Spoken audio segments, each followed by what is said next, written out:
You're so pathetic, Payton. I don't even know why I decided to keep you. You were a mistake from the start.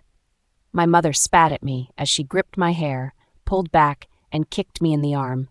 You should have just got an abortion, Megan. She's nothing but a waste of space here. My dad pitched in. I can see that now. Maybe I should give all 3 of them away to foster homes. They're nothing but a waste of space and money, especially money that could be put to good use. Kirsten and Dylan aren't mistakes. They're just as important as I am, I countered back. I couldn't accept her saying my brother and sister like that. My mom's fist was suddenly in my face, as she punched me over and over until I started to bleed. She kicked me to the side. By now, I grew accustomed to their hits and their insults that they threw at me. These were my parents, a couple of addicts. They are at their worst in the morning because of their massive hangovers from drinking the night before. And they use crystal. I get super worried about them using meth because that can be transferred really easily in the air. It was dangerous for Kirsten and Dylan. Sometimes I just want to get up and leave with the 2 of them and leave the 2 worthless people, but I don't have enough money to do that yet. My parents vented their anger and staggered back to sleep. The alarm clock started to ring throughout the 1-story piece of crap house. I hit it, making sure that it was completely off. I made my way to Kirsten and Dylan's room, which was conveniently right next to mine. They were still sound asleep as I sighed to myself. Kirst, Dill, wake up for me, please. I shook their shoulders a bit as they turned over and rubbed their eyes. Kirsten was 7 and Dylan was 5. They know what happens behind closed doors, but they know not to mention anything about it and keep their mouths shut. Pay, I'm too tired, Dylan said, sitting up on the bed to hug me. I threw my arms around him as I hugged him back. Same routine like every morning, and evidently Dylan would say the same thing as with Kirsten. Yeah, I agree. I'm too sleepy. Kirsten yawned, coming in for a hug as well. Come on, Mom and Dad are going to wake up any minute, and I want you guys to be dressed and ready before I take you guys to school. Okay? I pulled away from the hug as they got up from the bed that they shared and went to the bathroom across the hall. They did their morning routine, washing their faces, brushing their teeth, changing into a clean pair of clothes, and heading to the kitchen quietly. It made me sad to see them so well, behaved and sensible. They deserved better life. Every waking moment, minute, hour, day that I have to spend in his household makes the urge to leave so much stronger. Once I have enough to do so, I will pack my bags, take Kirsten and Dylan with me, and fly across the country to live in a different state. Maybe check out the East Coast for warmer weather. Once we reached the doors of the daycare, Addie walked out with a smile on her face. I'll see you guys around 8 today, okay? I work at the clinic today, remember? I told Kirsten and Dylan as I kneeled down in front of them, bringing them into a hug. Okay. Love you, Pay. See you later, Kirsten said, kissing my cheek. Love you too, Pay, Dylan said, kissing my other cheek. After saying goodbye to them, I hurried to the clinic. Just Eddie greeted to me. Then her face dropped as she looked at me. Was it bad last night? She asked, taking a look at my arms. Instantly, I covered up my arms with my hands. I forgot to cover up this morning. I have to make a mental note to apply foundation to my arms before I leave for school. Not as bad as other nights. Be careful, okay? I know you're moving out after you graduate, but that's still far away. I don't want anything bad to happen to you. I know how ruthless your parents can be, Addie told me, bringing me into a hug. I promise. I'd rather be abused and punched if it keeps them from targeting Kirsten and Dylan. Once that happens, I promise I will call social services. I pulled back from her. Okay. See you at 8, Pay. Bye. I waved at her before turning around and walking back to the house. I crossed my arms over my chest, looking at the bruises that are starting to form from the beating. When I back home again, my mother was nowhere to be seen. It was either that she was in the bathroom or she was in the kitchen. I took 3 steps towards my room before I heard a crash in the kitchen. I immediately went to the kitchen and found my mom, scourging through the cupboards to look for some more booze. She threw an empty vodka bottle at the ground, as it was in little shards now. I sighed as I went to grab the broom and a piece of paper. I leaned down to clean it up before I was hit in the head with a bottle. I stumbled back and gripped my head in pain. But I didn't have much time. I took care of the wound and left home to school. However, I just came to school and met a girl in the bathroom. "Hey, are you okay?" the girl asked me, leaning towards me. I quickly put the bloody paper towel into the trash and composed my face before I answered her. "Yeah, thanks." "You're bleeding from your forehead. I don't think you're okay." The girl told me, "Oh, it's nothing. Walked into the door this morning. No big deal. It'll heal." I waved it off as nothing, but I could feel the blood drip down a little past my eye. I quickly grabbed another paper towel, ignoring the girl talking to me again, and put it up to my forehead. After that, I left and went to my class, regardless of her strange eyes. After 45 minutes, class ended and I was first out of the room. I walked through the crowded hallways, keeping my head down, ignoring everyone in the distance. I dreaded walking into the class that I had next. I had that class with the 5 most brutal people in the face of the planet: Elijah Stone, Gabriel Isaacs, Desiree Parker, Amelia Crown, and the leader of them, Tate Richardson. I don't think that they even had an emotional bone in their bodies. Their hearts were made of stone and they were cold and heartless. They picked on literally everyone who came in their way. I felt bad for the student yesterday that accidentally walked into Amelia because he was late for class. They waited until class was over before they started to push him and punch him in the halls. "I hope all of you did your assignments from last night," Mr. Luck said, walking into the classroom. Everyone groaned, but I kept to myself. "It's going to count for a big chunk of your grade, as mentioned weeks ago." I pulled out my 10-page paper from my English folder that we had to write on about the book we picked from a hat 3 weeks ago. I received The Fault in Our Stars by John Green.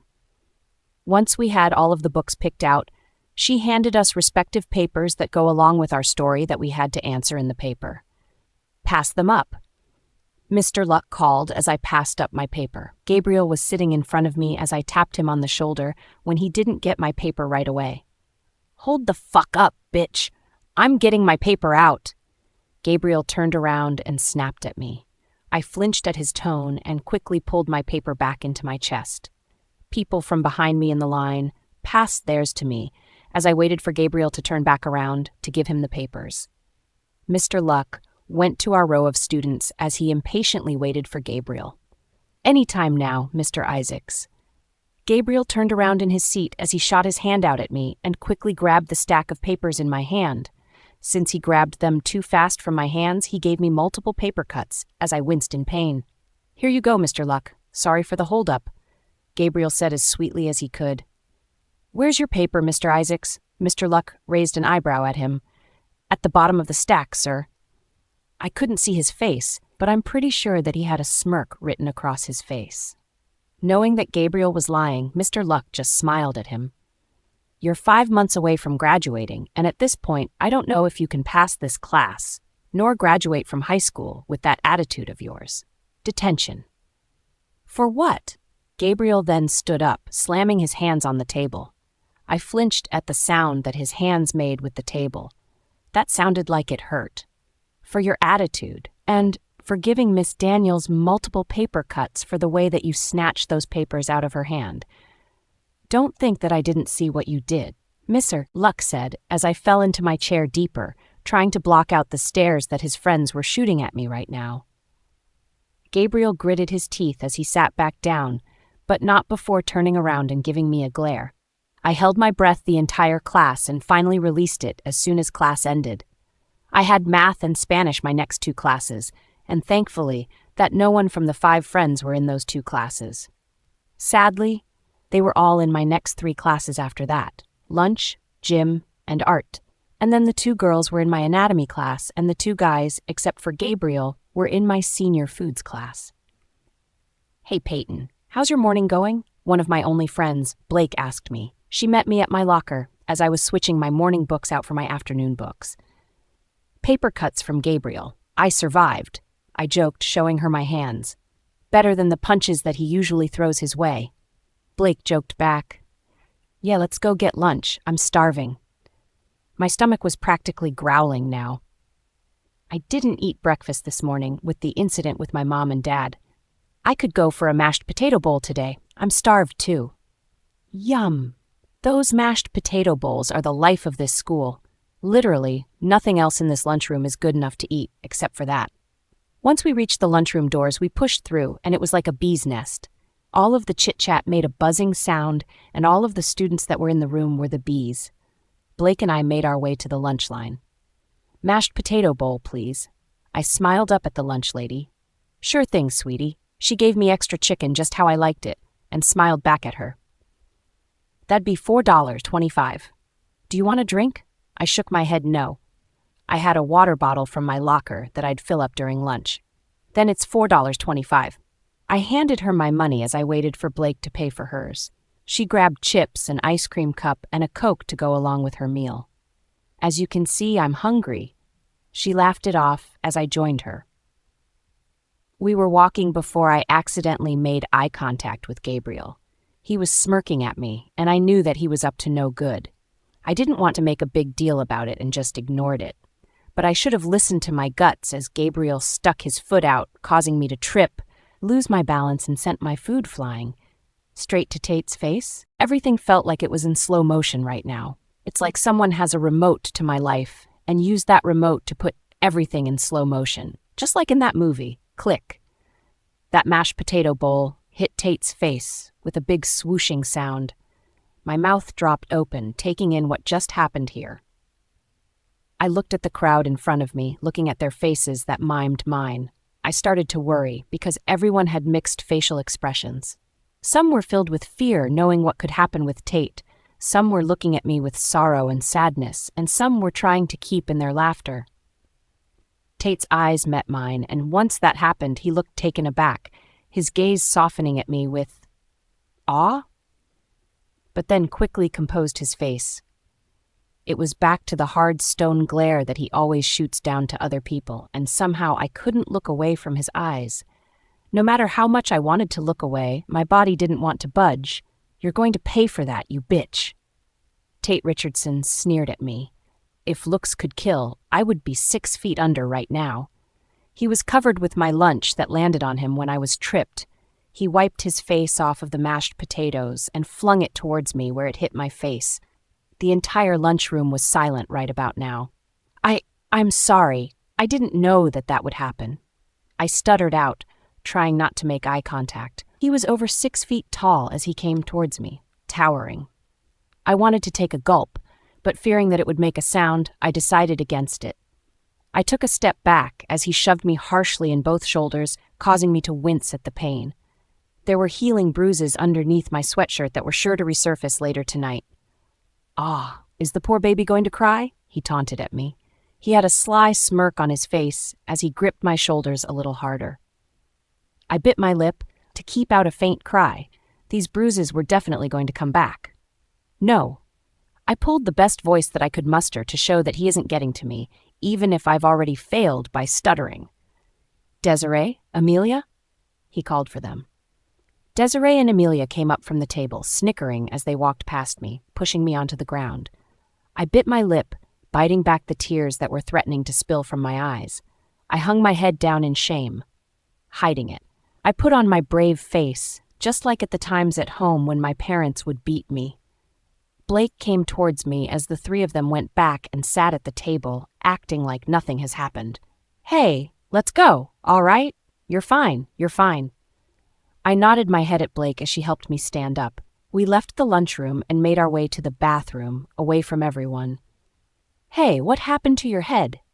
Blake frowned as she brought her hand up to my head as we settled in the bathroom.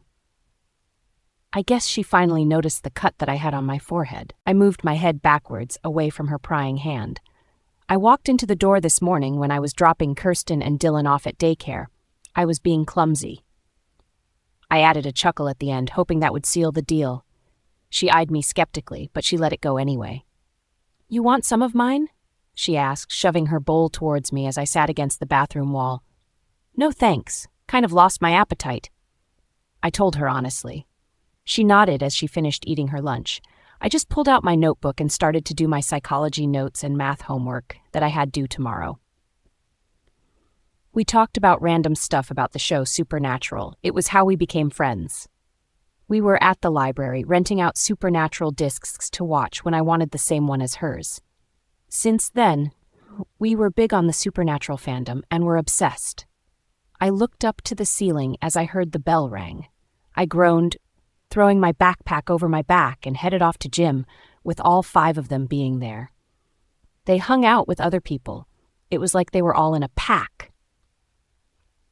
"I'll see you in anatomy and senior foods, Blake," I called out over everyone in the hallway. "Be careful," she called back before she turned around and went to her classes. I was walking to gym before I was hit in the back of the head with a ball. I let out a groan as I grabbed the back of my head, gripping against the wall. Then I heard the snickering in front of me. I looked up and saw Desiree and Amelia with some of their friends. I clenched my jaw and stood back up, remembering that the 5 of them are going to be in my gym class. I had to walk past them to get into the women's locker, and before walking in, I heard them say, "Pathetic, isn't she?" I was so done with high school, just a few more months before I could take Kirsten and Dylan with me, and we can disappear off the face of this planet. I walked into the women's locker room and started to get changed. 5 minutes after being hit by a ball, Desiree and Amelia walk into the locker room, not bothering to say anything after shoving me. I put the lock on my locker and head out to the gym. I wait in the assigned lines for our gym teacher to take our attendance. The terrible 5 walked into the gym and I refused to make eye contact with any of them. They've already caused me too many problems. Why, after all of this time, they just decide to notice me now? I put my head down in between my legs and waited until Mr. Haas was done. Today, instead of participating in Mrs. Marks's little gym tournament because she isn't here, we're just going to play a little game called dodgeball. All of the jocks threw their fists in the air, praising Mr. Haas for letting us play dodgeball. "I'm going to split you guys up into 2 teams. Robinson and Clark, you 2 are team captains. Pick your teammates wisely." Tate and Amelia walk up to the middle of the gym as they examined our class in picking teams. All that was going through my mind was that this wasn't going to end up very well for me. I could already see it in their mischievous eyes. They did rock, paper, scissors, and Amelia ended up winning, so she went first. As the both of them went down the list, it had only left 4 people left, me included. It was Amelia's turn, and I was surprised that she called my name. "Payton." I kept my head low, trying to keep their gazes off of me, but everyone looked at me as I walked over to Amelia's side of the team. Once no one was left, Mr. Haas lined up the dodgeballs in the middle of the court and stood to the side. There was no way in hell that I was going to run to the middle and risk getting hit right away, so I stayed back as I watched the rest of my teammates run to the middle when the whistle blew. Everyone that I knew would get a ball, got a ball. I tried to hide behind this one guy, but he got hit not even 10 minutes later. I just dodged all of the balls that came flying in my direction. "Daniels, get a ball!" Mr. Haas yelled at me. I looked at him for a split second with worry written on my face before he yelled again. "Get a ball, Daniels! You haven't touched a ball. You don't want to fail gym now, do you?" I bit my lip as I squatted to pick up a ball. There were 10 out of 18 people left on Tate's team and 6 out of 18 on Amelia's team. It just happened that all of the people on Tate's team were his friends, and same with Amelia. I knew I wasn't going to hit anyone, so I just threw the ball randomly and hoped that it hit at least someone. In the end, I didn't end up getting anyone out, and everyone on Tate's team looked at me like a piece of meat. I gulped as they raised their balls at me. I scanned their faces as they all looked ready to kill. I looked at Tate, who had a smirk plastered on his face. "Throw the balls," Tate instructed his team. I started to walk backwards before all of the balls came at me at once. Even my teammates' balls came flying towards me. 5 of the balls hit me from different angles at my head, causing me to close my eyes and start to walk backwards. I stepped on a fallen ball by my feet, causing me to slip and fall backwards onto my back, my head crashing against the floor, hard. I felt numb to the world as I started to see black spots in my vision, causing me to black out. Everything smells clean. I had just regained my consciousness again. Had I fallen asleep somewhere? There was a soft, faint beeping sound that I could hear from my left as I was laying down in a bed. My hand twitched as I tried to bring it up to my face, but it wouldn't budge. "Addie, is Pay going to be all right?" I heard a soft whisper coming from my right. "Yes, sweetie. Pay is going to be all right. She's a fighter," someone whispered back. I tried to open my eyes, and when I was finally able to, Kirsten and Dylan were to my side in an instant, with Addie right behind them. "Addie, look, Pay's awake," Dylan spoke up. I groaned at the bright light. I tried to lift my hand up to point to the light switch, but instead I just closed my eyes and turned my head away, hoping that they'd get the message. "Oh, let me dim down the lights. It must be hard on your eyes. Sorry, Pay," Addie said, moving towards the switch. Once the lights were lowered, I opened my eyes again. "Where am I? How'd I get here?" I questioned. Kirsten and Dylan sat at the end of the bed. "Pay, you're in the hospital. You passed out after falling onto your back and slamming your head on the ground during gym. They called 911 immediately after you didn't respond to their calls." Addie put her hand on my forehead, which was covered in bandages. "Your head started bleeding, but it's nothing serious," the doctors said. "They're surprised that you don't have a concussion after falling that hard onto the ground." At the mention of gym, my mind played back the memory that had happened. They threw their balls at me, and I slipped on a ball, falling backwards. "How are you guys here? Are my parents?" "The school called me since you listed me as one of your go-to emergency contacts. I brought Kirsten and Dylan with me because it's past 3 o'clock. And no, your parents aren't here." "Wait a minute. 3 o'clock? I have to get to work." I sat up straight in the bed, causing my vision to blur. I swayed side to side before Addie was pushing me back against the bed. "Take it easy there, Pay. You're going to be lightheaded for a couple of days. Don't worry about the clinic. I contacted them and told them what happened. You're getting pay for today. It's all covered. I got you." "Yeah, we got you too," Kirsten said, hugging my left leg. "What they said. We love you, Pay," Dylan told me, hugging the other. "I love all you guys too," I said, a tear falling down my face. I don't know what I'd do if I didn't have these amazing people in my life. I would probably go postal and lose my mind. "How long do I have to stay in the hospital for? Just for tonight?" I questioned. "Until the doctor deems it right for you to be discharged," Addie answered. "I don't have money to pay for this hospital visit. I need school and work. Kirsten and Dylan need to get taken care of and be sent to school. I can't be here right now. I need to go back home." "No, you don't, Miss Daniels. You're staying right here." A woman walked into the room in scrubs. I figured that she was the doctor who took care of me. "The 2 kids can stay here with you tonight, and Mrs. Griffin already had gotten their clothes for tomorrow's school day." I raised an eyebrow at her, questioning. "Mrs. Griffin told me about the home situation." My eyes shifted towards Addie's as she looked guilty at me. "I don't know why you wouldn't want to call social services, but I'll keep this under wraps as long as you stay here until I'm ready to let you go. All right?" I nodded my head at her. "Thank you. If it's possible, I can pay monthly payments, right? There goes rent money towards an apartment I planned on getting." "Don't be silly, Miss Daniels. Hospital rules are that if no one can afford to pay their medical bill, doesn't mean that they won't get the same treatment as patients with insurance. You're covered by the hospital, dear." "Thank you," I told her honestly. I was going to make sure to pay back the money that they spent on me, no matter what. "My name is Mrs. Richardson, by the way. I hadn't formally introduced myself yet." My jaw dropped as she said her name. "Mrs. Richardson, in relation to Tate Richardson? What's wrong, dear?" Mrs. Richardson put her hand to my forehead, checking for my temperature. I gulped down the saliva that formed in my mouth. "Are you Tate's mom?" I managed to ask, but in barely a whisper. "Yes, Tate Richardson is my son. I believe that you two go to the same high school. Am I right?" I nodded at her as I focused my eyes elsewhere. He did this to me." I choked out. I went to look at Mrs. Richardson's face as her jaw was clenched. Her eyes darkened from her crystal blue eyes to black ones. How weird is that?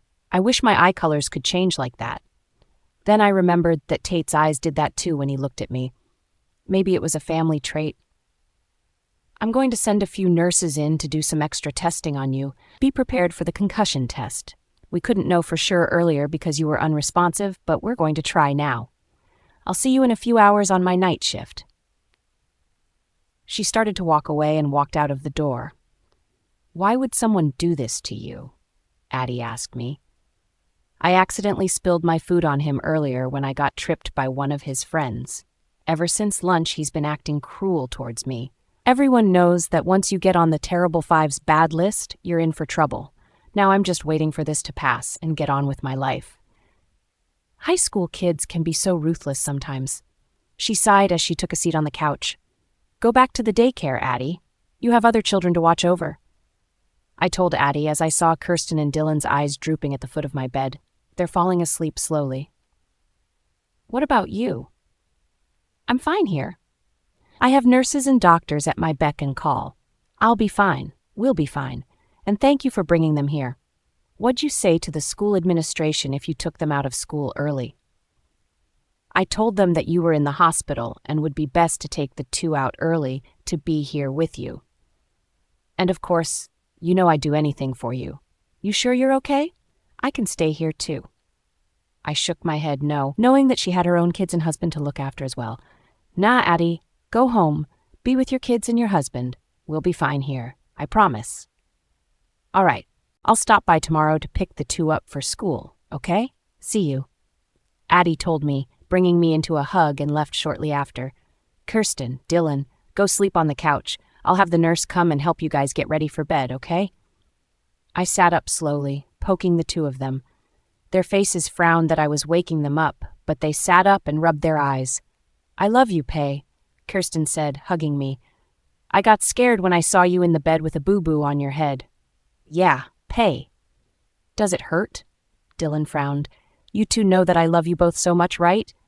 They nodded their heads. "Good, because I do. And I'm all right now that you two are here." I smiled at them. I pressed the nurse button. "This is Miranda. What can I get you, Miss Daniels?" "Hi. I was wondering if you could come in and help me set up a bed, Pilace." "Sure thing. I'll be there in a few. I'll bring warm blankets with me, too." "Thank you." It was about 9 p.m. when Tate's mom, my doctor, came back and checked up on me. "How are you feeling, Payton?" "I'm fine. You were right. The concussion test was a stressful one. They wanted to do a lot of testing and told me I had a mild concussion because every time I would move too fast, I would get slightly dizzy." She took my chart from the foot of my bed, smiling at Kirsten and Dylan, who were sprawled onto the bed, knocked out after doing their homework and eating their dinner. She came over to my left as she took a light to my eyes and checked for something. "I'd like to apologize." I furrowed my eyebrows. "For what?" "For Tate. He is an irresponsible idiot at times, that sometimes I want to send him to boot camp to get his head screwed on straight. I swear he gets his callousness from his father." She paused. "Can you tell me what happened?" "Honestly, I don't know. When he saw it was me who spilled mashed potatoes on him, he looked at me all lovingly. I don't know. And then it was back to his cold self, and then he hurt me. He gripped my shoulders so hard I can see the bruises already, and then he had his two friends push me to the ground." "He looked at you all lovingly?" she asked slowly as I nodded. "Wow, he physically hurt you too? I'm going to have his head when I get home. He knows to never hurt a girl. I mean, he didn't throw me around or punch me, but he just gripped an area where I had bruises from before, and he had his friends finish the job." "Let me guess, Amelia and Desiree?" I nodded. "They're horrible people. I'm going to have to talk to them." "Please don't. They're just going to make it worse when I'm back in school." She sighed as she finished doing whatever she was doing. "You will be discharged by noon tomorrow. Don't go to school right away. Take that afternoon off and go to school the next day. Do you need somewhere to stay? I don't know how I feel about you staying in an abusive home." "That's great. Thank you for all you've done, and will do. And I have to go back home. My parents are probably wondering where I'm at as with Kirsten and Dylan." "You're a strong one, Payton. Don't let anyone tear you down, all right?" I nodded. "Go to sleep, dear. You're going to need your energy with Kirsten and Dylan." She chuckled. I smiled at her as she left the room. I couldn't help but think about Tate as I was falling asleep. I just knew that it was a bad idea and tried to push that idea away. I thought about the future, with Kirsten, Dylan, and I finally being free from the two people who have done nothing but cause pain. Bridge over troubled water. Tate's point of view. Morning, Mom, Dad. I came down the stairs whistling, with my backpack strapped over onto my shoulder. I had just finished getting ready, and it was another dreaded day of school. Morning, sweetie. Morning, son, they said at the same time. I could smell the eggs and bacon that was being cooked as I took a seat at the island, taking a gulp of orange juice on the table. That girl you sent down in tears left in a flash. My dad's voice held amusement in it. And you couldn't even make her, be a little more quiet? There are other people sleeping in this house. You know how the girls are, Dad. They want a piece of me, and I'll give it to them. All they do is shout my name at the top of their lungs. I smirked back as my dad was shaking his head at me. My mom turned around and frowned at me. She had the bacon and eggs already cooked, but she was holding it in the pan while looking at me. You should really stop playing with girls' hearts, Tate. One day you're going to meet your mate, and everything is going to change. Why don't you see that? I simply shrugged. Mates, schmates. No one wants to meet their mate now, Mom. We're still young. I want to live life before I settle down. If I ever settle down. She poured the bacon and eggs onto my plate while shaking her head at me. Tate, your father and I met when I was 17 and he was 19. We were both teenagers, but now look at us. We're married many years later with 5 beautiful children. You, Gage, Riker, and Kira.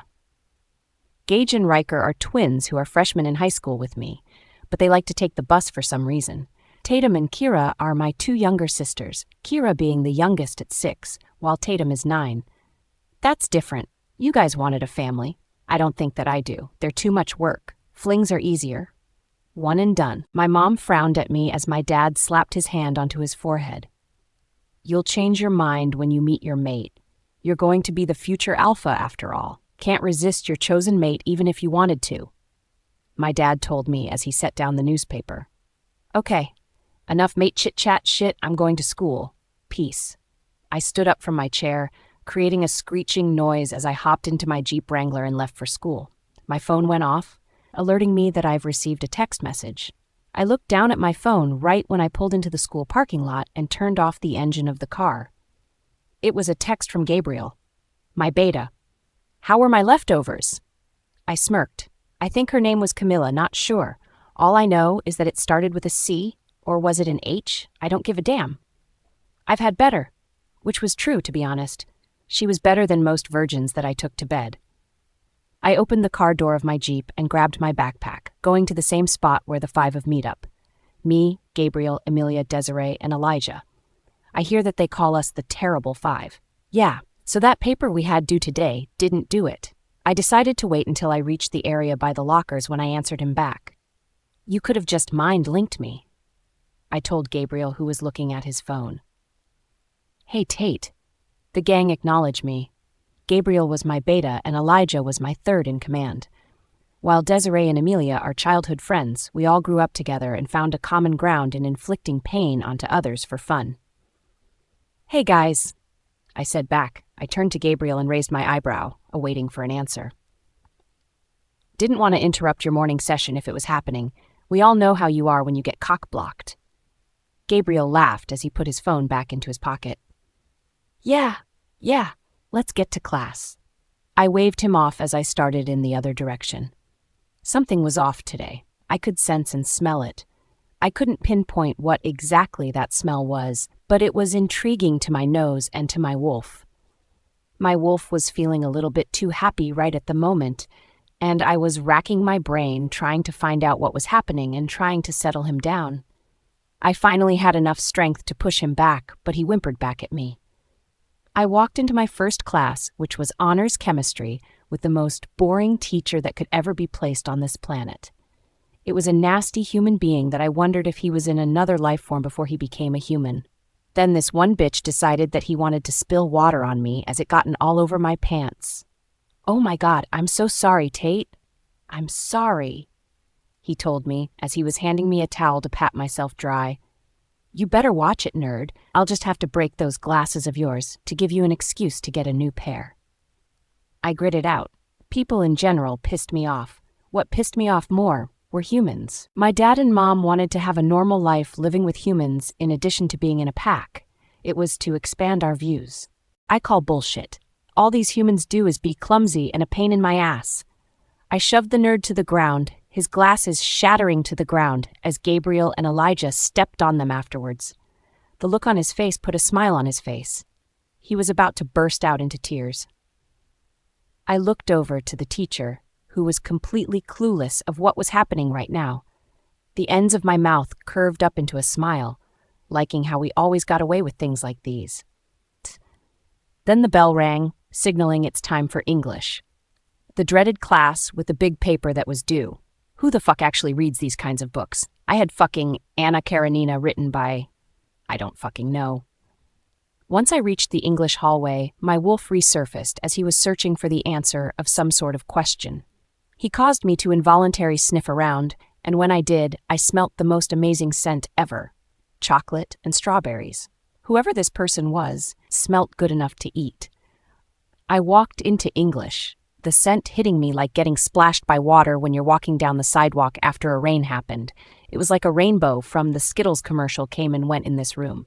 I was in heaven, just being in the same room of the scent. We had assigned seats, so I sat in the middle, which Gabriel in the front row, Elijah in the back, and Desiree and Amelia on both sides of me, on opposite sides of the room.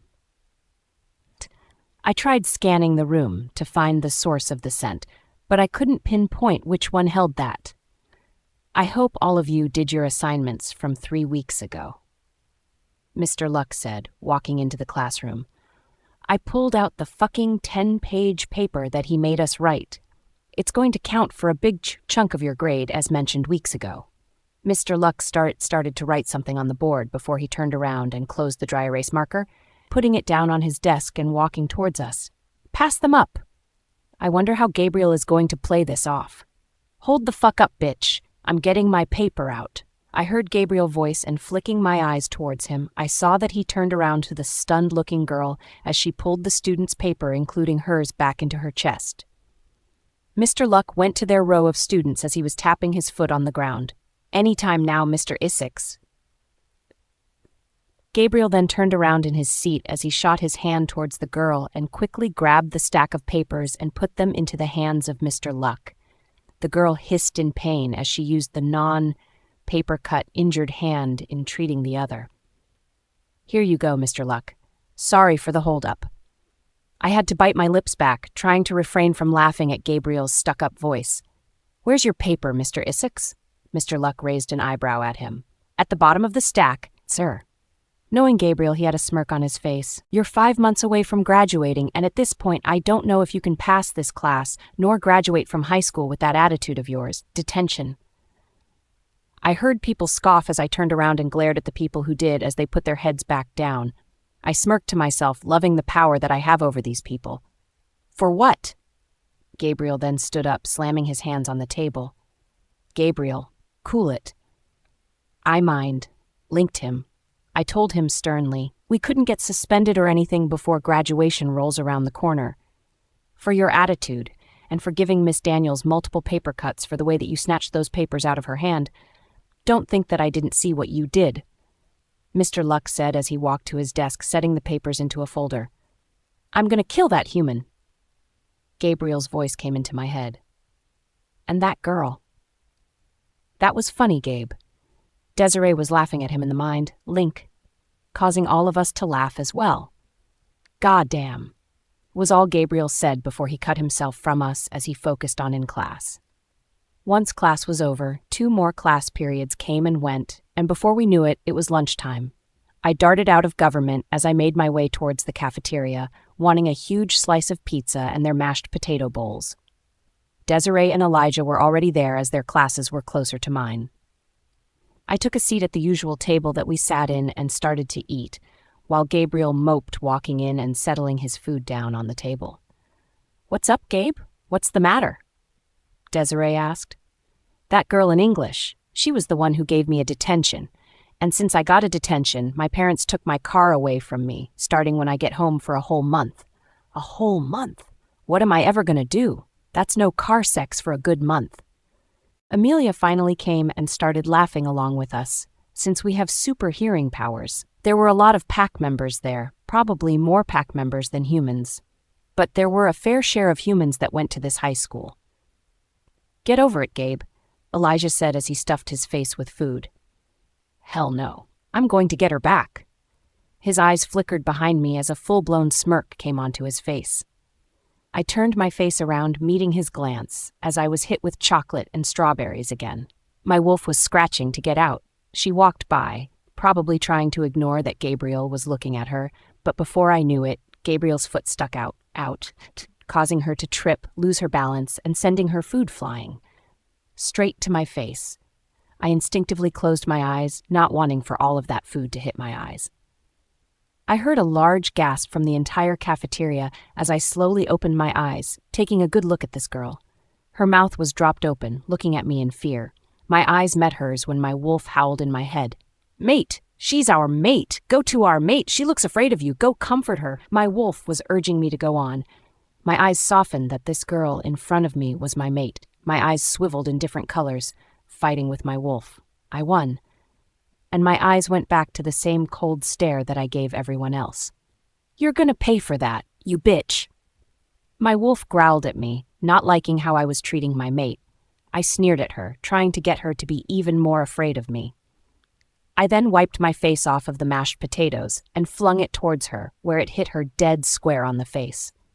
She flinched, which made my wolf angry at me. "What are you doing? You're supposed to be making love to her now, not throwing goddamn mashed potatoes at her." My wolf was the definition of pissed off. I'm sorry. I didn't know that would happen." I watched her stutter, trying not to make eye contact with me. The ends of my mouth curved up into a smirk as I knew that she was now terrified of me. As she took a step back, I quickly replaced that distance as I shoved her harshly in both shoulders, causing her to wince in pain. Phoenix, my wolf, was scratching my eyeballs and insides out. He didn't appreciate the way that I was treating my mate. Dear Lord, my mate is a human. Really? Out of everyone in the pack, it couldn't be a pack member, but instead it was a pathetic excuse of a human? "Ah, is the poor baby going to cry?" I taunted at her. I had a sly smirk on my face as I gripped her shoulders a little harder. I could see tears starting to well up. I wasn't even gripping that hard. She was a girl? So I took it easier on her. I knew that Desiree and Amelia would finish her up. I just wanted to be firm. "No," she tried to say in her strongest voice. She was failing, though. She tried to look strong, but on the inside I would sense that she was freaking out and about to cry any minute now. "Desiree, Amelia?" I called for them, knowing that I've broken her down. It was their turn to do what they had to do. Desiree and Amelia came up from the table, snickering as they walked past her, pushing her to the ground. My wolf growled at the two of them, but I held him back. She bit her lip, biting back the tears that she was about to spill. She hung her head down, trying to hide the tears that were falling down.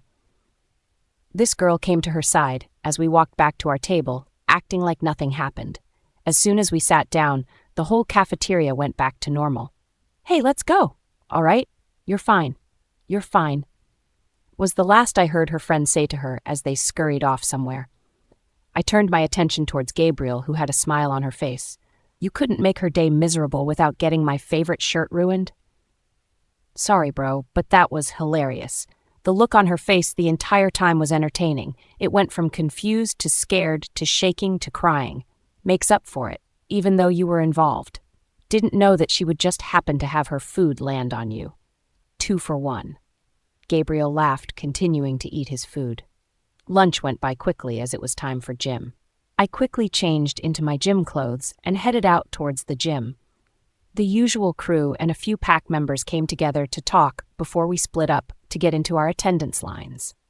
Today, instead of participating in Mrs. Marks's little gym tournament, because she isn't here, we're just going to play a little game called dodgeball. Everyone started cheering as he continued. "I'm going to split you guys up into 2 teams, Robinson and Clark. You 2 are team captains. Pick your teammates wisely." Amelia and I walked up to the middle of the gym as we examined the class. I noticed that my so-called mate was in my class. "I want you to put that girl from lunch on your team." "I mind," linked Amelia. "Ugh, that pathetic one, why?" she asked back. "Just do it. It'll be funny in the end." One side of my face curved up into a smile, trying to hide my newfound idea. There were 4 people left, including the girl who spilled her food on me. As you can tell, I don't really care for knowing and remembering names unless they were important. It was Amelia's turn, and she finally picked her. Payton. She kept her head low, not making any eye contact with people. Then I noticed that she was in full-fledged pants and a sweater. Everyone else was wearing shorts and a T-shirt, and here she was in sweatpants and a thin Nike sweater-like thing. We all lined up 20 feet away from each other as Mr. Haas blew the whistle and everyone flew forward to grab a ball. I wasn't surprised that the wolves who were in this class were the ones who received a ball first. I was watching Payton from the corner of my eye as I was dodging balls left to right. She was hiding behind this one human, but shortly after that, because I hit him with a ball, she was left open. Balls started to come her way as she was dodging them. "Daniels, get a ball! Get a ball, Daniels! You haven't touched a ball! You don't want to fail Jim now, do you?" Mr. Haas yelled at her. "I want you guys to all throw your ball at her, even Amelia's team, got it?" I linked the pack. Payton was the only human left. She bit her lip and squatted to get a ball, her eyes never leaving the sight before her. She was scanning the gym, knowing that she was going to get hit, and it wasn't going to end well for her. "Oh, this is going to be good." Desiree smirked as everyone in the pack tried to conceal their smiles. I watched her as she threw the ball as hard as she could, hoping to hit someone and to get someone out. But she failed. She took an audible gulp as she started to walk backwards, in fear once again. She looks like a scared little bunny with a cougar ready to jump on her. Robert, one of the pack members, commented, "Agreed, you sure we should do this, Tate?" Lily, who was on Amelia's team, asked, "It'll be a sight to see." Gabriel smirked as I saw he was ready to throw the ball. "Throw the balls!" I instructed the team. She started to walk backwards before all of the balls were flying towards her at once. The pack members threw their balls below her head, but left me, Desiree, Amelia, Elijah, and Gabriel to throw the ball at her head, making her close her eyes and walk backwards, blindly. She stepped onto a still ball by her feet, causing her to slip and fall backwards onto her back, her head colliding with the ground, hard. I swear I heard her skull crack open. She just laid there, still unmoving, as my wolf was growling and throwing profanities at me. "Quick, call 911, Mr. Haas yelled out, as some of the students ran out of the gym to call the ambulance. We all stood around her, looking at her, as Mr. Haas was kneeled down beside her. "What the hell did you do that for?" Phoenix yelled at me. "Doing something beneficial for the pack. We don't want a weakling for a Luna." I shut him out after that comment. As the paramedics arrived, stabilized Payton shortly after, checking to see if anything was broken before they put her in the stretcher, and took her off to the hospital. School ended at 2:25 p.m., and I made my way back home.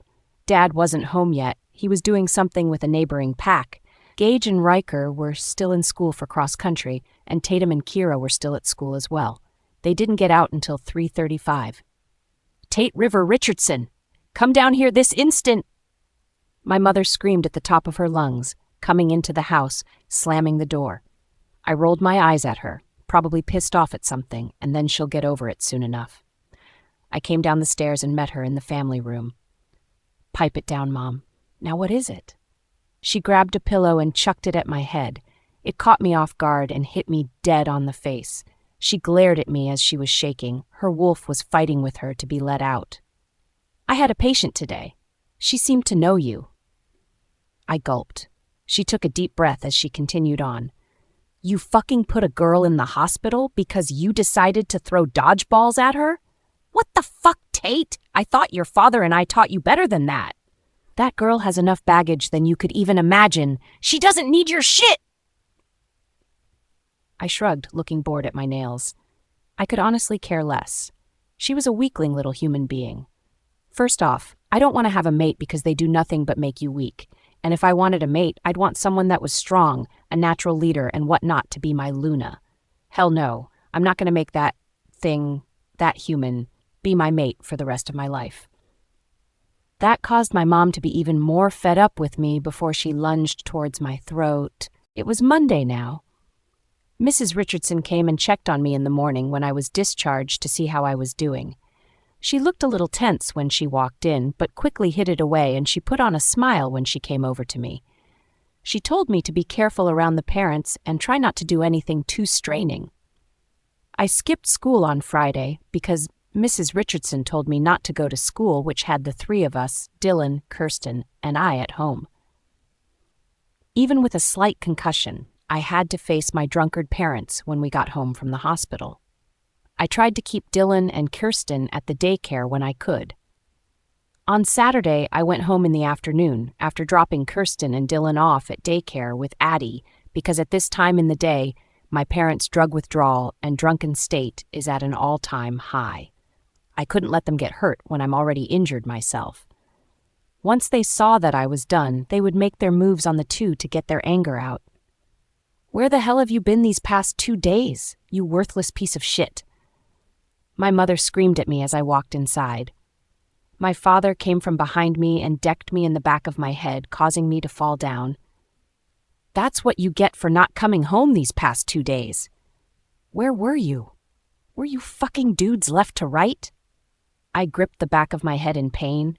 I could already feel the black dots forming in my eyes. "You are a fucking slut, you know that, right, Payton?" My dad spit at my face. I flinched as the spit hit my face. Throughout all of the years of the abuse, emotional and physical, I learned best not to talk back. Because every time that I would try to explain myself, I would get beat up even worse than I have already. "Did you get your paycheck yet? I'm running low on cash and I need to get my fix," my mother said, gripping my head in between her hands. I shook my head no, and that earned me a kick in the stomach and a slap to the face. I shouldn't have shook my head because that just aided to the dizziness that I was facing right now. "Why the fuck haven't you gotten your paycheck yet?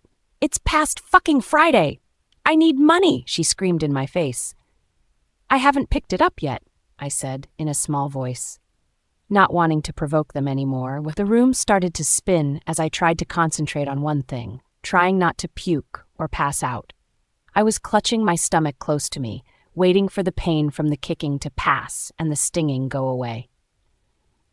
"You better fucking pick up your paycheck later today. But first, since you're a whore and probably not a virgin anymore, you need to be punished. Because we all know that you don't want any harm going to Kirsten and Dylan. Now do you?" My dad shoved me back down, my head colliding with the ground. I got the check later on after I woke up and picked up Dylan and Kirsten from daycare. All I remember before passing out from all of the pain was that they pulled me by the head and chopped off my long locks into a short one just above my shoulder. Tears fell freely against my will as I was slapped for crying. I was pushed into the corner of the coffee table, which collided with my spine by my father as him and my mother went off to their room, finishing whatever they had left. I didn't want to go to school today. I didn't want to face anyone from school. I knew that Blake would ask questions of my disappearance, and probably rumors have already started around the school saying that I faked it all to get attention after what happened in the lunchroom. I had bruises covering my entire body. I had to buy extra concealer to hide all of the bruises that were on my face. Kirsten noticed that something was off because she asked me why I was wearing so much makeup this time. Usually, they wouldn't hit me so hard on the face, but that time they did. I told her simply what happened, and she started to cry, but I told her not to because it would never happen to her. I walked into the school with a hoodie on and yoga pants, making sure to shield my face away from any students. I kept my face low, making my way to my locker to get my books for the morning. I had my usual routine: psychology, English, math, and Spanish. Psychology, I had no problem because none of the terrible five were in there. English was intense. I walked into English as quickly as I could, not wanting to walk in while everyone was in class. I took my assigned seating and kept my head down low until class started. Once the warning bell rang, signaling for everyone to get to class, people started to pile in one after the other. I heard laughter before everyone quieted down. I sunk into my chair even more. I was pressing myself into the chair as I was feeling the aftermath of the bruises still. Gabriel took his seat in front of me as everyone else did as well, and then the hushed whispers started. She's the one who faked fainting, right? This one girl asked. I think so. I mean, she hasn't been in school since Thursday, another added. What an attention whore, only to get Tate's attention. I don't blame him. He's one piece of fine meat. She's so pathetic it baffles me. I knew that voice. That was Amelia. Did you see how she fell down? That was so dramatic. Desiree said, Tell me about it. It was pitiful. Look at her hair. She cut it off. One of the girls gasped. She's asking for attention if she cuts her hair days after what happened. And then she hits her head too hard and we had to call an ambulance. Elijah's whisper added into the conversation. It was like a bee's nest. All of the hushed whispers were the same as all of the buzzing of the bees. The students were the bees, and once Mr. Luck walks in, he's like the mother bee. I tried to block out all of their comments, but they were getting to me. They called me an attention whore, and that no guy would ever take an interest in me because I was a pathetic excuse for a girl. She's a bitch for spilling her food on Tate. She deserved what happened to her. That's what hit me hard. The person who said the 6 most hurtful words ever was Tate himself. I never have cried in school other than for the almost spilled tears from Thursday's events.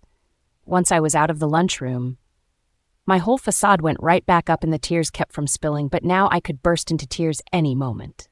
That's what I deserved. I deserved to be abused. I deserved to be hurt all the time. I deserved the life that I had. No one deserves the kind of life that I live. Some people never make it out alive. They either go down the wrong path to try to shut it out and to feel numb. Some people commit suicide to end the pain. No one knew what was happening to me at school. Not even Blake knew. She was my best friend, and not even she knew. I bit down on my lip hard enough to keep the tears from spilling out. I had to inflict pain somewhere else to keep my mind from crying. I turned my head to the right because I was faced with a wall. I didn't want anyone to see the tears that were falling down my face. I wasn't crying because of all the things that the people were saying about me, because none of that was true. I knew better than to let that go to my head when none of that was true information. But what Tate said, it hit me like Regina George getting hit by the bus and fracturing her spine. But I felt like it was worse than that.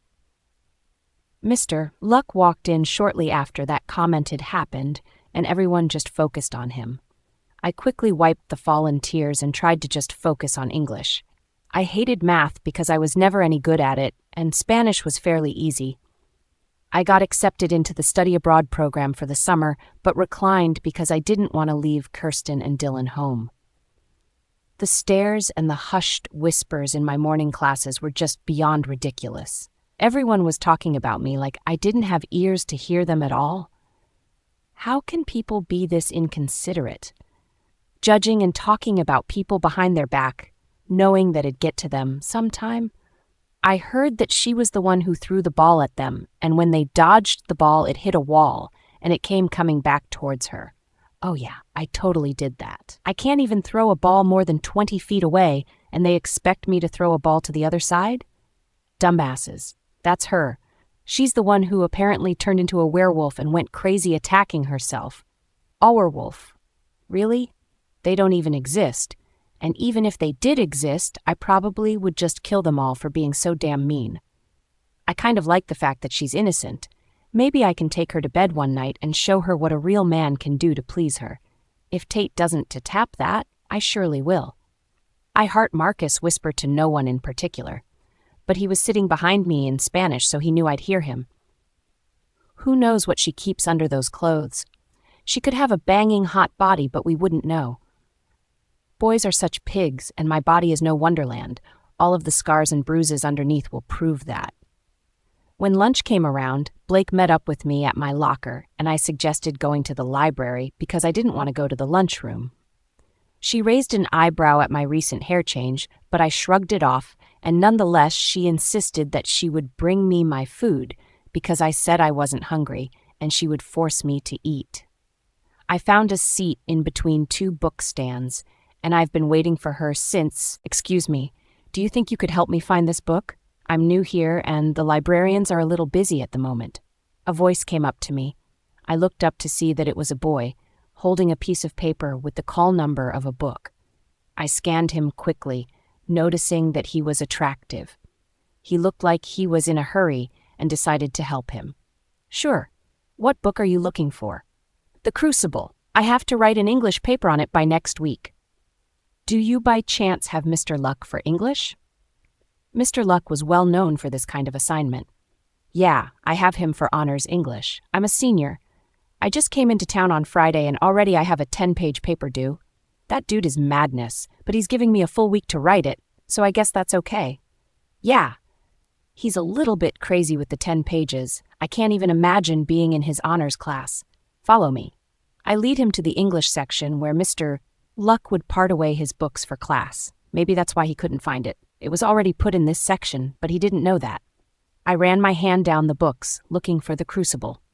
Once I found it, I took it out and handed it over to him. "Here you go. Good luck writing your paper." "Thanks. I'm Caius, by the way. And you are?" he said, holding his hand out towards me. "Payton." I shook his hand. His hand felt soft, but I liked the way he had a firm grip with his callous hands. I realized that I was holding on to his hand for a moment too long and quickly dropped my hand to the side and smiled awkwardly. "Are you a senior too?" Caius asked me, his mouth curving upwards into a smirk. Oh, he definitely thought that I was checking him out. "Yeah, guess I'll see you around." "See you around, Payton," Caius said, smiling down at me. His light brown hair and brown eyes were beating down at me, looking at me like he was in love with me. I quickly shook that idea away when I heard Blake.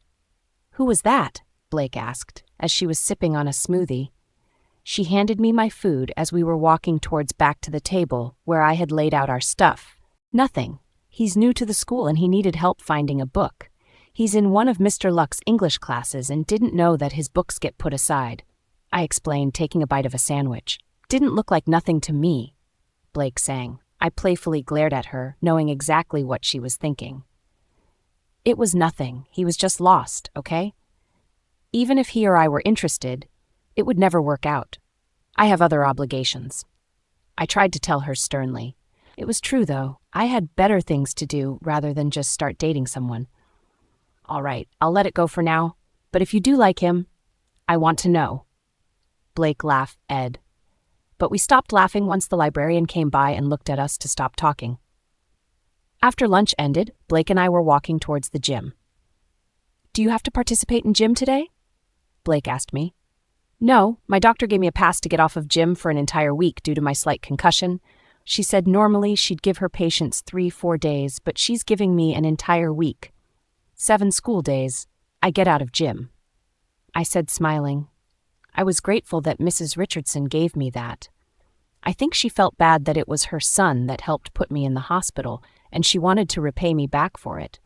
But she doesn't know that I asked one of the managers at the hotel for me to pay off the bills. I hated owing anyone anything and felt the need to give back. "Well, that's good. What are you going to do the entire time?" "Just sit there." "I'm going to do my homework. Then maybe I could pick up extra shifts at the restaurant and at the clinic to get more hours and money. If I finish my homework earlier, I could go into work earlier. Better for me in the long run." "Yeah, that's good. Just keep your head up. Everything will blow over eventually. You'll be yesterday's news. See you later, Pay," Blake said, bringing me into a hug. She let go and I watched her jog to the other side of the hall, to another building to get to her class. I took a deep breath walking into the gym. I headed for the attendance line and sat in my spot. No one was in the gym yet because they were all getting changed. About 7 minutes later, everyone started to show up and Mr. Haas took the attendance while I went to go sit on the bleachers after he gave me the okay to move. "Are you going to throw another show, Payton?" Gabriel walked by me, teasing me with a smirk. "That show you put on Thursday was just spectacular." Desiree laughed as clapped slowly as she was following Gabriel. "Bravo. Maybe you should join drama. I heard that they like girls who like to over-exaggerate things. You'd be perfect for the spot," Amelia said, putting a finger in the air like she just won the lotto. "Maybe you could be the next Kim Kardashian with all the attention that you want, you pathetic loser." Amelia sneered at me. "Break it up, guys. Unless you want to start trouble." A familiar voice spoke up and started coming towards us. How did I not see him walk into the gym? And most importantly, how did I not see him sit down in an attendance line? Or more specifically, mine. "Hey, Payton, what's up?" Caius asked, smiling at me. Gabriel, Desiree, and Amelia immediately stopped as their faces grew rigid and frozen. They craned their necks to look at Caius, and as soon as their faces widened in shock, their eyes grew rigid and took a step back from Caius and I. "Hi, Caius," I said quietly, his gaze never leaving mine. Even if Gabriel, Desiree, and Amelia were burning holes into the side of his head, he still looked at me. "How was the crucible? Are they causing you any trouble?" Caius asked me, putting his hand on my shoulder. It felt warm, and it made butterflies erupt in my stomach. He nudged my shoulder. "It's fine. Thank you for helping me find the book." "Caius, does Asher know that you're here?" Gabriel asked him, in a robotic tone. "Yep," Caius answered back, popping the pea. "Such a nice area you guys live in. A little bit smaller than back home, but this could work." I swear that the four of them bared their teeth and looked like they were ready to growl at any moment. "So, Payton, since I'm new in town, do you think that you could show me around?" Caius asked me, showing off his perfect pearly whites. Oh, dear Lord. How is this man that is so attractive speaking to me right now? I was about to speak, because the three of them now shifted their gazes upon me, but I was cut off when Tate came stalking into our conversation, not looking happy at all. "Caius, what are you doing here?" he sort of like commanded him to answer him. "Oh, please, Tate, don't use that tone with me. We both know that it doesn't work on me." Caius smiled at him. "They knew each other?" "Scratch that, what?" "What are you doing here?" Tate asked again, shaking, his fists balled up as he tried to control himself. I don't get what's the big deal here.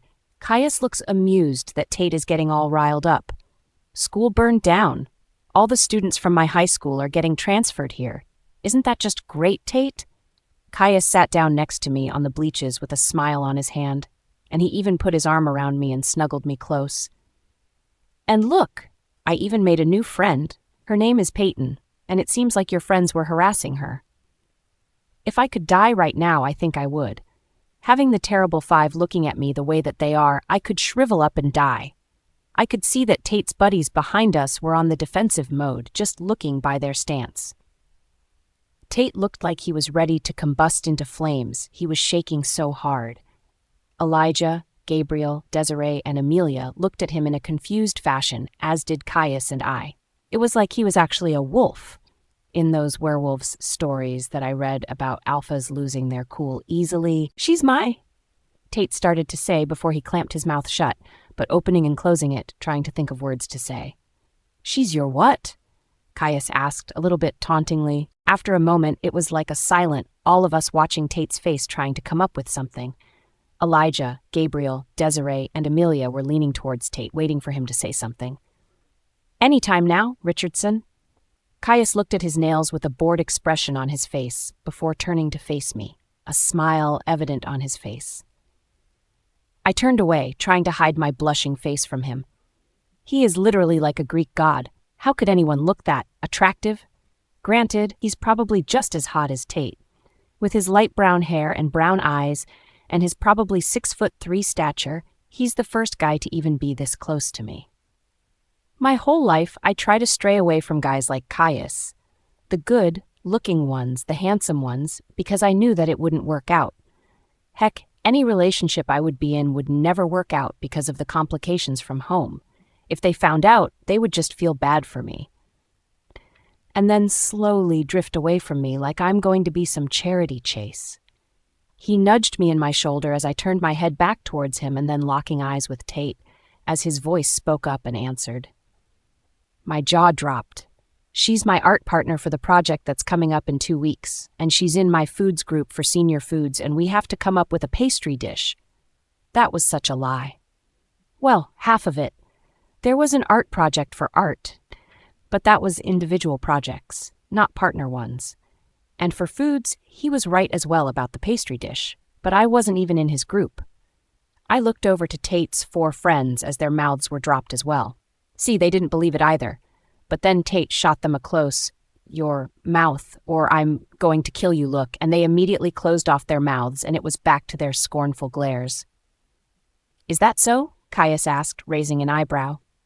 Tate was about to answer before his eyes shot down to my upper thigh, where Caius's hand was placed, and gave it a little reassuring squeeze, letting me know that he doesn't believe it either, because I went rigid under his touch.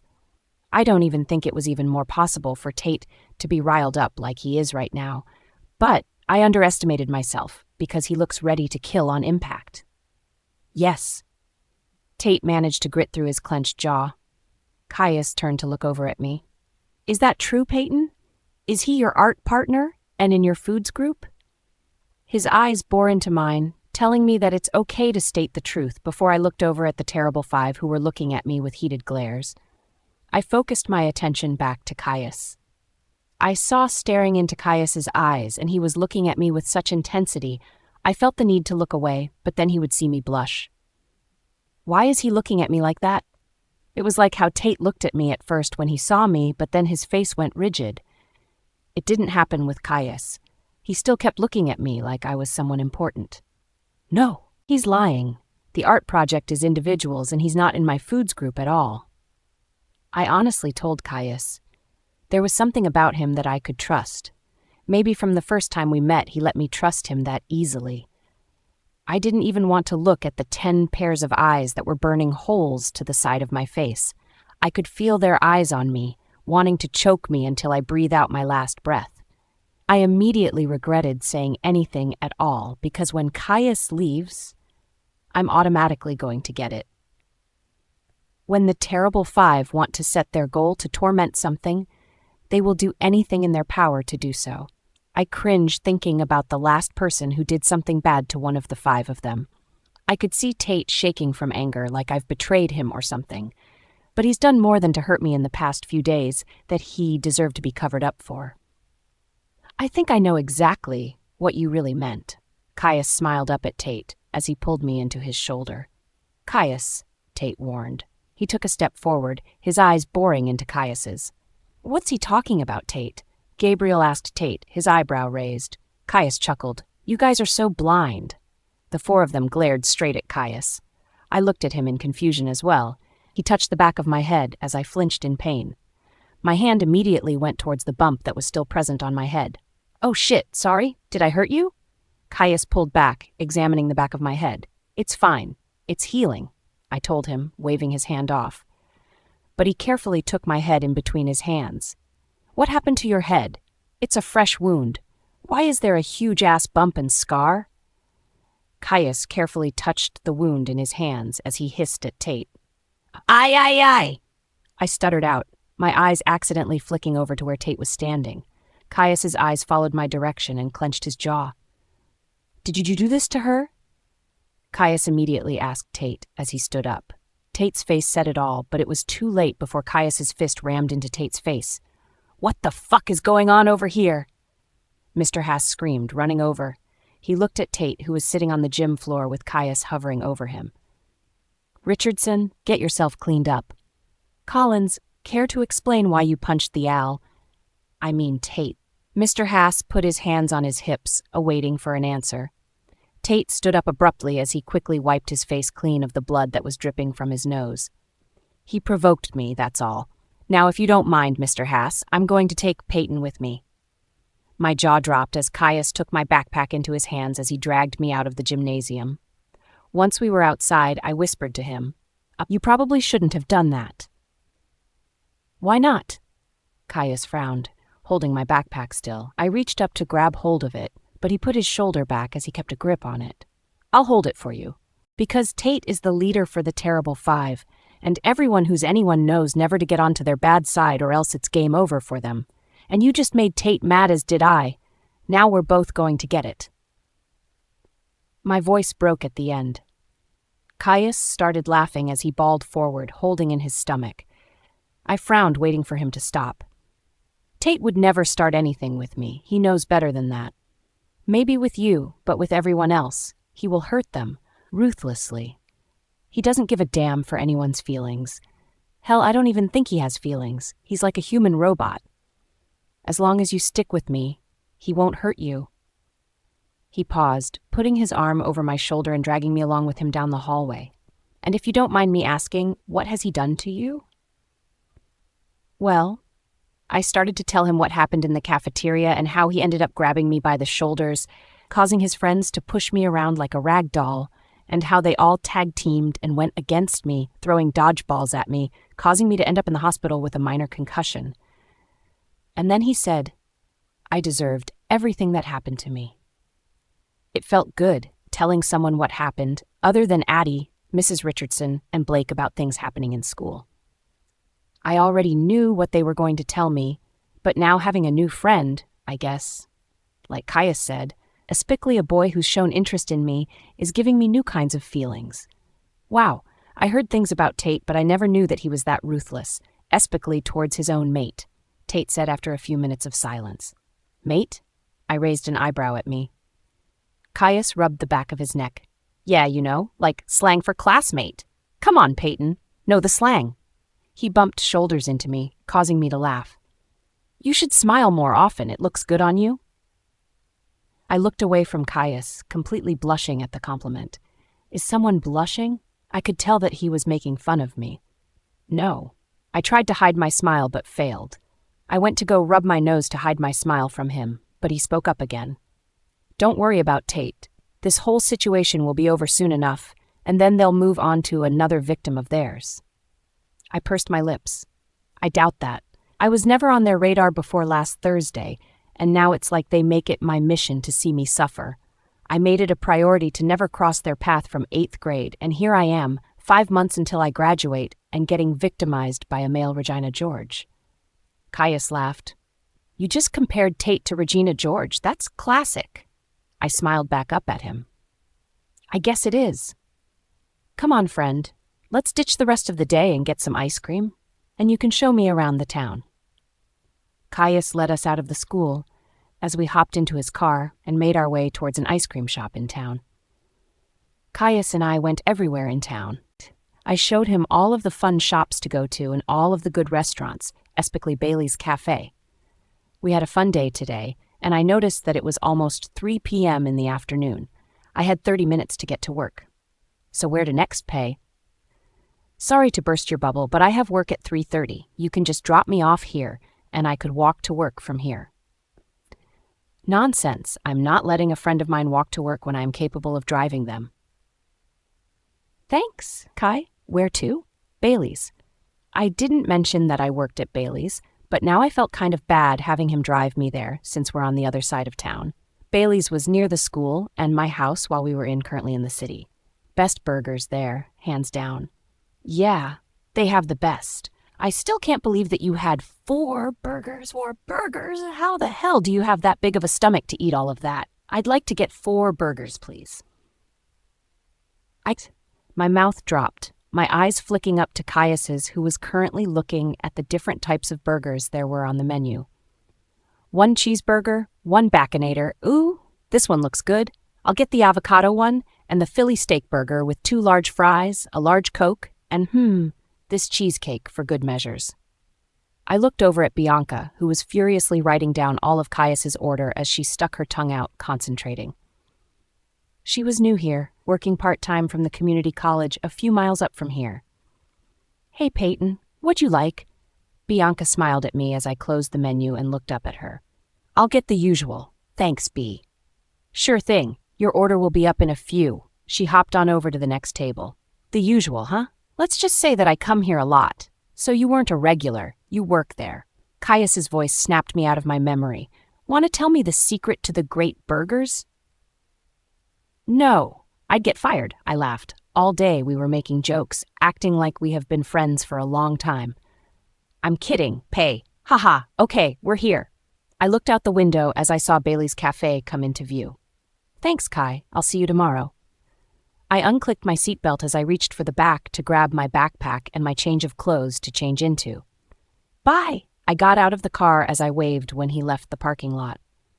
Once I clocked in, I called Addie telling her that I made it at work and I'd be there at 8 to pick up Kirsten and Dylan. My goal is to take them out Friday night since I get paid. When I was out with Caius, I picked up my paycheck from the clinic and I knew that money would go to my drunkard parents. Hey, B, you can clock out now. I'm here. I came around the table, putting my apron on. Bianca sighed as she took off her apron and tossed it onto the table.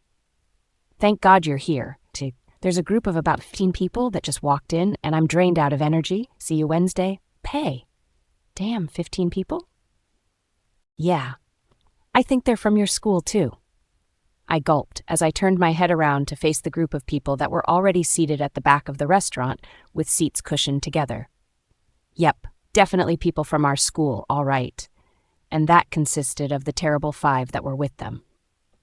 You sure you want to leave now, B? You can't wait until after these people go? I whispered to her, already knowing the answer. She worked the morning and lunch rush. There was no way she was going to stay and work the afternoon and dinner rush. Sorry, Pay. I have homework and chapters to catch up on. If I could, I would help you out, but I'm already falling behind. I can't be more than I already am, or I'd have to drop from the semester. Understandable. See you Wednesday. I sighed, taking the notepad in my hand and searching for a pen in the drawer. Have fun, Bianca called out as she was leaving the shop. I sighed once again, forcing my feet to head over to the group of people who like to harass people for the hell of it. I plastered a smile on my face and did the normal introductions when you walk into Bailey's. Good afternoon and welcome to Bailey's Cafe. My name is Payton and I'll be your server for today. What can I get all of you started on to drink? All their heads snapped up at me as I spoke. Yep, they looked ready to kill. Well, look who it is. It's Miss Little Attention Whore. Desiree sneered at me. I'll have a Coke. One of them started as I wrote down the orders of their drinks in the order that they were seated to remember easily. I'll be right back with your drinks, unless you guys are ready to order as well. Nah, come back. We're not ready yet. One of the guys, who were nicer than most, said to me. I nodded as I put the notepad in my pocket and headed towards the soda machine to get their drinks. Once I placed all of their drinks on a tray, I slowly walked back to their table and placed each one in front of them. Are you guys ready to order? I asked, taking out my notepad. Gabriel started off the line as it circled around the table, taking each one's order, one by one. So far, so good. Only Desiree has insulted me. I'll put your orders in and it'll come as soon as it can. I keep you guys updated on the status of your orders. I walked to another 3 tables where I had other customers seated. About 5 minutes went by before Carl hit the bell, signaling for me that an order was completed and ready to be taken to the customer. I have the first half of your larger group ready. The other half will be done in about 5 more minutes.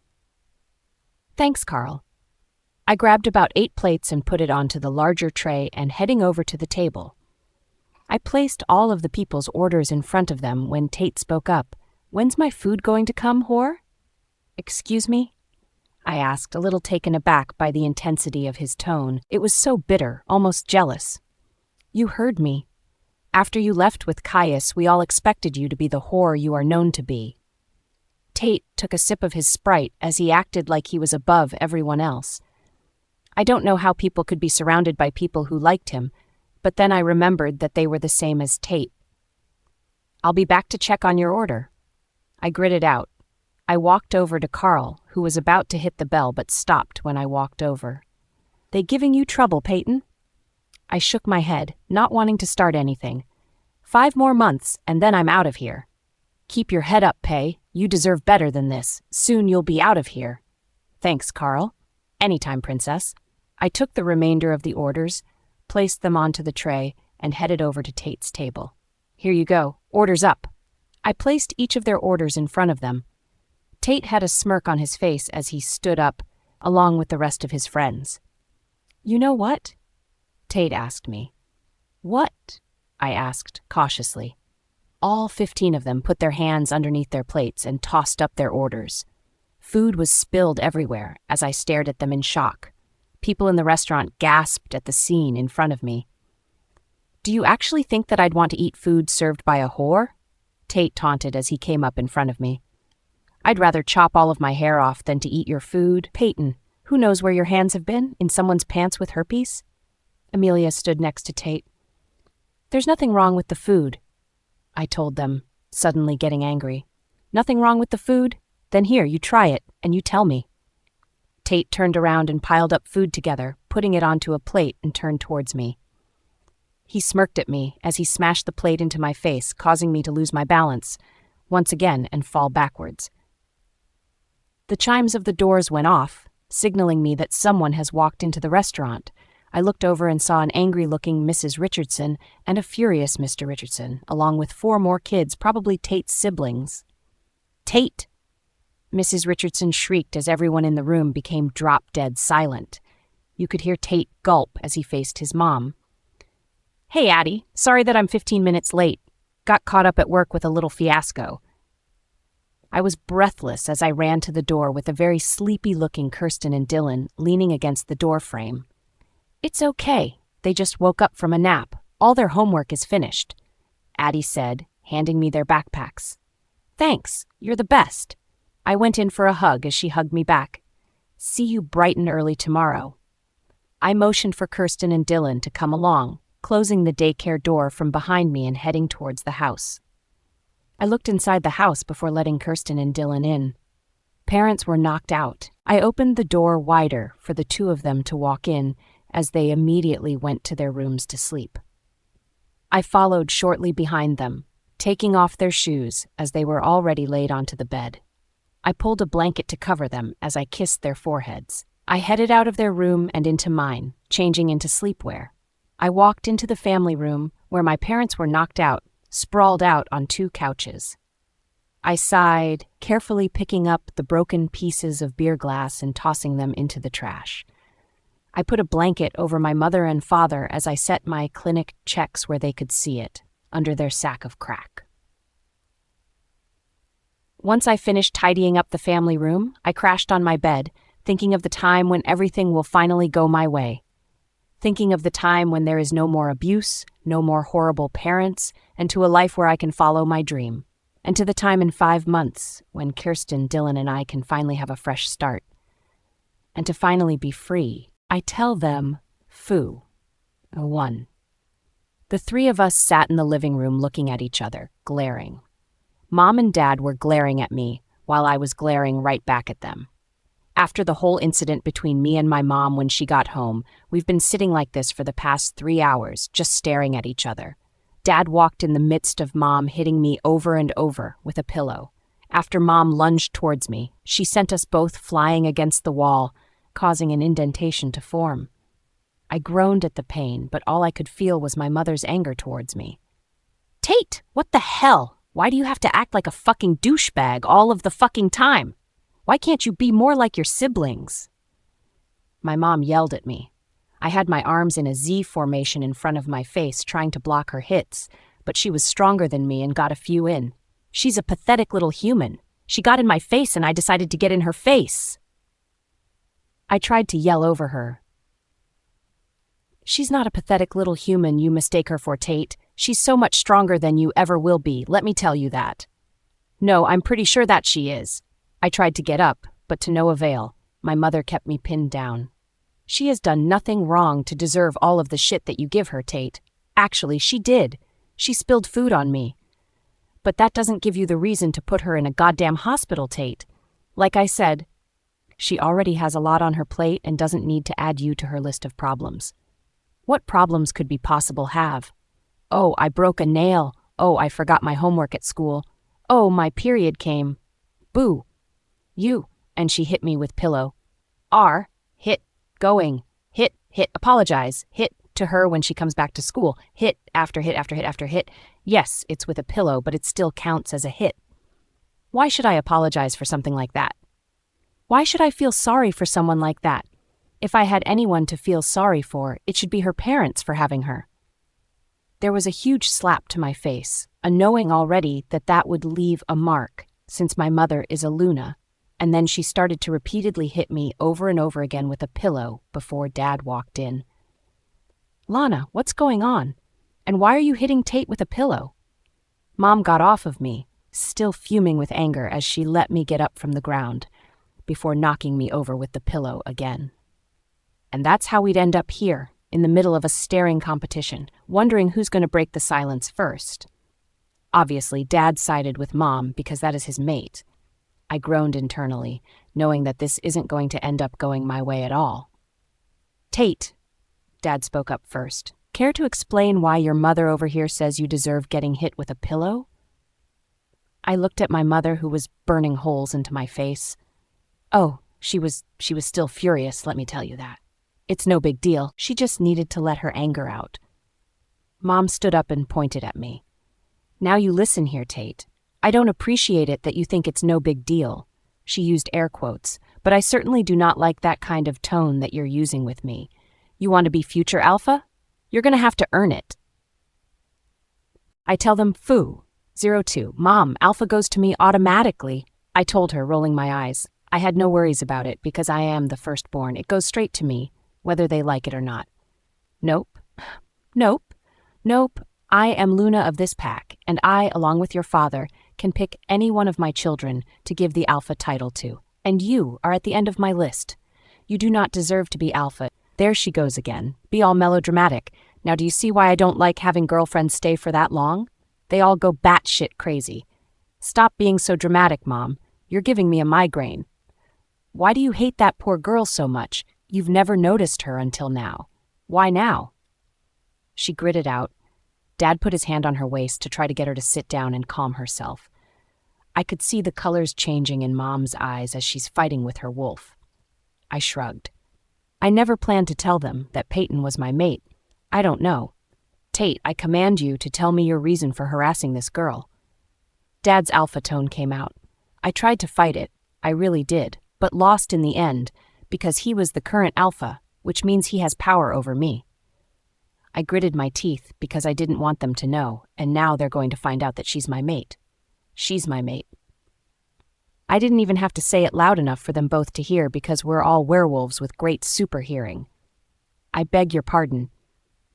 Dad looked at me with a confused look on his face, whereas Mom looked like she was ready to decapitate me. She's my mate. Rare for a human to be an alpha's mate. That's strange. That's only happened 3 times in this pack in the last 50-something years. You practically beat her up and she is your mate? If you lived in Australia, I'm pretty sure you could have heard my mom yell from there. Scratch that, she didn't yell. More like, roared. And then she turned to Dad.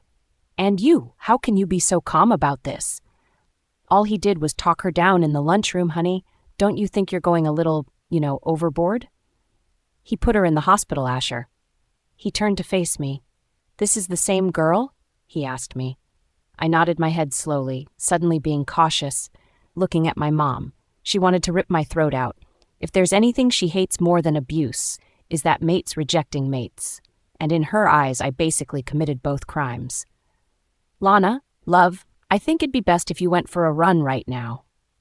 Dad looked over at Mom, who was currently shaking with anger. You are not getting that alpha title until you show respect and honor to receive that title. Let me tell you that, Tate. My mom told me.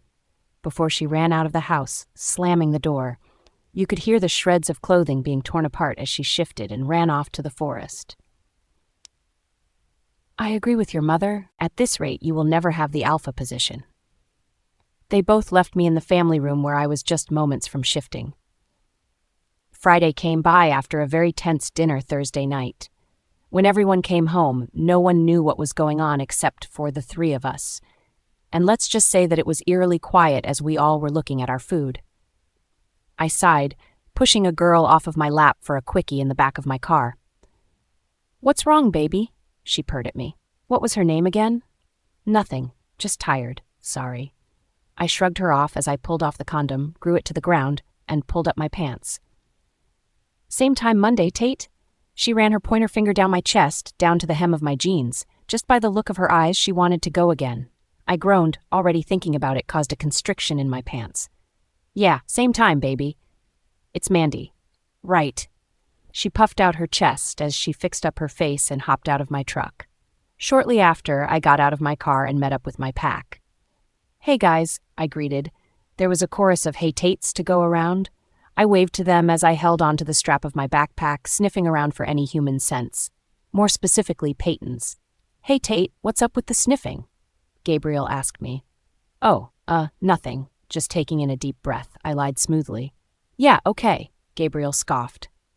I sniffed around more, trying to find her scent, but it was nowhere near the school grounds. She's probably at the hospital still, or at home, because you put her there. My wolf growled at me. Ever since yesterday, my wolf has been on edge with me. If I spoke to him, he would growl. If I looked at another girl, he growled. If I had sex with a girl, he would completely shut me out. How exactly was I to know that she would slip and fall like that? I tell them foo. 03. We are her mate, Tate. We were supposed to catch her, but no, you withheld me from catching her, and you didn't even have the nerve to visit her in the hospital to see if she was doing okay, or even if she was awake. Correction, was her mate. I put a cigarette to my mouth and lit it. I inhaled slowly and blew out the smoke slowly as well. She still is our mate, whether you want her or not. I want her. You're keeping her away from me. From the both of us. Your parents are right, Tate. You don't deserve the alpha title if you're going to act like this. You're ruthless and pathetic. Payton isn't pathetic excuse like you said she was. You are. And you don't deserve to be alpha without a wolf. Don't call for me, I won't answer. Goodbye. My wolf shut off from me as I fell to the ground, kneeling against a railing. I was breathing hard, not believing that my wolf shut himself from me. That means I can't shift. Rage filled me as I was starting to shake, but I couldn't feel the need to shift. What the hell? I tried to calm my breathing, but it was no use. Tate? Man, you okay? Gabriel asked me, cautiously. You look like you're going to pass out, Elijah said, putting his hands in front of himself, like he was going to steady me in case I would fall to the ground. Nah, man, I'm okay. I put my hand up to dismiss them, but the two of them came around me and held me up like some kind of puppet. You're looking really pale, Tate. Maybe you should go see the pack doctor, Amelia said, putting her hand to my face. She poked it as I winced. That hurt? Yep, you're going to the pack doctor. I've already told my dad that we're coming, Desiree said. Her dad was the pack doctor, and he would make everyone good as new. My insides started to churn as I became nauseated. I pinched the bridge of my nose as my friends helped me into a car, but it didn't help with the way someone was driving. Swerving, hitting the bumps and stopping and going too hard. It didn't take long to get onto pack ground with the way that, I assume, Gabriel was driving. Dad, over here, I heard Desiree call for her dad. Oh my, he doesn't look too good. It's almost as if he's lost his. Peter, Desiree's dad, came up to me and brought me into his embrace. His what? The four of them inquired. I can't say. You guys stay here while I go and take care of Tate, all right? The four of them nodded, but I quickly looked away, feeling even more nauseated. I couldn't hold it in any longer and threw up on Peter. Sorry, I mumbled out, my head feeling a little bit better, but not quite. No worries. Happens all the time. Peter was literally dragging me into the house and into his little office where he works on pack members when they're hurt. Now, this is no business of mine to know, but I'd like to let you know that this has happened once or twice that I've known about. He paused. Did your wolf shut himself off from you completely? There was the question. He may or may not have. I'm being serious here, Tate. Your alpha title is on the line, Peter told me sternly, probing me with his fingers. Probably doing some medical check. Up. I felt ready to puke. I think that he saw that as he quickly went under the cabinet and reached for a bowl and handed it to me. I threw up into the bowl, letting all of the food that I ate this morning flow freely into the bowl. How can Peter stand the stench of this smell? I can't even stand the smell, and smelling my own puke makes me want to throw up even more. What alpha title? Don't have it now that I've lost my wolf. I laughed, causing Peter to look at me in shock. I don't even know how to make feel about my body right now. It's telling me to do one thing, while I want to do another. I have alerted your parents, and they are on their way. Great. The good old rentals are coming to find out that their son has lost his wolf because I've shunned the only thing that he wanted, Payton. My anger flew through the roof, hating this girl more than I've already hated her. Friday passed as I stayed home for the rest of the day, looking like a corpse. Saturday morning started off really slow as I woke up at 4 a.m. and have been watching movies since. I haven't left my room since the whole incident in Peter's office. I stared at the TV, watching a Netflix movie about this girl fighting until the death. Literally. Hunger Games. I don't see what's so good about this movie anyway.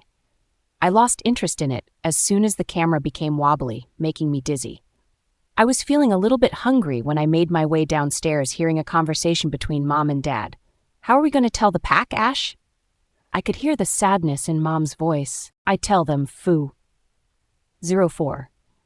He lost his wolf, Ash. He won't come back after what Tate has done. I don't know, Lana. I don't even know what to think right now. I didn't even know that Tate's wolf could shut himself off like that. What is so wrong with that girl that makes Tate hate her so much? She sighed. She's not worth fighting for. I wanted to say but kept my mouth shut. I don't know, honey. I don't even know what's going to happen when the bordering packs are going to take this. I don't want to lie to them and become someone that they can't trust. Why would they give a damn about what they'd say? I'm worried for the girl, Ash. She's going home today. I couldn't help but catch the worriedness in her voice. You can't do anything about it, Lana. She told you she wants to weigh it out and then she can finally be where she wants to be. But she belongs here, with Tate, with the pack. I know she's human, but she's going to learn about us anyway. I could hear the break in my mom's voice. I couldn't take it anymore as I stood up and walked back upstairs quietly. Then, making sure that I'm being heard, stomped down the staircase and rounding it, coming into the kitchen's view. Mother, Father, I said, walking into the kitchen and headed straight for the fridge. Tate, they answered me at the same time, with no interest of seeing me. It was now lunchtime, and I was starving. They sat at the island table, eating away, not giving a damn that I was here. I was in the midst of making a sandwich when there was a sharp blow to my head. I hissed, falling forward onto the ground, looking back at who could have possibly whacked me. What the fuck? I said. There was no one behind me. Only my parents were in the room with me, but they were on the other side of the table. Tate? What happened? Dad questioned as he looked up from paperwork. I don't know. I felt like I was being whacked in the head, but it's not my pain. I touched the back of my head. There was no blood drawn. And then there was another pain shooting through my stomach as I clutched it. It felt like I was being kicked. There was more force with every kick. Ah! I yelled out, the pain not dulling. There was a pressure to my head once more as it felt like I was being slammed repeatedly into the ground over and over and over again. It's Peyton's pain. I barely caught what she said as my mom whispered. She started to cry as she was pulled into a hug by Dad. I just watched her cry from the ground as I was still in fetal position. Now you get a glimpse of what she has to endure. She walked out of the kitchen, leaving me alone. I wasn't hungry anymore. All I could feel was Peyton's pain shooting through me. Did I feel bad that the bitch was getting injured? Not quite. It hurt worse losing your wolf than what she just had done to her. We hadn't told the pack yet that I've lost my wolf. They just suspected that I was a little sick or had gotten the flu bug. I wasn't there at the pack meeting Sunday because Dad didn't want me to be there for something important. First period was dragging as I finally got up from my seat and started walking to English. I could already smell Peyton's scent a few feet down the hall of the English room. I was walking with my usual group of friends who were eyeing me like I was ready to fall again. I walked through the door, my eyes looking straight to Peyton. She had on a hoodie with yoga pants on, making sure to hide her face from the world. She didn't look like she was being beat up or she just hid it well. She's the one who faked fainting, right? Here we go. I think so. I mean, she hasn't been in school since Thursday. What an attention whore, only to get Tate's attention. The outsides of my mouth curved up into a smile. These girls can never get enough of me. I don't blame him. He's one piece of fine meat. I sure am. She's so pathetic it baffles me, Amelia snickered. Did you see how she fell down? That was so dramatic. Desiree laughed it off. Tell me about it. It was pitiful. And then she hits her head too hard and we had to call an ambulance. Elijah decided to pitch in. She's a bitch for spilling her food on Tate. Ah, one of my many conquests sticking up for me. I decided it was my turn to pitch in something just as mean. I thought about how she was being beat to a pulp, as I felt that everything was happening to her. I thought about all of the hushed whispers that were spreading around school like a forest fire. I thought about how she caused me to lose my wolf. And I thought about how she caused me the alpha position. She deserved what happened to her. I was mostly thinking about the beating that she got. What goes around comes right back around, they say. I saw that she bit down on her lip, hard, trying to keep from crying. She turned her head to the right, her tears freely falling down her face. She tried to muffle down her sobs by biting onto her lip every time one would try to escape, and I guess it worked. I tell them, foo. 05. Mr. Luck walked in shortly after, and everyone just focused on him. I saw that Payton brushed away the tears that were on her face and tried to focus on what Mr. Luck was writing on the board. There were more things being said to her, but I ignored them, knowing that I've done the most damage.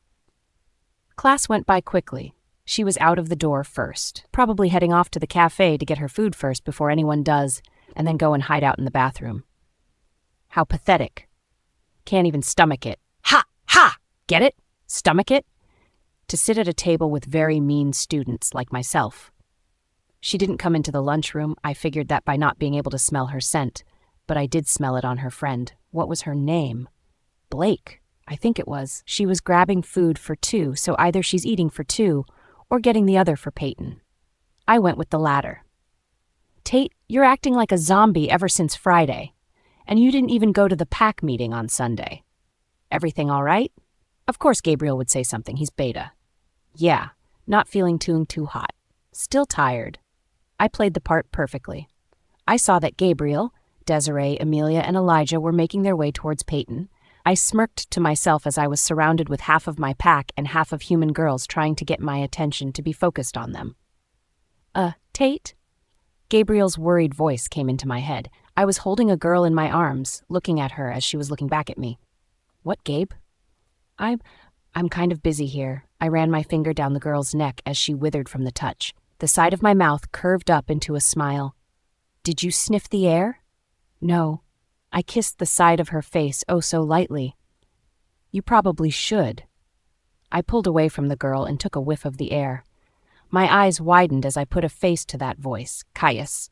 So, Payton, since I'm new in town, do you think that you could show me around? I walked away from the group of people that I was around and stalked my way towards the 6 of them sat and stood. Caius, what are you doing here? I commanded him to answer me. Oh, please, Tate. Don't use that tone with me. We both know that it doesn't work on me. Caius smiled at me. I balled my hands into fists as I tried to control my anger. Well, fuck that. I can't even shift into a wolf anymore. It doesn't even matter if I get angry or not. What are you doing here? I asked again, shaking. School burned down. All the students from my high school are getting transferred here. Isn't it just great, Tate? Caius sat down next to Payton on the bleachers with a smile on his face. He even put an arm around her and snuggled her close to him. And look, I even made a new friend. Her name is Payton, and it seems like your friends were harassing her. As they should.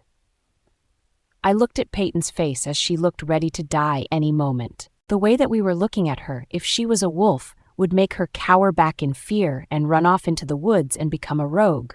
She glanced behind me, probably seeing that my pack was in their defensive mode, waiting for a word to attack. I was shaking uncontrollably as Elijah, Gabriel, Desiree, and Amelia looked at me in confusion. She's my... I started to say before I clamped my mouth shut. I was opening and closing my mouth, waiting for something to come out, but nothing ever did. She's your what? Caius asked, a little bit tauntingly, waiting for me to spill out the beans that she's my mate and that we're werewolves to the humans in this room. Elijah, Gabriel, Desiree, and Amelia were all leaning towards me, awaiting for me to answer. Any time now, Richardson, Caius said, bored. He looked over at Payton, who he made blush. She turned away from him, probably feeling the things that he's giving her butterflies for. He nudged her shoulder as she made eye contact with me. She's my art partner for the project that's coming up in 2 weeks, and she's in my foods group for senior foods, and we have to come up with a pastry dish. Payton's jaw dropped, as did my friends. I twisted my head towards them. Go along with it, I told them in the mind, Link. They all nodded as Caius spoke up. Is that so? He raised an eyebrow, calling my bullshit. I was about to answer him when I saw that Caius put his hand on Payton's upper thigh and gave it a little reassuring squeeze because he didn't believe me. I tensed up, his hands all over what's mine. Yes. I gripped my teeth and clenched my jaw. What the hell? What's mine? She's not mine, nor will she ever be. Caius turned to look at Payton. Is that true, Payton? Is he your art partner and in your foods group? Payton scanned the people's faces, including mine, before she looked back at Caius. Please lie, please lie, please lie. No, he's lying. The art project is individuals, and he's not in my foods group at all. God damn it. After an intense stare down between Payton's face and my eyes, Caius spoke up. I think I know exactly what you really meant. Caius smiled up at me as he pulled Payton into his shoulder. Caius, I warned. I took a step forward, never leaving his eyes. I wanted him to know not to tell anyone. What's he talking about, Tate? Gabriel asked. I tell them foo. 6. Caius chuckled. You guys are so blind. I glared at him, but then my eyes shot to Payton as she was holding her head. Oh shit, sorry, did I hurt you? He pulled back, examining the back of her head. It's fine. It's healing. She waved him off dismissively. He took her head carefully in between his hands. What happened to your head? It's a fresh wound. Why is there a huge-ass bump and scar? She started to stutter out. Her eyes flicked to mine as Caius followed and clenched his jaw. Did you do this to her? Caius glared at me, standing up. His fist rammed into my face before I had any chance to cover myself. What the fuck is going on over here? Mr. Haas screamed, running over. He looked at me and then looked at Caius. Richardson, get yourself cleaned up. Collins, care to explain why you punched the Tate? Mr. Haas put his hands on his hips. Good save there, coach. He provoked me, that's all. Now, if you don't mind, Mr. Haas, I'm going to take Payton with me. I saw that her jaw dropped as he took her backpack into his hands as she dragged her out of the gymnasium. I got up from the ground and wiped off the blood that was forming around my nose. You okay, man? Elijah asked, holding out a tissue. I took it and blew my nose through it. Nah, I have to talk to my parents. I didn't know that Caius and his pack are in town. I told them, walking out of the gym. I stood in my father's office, who was looking at his computer, typing away. Hello? Earth to Father, did you not hear me? Oh, sorry, what did you say? He looked up at me, but then quickly went back to looking at the computer. I said, since when did Caius and his pack come into town? And when did Caius take over? I questioned. Caius came to us Sunday and they just arrived in the early this morning. If I had allowed you to come to the pack meeting Sunday, you would have known. But why have you there when you have no business being there in the first place? I guess he's a little bit still upset from Friday's mishaps. Forget it. Where's Mom? I changed the subject. She should be home by now, taking her break. I promised her that I'd take her to Bailey's before she goes for her night shift. All right. I walked out of the door, shutting it behind me. The pack and I walked into Bailey's around 3:30. There was about 15 of us that decided to come and get some food. Others were either on patrol or working on homework and whatnot. Welcome to Bailey's, the greeter said as we walked in. We all said hi to her as we waited for her to make a big enough table for all of us to sit down at. Follow me. Right this way? We followed her down the restaurant at the very end and sat in a rectangle. Thanks. Your server will be with you shortly. She nodded her head at us and scurried away, helping in another party get seated. I knew it was going to be a bad idea, but I could smell Payton's scent very strong in this restaurant. I knew I was right when she stood before us. Good afternoon and welcome to Bailey's Cafe. My name is Payton and I'll be your server for today. What can I get all of you started on to drink? Well. Look who it is. It's Miss Little Attention Whore. Desiree sneered at her. She disregarded her comment and continued writing down drink orders. I'll have a Coke, one of the pack members said as she wrote it down. I'll be right back with your drinks, unless you guys are ready to order as well. Nah, come back. We're not ready yet. I saw that Connor spoke up. She nodded her head as she placed the notepad back into her pocket and went off. Are you guys ready to order? She asked after setting each one of our drinks on the table. Gabriel started off the line as it circled around the table, taking each one of our orders.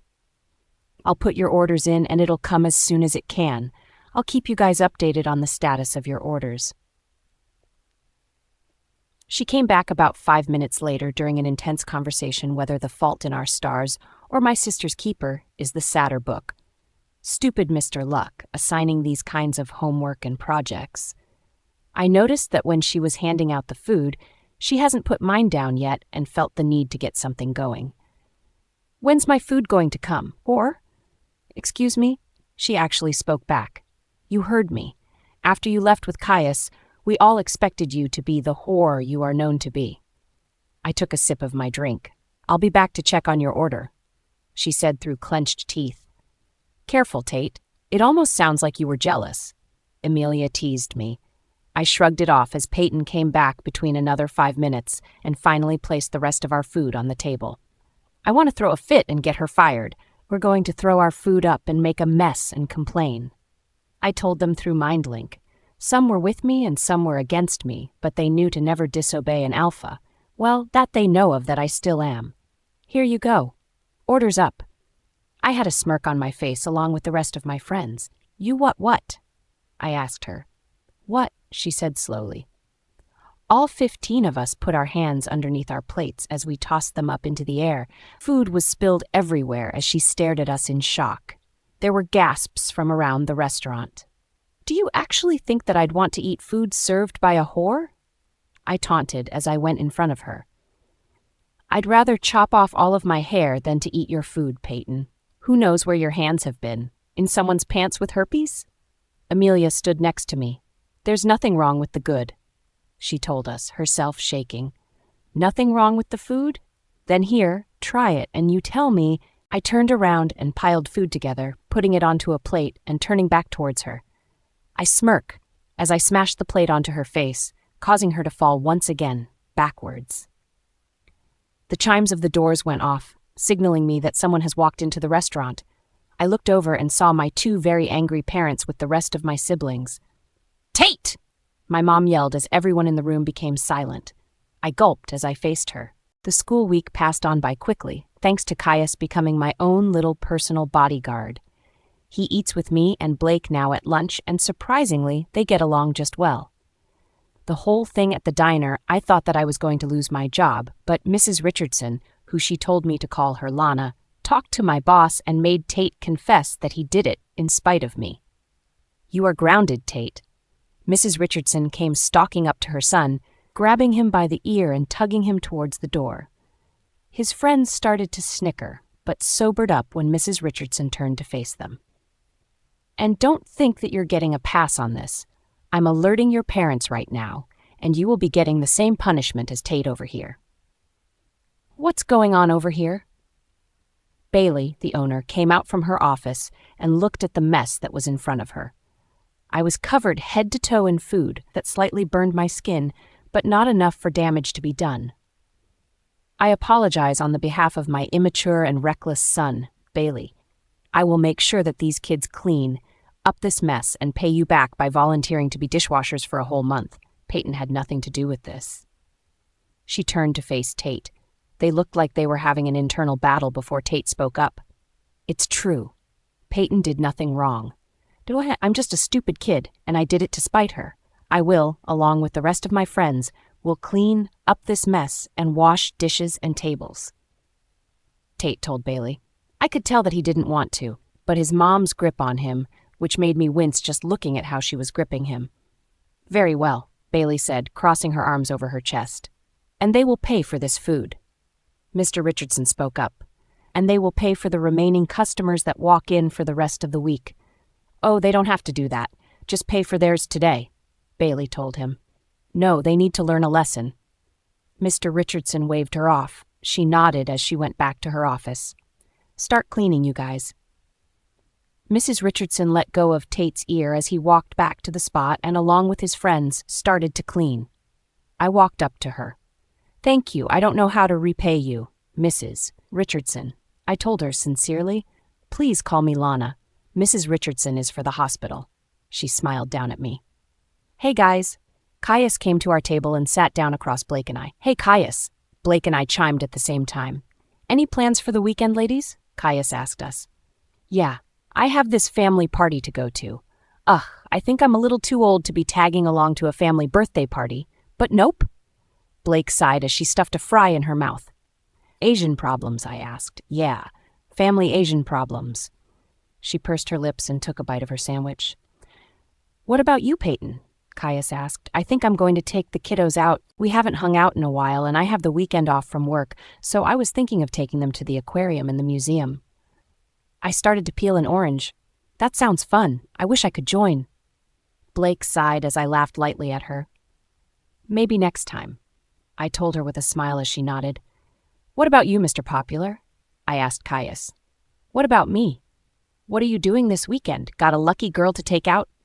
I wiggled my eyebrows at him. I'm kind of thankful that Caius came up to me and asked me where a book was in the library. He's an actual good friend. I think I'm starting to develop feelings for him, but at the same time, every time I see Tate around, I feel an attraction to him, and it's confusing me. And then when I'm with Caius, he sends me mixed signals. I'm going to let you in on a secret. I feel like Tate watching me from afar, like I am some sort of ownership to him.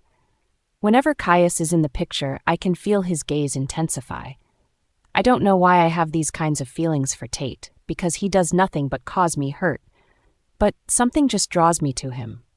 It's so stupid to have these feelings, but then I feel something for Caius as well. He's been like the overprotective boyfriend-brother this past week. No one starts any rumors about me anymore because Caius just stares down the person and they scurry away. Ah, no, I'm helping my father with something for the family business, showing me the ropes of taking over when I'm ready to do so. He leaned back in the chair and I saw his arm muscles move oh so slowly as he leaned. I bit the inside of my cheek to keep from checking him out. Such pity. I feel bad for the girls who are eyeing you like they're waiting for an opportunity to pounce on you. I nodded my head towards Caius's newly formed groupie. He took a look over his shoulder as he looked at the group of girls. The girls immediately dropped their mouths as Caius waved to them and shot them a wink. I think you're going to give them a heart attack. Yeah, Caius. I swear Tiffany just had a heart palpitation and she has a weak heart. Blake chuckled. She did. Tiffany did have a weak heart. I think she said she has a hole in it. I'm pretty sure. You know an activity that can strengthen a weak heart? Caius leaned forward. We shook our heads. He motioned for us to come closer. And once we were close enough for him to whisper in our ears, he said, sex. Blake and I immediately shot backwards as we looked at Caius laughing in his seat. Oh, that was just too funny. We both frowned at him and I threw a fry at his face. All right, I'm sorry. I couldn't resist. He took the fry that hit his face and ate it. Pay, are you going to the ball in 2 weeks? Blake asked me. I completely forgot about that. Ah, the infamous masquerade ball. The seniors have 2 big dances, the masquerade and prom. While the masquerade is in the winter, prom is the week before graduation. Oh, I don't know, I told her honestly. I would have to pick one to go to. Come on, Pay, she whined. You have to come. Yeah, Pay, you have to. Caius whined like Blake. I gave them each a solid look and they just laughed at me. What is this masquerade ball, other than the fact that I know it's a masquerade ball? Caius questioned. I could feel a pair of eyes on me. I already knew whose it was. Every time he would look at me with so much affection, jealous, anger, and hate. Well, anger and hate towards Caius. I scuffled in my seat, uncomfortable of his gaze, and Caius noticed, putting his hand on top of mine. I immediately felt better with Caius's hand on top of mine. I just want to scream, I like you, at the top of my lungs, but instead I tried to hide my blush that was forming on my cheeks by putting my free hand on one side of my face, listening to Blake explain the masquerade ball to Caius. The masquerade ball is the time for seniors to dress up like in a masquerade party for one night to be someone that nobody knows who you are. It's before prom, which is the week before graduation. It's a huge thing to go to both. She beamed. Does it require a date? He asked. I just noticed that his hand is still on mine. I sighed inwardly, biting the inside of my cheek. Does he have a girl in sight? Oh God, I sound so love-struck sappy. I slapped myself and focused on Blake's answer, which I already knew the answer to. Nope, no one is allowed to have a date. You guys get paired up. Unless you're in a relationship, you check that off when you buy a ticket and put your name and your girlfriend's boyfriend's name, then they'll set you guys up like that. Otherwise, everyone picks a string from the entrance and you have to put it on and find your other half. Cheesy, I know. I'm so excited. I'm getting my dress and mask Sunday, after the dreaded Asian party. Blake stood up, looking at her phone. But that's 2 weeks from now? I asked. Yes, miss, I'm going to buy my dress last minute. I like to have mine in advance, and please, some girls have bought their dresses over a year ago. She took a sip of her drink, turning to us. Sorry, guys, I have to go.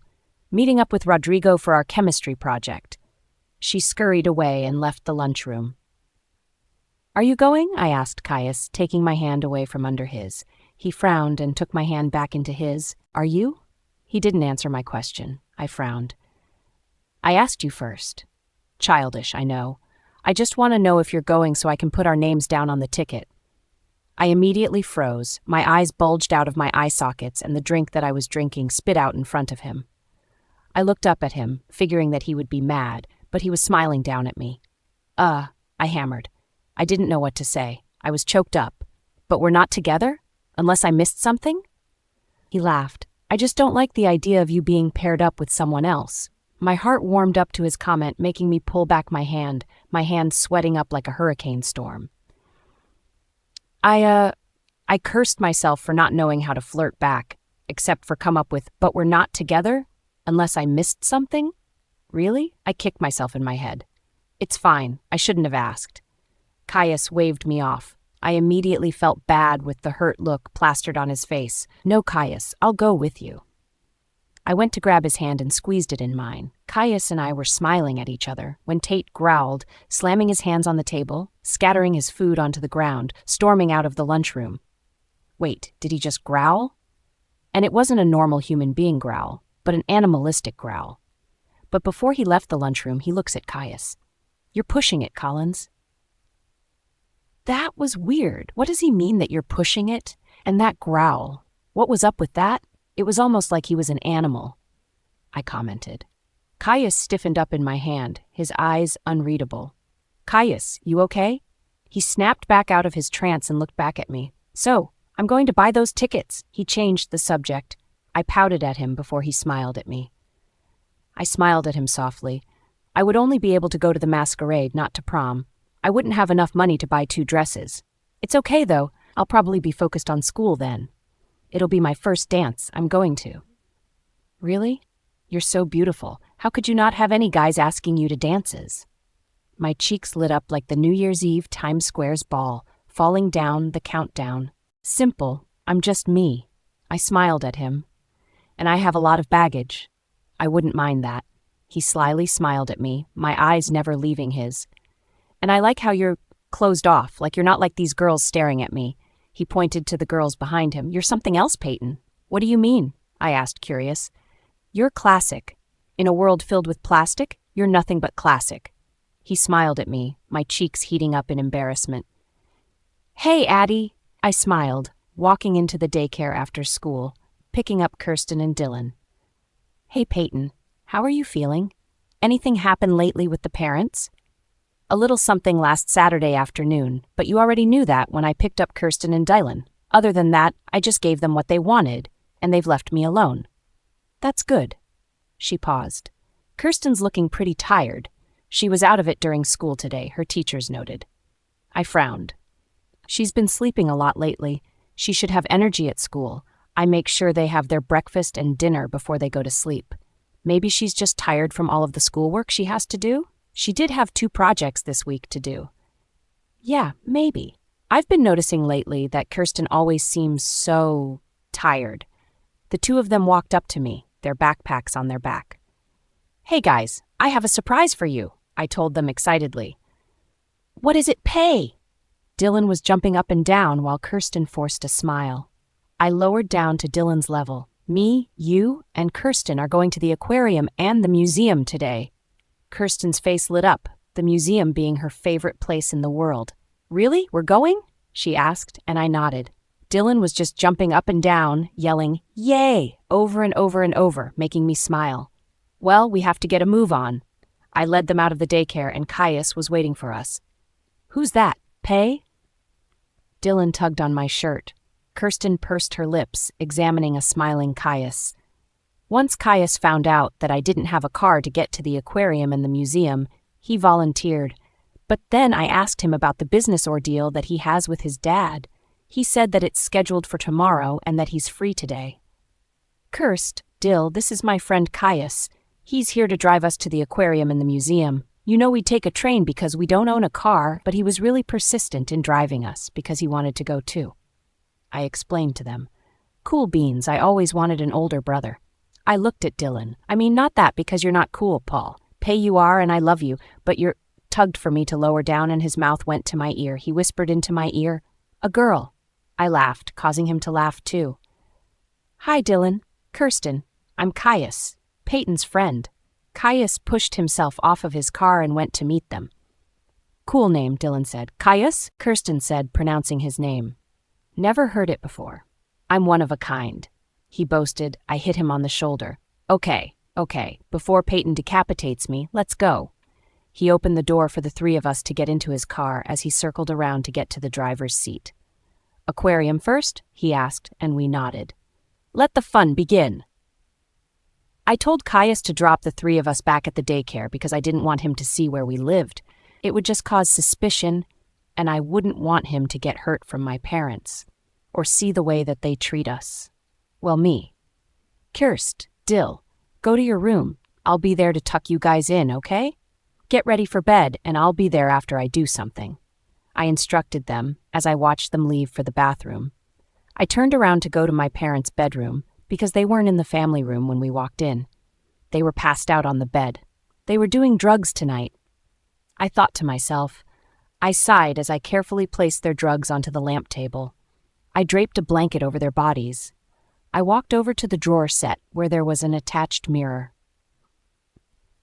I picked up the picture when I was little, I think I was about 6 or 7, and thought back to the time before they went downhill. Kirsten and Dylan weren't born yet, and saw it was the three of us looking happy at the park. Dad was pushing me on the swing, while Mom was standing to the side laughing at my face, which was scared shitless from the height. And then they went downhill after Dad lost his job. He worked at a construction site. He got laid off because the company was losing money and shutting down. He never found another stable job because he only had a high school diploma.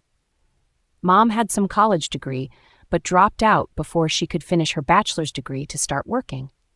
They had me shortly after they finished high school. The beating started about a year later after that picture was taken. At first, I thought that they were taking their anger on me because they couldn't keep their jobs, but that wasn't the reason. The reason was that I was too much for them to handle. They couldn't handle themselves, and adding me to the equation doubled their anger even more. I was 11 when my mom had Kirsten and 13 when she had Dylan. They were surprises and left for me to take care of them.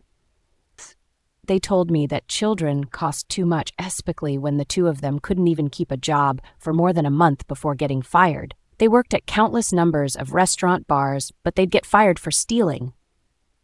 I wondered why they didn't just use protection to keep from having any more kids, but then I immediately put that mind in the back of my head because I love Kirsten and Dylan to death. They put their money towards drugs and alcohol because their parents wouldn't help them, knowing that the money would go to those two things. I sighed, setting the picture frame down and walking out of their room.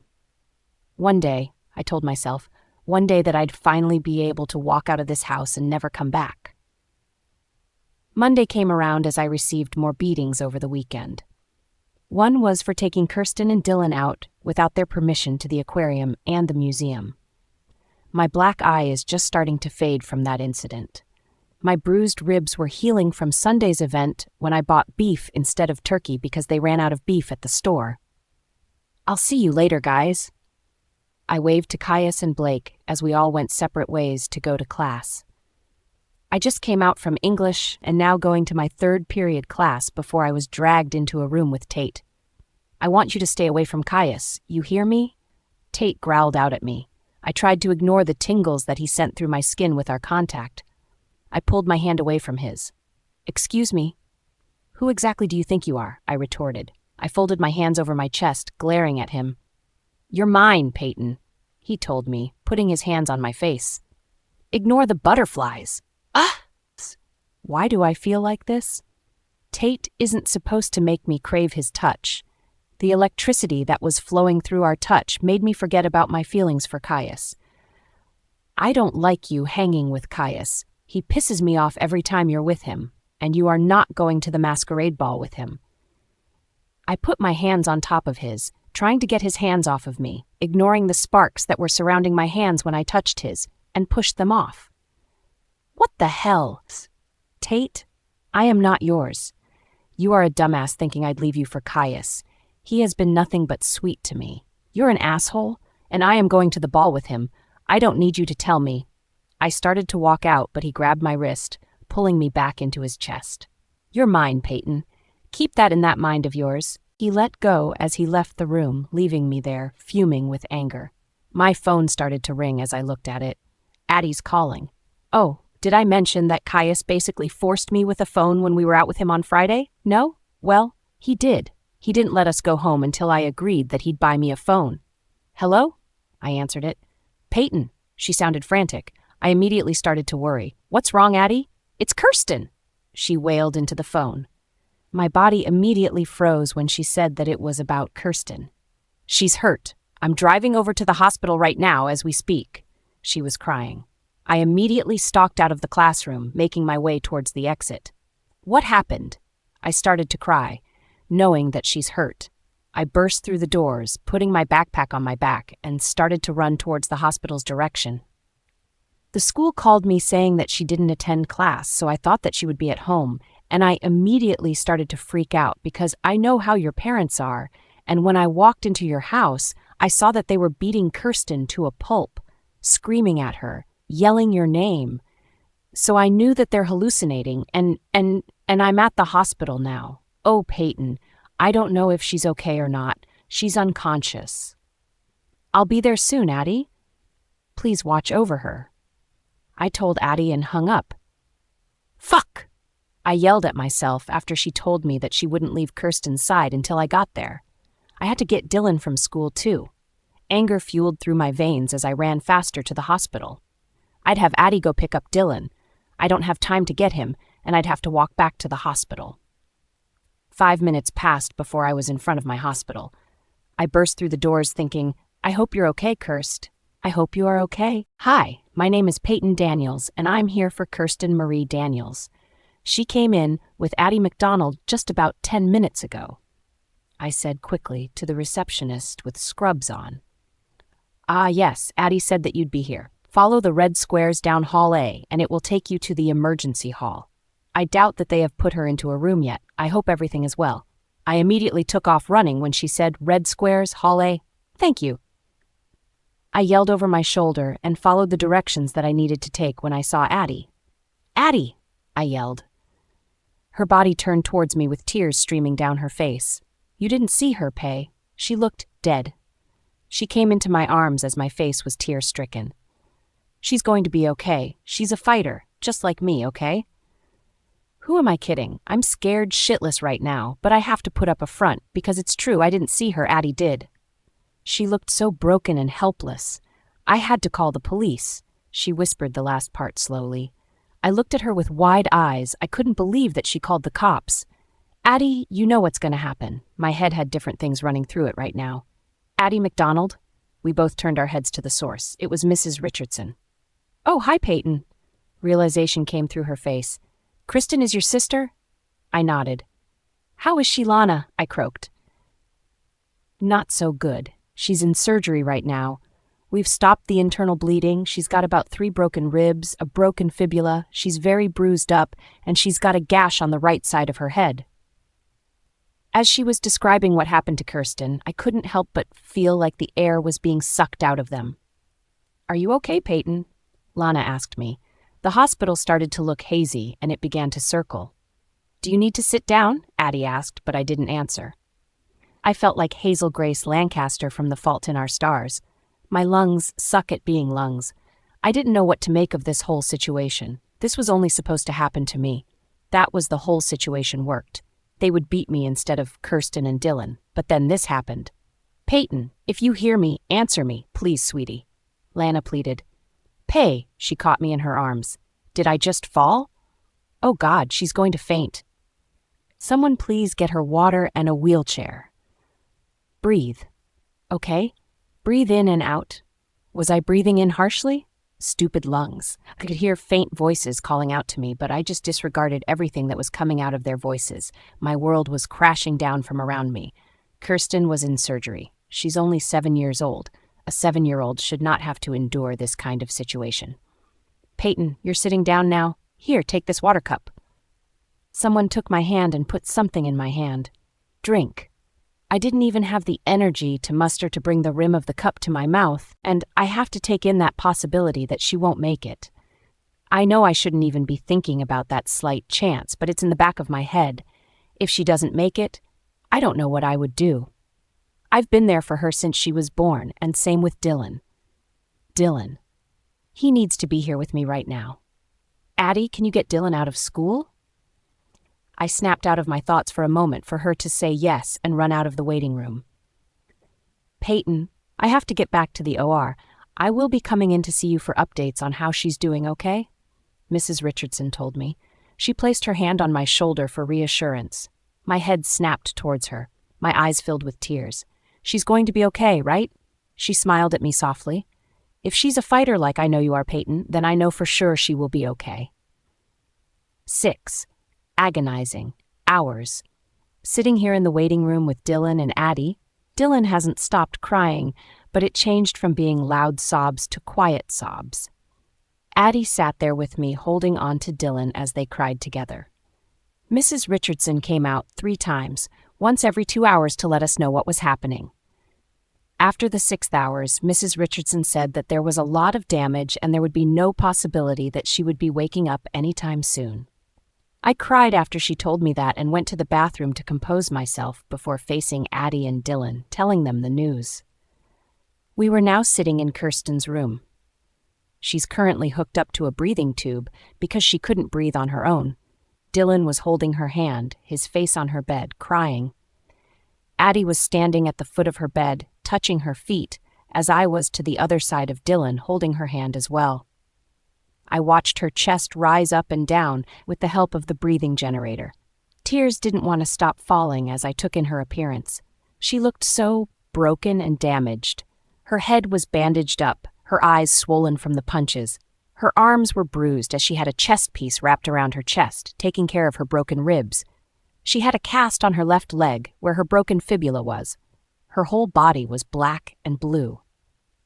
Payton, Dylan cried. I walked over to him and pulled him into my arms. Scared. His voice made my heart break. He was scared for his life. I could sense that from the tone of his voice. Baby, it's going to be okay. Kirsten is going to be okay. This isn't going to happen to you, all right, baby? I will prevent that. This whole thing with Kirsten was an accident. He cried into my shoulder before pulling away and going back to Kirsten. He gently put her hand on top of his, carefully closing his small palm over hers. There was a knock at the door. Come in, I told the person at the door. Mrs. Richardson poked her head into the room. Hi, Payton. Dylan. Addie. She looked at me. Payton, can we talk for a minute? I have someone here that needs to talk to you. I sighed deeply, knowing fully who that person is. I inhaled deeply, standing up from the ground, dusting off imaginary dust off of my jeans. I kissed the top of Dylan's head and walked out of the room, closing the door behind me. Hi, I'm Payton. Hi, I'm Rachel Foster. I'm with Children's Social Services. I've been informed that your parents are both drug addicts as well as alcoholics. I was also informed that you prevent from this being let out for the past years. But this incident here, she motioned to the room, cannot happen again. I'm so sorry to tell you this, but I have to take them into my custody. Way to beat around the bush. But in a few months, I can be able to take them out of the house. No one wants to give an apartment to a teenage girl with 2 siblings with no diploma. Please, I beg you, Mrs. Foster. Don't take Kirsten and Dylan away from me. They're all I have left. Tears started to well in my eyes. I'm sorry, Payton, I can't do anything about it. I have to take them away and put them into a safe environment so no harm can come to them. She sighed. I knew that I was going to lose this battle. I know how this social services work. They're going to be put into a foster home. When is the last time I will be able to see them? My voice broke asking this question. There could be a possibility that I would never see them again. Dylan will be taken to a foster care in a few hours, but Payton has to stay here until she is awake. Dylan is leaving me tonight? Can't I just have one more day with Dylan? Please, I beg of you. I pleaded with my eyes. She just looked at me with sorrow and pity. You can have a few hours and say goodbye, but when the clock strikes 8 p.m., I have to take him away. I'm so sorry, Payton. It's the policy. I'll take what I can get. Now please excuse me. I'm going to have to tell my brother that he's going to be taken away from me as well as Kirsten. Tears fell down my face as I excused myself from the two women. I walked back into the room, Addie standing up and looking over at me. I'm so sorry, Pay, she told me. I ran to Addie and sobbed into her shoulder. Pay? What's wrong? Why are you crying? Dylan stood up from where he was seated by Kirsten and came over to hug my leg. I love you. It's going to be okay, right? That's what you tell me. It's going to be okay. It's going to be all right. No, you can't take me away. I love Payton. She's never done anything to hurt us. Don't take me away.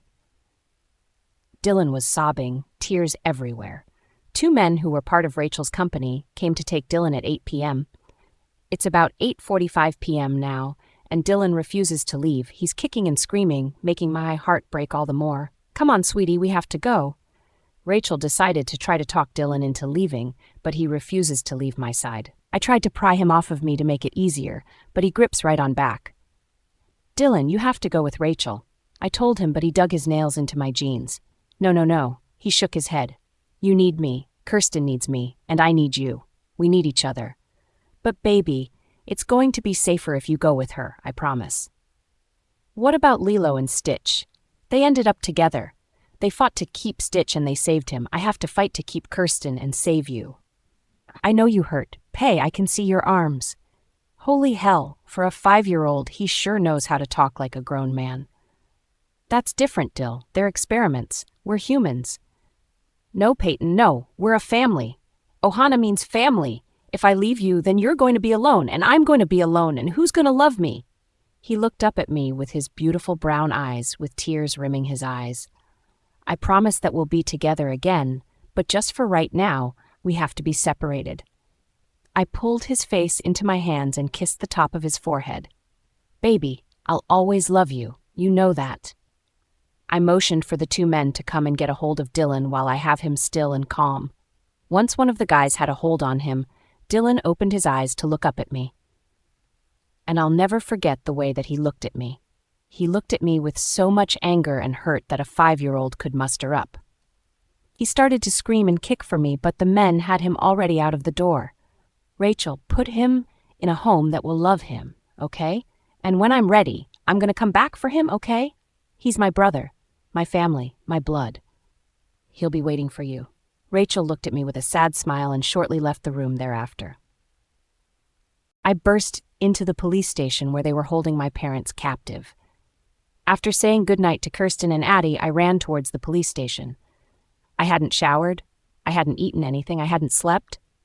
I looked like complete mess going into the police station at night. Hi, I'm here to see Megan and Carter Daniels, please. It's urgent. They're my parents. I told the lady at the front, well, more like commanded her that I see them. Let me go get someone who can lead you there. She told me as I paced in front of her desk. Payton, what are you doing here? I snapped my head up to the voice that I was all too familiar with. He looked at me and saw that I was in distress. He immediately came over to me and cupped my face. Why are you crying? I have to see my parents. Something bad happened and I need to see them. I need to talk to them. Where are they? I need to talk to them. Let me see them, please. I spoke really fast. Okay, calm down. They're at the end of the hall. I'll lead you there. Caius took the piece of hair that was falling in front of my face and tucked it behind my ear, wiping the tears away. It was useless. Once he wiped the tears, a whole new set formed and fell down. He took my hand and led me towards the end of the hallway where I saw my two parents who looked high as fuck but slowly crashing and drunk like motherfuckers. You? I spat. Payton, baby, is that you? These horrible policemen have put us in jail for no good reason. My mother had the audacity to speak to me. Caius, open the bars. I took Caius. He looked at me reluctantly as he opened the doors. I ran inside of the cell and jumped on top of my father. Why did you have to put Kirsten in the hospital? Wait, what? Kirsten is in the hospital? Caius asked. I did not put her in the hospital. That bitch came home early from school. My father answered back. Payton, stop it, my mother pleaded. I didn't answer. I started punching and kicking and yelling and pulling anything that I could grab my hands on and slammed my father's head into the cement wall. You are nothing but a pathetic piece of shit, deadbeat father who does nothing but cause harm. Fathers don't act the way that you do. Fathers are supposed to love and cherish their children, not fucking force them to give you paychecks to spend it on fucking booze and fucking drugs. I fucking hate you. Payton, calm down, Caius told me. I flicked my head up to see his gaze, which, when he met mine, he put his hands up in the air and backed up a bit.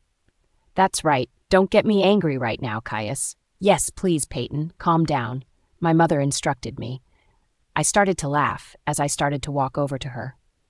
I smiled like the Joker to my mother and punched her square in the face. As for you, you little bitch, you are a wretched excuse for a mother. I grabbed her hair and slammed her to the ground. What kind of mother does this to her children? I'm so sorry that I was a mistake as for Kirsten and Dylan that were in your eyes, but you fucking bitch.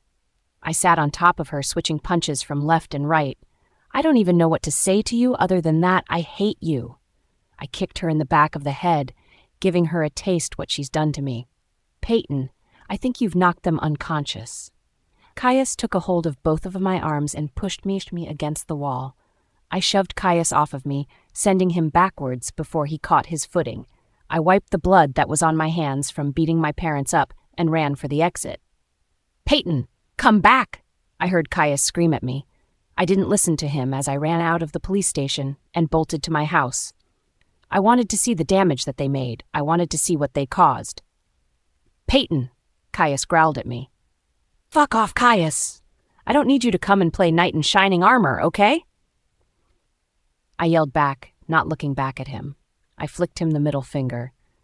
I ran towards my pitiful house and burst through the doors after about 10 minutes of nonstop sprinting. I was breathless by the time I walked in and took in the surroundings. It was a mess. Everything was out of place. Drugs were on the table, leftover beer cans were on the ground, if not spilled. Payton, why'd you just take off running like... Caius stopped as he saw the damage that was inside of the house. See what you like, Caius? I laughed. He pictured me as a normal teenage girl with feelings for him, but now he sees all of the baggage that I told him I had. I told you that I had a lot of baggage. Payton.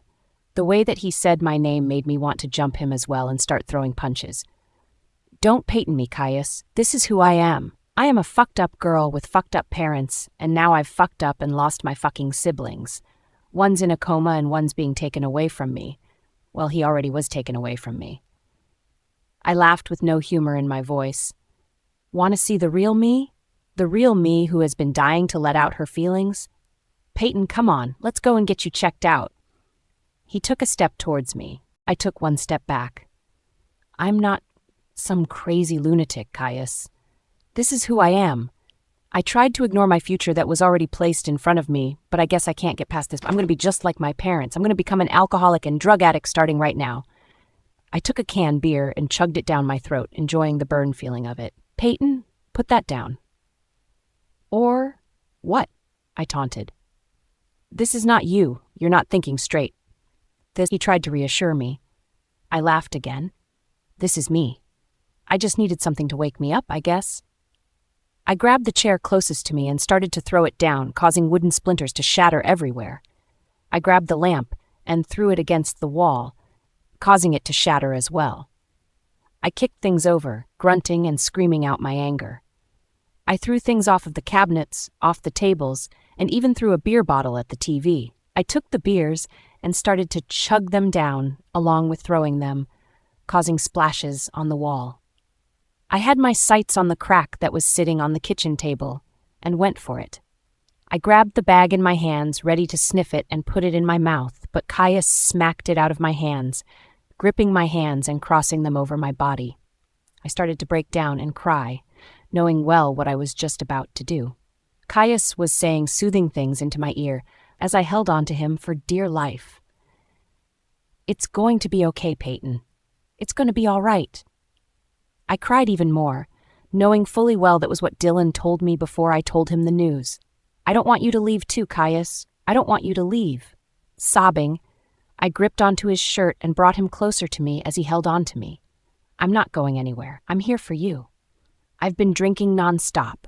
I stayed away from the drugs, but the beer and alcohol is the only thing that makes me feel numb enough not to feel anything."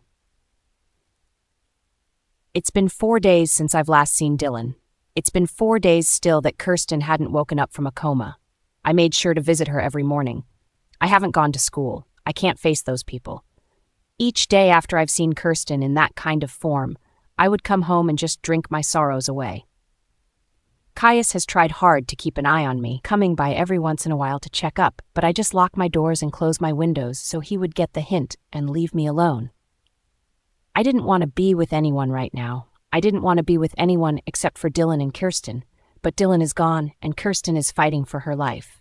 And here I am, alive and breathing, in the house that caused nothing but trouble for me.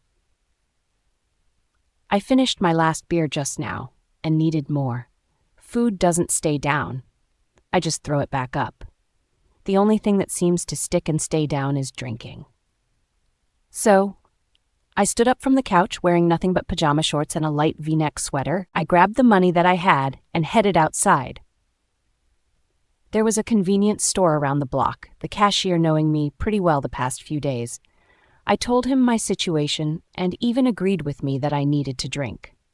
I walked inside of the store, heading straight for the back to get a 32-pack of beer with 2 bottles of vodka and 1 bottle of Jack Daniels. I paid for it at the counter, with the guy looking at me with pity. I think his name was Rex or something. I forgot. I took a swig of the Jack Daniels because I knew that it would hit my system quicker than the vodka and beer. I headed over towards the park, knowing that no one would be over there at a time like this. I plopped down on a bench, putting my face in my hands, asking myself how I managed to have a life like this. That's because your luck sucks. My conscience told me. I had to agree.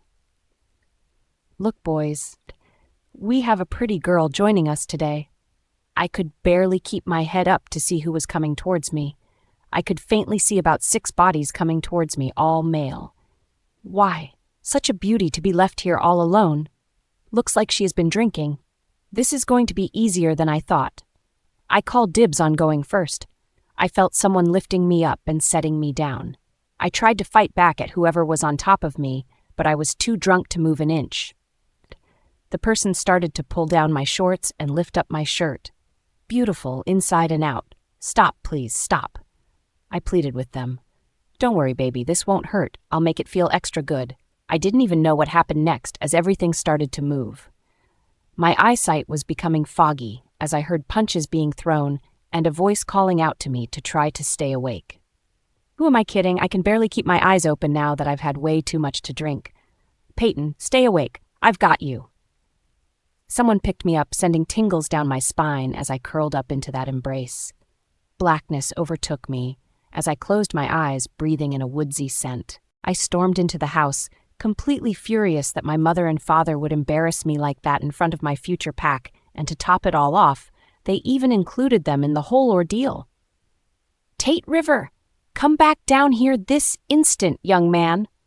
I groaned at my mother's voice, who was calling me from down the family room. "What more do you want?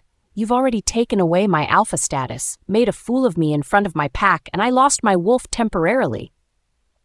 I screamed. I flipped over a lamp, trying to contain my anger.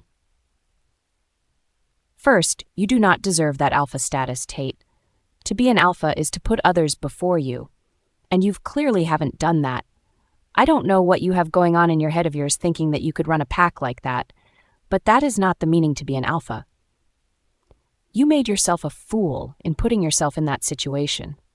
If your mother and I had not been there, that poor girl, which I should also mention is your mate, you could have done damage. And with losing your wolf, you lost him because of how you treated Payton," my father said, crossing his arms across his chest. You seriously need to change your attitude and get that stick that is so high up your ass. You have another pack that is in our area until their school is built back up. You want to show them how weak of an alpha you are?" My mom taunted at me. I was already pissed enough that Caius and his pack were coming to the same school. I don't need my mother telling me that I'm a weakling compared to him. "Don't get mad at her, Tate. We all know that we're right. You need to start thinking straight. And for that to happen, you're going to get a job, a real job, and make your real own hard-earned money." "What?" I threw my hands up in the air. "That wasn't fair." The pack had enough money to pay for the rest of the damage that we did at the restaurant, plus the money that we're paying for the remaining customers coming in and out. "How else are you going to earn that money for the cafe?" Dad smiled at me as he and Mom walked out of the room. "And clean up that mess you made, son." "Tate," Amelia spoke up. We were watching Gabriel interact with his mate, Lydia. They met over the week at school, when a girl literally ran into him walking to class because her classes got changed. She's in Caius's pack, and when he told me I wasn't all too happy about that, I think he's gone soft of me. Man, he is so whipped. He was lucky. His name is a werewolf, too. My thoughts went back to Payton. There were times during the week where I felt pressure constrict in my chest, and I knew what was happening, but I didn't have it in me to go and see if she was okay. She didn't need to know about the wolf world, and I wasn't about ready to go on and tell her anything about it. Yeah? Elijah is nowhere to be found, and Desiree is running late to school. Why do you hate that girl so much? Every time you see her at school, you automatically tense up. We haven't done anything to her the past week, and whenever we see her with Caius, you growl like she's yours. I sucked in a breath at the curious question.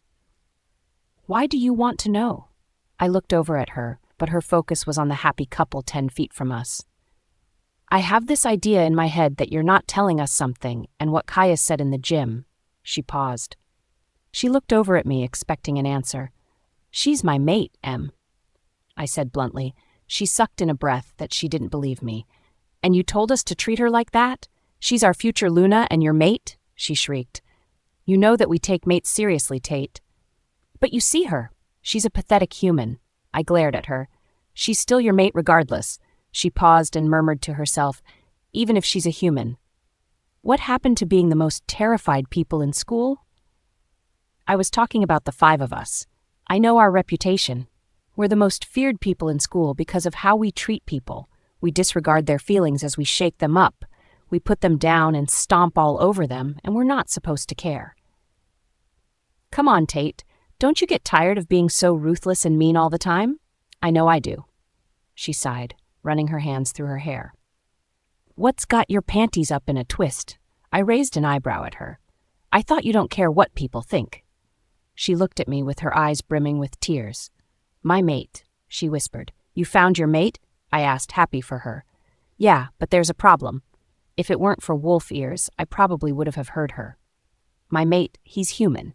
She paused, wiping a tear off of her face.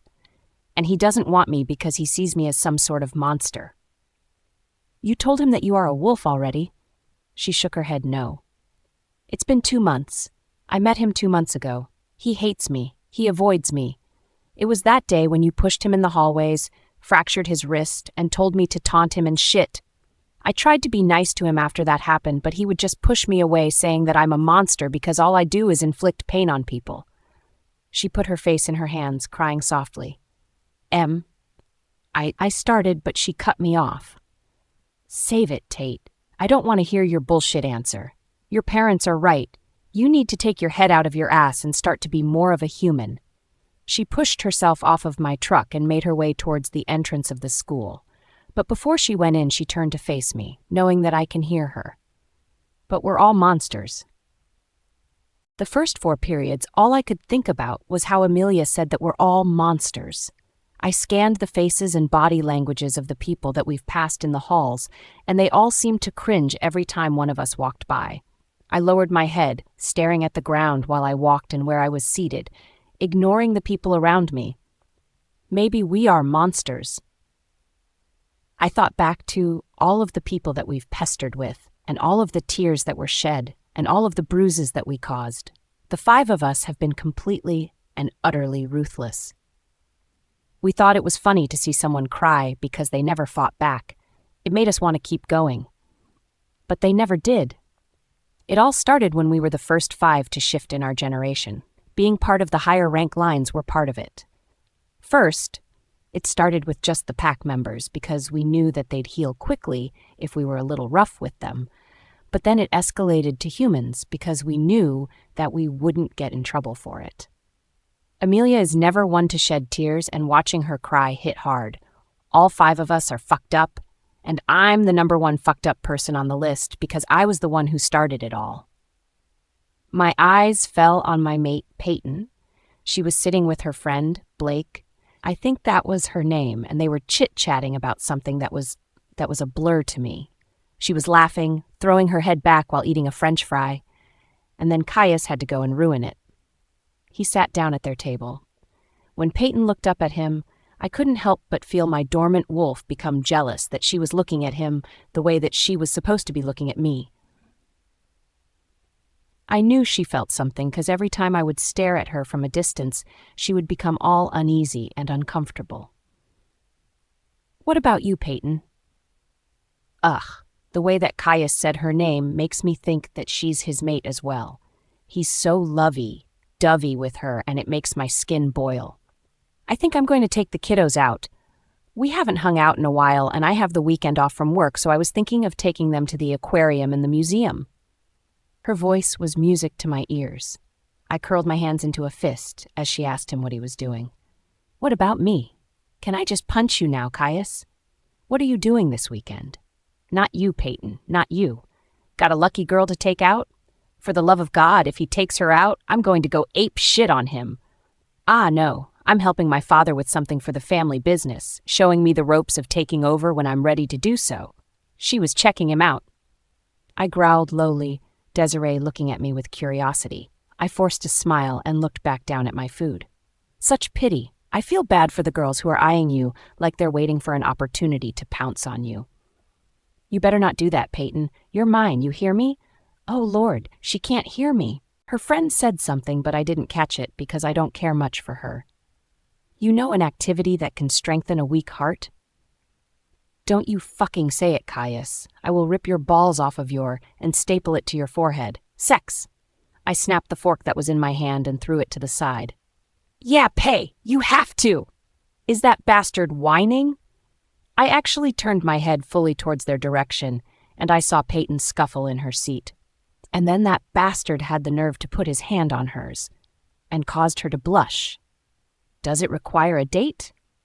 "You're not bringing her to the ball, Caius. I wanted to punch that Blake girl across the lunchroom for telling him how it works.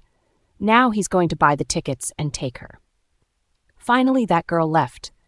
But then it also made me pissed off that she was still holding his hand. "Are you going?" "Yes, with me." She took his hand away from his, and I screamed a hell yes at the top of my lungs. "Are you?" "I asked you first. I just want to know if you're going so I can put our names down on the ticket." My eyes bulged out of my eye sockets as I spit out the drink that I was drinking on. "But we're not together, unless I missed something?" "No, Payton, you didn't miss anything. You are not his, you are mine. Even though you've been hanging out with him more than me, but that's because I'm a jackass who values my pride too much." "It's fine. I shouldn't have asked." "Yep, you shouldn't have asked, because at the end of the day, she's mine." "No, Caius, I'll go with you." "What?" She even went and grabbed his hand, and they were smiling at each other like they're in love. I growled, slamming my hands on the table, scattering my food onto the ground, and storming out of the room. He was testing my patience until I blew up. But before I left the room, I looked at Caius. "You're pushing it, Collins." I wanted to punch that smirk that he has on his face. He was testing me. He was indeed. And that's how I ended up at the aquarium. I waited there at the aquarium like a stalker waiting for Payton's face to come in my eyesight. I tried to get Amelia to go with me, but she still hasn't talked to me since this morning. Gabriel was with his mate, Elijah was doing rounds, and Desiree was with her dad since she's going to be the new pack doctor. I smelled her scent first, which was strawberries and chocolate, and sighed contently. She was walking with a smile on her face, holding Caius's hand. I want to be that person who puts a smile on her face. And then I frowned at the fact that Caius had some boy on his shoulders and a girl is holding his other hand. Caius, fishies, jellies, dolphins, the boy said. He was thrashing on top of his shoulders. Come on now, Dylan, we're going to get there. We just have to get our tickets. Payton reached up to get the boy named Dylan down, but he refused and closed his legs around Caius's throat. I tried to hide a laugh.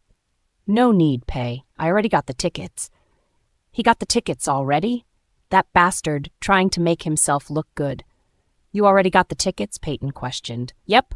When you told me, I arranged to get them because I wanted to come too. I scowled at Caius and made sure that they were inside first, before I gave the lady my ticket and followed in after them. I made sure to mask my scent to hide so that they knew I wasn't there. The entire time, I envied Caius. I was a jealous bloke. His hands were on my girl, my mate. I knew at the moment the way they looked at each other when the girl, whose name I found out is Kirsten, and the boy would run to the aquarium tanks. They would stand behind them, being all couple-like. I made sure to keep my distance, but I didn't the fact that Payton was growing accustomed to Caius's presence. It was like she was slowly growing away from me. It was like my other half was slowly detaching herself from me, just like my wolf did. I couldn't look at their happiness anymore, knowing that I would never get the chance to make her happy now. And it was all because of me. No one is at fault except for me. I was stupid to do all the stupid shit I did to her. I practically rejected her without giving her a chance. I put her in the hospital the same day, and I didn't even bother to save her when I felt her pain. What kind of person am I? A monster. Just like Amelia said. I kicked myself mentally as I walked out of the dolphin show, walking away from the four of them who were practically a family. I couldn't take it anymore. All weekend there were images of Payton flashing through my head that made my head spin every time I talked to her, and it didn't help when Caius stopped by Sunday to meet up with Dad. Tate.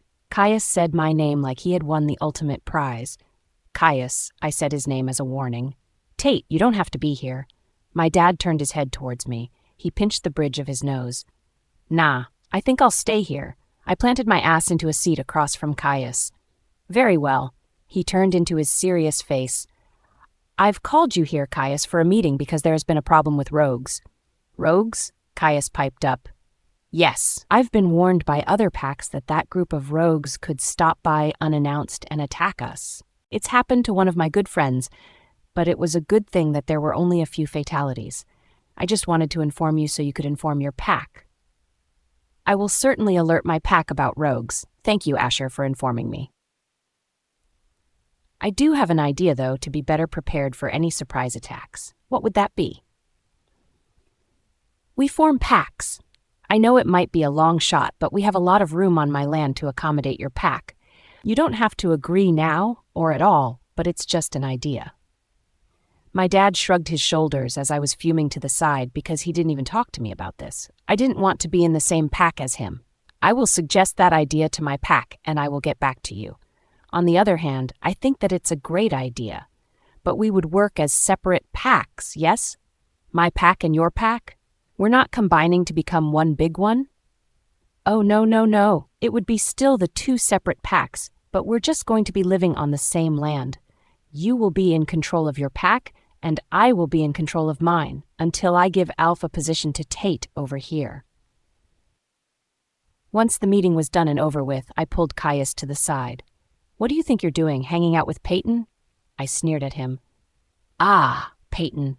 What a catch she is, huh, Tate? Oh, wait, you wouldn't know that knowing how you treat her. So thanks for making it so easy for me. I wouldn't have to challenge you for her, because we both know who she's going to pick. I scanned him over as he was looking at his phone, bored. What do you mean, challenge me? She's my mate as well. You're kidding me, I deadpanned. Why would I kid about something as precious as being her mate? He paused. I'm not like you, Tate. I have a heart. So you feel it too? Her pains, I mean. I asked him. He nodded. I don't see you going to her aid when she's hurt. That's because you see only what you want to see. I make sure she's okay. I go up and check on her, And I don't want to come off as a stalker. I know that you were at the aquarium and the museum.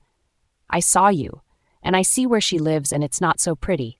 I have the want to burst in and save her, but I wouldn't know how to explain how I know. That's impossible. She's mine. I saw her first. She was never yours. He walked out of the pack house, waving me off with his hand. I started to shake, but nothing came about it, because my fucking wolf was gone. Oh, now I'm the pathetic one. I watched her in English. All of the rumors and talk about Payton have settled down and are on to the next one. She's wearing a sweatshirt that's covering her arms and pants, but I knew that she had bruises all along her body. I felt every single beat that they were doing to her. Her face looks a little bit much with the foundation that she put.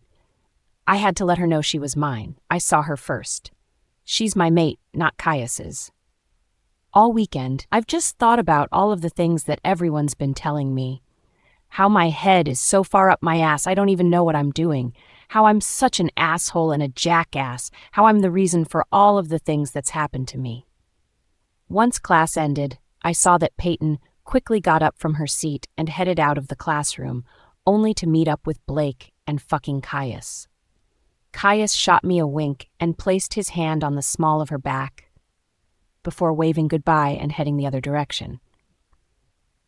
"I'll see you around, guys," she yelled over the crowd. I took this as my chance to get her alone. I grabbed her wrist and dragged her into an empty room. "I want you to stay away from Caius, you hear me?" Shit, I didn't mean for it to come out as a growl like that. She pulled her hand away from me like I'd just burn her. "Excuse me, who exactly do you think you are?" she retorted back at me. Oh, feisty new Payton. She folded her hands over her chest, glaring at me now. "You're mine, Payton," I told her, gripping her face in my hands. It took all of the power that I had in me not to smash my lips against her.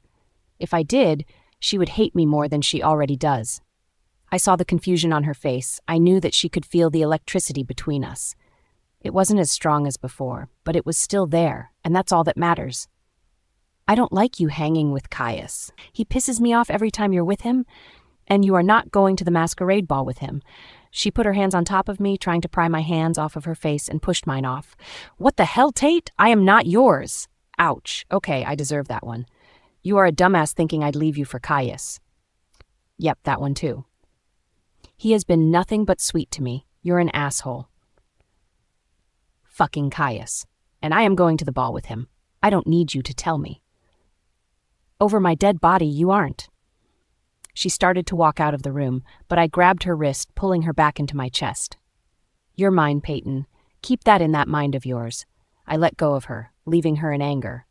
I had to go see Mom and tell her that I've got my head out of my ass. I need her to help me win over Payton, even if it causes me to lose her to Caius, because I know in the back of my mind that Caius is the better choice for her.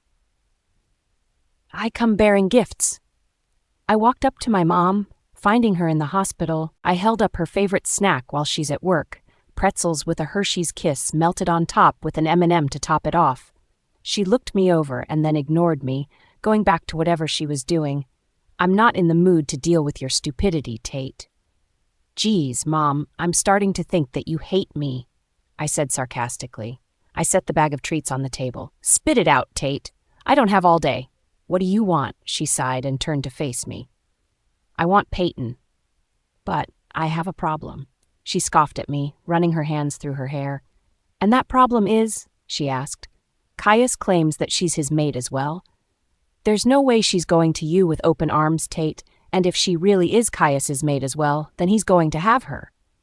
She turned back around as my mouth hit the ground at what she just said. "Do you not see the problem here?" I growled at her. "What the problem?"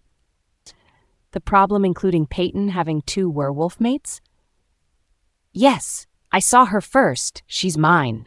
I balled my hands into a fist. "Does she react to your touch?" "I don't know. It's not as strong as it was before." I ran my fingers through my hair. "Does she like you?" "Oh, of course she doesn't like you. You're the adolescent that gave her a one-way ticket to the ER and food all over her workplace." She smiled at me, rubbing it into my face, telling me that I'm a screw-up. "Whatever, Mother. I'm out." "Bye, Tate," my mother called out as I walked out of the door. As I was walking, my phone in my hand, I was suddenly pushed to the side as this old hag was running with a body in her arms, all bloody. I looked at the girl who was in her arms and I knew her from somewhere. I walked towards the screaming lady calling for help and looked at the girl and I immediately knew where she was from. Peyton's sister, Kirsten.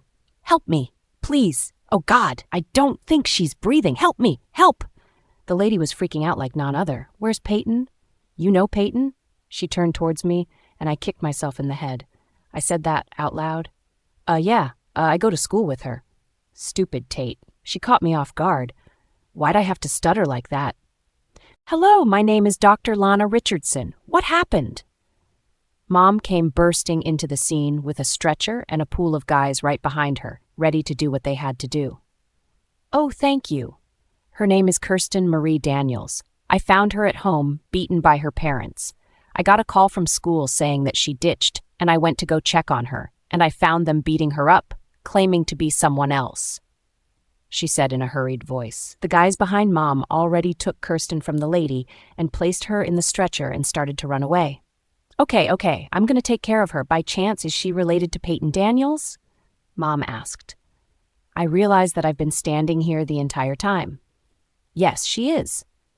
Very well. I'll page the front desk letting them to know that Payton could come straight to the waiting room when she arrives.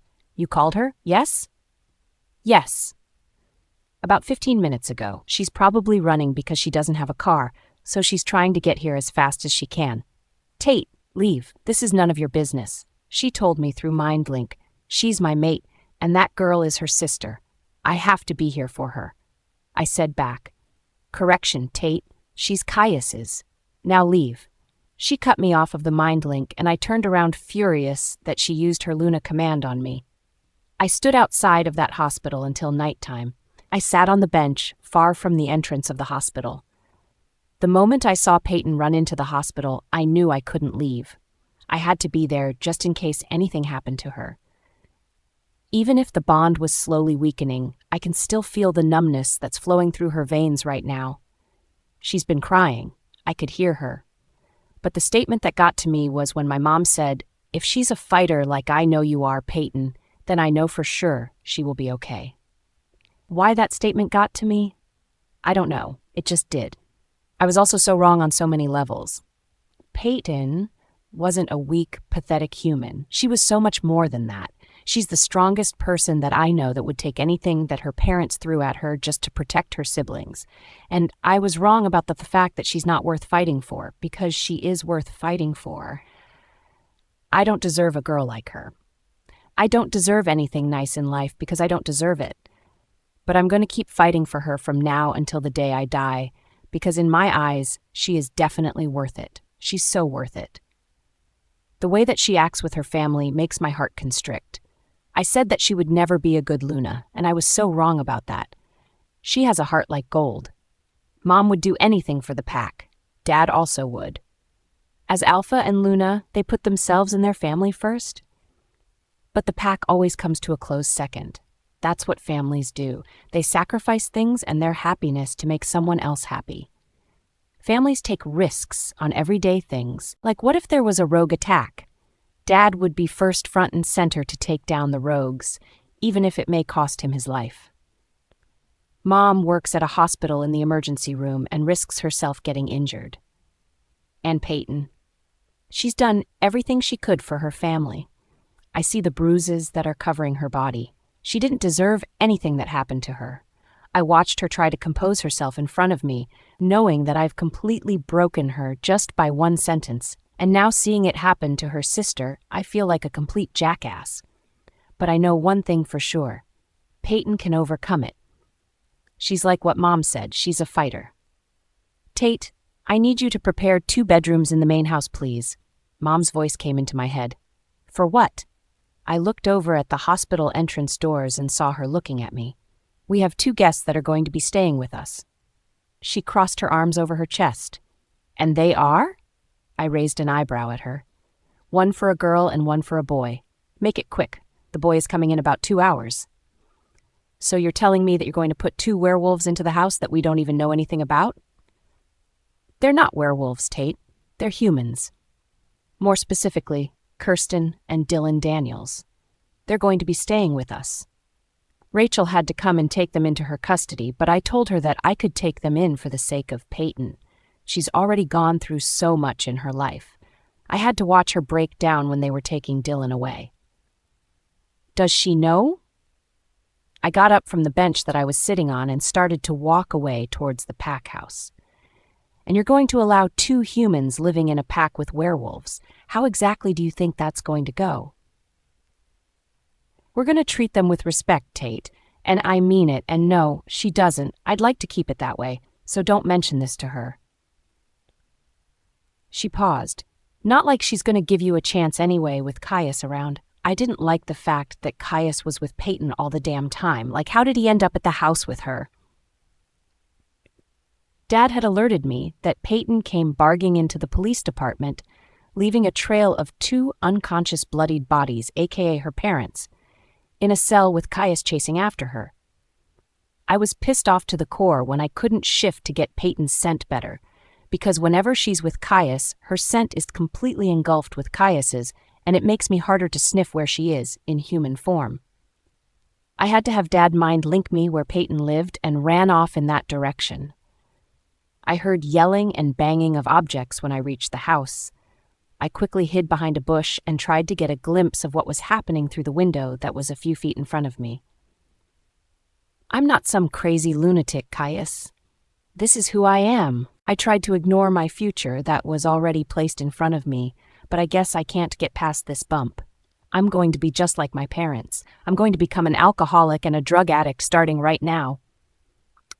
Payton took a can of beer and chugged it down. Payton, put that down. Yes, put that down. You're nothing like your parents. Or what?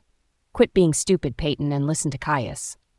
Whoa, never thought I'd say that. This is not you. You're not thinking straight. Nope. Clearly you're not, because you just bashed your parents senseless. Not that I blame you. I'd do the same thing. This is me. I just needed something to wake me up, I guess. She started to throw things all around the house, causing a huge mess and ruckus. She kicked things, and before I knew it, she was running towards the kitchen and grabbed a bag. But not long before that, Caius smacked it out of her hands, folding her arms across her chest, making her break down into sobs that I couldn't bear to listen to. My heart broke listening to her cry like that. It's going to be okay, Payton. It's going to be all right. She started to cry more and more, and she clung to him like her life depended on it. I don't want you to leave too, Caius. I don't want you to leave. I'm not going anywhere. I'm here for you. I staggered back and fell onto my ass. I gripped my chest, feeling the stabbing of something, and then the feeling of that something being torn away from me. Was that a sign telling me that I had lost her completely? Was that a sign telling me that she's severed the bond between us by picking Caius instead of me? I had just finished setting up the 2 bedrooms for Payton's siblings.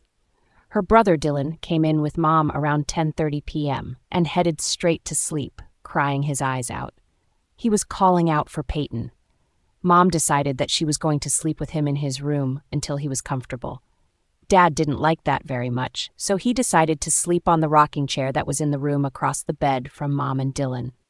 I was literally so tired from the day of running and the pain and the events that happened today. I was so glad that I finally knocked out on my bed, before it was ruined.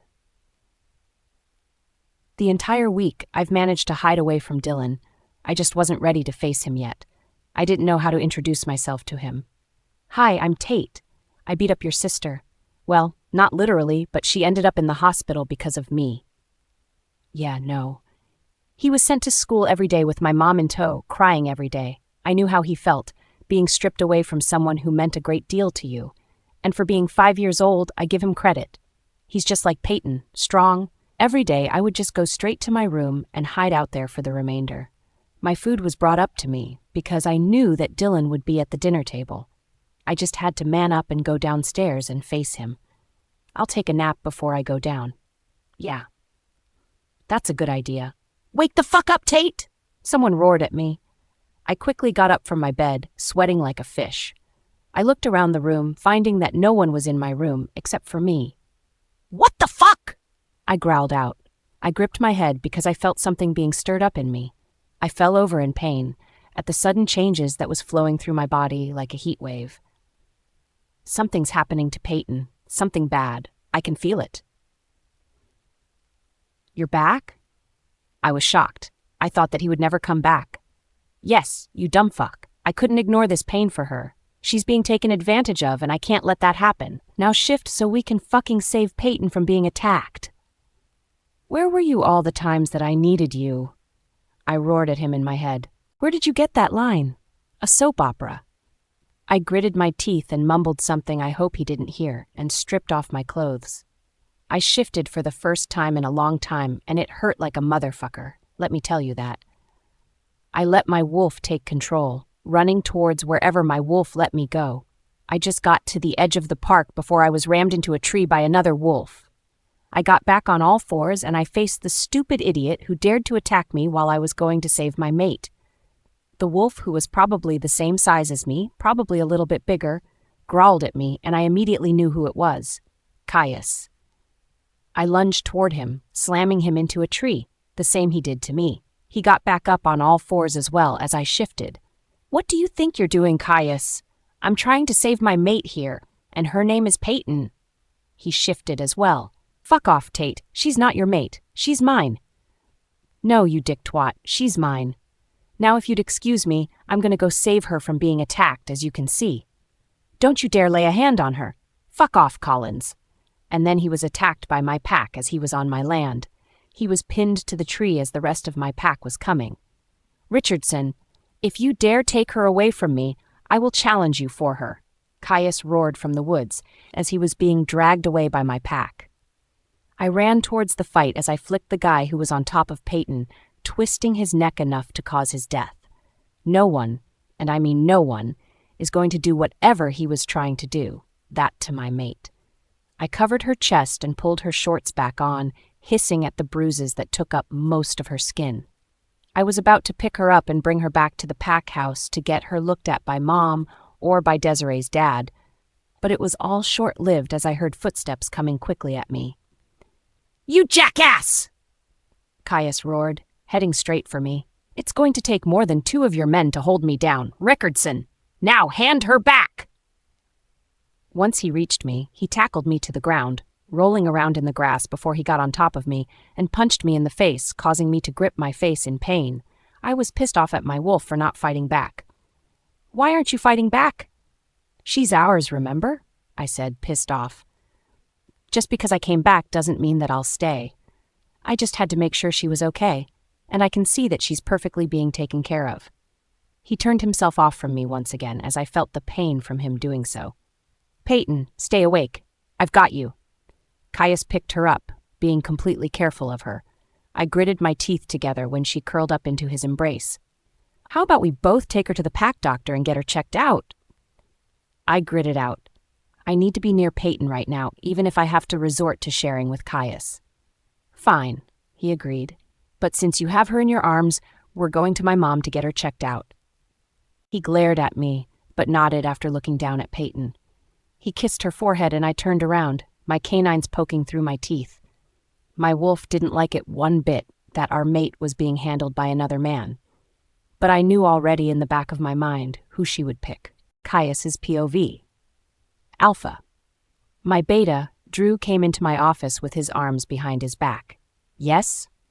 I looked up from the stack of papers that my father handed over to me when he stepped down from his alpha position and gave it to me. I was shocked when he gave it to me because I thought that the old man would still be the alpha until he was 70 years old. I have just been informed that the high school has burned down due to some reckless humans in the chemistry lab. They thought it would be funny to sneak in the school last night and play it up in the lab room. He took a seat in front of me, eating an apple that he brought from behind his back. What? Was anyone harmed? I inquired. No, no one was harmed.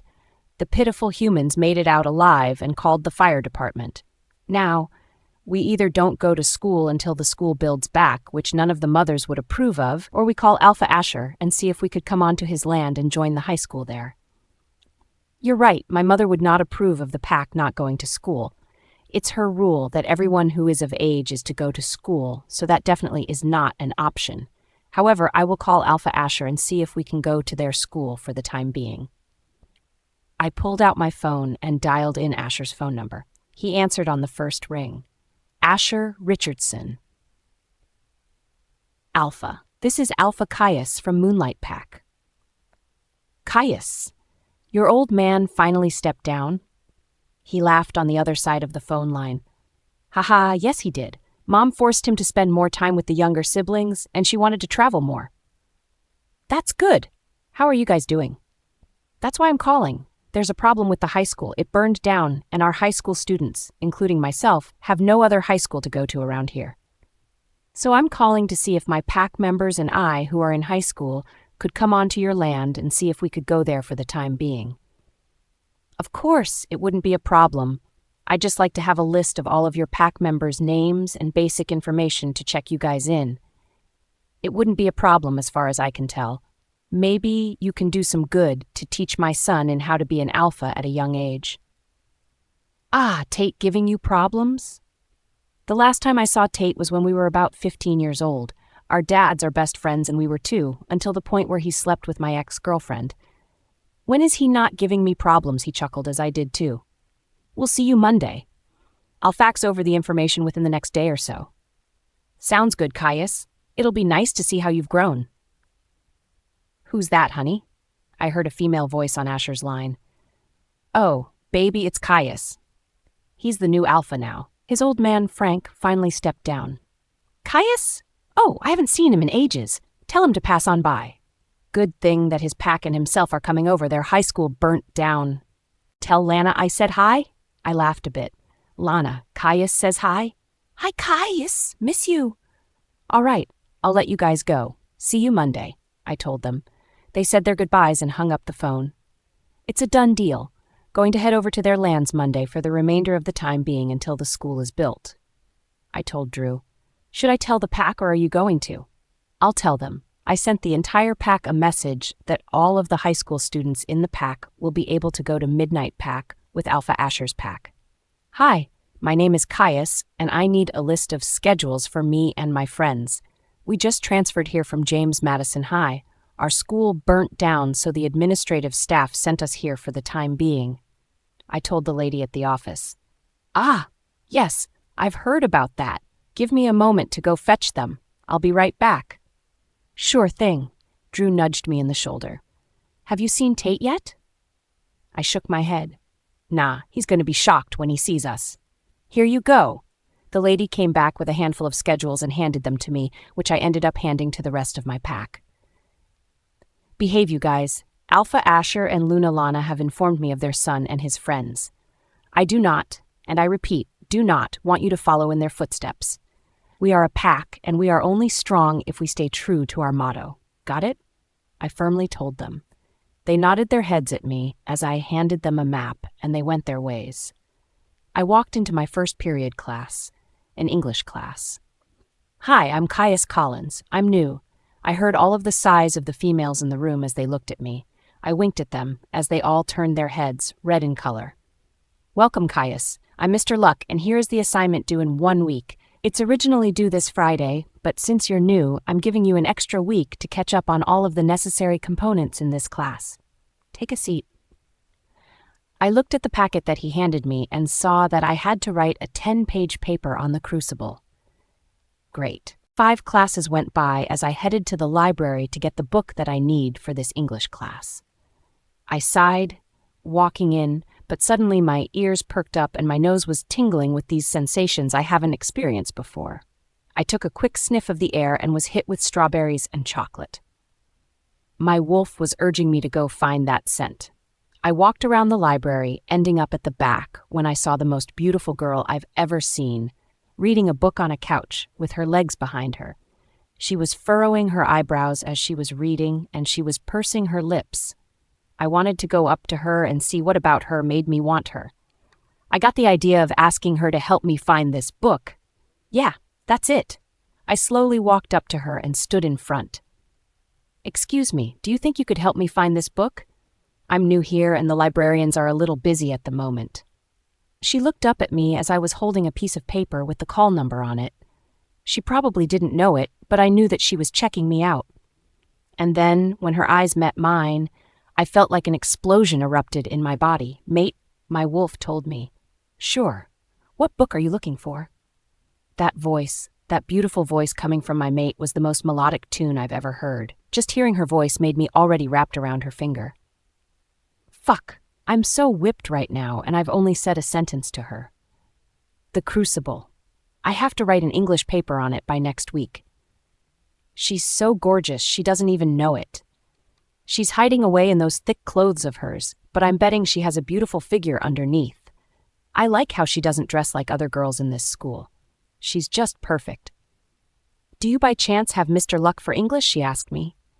"Yeah, I have him for honors English. I'm a senior. I just came into town on Friday and already I have a 10-page paper due. That dude is madness, but he's giving me a full week to write it. So I guess that's okay."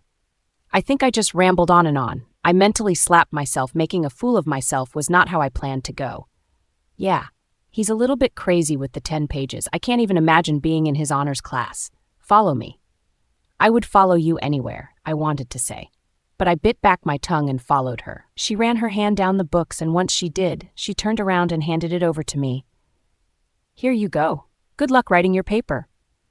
"Thanks. I'm Caius, by the way. And you are?" I held out my hand, hoping that she would take it. "Payton," I smiled as she took my hand. Sparks erupted in my hand as she smiled back at me. I loved the way that her small hand fit in my huge, calloused one. She then realized that she was holding on to my hand too long, which I didn't mind, and quickly dropped it as she smiled awkwardly. I think I already love this woman. "Are you a senior too?" I asked, my mouth curving up into a smirk. "Yeah, guess I'll see you around." "See you around, Payton." I smiled down at her once again. She was the perfect little mate. "Who was that?" I heard a voice ask. I was walking away from her. "Nothing. He's new to the school, and he needed help finding a book. He's in one of Mr. Luck's English classes and didn't know that his books were put aside." Just by listening to her voice tremble, I knew she felt the effects as I did as well. "Didn't look like nothing to me." That's because it wasn't nothing, it was something.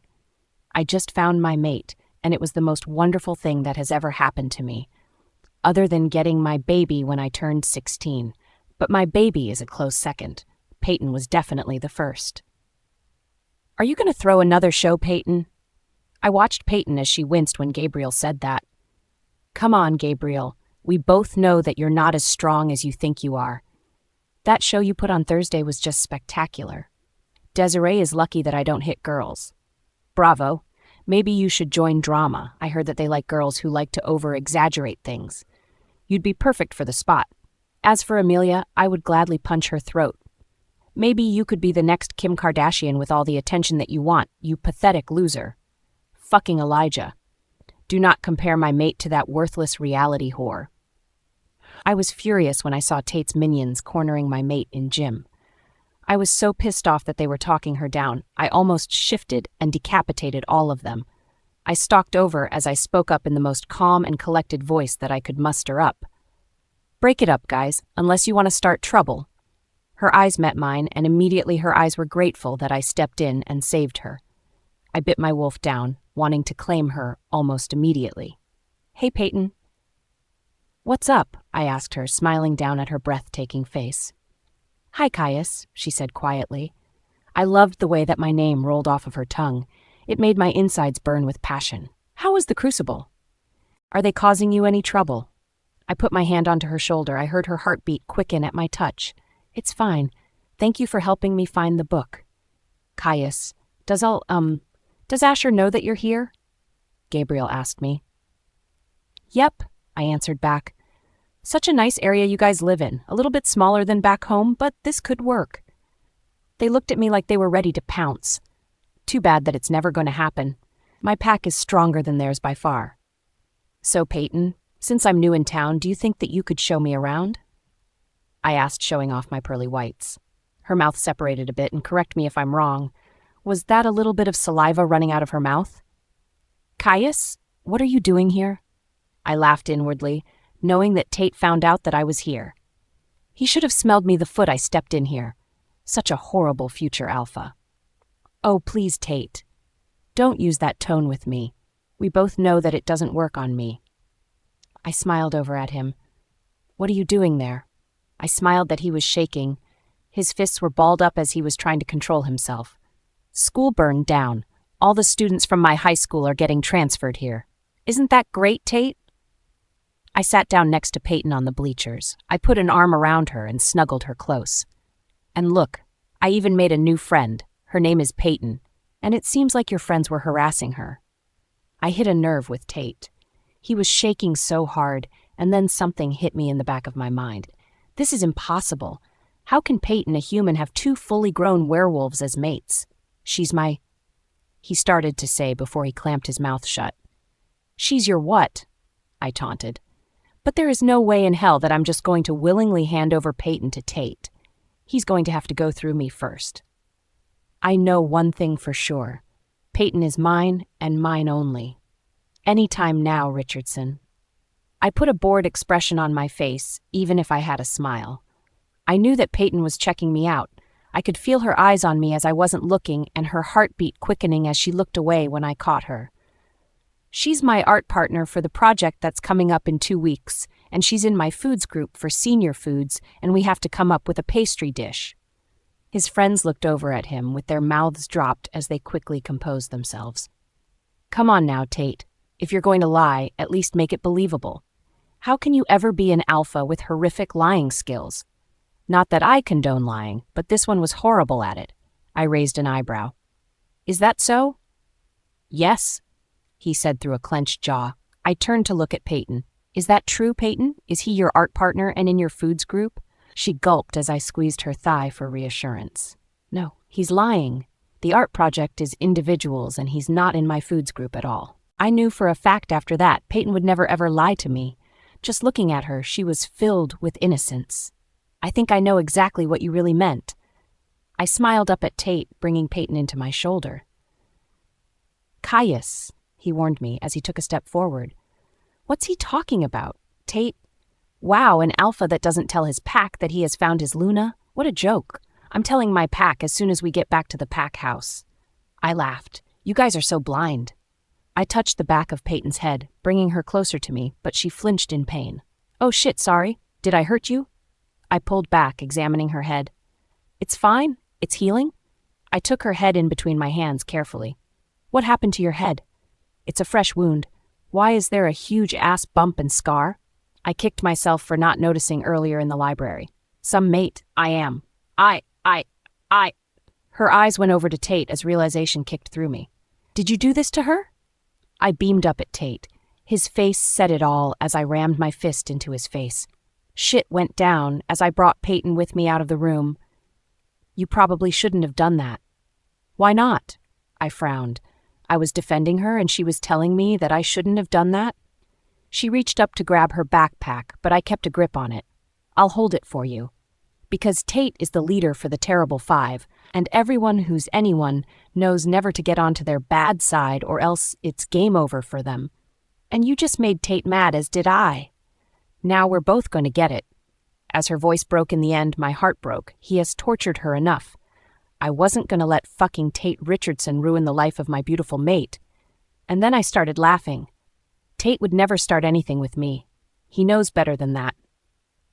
Maybe with you, but with everyone else, he will hurt them ruthlessly. He doesn't give a damn for anyone's feelings. Hell, I don't even think he has feelings. He's like a human robot. As long as you stick with me, he won't hurt you. I would never let him hurt her ever again. My wolf wouldn't allow it, and neither would I. I put an arm around her. And if you don't mind me asking, what has he done to you? I needed to know so that I could chop him up into pieces and feed him to the pigs. Well, she started to tell me what happened to her, and it took all of me to stay calm and not to stomp up to Tate and bash his head to the ground, over and over and over. I wanted to hurt everyone that was close to him, well, excluding Alpha Asher and Luna Lana, and kill all of them for causing harm to Payton. And then he said I deserved everything that happened to me. That fucking bastard, I'm going to kill him. Wow, I heard things about Tate, but I never knew that he was that ruthless, epically towards his own mate. Mate? Fuck, I just let that slip. Cover it up, Caius! Cover it up! I rubbed the back of my head, thinking of something to say. Yeah, you know, like slang for classmate. Come on, Payton, know the slag. I bumped into her, causing her to laugh. You should smile more often, it looks good on you. I complimented her, and loved the way that she reacted. Is someone blushing? No, she tried to hide her smile, but failed. Don't worry about Tate. This whole situation will be over soon enough, and they'll move on to another victim of theirs. I doubt that. I was never on their radar before last Thursday, and now it's like they make it their mission to see me suffer. I made it a priority to never cross their path from 8th grade, and here I am, 5 months until I graduate, and getting victimized by a male Regina George. I burst out into laughter. You just compared Tate to Regina George. That's classic. I guess it is. I love that smile on her.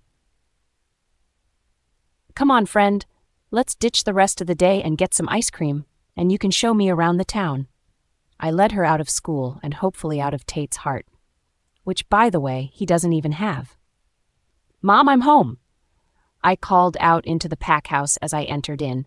I was already feeling sad being so far from Payton, but loved the rest of the day that we've spent together. She showed me around the city and eventually dropped her off at her job. Caius, baby, how was school? She came in from the bathroom cleaning. She came up to me, stripped her gloves off, and pulled me into a hug. Mom, I found my mate. I told her proudly. My baby found his mate. What's her name? What does she look like? Does she go to the school too? Did she have a boyfriend when you found out she was your mate? Oh, I want to meet her as soon as possible. Is she a wolf too? Oh, she could be a one-eyed monster and I'd still love her the same. But really, what's her name? Whoa, wow. Mom, calm down on the questions. Her name is Payton, and she's beautiful. He's a human. I don't care if she's a human or not. She's perfect, just the way she is. And no, I don't think that you should meet her that soon. She doesn't even know about the werewolf world. I don't want to scare her just when I first met her. I'm so proud of you, dear. She pulled my face into her hands as she kissed the top of my forehead. When are you going to announce to the pack she's your mate? When me and her are together. I've already informed the entire pack that she's mine and for them to back off. I will officially announce her to the pack when she knows about the werewolf world and once she agrees to become Luna. Do you think she would agree? She asked a little skeptically. I'll do my best in talking her into it. It's been a short while, but I already love her mom. But there's a slight problem. What's that, honey? I'm sure that it's nothing that you can't take care of. Tate Richardson is her other mate. I cringed at the thought. Tate Richardson as in Asher Richardson's son. I nodded. Well, that's unusual for a human girl to have 2 fully grown werewolf mates. Maybe there's something about her that draws her to both of you too. Hopefully she is more drawn to me. I rubbed the back of my head. I didn't want to think about the option that she likes Tate. Is there a competition going on? I nodded. Who has the upper hand? I do. She's not a big fan of Tate because he abused her. What? He abused her? I nodded. Does Lana know? I'm pretty sure. I thought about it. I think she did. She knows everything. Then you definitely have this in the bag. I smiled at her, knowing fully that I had her coming onto my side, and I would make sure that she would be mine and reject Tate. Oh, and baby? Uh-oh, I know that tone. Oh no, Mother. What happened? I started to get anxious. The only reason Mom would use that tone with me is if something happened to Mark Deck died. It would be funny to take your baby out for a spin. I'm going to have his head served on a silver platter when I'm finished with him, and he got a little out of control and kind of wrecked it. He wrecked Allison. I roared. I only ever take Allison out on the weekends. She's an old car. I use my truck to go to school, but buy baby only on the weekends. Yes, he feels terribly sorry for it and said he'd pay for it. And Caius? She turned around and looked over at me. Don't worry too much about Payton, because if she had to choose between you and Tate, she'd pick you. I loved spending time with Payton whenever I got the chance to. Just watching her smile and laugh at my horrible jokes makes me fall in love with her every day. The way her eyes shine bright when she's talking about something meaningful to her, like her siblings, make my eyes twinkle in delight. She is one of a kind, and I'm happy to say that she's mine. She's amazing. One moment she could be as shy as a bird, and then the next she's yelling at you for something that she didn't approve of. Like the time that I skipped putting money into a homeless man's jar. She whacked me in the back of my head, saying that he could be starving, and a simple gesture like giving him some change can brighten his day. Oh, the amount of love that I hold for this woman. I may not have known her long enough to say that I love her to her face and out loud, but I voice it in my head vocally. The way that her hair falls down her face when she wants to hide a blush from me. The way that lips twitch in amusement when she's focusing on something. The way that she puts her hand on mine when she's feeling uneasy. I love that she can rely on me. I love the fact that she sees me. Most girls back at my old school would just date me for my looks, but Payton... Oh man, Payton, she sees past that and likes me for who I am and not what I look like. I would tell stupid jokes like the past, present, and future walked into a bar. It was tense. And she would crack up laughing, a genuine laugh at that too. And then she told me about her dreams about moving away from this place, how she wanted to go to college in a different state, across the county. I couldn't help but feel hurt that she would want to leave me. I fought between my wolf and I, wondering when it was the right time to tell her that I'm a werewolf. But I'm too much of a chicken to tell her that I am. What would she think of me then? Would she think I'm some sort of monster? But she sees how I act. I'm nothing like a monster. Hell, she's got me wrapped around her little finger. But there's something about her that I couldn't just shake off. I kept getting these glimpses of pain from her. My wolf was yearning for me to go and help her, but if I did, I would definitely scare her if I showed up as a wolf at her front doorstep. Instead, I would just go to where my wolf was pushing me, and he brought me to her house. I scanned the area, and it wasn't a bad area, just the house that she lived in. I looked inside of her house, and my heart broke at the sight. That's what she had to live with? Those kind of parents? My wolf just growled, feeling angry of those kind of human parents who do that to their children, and they had 2 younger ones at that. Pathetic parents, they are. After learning about her situation at home, feeling remorseful, I volunteered to drive her home. She would insist that she would just walk home by herself, but I always ended up giving her a ride to the daycare to pick up her siblings. And then I would check the house and listen in on the breathing of her parents, and if they were slow, I knew that they were sleeping. But if they were faster, they were in withdrawal, and I knew to keep driving. Payton never said anything about it, and I knew that she was thanking me inside. She didn't have to say it, because I'd do anything for her. I'm just surprised that Tate has too big of an ego to come and see his mate. There is no way that she is his mate. She doesn't feel the pull towards him, but I could be wrong. I shifted into my wolf form and sped towards her house. I did this every night. I would keep an eye out for her and her siblings. If her parents got too rough, I would have to step in. It was killing me that she would let this happen to her, but I knew that when the moment was right, she would tell me what's going on with them. Dad, there has been rogue attacks. Alpha Asher has informed me about rogues that are attacking unexpectedly. I told my dad, who was sitting across from me. Did he say anything about the rogues? Like what kind of rogues they were?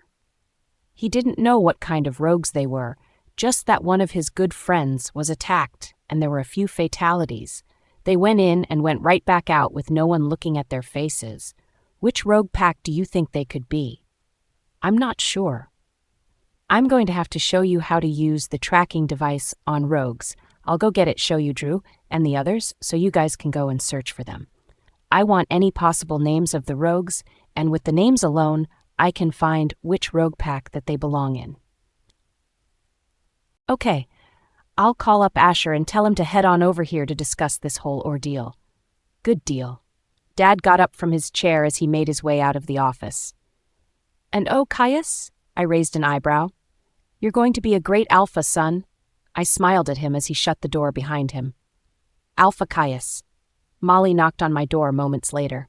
Come in, Molly. She walked in and looked over at me. There's a girl at the front desk urging to see her parents. She looked a little troubled. Payton was here? I knew that I brought in her parents, but I never thought in a million years that she would be here in the police department jail holding cells. Payton, what are you doing here? I asked her as I reached her. She was crying and she had tears running down her face. I cupped her face in my hands. Why are you crying? I have to see my parents. Something bad happened and I need to see them. I need to talk to them. Where are they? I need to talk to them. Let me see them, please. Just by the sound of her voice, it was laced with acid, and she was angry. Okay. Calm down. They're at the end of the hall. I'll lead you there. I lead her down that hall, and once she asked me to open the bars, I was reluctant because I knew that it would be a bad idea if she did anything to them.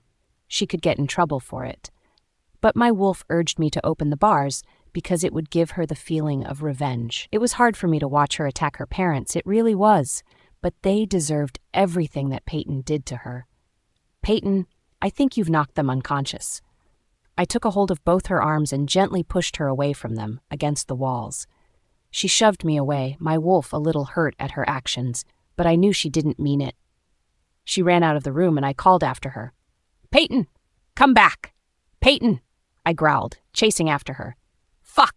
She was fast for a human. Where she got that speed, I have no idea.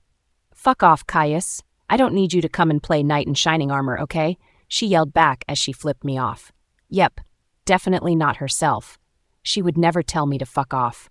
She was running towards her house as I was following her. She walked in, and I walked in soon after her. Payton, why'd you just take off running like... I stopped as I took in the damaged goods. See what you like, Caius. Yes, I do. I like you. I like seeing you, but seeing you like this is making my heart hurt. Seeing you like this makes me want to take your pain away and replace it with happiness. Payton, I said firmly. She's not thinking straight. Don't Payton me, Caius. This is who I am. I am a fucked up girl with fucked up parents, and now I've fucked up and lost my fucking siblings. One's in a hospital with a coma, and one's being taken away from me. Well, he's already taken away from me. She laughed, but I knew it was forced. Want to see the real me? The real me, who has been dying to let out her feelings? Payton, come on, let's go and get you checked out. I took a step towards her, but she took one back. I'm not some crazy lunatic, Caius. This is who I am. I tried to ignore my future that was already placed in front of me, but I guess I can't get past this bump. I'm going to be just like my parents. I'm going to become an alcoholic and drug addict starting now. Payton, put that down. I instructed her as she took a chug of the beer. Or what? She taunted. This is not you. You're not thinking straight. This is me. I just needed something to wake me up, I guess. She started to trash the house even worse than it already has been. I watched in horror as I let her do what she wanted. She needed to let her anger out, and if this is how she did it, I'm going to be there for her to watch every move just in case she does something stupid. Like eyeing in the crack that was sitting on the kitchen table. But before she could even do anything with it, I smacked it out of her hands, crossing her arms over her chest. It's going to be okay, Payton. It's going to be all right. She broke down in my arms, and I just held her in place. I wasn't going to let go. I don't want you to leave too, Caius. I don't want you to leave. She was sobbing as she gripped onto my shirt and brought me closer. Just by that alone made our bond stronger. I'm not going anywhere. I'm here for you. I am never going to leave you, Payton. You're too important in my life. I would rather go to hell and back again if I couldn't be with you. Cheesy, I know, but it's the truth. I'd do anything to make this girl happy, and I was going to do it. Hello? I picked up the phone, going through paperwork necessary to bring both packs together as one. Hi, Caius. It's Mrs. Richardson. Tate's mom. I was wondering if you'd like to come and have lunch with me sometime? To talk about the mate situation. Hey, Lunalana, how's it going? And sure, I'd like to have lunch with you. It'd be no problem. Are you busy tomorrow around noon? She asked. No, that'd be a perfect time, I told her. I signed the last piece of paper that I had and put them into the manila folder to be sent off to Alpha Asher. Great, sounds perfect. Luna, I wanted to ask her something, and it was biting me to the core if I didn't know. Please, Caius, call me Lana. You've known me for a while. You can call me Lana. Okay, Lana. I just need to know, has Tate been torn up recently about Payton? I gritted my teeth together. He has been holed up in his room, let me tell you that. He doesn't say much. Has something happened to Payton? There was an incident at her house and I felt his presence outside the house, but he quickly left after there was a snap and the bond between Payton and I got stronger. By any chance did that bond between Payton and Tate break? I actually don't know. Let's talk about this tomorrow, okay, sweetie? Okay, I just needed to know. She bid her goodbyes as we both hung up the phone. Good to know that that bastard is suffering too. He tried to be slick as he tried to mask his scent at the aquarium and the museum, and he didn't even both masking his scent here. And he plans to be alpha? He's going to have to work on that. Mate in danger. My wolf barked at me. That was all he had to say, causing me to shift into my wolf and run out of the doors. I was running through the woods when I smelled Tate going in the same direction as I was. He was going towards Payton. I slammed him into the tree as he stood back up and looked at me. He growled as he shifted into his human form. What do you think you're going, Caius? I'm trying to save my mate here, and her name is Payton. Over my dead body, she's yours, Tate. I shifted too. Fuck off, Tate. She's not your mate. She's mine. No, you dick twat. She's mine. Now if you'd excuse me, I'm going to save her from being attacked, as you can see. Don't you dare lay a hand on her. I growled at him. I was being serious here. Fuck off, Collins. And then I was attacked by his pack, as two of his men were pinning me down. Richardson, if you dare take her away from me, I will challenge you for her. I roared. I growled at his two pack members that were currently holding me down before letting my wolf take over as he ripped the two wolves off of us. Once they were taken care of, I made my way towards Tate and Payton. It's going to take more than two of your men to hold me down, Richardson. Now hand her back. I tackled him to the ground, rolling around in the grass before I got on top of him, punching him in the face. I liked the fact that he wasn't fighting back, knowing that he deserved every hit to the face that he got. Once I was finished, I pushed him to the side as I went to Payton. Payton, stay awake. I've got you.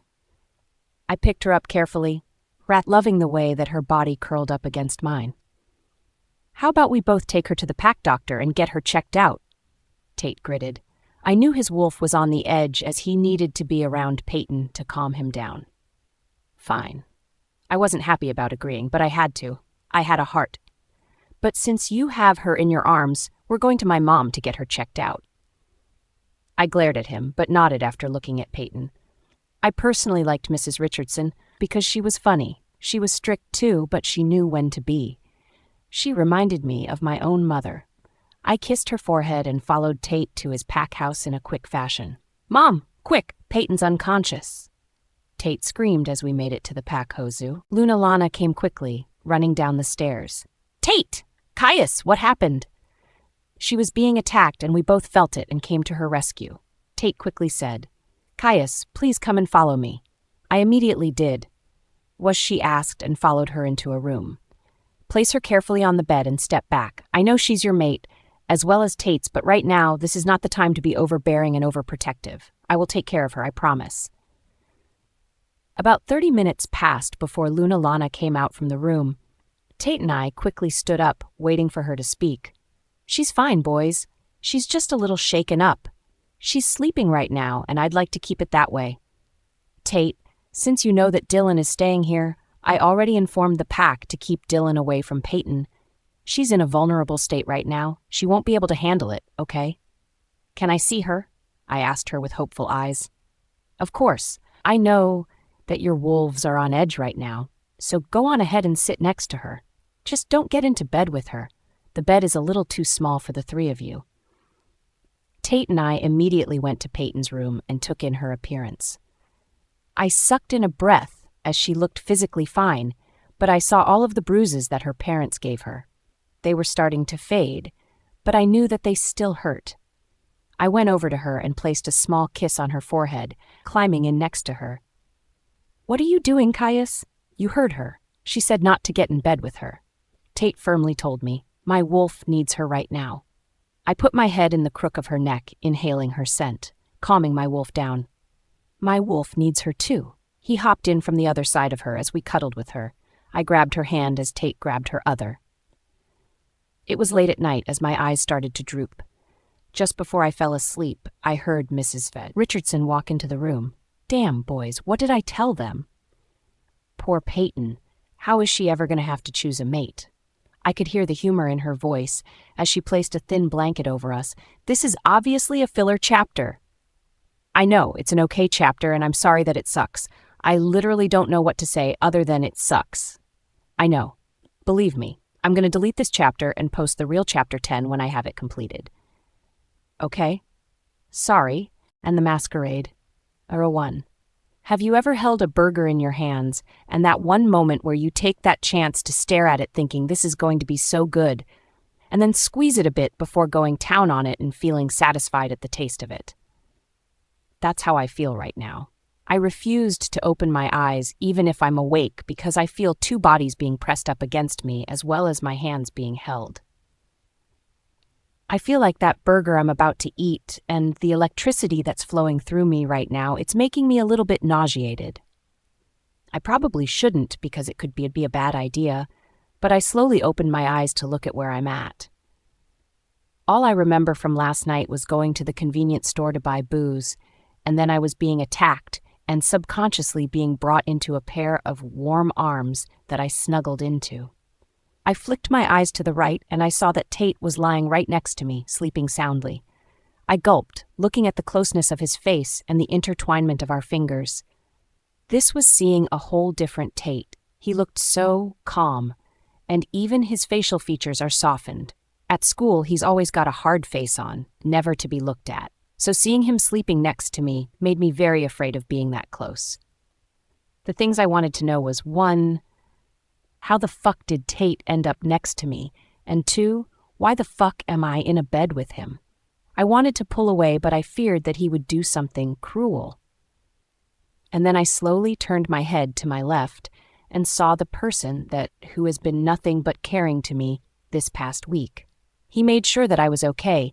He made sure that I had someone to talk to, even if he just sat there while I just stared off at the wall until he decided to leave. He put up with my breakdown and my craziness. Even if he didn't approve of it, he still watched after me after everything went haywire. Yes, I admit, I tried to push him away because he didn't need my problems to become his, but he was really pushing to stay with me. Not that I mind, anyway. I tightened my fingers around his as he stirred in his sleep, furrowing his eyebrows as I smiled at him. His eyes slowly began to open as he blinked a few times before he smiled at me. "Good morning, Pay," he says to me, his voice a deep rumbling sound that made me go weak in the knees. Good Lord, if I could die now, I wouldn't be upset. "Morning, Kai." I let go of his hand and pointed to a sleeping Tate. "Where are we, and why is Tate sleeping in the same bed as us? What happened last night? How'd we all end up in this bed?" I whispered. He leaned his hand over and slowly took Tate's hand off of mine, flinging his hand backwards, causing Tate to stir in his sleep. The bed being small, a slight movement like that caused him to fall off the bed. Caius chuckled as I leaned over and saw Tate rubbing the back of his head, waking up. "I'll answer your questions later when we're alone," Caius whispered in my ear. He tucked a piece of hair behind my ear as I felt the shivers go down my spine. "Who pushed me?" Tate sat up as he glared at the both of us. I shook my head as Caius spoke. "Dude, you just fell." "I don't think so. I think you shoved me off of the bed." Suddenly the doors burst open, revealing 2 people, one being Mrs. Richardson and another of a little girl at her side. I knew I heard someone fall to the ground. Mrs. Richardson spoke up as she entered the room. "Mrs. Richardson?" I questioned. I sat upright on the bed as I pulled a pillow into my lap. "I'm so confused."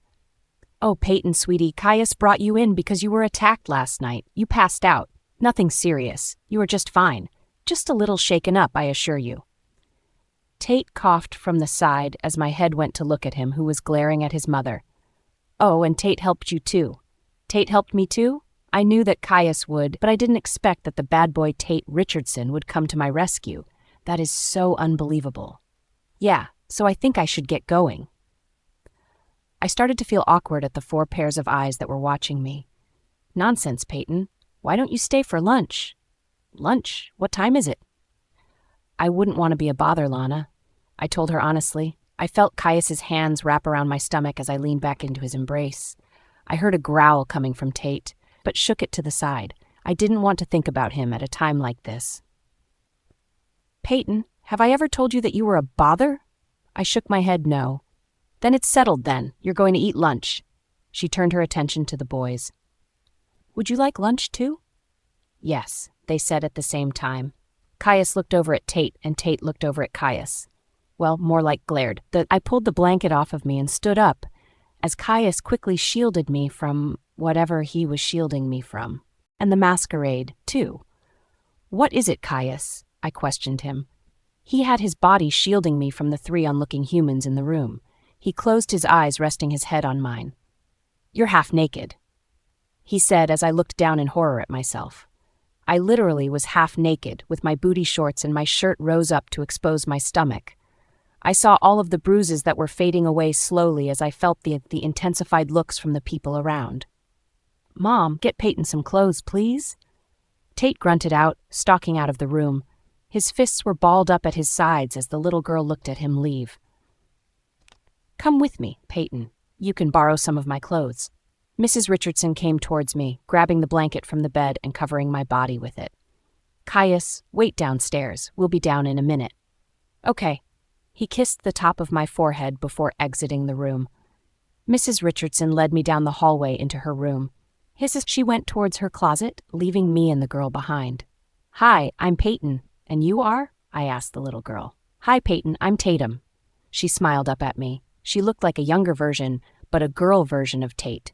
She had cute dimples like he did and shared the same hair color. However, she had a lighter shade of eyes than he did.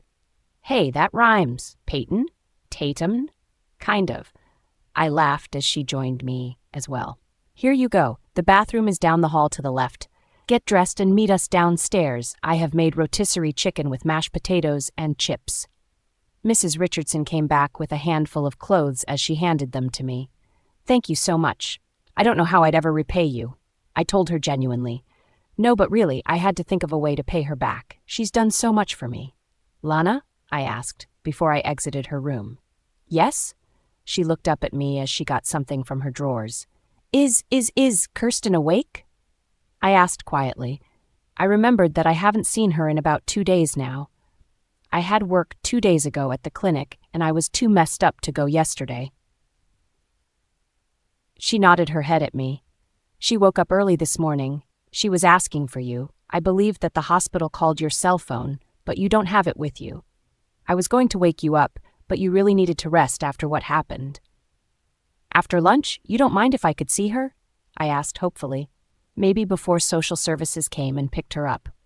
I'm sorry, Payton, but Rachel picked her up at 8 a.m. this morning. She was discharged from the hospital and brought into Rachel's care. My heart broke. I couldn't believe that I didn't even see Kirsten before she was taken away. It's all right. I turned around to walk to the bathroom but heard when Tatum asked, Mama, why is Payton crying? She lost her family, baby, Lana explained. We can be her new family if she wants. Tatum sounded sad. I walked into the bathroom and shut the door behind me. I leaned up against the doorframe and slid down, pulling my hands onto my face, trying to hide the sobs that were threatening to come out. Stop crying, Payton.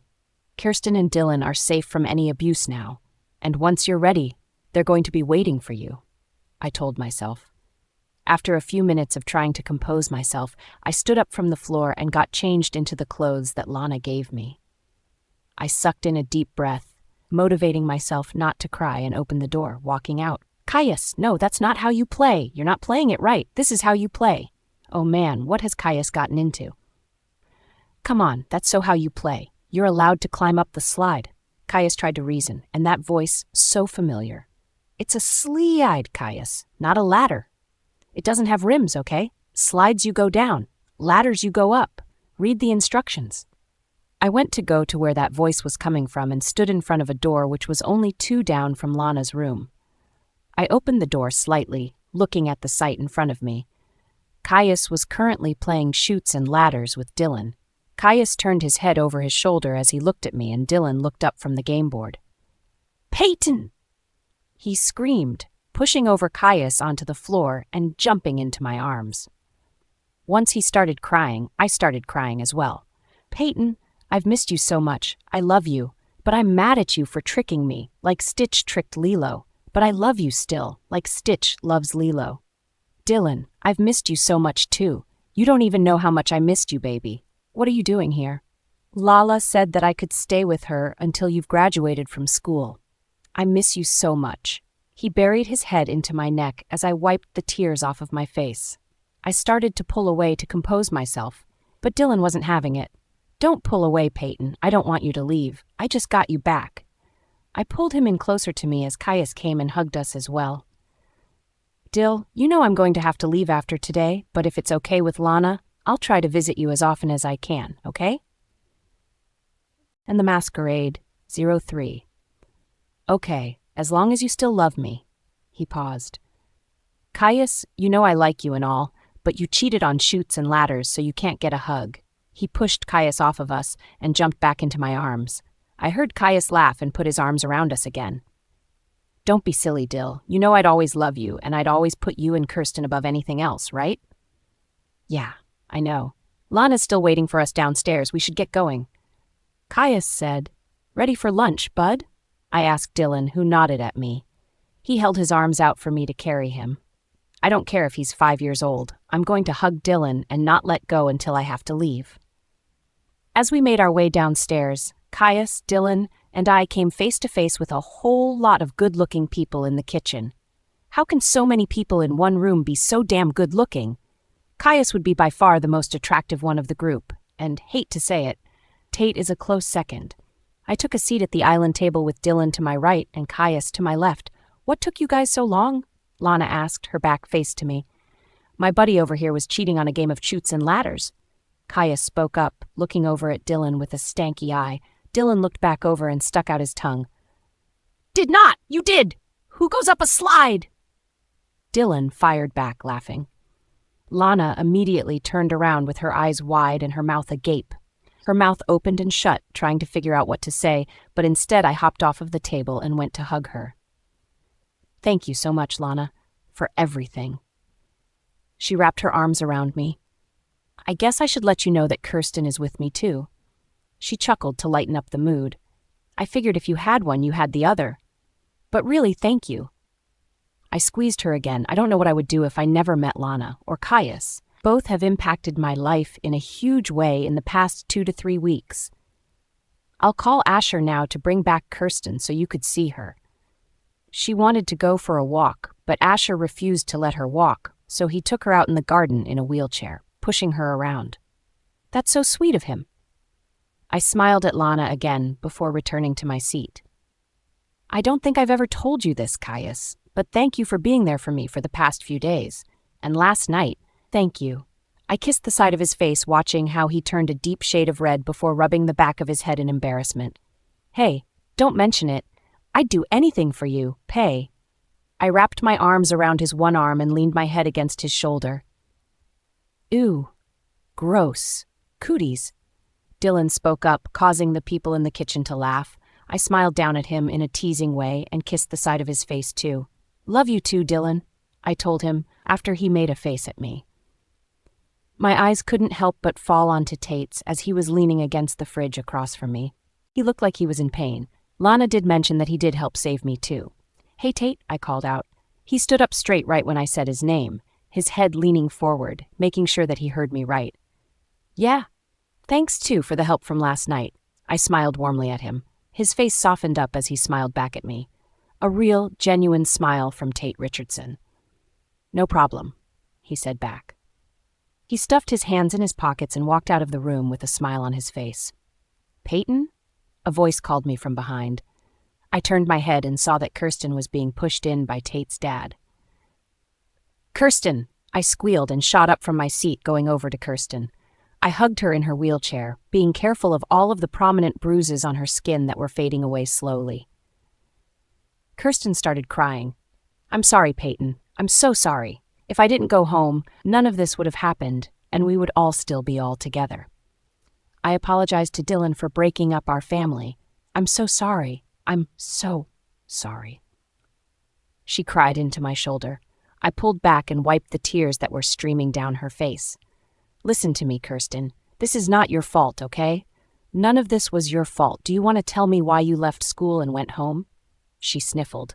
These kids were making fun of me. They were making fun of who our parents are, calling them drunks and druggies, and then they made fun of you. And I couldn't take it anymore, and I went home to go yell at them, and they thought I was you, and they started to hurt me bad. Payton, they hurt me bad. By the end of the story, she was bawling. I used the back of my hand to wipe the tears away. You know to never listen to the people who are like that, cursed. I taught you better than that. I know, Pay, but what they said about you, I wanted to punch them all. What'd they say about me? And the masquerade, row 4, that you'd end up like them. I told them that it would never happen, because you've done nothing but show me and Dylan love and care for us, like one of your own. And when they said that you're going to be alky, crack Payton, I lost it and ran out of the school. They were saying mean things about you, and I didn't want to hear them because I didn't want to believe them. They're stupid little kids. Don't believe them. Believe in me like you always have. I know. I'm stupid for going home. I should have gone to Addie. It's all right. As long as you're okay and safe, I'm glad that you're here and with me, alive. I love you, Pay. I love you too. Now, I don't mean to be a jerk, but I'm kind of getting hungry over here. One of the guys said in the kitchen. I turned to face the guy as everyone in the kitchen said, Ricky. Even Mrs. Richardson chucked him on the back of the head, causing him to look down at his feet. Sorry about the delay, guys. I stood up on my feet and looked at them shyly. Okay then, let's eat, Lana exclaimed while looking over at me. I smiled back at her as she came over to Kirsten and gave her a hug. She started to hand out plates and we all got in line for the stove, where Mr. Richardson was standing with a spatula in hand. Kirsten and Dylan were healthy and in good condition, as Lana told me. She said that I could visit any time that I wanted and it would be no problem just to shoot her a quick text, letting her know that I'm coming over so she could get dinner ready. Turns out, Rachel, the lady from social services, is friends with Lana, and Lana talked her into letting Kirsten and Dylan stay with her instead of complete strangers. I went back to school on Monday, and I had a lot of catching up to do. I called in every day last week to get out of school, and now I had a whole week's worth of homework. With the help of Blake, I was able to complete every single assignment that I had to do, even if I had to cut down my shifts at work to finish schoolwork. I was surprised that when I got to school, no one was talking about me or anything. It was like a simple day before anything with Tate happened. Speaking of Tate, he's changed, as I could tell, and so has the Terrible Five. They're not as mean as they were anymore.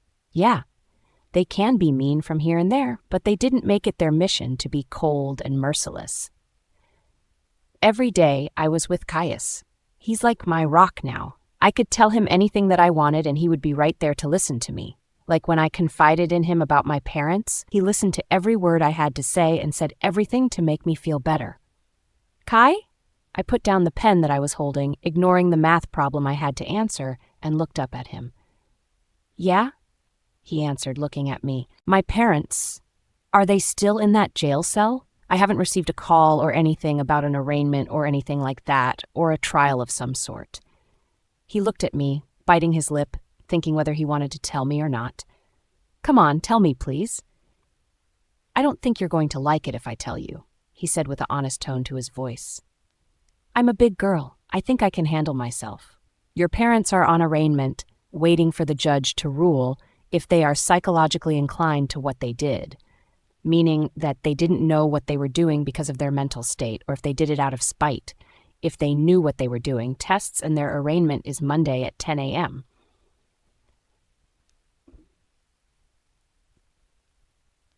So you mean to tell me that if they test positive for a mental issue, they can get away with it by just going to a mental institute? I practically screeched. Yes, was the only word that he had to say before I lost my wits. Do I look okay, Blake? I asked her as I was standing in front of the mirror. I was currently wearing a long lace gown with sequins on it to match my masquerade mask, which was made out of black lace and a few white pearls. Caius and I decided to go separately, but he put my name and his on the couple's ticket. He said he was going to find me. With all of the people who are going, it's going to be work trying to find me.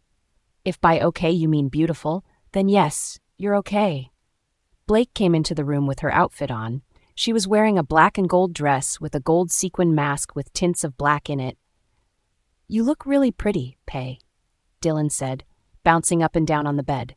"You think so?" He nodded, and I turned my attention to Kirsten. "What about you, kiddo?" "And the masquerade. 05. Caius is going to make duck faces with you tonight," she giggled as I threw a pillow at her.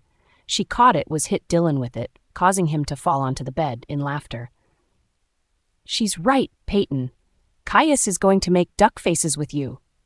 Blake started to laugh as she made kissy sounds at me. I shook my head in embarrassment as I tried to hide my face. "How long do you think it would take Caius before he finds me?" I asked, putting my heels on. "I give it 10 minutes tops. Something about him tells me that he's going to find you right away." "Well, let's get going," I said, a little bit too excited. "By the way, you look gorgeous, Blake." "I know. I hope I get paired up with someone who I can, by the end of the night, call them my boyfriend," she gushed. "I know that you will. Tonight's your night, Blake. You're going to find a boy that will like you, because you look amazing. I'll be your date, Blakey." Dylan stood up from the bed as he put his hand out for Blake to take.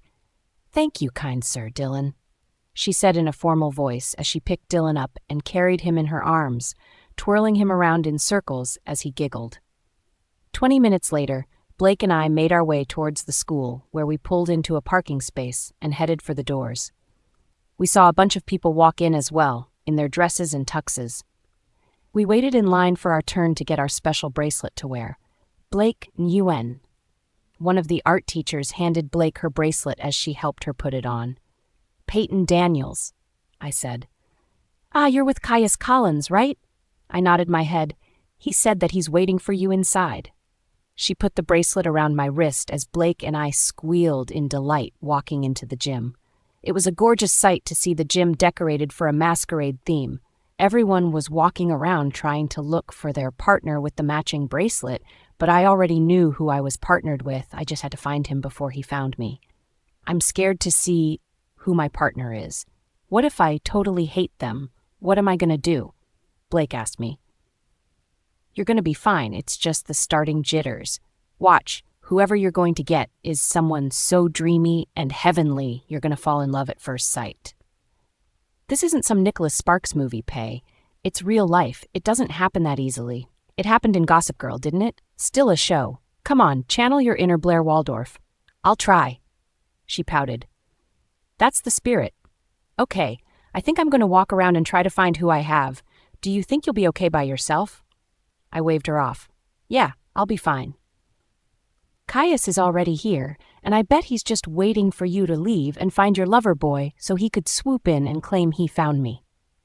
I laughed as Blake did. "All right, I'll shoot you a text when I found my lover boy. Good luck with Caius."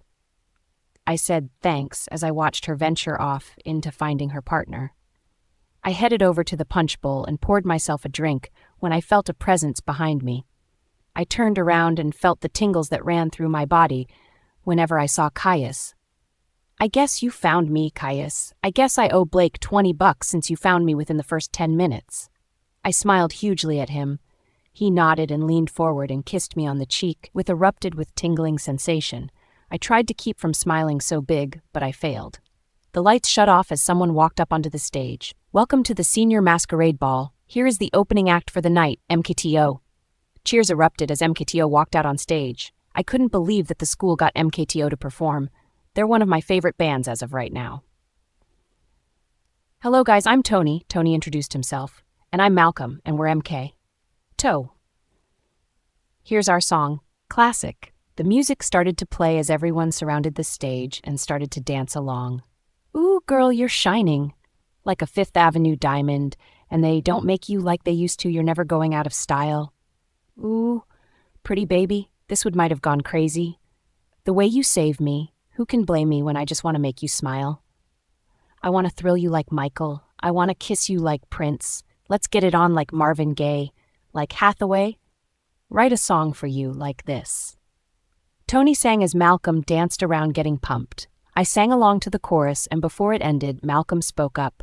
"And here's one of our oldest friends in the biz, Caius Collins." Caius came out from behind as he joined in for the chorus for a second time around before starting the second verse. If Caius was there, performing, then who was the one standing next to me? And who was the one who kissed me on the cheek and found me? I turned my head towards that person as he smiled sheepishly at me before turning around and walking away. I was completely stunned at the moment. I had a boy who was performing on stage right at this moment who completely surprised me that he could sing because he never mentioned it before, and then I had this other boy who made me think he was Caius because of the sparks I've felt, and that certain boy kissed me on the cheek. I'm so confused.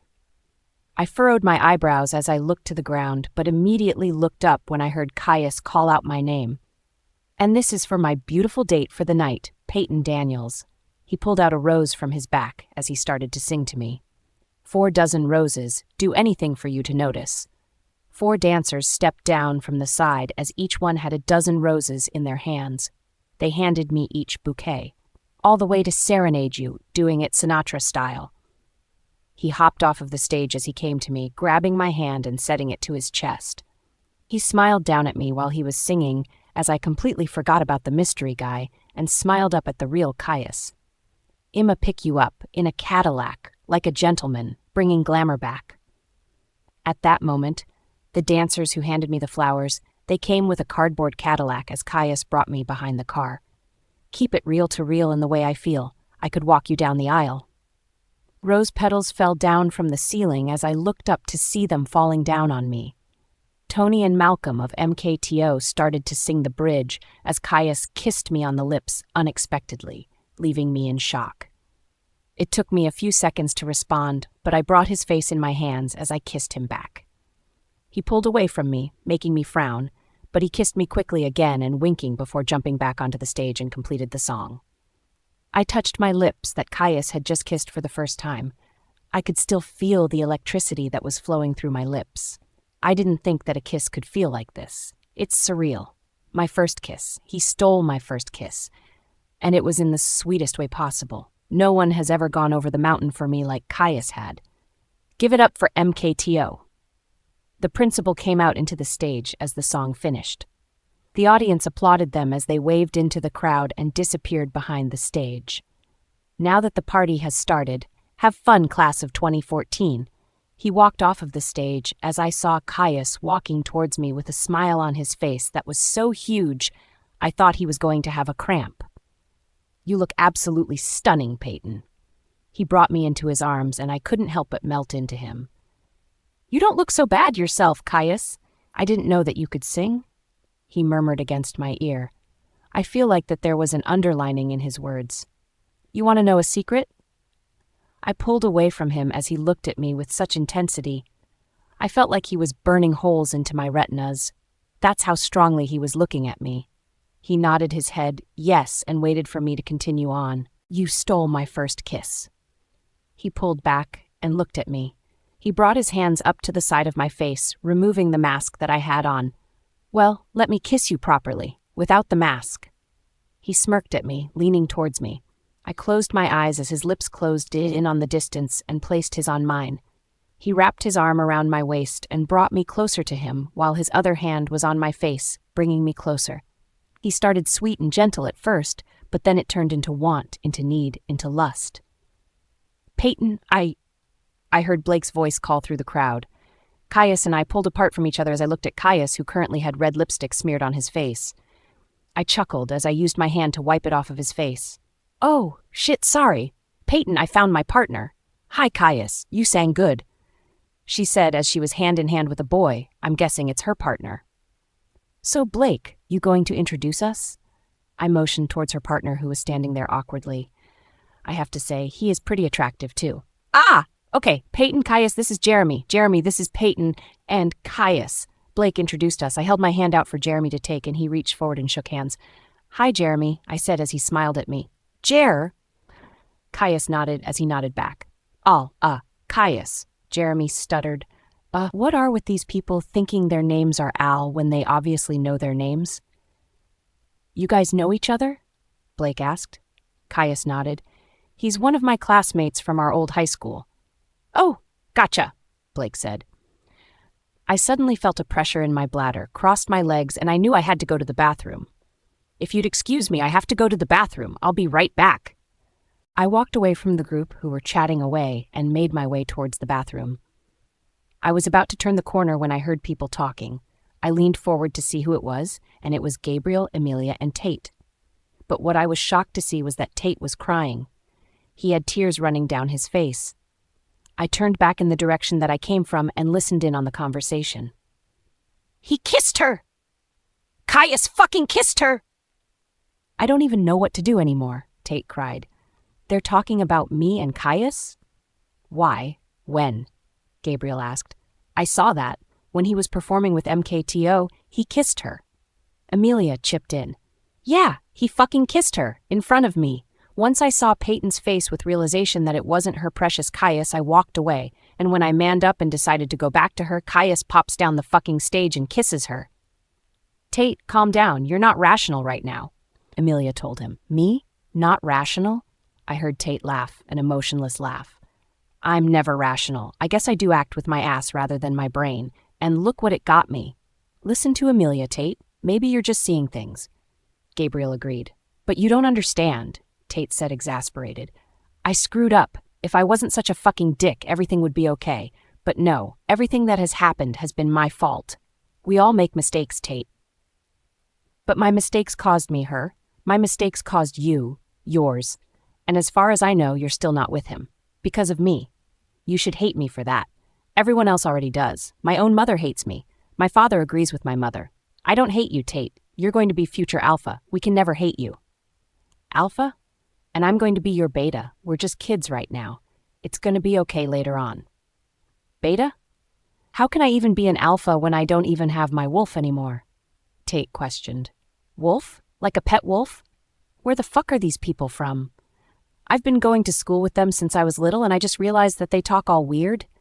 I heard gasps. You lost your wolf?" "Yes." "Where'd you put him, Tate?" "In the ground?" I scoffed in my head. "When?" Gabriel asked. "But I just saw your wolf about a week ago in the park. You know, when we saved Payton from those rogues." "A week ago I was being attacked by drunks who are now rogues? What the fuck?" "The day after she was in the hospital. When I went home early that day?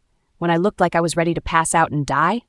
Yeah, when Desiree's dad had to fix me and bring me back to health. My wolf broke off from me and shut off. He came back that one day in the park to save Payton, but Caius beat me to it." "Okay, I've confirmed it. These people are officially crazy." "And what the hell, Caius? At least you responded to her when she was injured. That should give you points in her book, because my thoughts have changed since the first time I saw her. I know she was in trouble and in pain before. I felt everything that was happening to her. I would get that stinging in my chest if she was shoved, if she was punched, and shit. Her parents are abusive, guys, and I, being the best person in the world, just stood there and didn't do anything. So this is the time to make things right with her, Tate. Why don't you go up to her and tell her that you're sorry?" "I wasn't born yesterday. It's not going to be okay between us. She's not going to take my apology when I've been nothing but mean to her. And she's with Caius now. She chose him because I was such a dick. She chose him because he's always been there for her when I wasn't. Like when she broke down at her rundown house that I so desperate wanted to take her out from, she confided in Caius. She chose him right then and there. I felt the connection between us weaken. It was like a snap in my heart. She chose him because I'm ruthless. I'm a horrible person. She chose him because I'm not him." His voice broke at the end. "You don't know that, Tate. When has there been a time that you could just have alone time with her? She's always with Caius. Maybe if you got to spend time with her, maybe the bond can re-strengthen." "What the hell are they talking about? Bonds? What's wrong with Caius? There is no way that she would want to spend time with me, Gabe. Don't you remember the first time I met her? I put her in the hospital for God's sake, and I said that she deserved everything that happened to her. I knew that I made her cry. I saw her biting her lip as she tried to keep from crying. I regret everything that I've ever said and done to her. She doesn't deserve anything but love. And I said that I wasn't going to fight for her, and I changed my mind. But now, if I fight, I'm going to lose." How does she even have two mates? That's what I'm wondering. And both alphas? I'm pretty sure I have more than two mates. I have a lot of classmates. It's a high school. There's thousands of students here. The entire senior class are my classmates. The hell do I know? Apparently, I don't know anything. I'm a stupid piece of shit. And do you also want to know a secret? It shouldn't matter now, feeling like my heart was shattered when she kissed him. What is it? Amelia asked. I loved her the moment my eyes met hers. I stopped breathing when Tate said that. I froze on the spot. How could he say that he loved me? Did they even know I was there? I'm pretty sure that they'd have to hear me taking in breaths every time they mentioned me. Did they even know about all of the pain that they brought to me? Tate was right.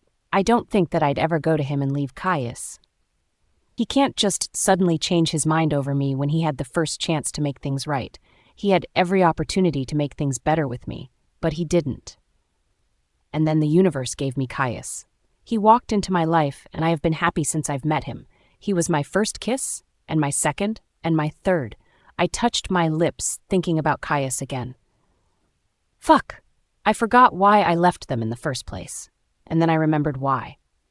I had to go to the bathroom. How long had I been standing here for listening to the three of them talk? I shook my head, and I literally felt like I was going to pee myself.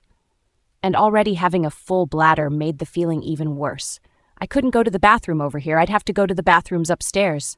I ran up the stairs and down the hall to enter the upstairs bathroom.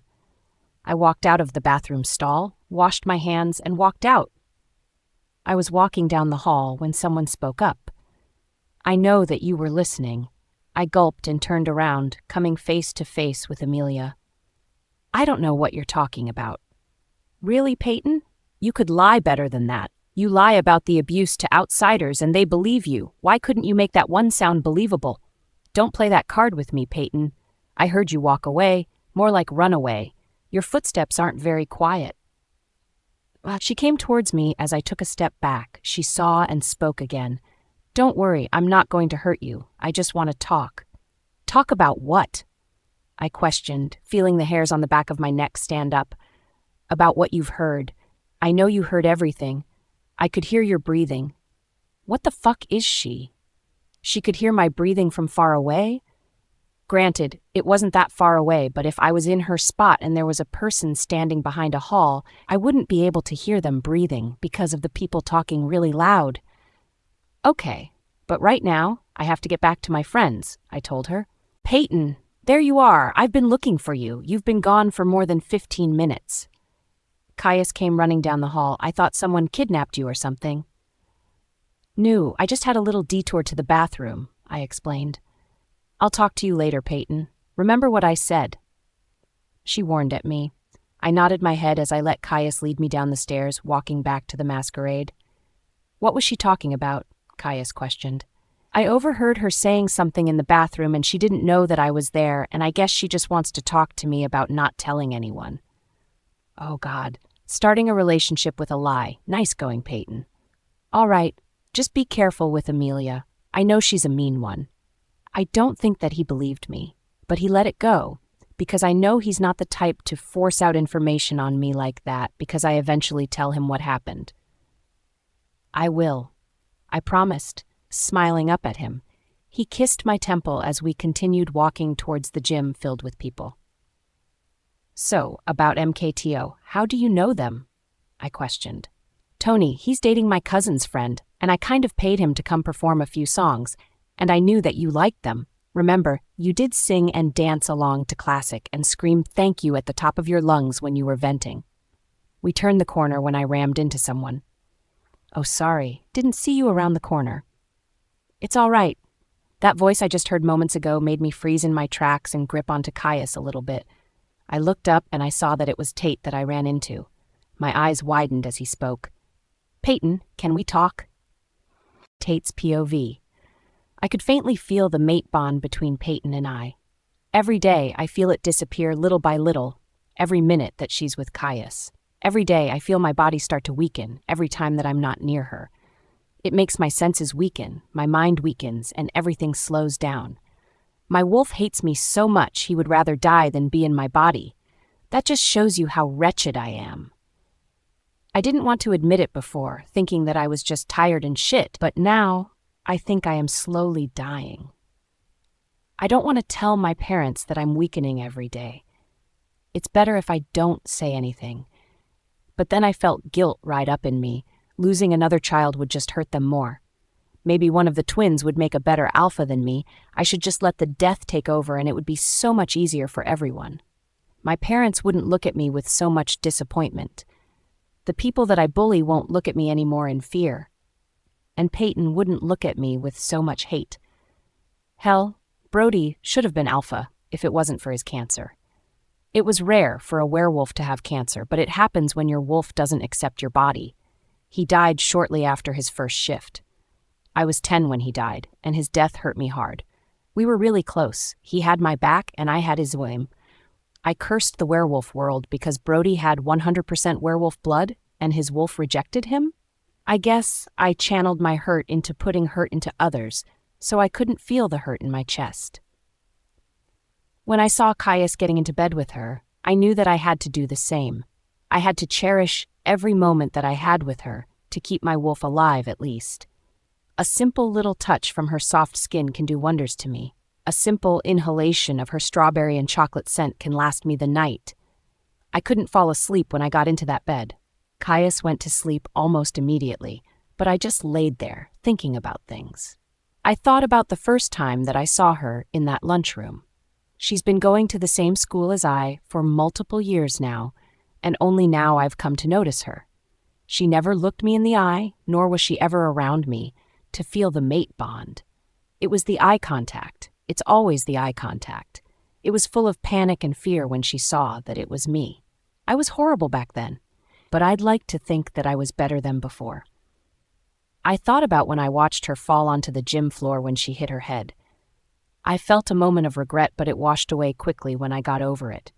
I felt like that if I could just get her to hate me and fear me, she wouldn't get attached, and later on I'd lose her, like I lost Brody. God, I am such a stubborn old fart that I put my own goddamn mate into the hospital.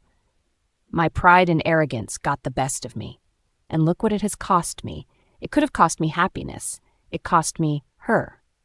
I thought about all of the bruises that were covering her skin. I let my hand roam her exposed stomach, her arms, and her legs. I cringed at the ones that I felt. They were the deepest of colors, knowing that they were the most painful ones.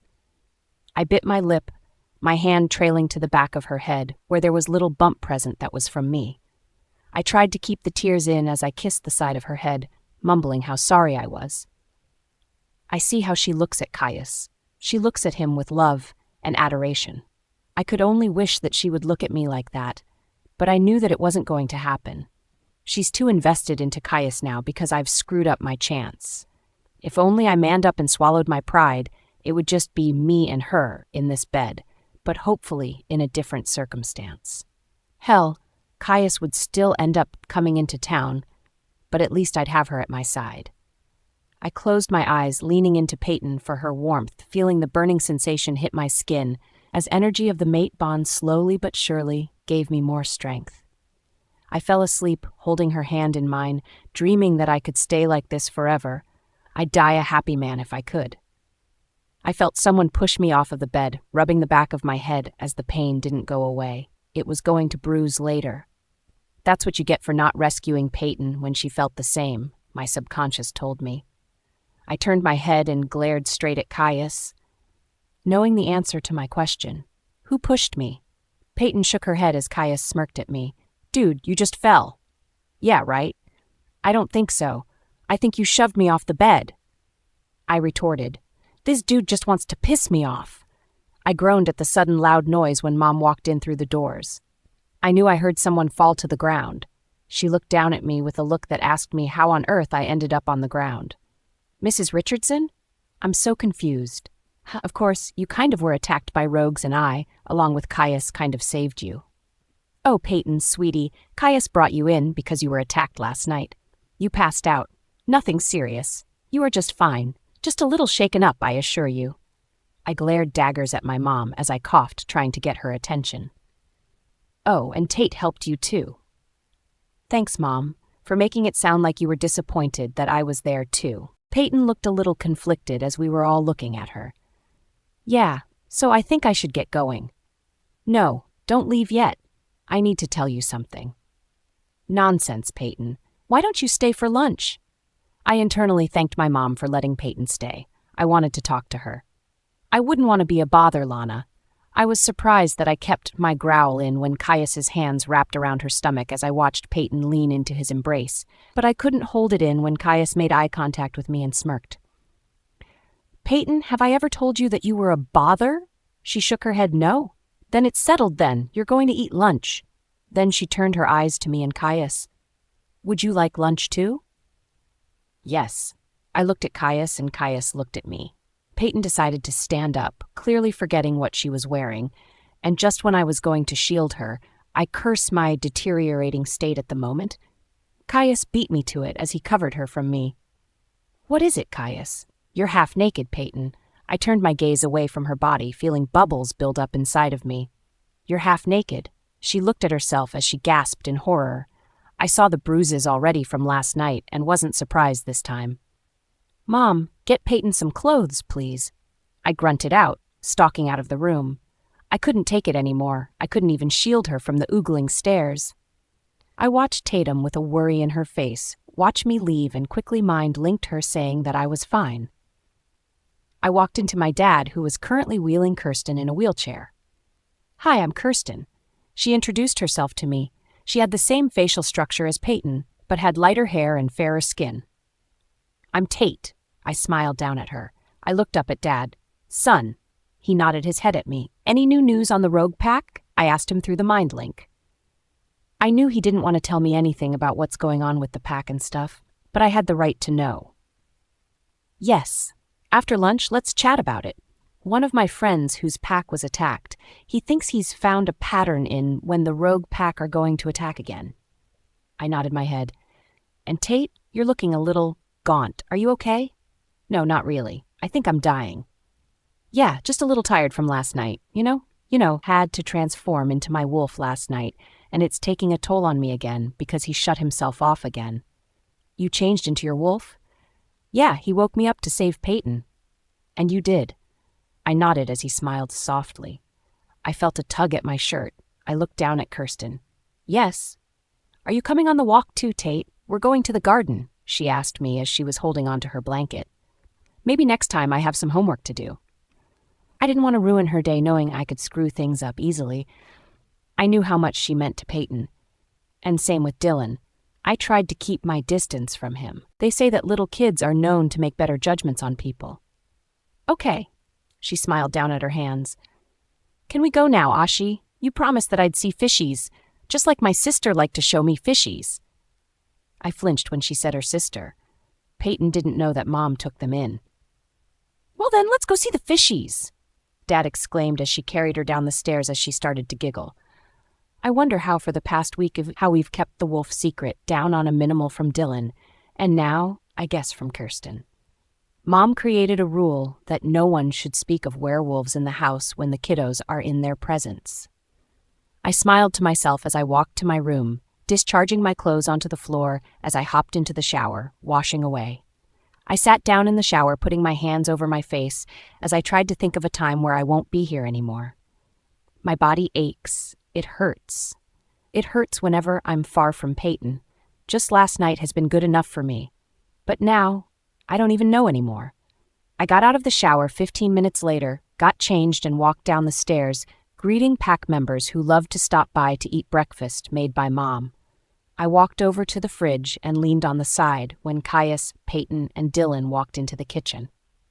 "What took you guys so long?" Mom asked, not seeing that Payton found Dylan. "My buddy over here was cheating on a game of chutes and ladders." "Did not?" "You did. Who goes up a slide?"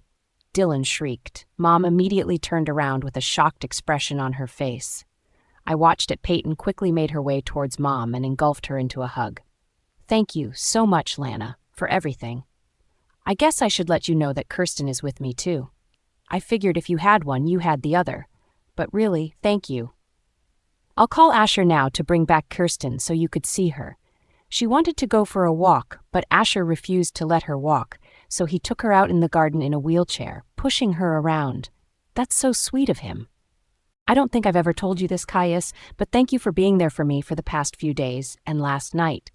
Thank you. I saw her kiss the side of his face, watching him turn beet red. I looked away, not wanting to show my hurt. I could feel that she was watching me, her eyes burning holes into the side of my face. Hey, Tate? I stood up straight, not believing that she had just called me. I leaned forward looking at her, and she smiled a small smile. Yeah? Thanks, too, for the help from last night. When she smiled, it was like my body lit up with lights. I smiled back at her, knowing that her smile could do that to me. No problem, I said back. I stuffed my hands back into my pockets and walked out of the room with a smile on my face. I decided that I would eat later, and I would have to talk to my friends about new conditions. I mind-linked them, telling them all to meet me at the treehouse behind the garden.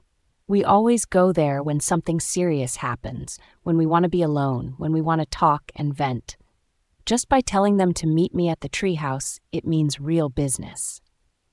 Before, I never sat on the swings. It brought back horrible memories and just leaned against the tree while my friends were on the play. But today it was different. I heard rustling in the leaves as I heard the four of them come in my direction. I sat on the swings, swinging back and forth and thinking about the last time I've been here. I smiled down at my feet, the memory flooding into the back of my head like it happened yesterday. I loved my brother, but things happen for a reason. I'm just sad that he had to go the way that he did. Brody? I called out for my brother, who was up in the treehouse. We always came to the treehouse whenever the twins were crying and wanted to get some quiet time away from our screaming siblings. Tate! I saw him pop his head out of the treehouse window. Come push me on the swings, I grinned up at him. He's the best big brother that I could ever ask for. Okay, he smiled as he climbed down the stairs, coming towards me. I sat my big fat butt on the swing as I giggled and waited for Brody to come and push me. Are you ready, Tate? I nodded my head. 1, 2, 3, he screamed as I felt him push my back. I went up high into the air, giggling that I could defy gravity like that on a swing. Higher, higher, I chanted, kicking my feet, trying to get higher into the sky. Okay, but not too high. Tate! I felt Desiree's hand on my shoulder as I snapped back to reality and looked at her. They all looked at me with worried expressions on their faces. Yeah? I answered. She scanned my face with her eyes as she was looking at me intently. You're sitting on the swing, she said slowly, making sure to let the words sink into my head. Are you sick? She put her hand deeper on my shoulder, trying to give me some of her pack doctor energy, but I shrugged it off. I wasn't ready to tell them I lost my wolf, again. I know, I just needed it. They all nodded slowly as they circled in around me. What's up? Why'd you call us here? Elijah sat down as he crossed his hands over his chest. I just wanted to talk about something. I started. They waited for me to continue on. I think that we should change our ways. I don't want to be ruthless anymore, guys. It's taking a toll on me, mentally and physically. Yeah, we started off as the terrible 5, but do we really need to be them? I'm tired of being mean, too. Amelia hung her head down in shame. I knew what she meant. She lost her mate due to us being callous. Have you tried talking to him again? She nodded. Still hates me. She looked away from us as I saw her hand go up to her face to wipe the tear that fell from her eyes. What's with the change of heart? Gabriel asked curiously. I mean, not that I don't mind being nice. It's just what we're used to now, since we first shifted. I was mad at the world when we shifted for the first time, and we survived. I figured that if I channeled my anger to other people, it'll make my guilt disappear. But oh, I'm so wrong on so many levels, and Brody wouldn't want me to be this way. I trailed off, but quickly came back, and because of Payton. Speaking of Payton, why'd you ask us to help her? You know, when you called us to the park to tie down Caius, what's going on between you and Payton? Elijah questioned. She's my mate. Amelia already knows. Sorry I didn't tell you guys. I hung my head down in shame as I saw their faces go from questionable to shock to pity. You put your own mate in the hospital? Elijah said, shocked. Why'd you? Gabriel started, but I cut him off. I saw her as a weakness, and I saw that she was human. I saw that she was worthless to me. I basically kind of rejected her when I put her in the hospital. I know that it was a dick move, but I didn't want to mate right away. I didn't want her to be caught up in this wolf world, and I didn't want to go through the same pain when Brody left. But that's different, Tate. Brody had cancer. Payton is just a human, and she had no idea what you've been through. Desiree hugged me from the side. Girls, always the emotional, comforting ones. I smiled at her, but it didn't reach my eyes. You're right, Des. I never knew what she was going through either, but it's too late now. It's never too late to fix your mistakes, T. At school on Monday, Payton returned to school, and the 5 of us have quieted down on all of the bullying, unless it was necessary. We just bullied the bullies that were bullying students. I knew that Payton and Caius were attached to the hip all week because of the stinging that I felt in my chest whenever that they were together. Whenever she was alone, though, like in the library, I would try to get as close as I could, even to the point to be on the other side of the bookshelf, to try to get some strength for my dying form. For an entire week, I've steered clear of Payton and Caius. Well, mostly Payton, as Caius came to pack meetings and couldn't get out of that. I had pack duties to attend to. Now that my dad has seen a change in my attitude, he's brought me into pack meetings and asked for my ideas and takes on the situation with the rogues. We've gotten a lead with the help of surrounding packs and connected the rogue pack with something that made our eyes fall out of our sockets. Drugs, crack cocaine to be more specific. The rogue packs that are attacking packs around the world are connected with one of the biggest drug lords in America. A werewolf by itself is already strong, quick, we had great agility, but when you add pure clean crack cocaine and use that, werewolves are 10 times stronger and unbreakable. We have yet to come up with an idea to take the 2 leaders down, but we have teamed up with 6 surrounding packs, as Caius joined ours to make ours bigger and more invincible. I looked at myself in the mirror, wearing a tux that Mom got for me earlier in the week for the masquerade ball tonight. I heard a knock on the door. Come in. Mom walked in with a tie in her hands, a simple black one, along with a mask that she insisted she make for me. Here you go, honey. Thanks, Mom, I told her as I grabbed the 2 things from her hands. Tate? I turned around and looked at her. She intertwined her hands, looking like she didn't know how to continue. I waited for her to speak. Are you okay? What do you mean? I tried to swallow the lump in my throat, but it wouldn't go down. You're looking a little lean. I've noticed for the past 2 or so weeks that you've just gotten skinner and thinner. I know that your wolf shut down on you, but came back when you saved Payton, and then went away again, but I just have to ask. No, Mom, I'm not that. I knew where she was going with it. She was going to ask me if I was dying like Brody when his wolf rejected him. Are you sure, Tate? I wouldn't want anything to happen to you. I'd rather not lose another son. But losing me would be okay, Mom. I clicked my shoes together as they suddenly became an interest. Mom walked over to me and pulled me into a hug. You are to never speak like that again, Tate Richardson. Your father and I love you so much. We do not wish what happened to Brody to happen to you. Yes, you've screwed up. Yes, you've been a huge asshole and thought with your dick, but I know that deep down you've got a heart in there. It's just up to you when to bring it out. Brody would have made a better alpha than me. He's supposed to be alpha, not me. As much as I miss him dearly, you're next in line for alpha, Tate. Now let me help you put on that tie. You look like a deer in headlights. Thanks, Mom, I told her as she finished with the tie. She patted me on the shoulders to get off lint as she said it was. No problem, Tate. You know I love you. She kissed me on the forehead and turned around and started to walk out of my room. Mom? I called out before she made it completely out of the door. She turned around and looked at me with this look, saying, Don't tell me that you lied. This is it, Tate. Now or never. Go on and tell your mom that you're dying just like your older brother. Come on, don't be a pansy now. Tell her or you're going to regret it. I love you too. I was staring at Payton like the creep I am from across the room. She hadn't shown up with Caius but with Blake. Relief filled me, but then realized that maybe he wanted to look for her in a room filled with people. She was absolutely stunning from head to toe. She was wearing a gorgeous black dress, laced with sheer black lace and pearls. Her mask matched the dress that she was wearing. I waited for her friend Blake to leave before I made my way over to her. When she finally walked away, Payton made her way towards the punch bowl. I took it as my cue to walk over to her and see her close up. When I reached her, I felt the electricity flow between us. She turned around with a smile on her face. All I wanted to do was caress her face and savor the moment. "I guess you found me, Caius. I guess I owe Blake $20 since you found me within the first 10 minutes. She smiled hugely as I couldn't help but smile back. I bit down on my tongue, feeling the hurt wave over me. Stupid, stupid, stupid. Of course she would think you're Caius. I nodded my head and leaned forward, kissed her on the cheek, feeling the tingles when my lips touched her delicate skin. The lights shut off as the principal walked up onto the stage. "Welcome to the Senior Masquerade Ball. Here is the opening act for the night, MKTO. The group started to sing before one of the guys introduced Caius.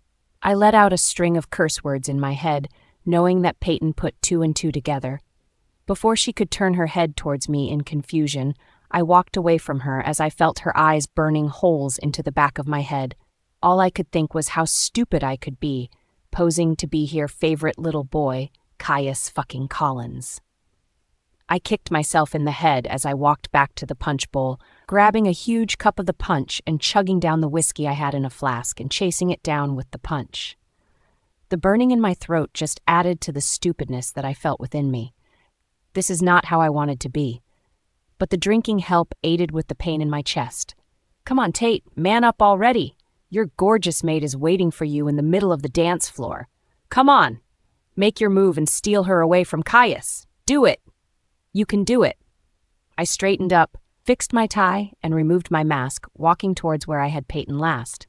I was about a few people away when I saw, you know it, fucking Caius Collins with his lips on Payton, and she was enjoying every damn minute of it. I felt my wolf howl in me, wondering if that was it between me and her. Was it over? Was my wolf finally going to die now that Payton had chosen Caius? This was the first time since Caius came into town that he kissed her. Yes, being around her made my heart feel numb. But I could handle that pain. But this pain, when his lips touched hers, it was a whole different story. I felt like my body was being torn up into pieces and being ran over by a bulldozer. I fell the ground and gripped my heart, breathing in shallow breaths as I tried to keep my breathing steady. The room started to spin around me when I felt someone's hands on me. "Are you all right, man?" A random asked me. He bent down to my eye level as he had a worried look on his face. I tried to speak, but it just came out in exasperated breaths. "Yeah, I just need some air. Here, I'll help you out into the hallway." He put his drink in the hands of another, gripping my shoulders and helping me out of the gym and into the hallway. "Thank you," I said as I leaned up against the wall. "You okay now?" he asked me, his hands out in front of him, in case I were to fall. I nodded. "I'll call my friends." I pulled out my phone in my pocket as the guy nodded and I dialed for Amelia to come quick. "Help," was all I said into the phone.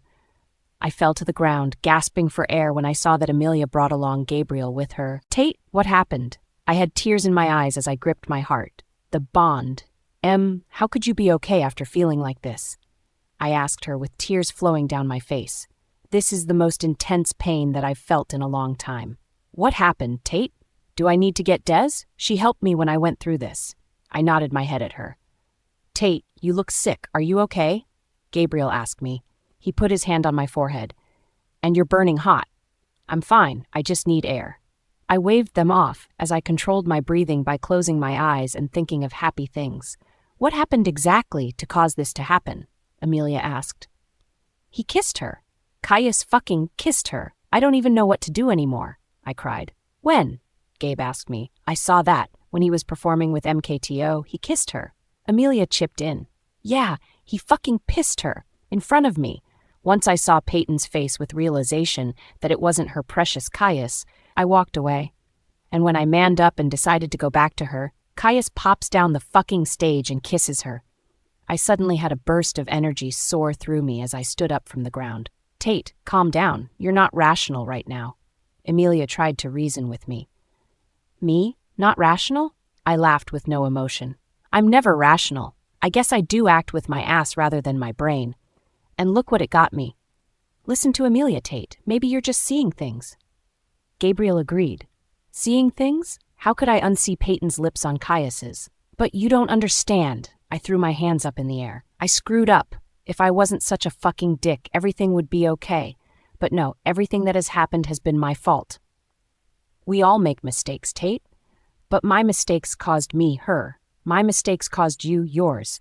And as far as I know, you're still not with him because of me. You should hate me for that. Everyone else does. My own mother hates me. I know she won't say it, but I think she does. And my father would always agree with Mom. I don't hate you, Tate. You're going to be future Alpha. We can never hate you.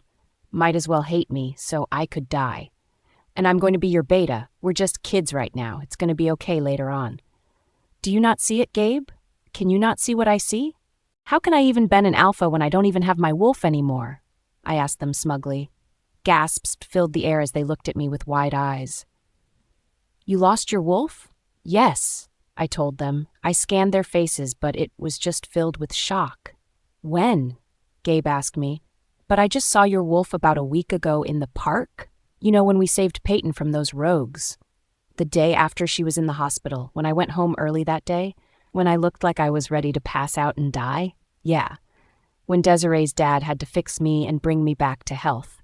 My wolf broke off from me and shut off. He came back that one day in the park to save Payton, but Caius beat me to it, basically. At least you responded to her when she was injured. That should give you points in her book. Because my thoughts have changed since the first time I saw her. I know she was in trouble and in pain before. I felt everything that was happening to her. I would get that stinging in my chest if she was shoved, if she was punched, and shit. Her parents are abusive, guys, and I, being the best person in the world, just stood there and didn't do anything. So, this is the time to make things right with her, Tate. Why don't you go up to her and tell her that you're sorry?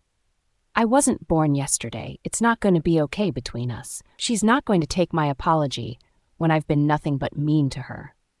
And she's with Caius now. She chose him because I was such a dick. She chose him because he's always been there for her when I wasn't. Like when she broke down at her rundown house that I so desperate wanted to take her out from, she confided in Caius. She chose him right then and there. I closed my eyes as the memory flooded into my mind. I continued. I felt the connection between us weaken. It was like a snap in my heart. She chose him because I'm ruthless. I'm a horrible person. She chose him because I'm not him. It absolutely pained me to speak of this. It was all true, the bloody truth. You don't know that, Tate. When has there been a time that you could just have alone time with her? She's always with Caius. Maybe if you got to spend time with her, maybe the bond can re-strengthen. I shook my head. I knew better than that. There is no way that she would want to spend time with me, Gabe. Don't you remember the first time I met her? I put her in the hospital for God's sake, and I said that she deserved everything that happened to her. I thought back to the time when it happened. It happened just like it was yesterday. The tears in her eyes were making me break internally. I knew that I made her cry. I saw her biting her lip as she tried to keep from crying. I regret everything that I've ever said and done to her. She doesn't deserve anything but love. And I said that I wasn't going to fight for her, and I changed my mind, but now if I fight, I'm going to lose. I knew I would lose too. How does she even have two mates? That's what I'm wondering. And both alphas?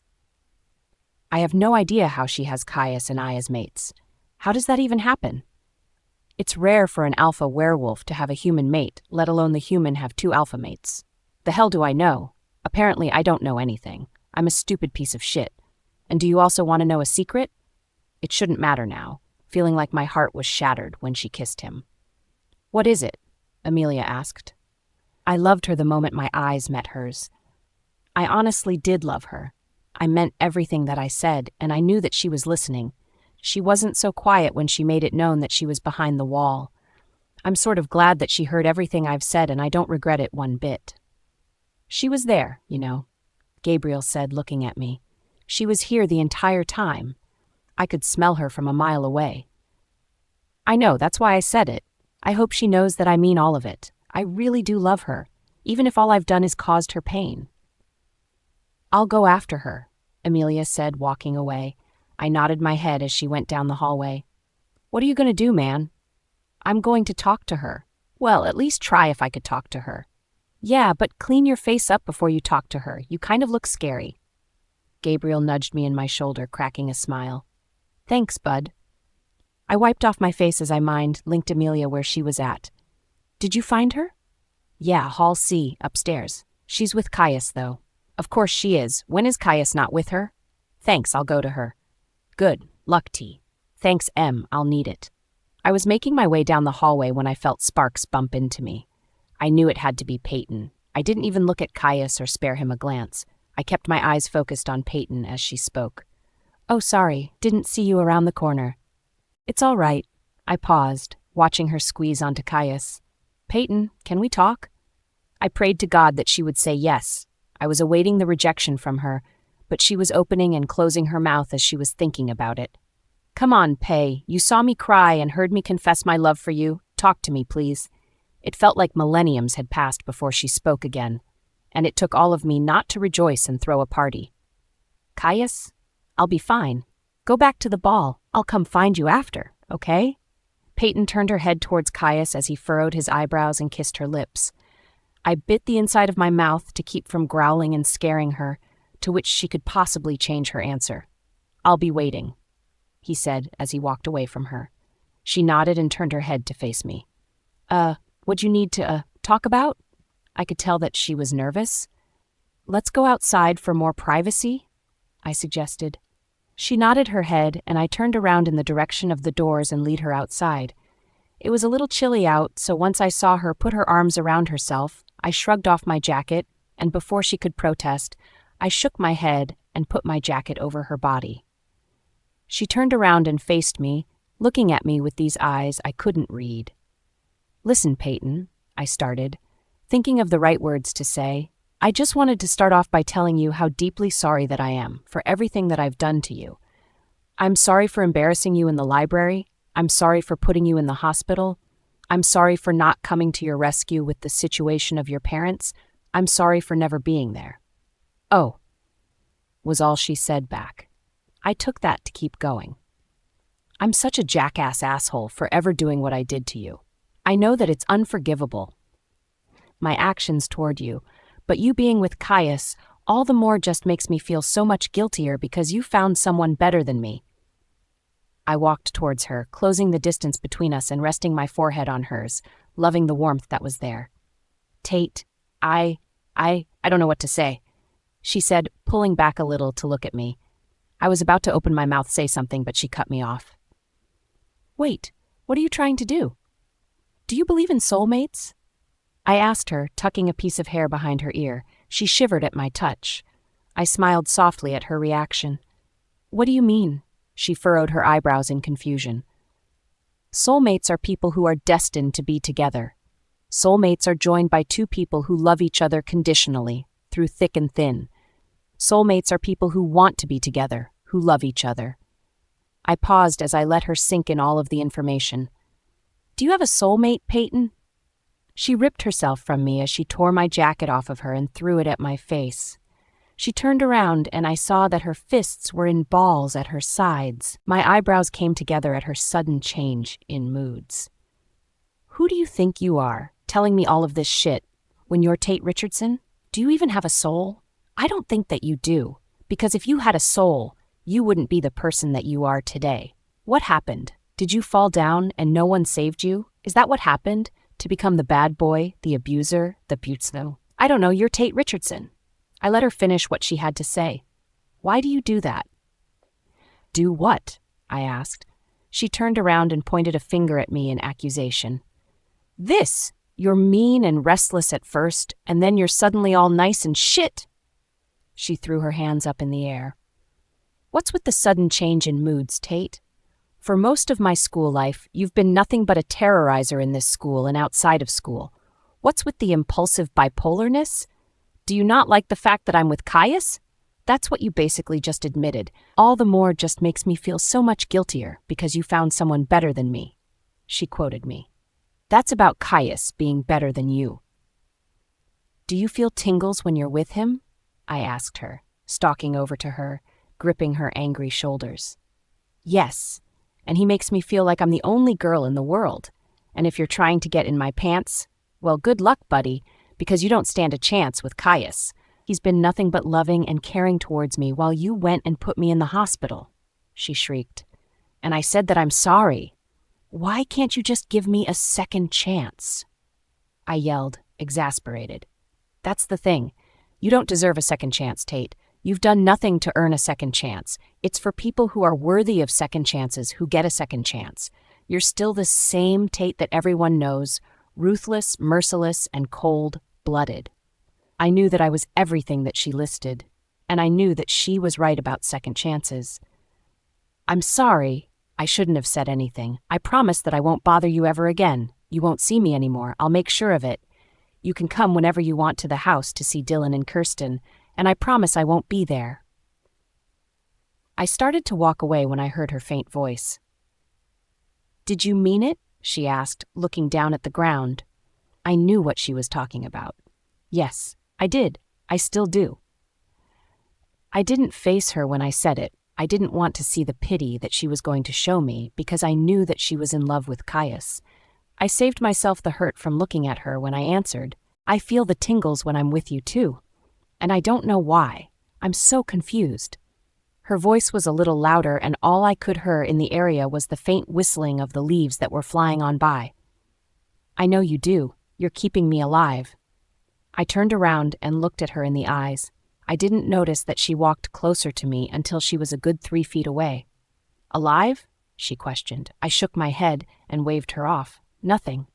I heard a screech of the tires and yelling from my left side as I turned my head and faced the sounds.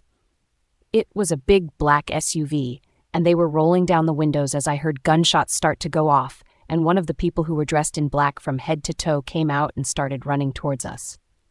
Payton, run, I told her, as she just stood there staring at the people. I gripped her shoulders and told her to run again. Payton, listen to me. Run, these are bad people. Run inside and find Caius, okay? I pushed her off in the direction of the school, and I turned around and growled at the people. I was hit by silver bullets, knowing that it was like kryptonite to us, and was knocked to the ground by the person who was chasing Payton. He kicked me in the head as he went towards the school, running after her. Oh, how helpless I felt, laying here with gunshots in my body and knocked to the ground. I was paralyzed to the ground as the silver was running through my blood. I heard car doors open as footsteps came towards me. Is this the new Alpha of Midnight Pack? Someone kicked me in the side. Yeah, looks like him in the picture. Well, that was easier than I thought. I thought I'd have to burst into the school and kill everyone in there. Saves me the trouble of cleaning it up. Let's get him back to boss. He would like having Asher's son held in captive. Another guy laughed manically. I closed my eyes but felt power surge in my body as I felt the bullets being pushed out by my skin. Tate, I need you to kill all of these men. They're bad people.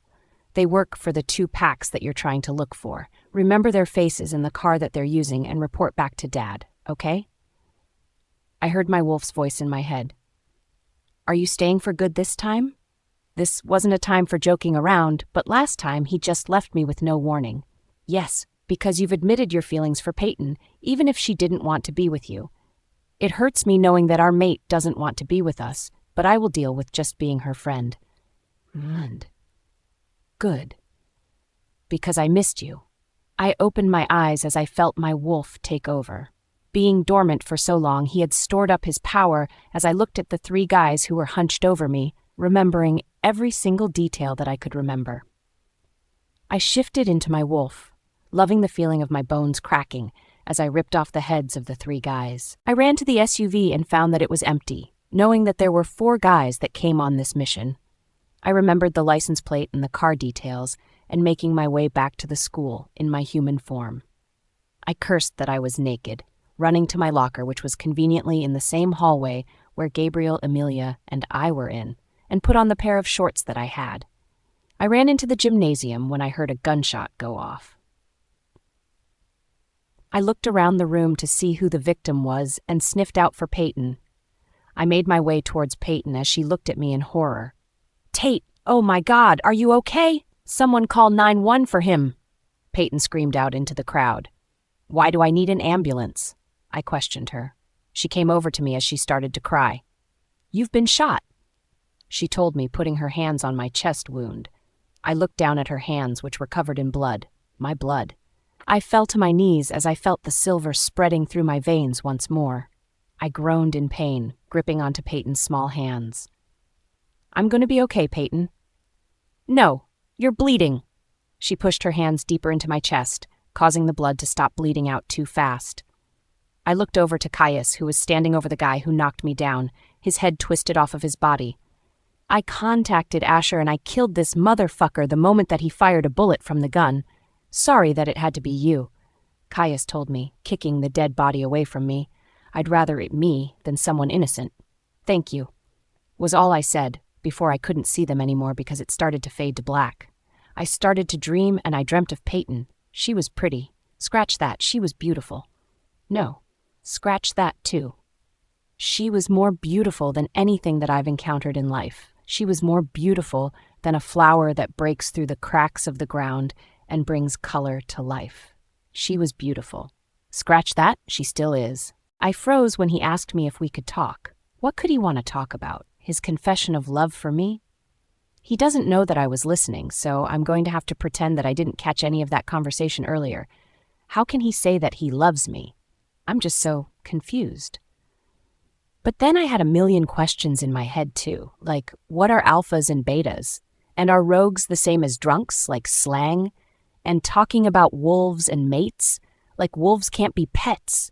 They're animals. They growl and run on 4 legs. But then again, I feel like these boys growl when things don't go their way. And they're not even British. Mates this, mates that, mates, mates, mates. And what's up with Tate saying that he's feeling my pain? Like, what the hell was that about? I'm pretty sure that I'm the only one that could feel my pain. That's humanly impossible for someone else to feel your pain unless you're twins. But that's like a special case. I had all these questions that I needed answers for. Maybe if I agree to talk to him, he'd agree to answer my questions that I had for him. I turned to face Caius. "Caius, I'll be fine. Go back to the ball. I'll come find you later, okay?" I told him, his eyes looking betrayed. I squeezed his arm in reassurance and smiled up at his face. "I'll be waiting." I watched him walk away before I slowly and awkwardly turned to face Tate, who was standing there biting his lip. I don't think that he was biting his lip, and it was kind of appealing. What'd you need to, talk about?" I questioned nervously. "Let's go outside for more privacy," he suggested. I nodded my head and followed him outside. Each step I took, I got more and more nervous. I was surprised when I felt a jacket go over my shoulders and looked over at Tate and felt whole. I'm so fucking confused. I have these feelings for Tate, and then I have stronger feelings for Caius. But when I'm with Caius, I feel like I'm on top of the world, and it's safe to say that I'm in love with him. And when I'm with Tate, I feel like it's meant to be in such a fucked up, screwed up way. I turned around and faced him, looking at him with a blank expression on my face. "Listen, Payton," he started, his mouth opening and closing, thinking of what to say. "I just wanted to start off by telling you how deeply sorry that I am for everything that I've done to you. I'm sorry for embarrassing you in the library. I'm sorry for putting you in the hospital. I'm sorry for not coming to your rescue with the situation with your parents. I'm sorry for never being there." Well, I didn't expect that. I thought he was going to shoot me with a dart and have it hit my ass like Cupid and confess his love for me, but I can take an apology as well. Oh, that's all you could say? Do you forgive him, Pay? Do you have it in you to forgive him for what he's done? I'm not even sure about that. I'm such a jackass asshole for ever doing what I did to you. I know that it's unforgivable, my actions toward you, but you being with Caius all the more just makes me feel so much guiltier because you found someone better than me. He walked towards me, like Scar walked over to Simba, my heart quickening in pace, wondering if he's going to attack. He closed the distance between us, our foreheads touching, my breath hitching, feeling like I couldn't breathe. "Tate, I I don't know what to say. Did that just come out as a question? I don't even know anymore. I lost my thinking thought pattern when the closeness was becoming smaller and smaller. I pulled away a bit, catching a breath from his intoxicating scent. Why the hell does Caius and Tate smell so addicting? Wait, what are you trying to do? Do you believe in soulmates? Did he really try and just change the subject? He tucked a piece of hair behind my ear. I shivered at his touch, not certain if I liked it or not. I looked away, and I think I saw a small smile. Soulmates are people who are destined to be together. Soulmates are joined by two people who love each other conditionally through thick and thin. Soulmates are people who want to be together, who love each other. He paused. Do you have a soulmate, Payton? I took in the information that he told me. Soulmates are people who are destined to be together. So he's saying that Caius is destined for me? Soulmates are joined by two people who love each other conditionally, through thick and thin. So he's describing Caius and I. He's been with me through thick and thin, and I've even met his family. Soulmates are people who want to be together, who love each other. It's safe to say that Caius and I love each other. So yes, I think I do have a soulmate who is Caius. But then something clicked in the back of my head. Did he just say that he wanted to be my soulmate? He's got to be joking, right? It's some sick joke, no? Does he really think that confessing my love for me will make me change my mind about who I want to be with? Does he really think that I would up and leave Caius for him? I ripped myself from his embrace as I tore off his jacket and threw it at his face, which he caught last minute. I turned around and balled up my fists at my sides, trying to control my anger. I thought about all of the shitty things that he did, all of the pain that he caused me. No, I don't think that I could forgive him. I could forget, but his actions are unforgivable. Who do you think you are, telling me all of this shit when you're Tate Richardson? I didn't even have to turn around to know that he flinched at my sudden change in tone. Do you even have a soul? I don't think that you do. Because if you had a soul, you wouldn't be the person that you are today. What happened? Did you fall down and no one saved you? Is that what happened? To become the bad boy, the abuser, I don't know. I lost my train of thought. My anger got the best of me. You're Tate Richardson! I was huffing and puffing at the end of my speech. Why do you do that? Do what? He actually had the nerve to say. That just infuriated me more and turned and pointed a finger accusingly at his face. This, you're mean and restless at first, and then you're suddenly all nice and shit? I threw my hands up in the air to show my frustration. What's with the sudden change in moods, Tate? For most of my school life, you've been nothing but a terrorizer in this school and outside of school. I saw him flinch very noticeably. What's with the impulsive bipolarness? Do you not like the fact that I'm with Caius? That's what you basically just admitted.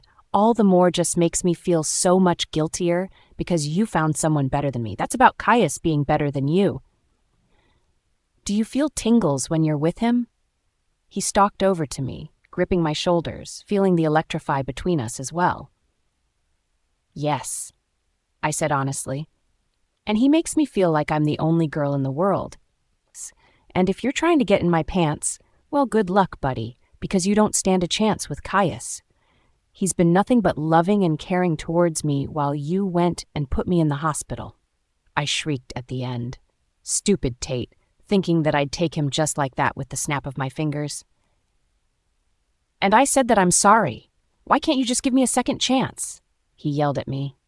I glared at him. That's the thing. You don't deserve a second chance, Tate. You've done nothing to earn a second chance. It's for people who are worthy of second chances, who get a second chance. You're still the same Tate that everyone knows. Ruthless, merciless, and cold-blooded. He stared at me as he took in what I told him. His face went from angry to sad to acceptance in a few seconds. I knew what I said had hurt his feelings, but it was true. Everything was true.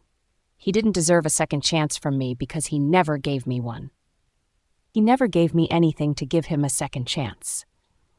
I'm sorry, he said, defeated. I shouldn't have said anything. I promise that I won't bother you ever again.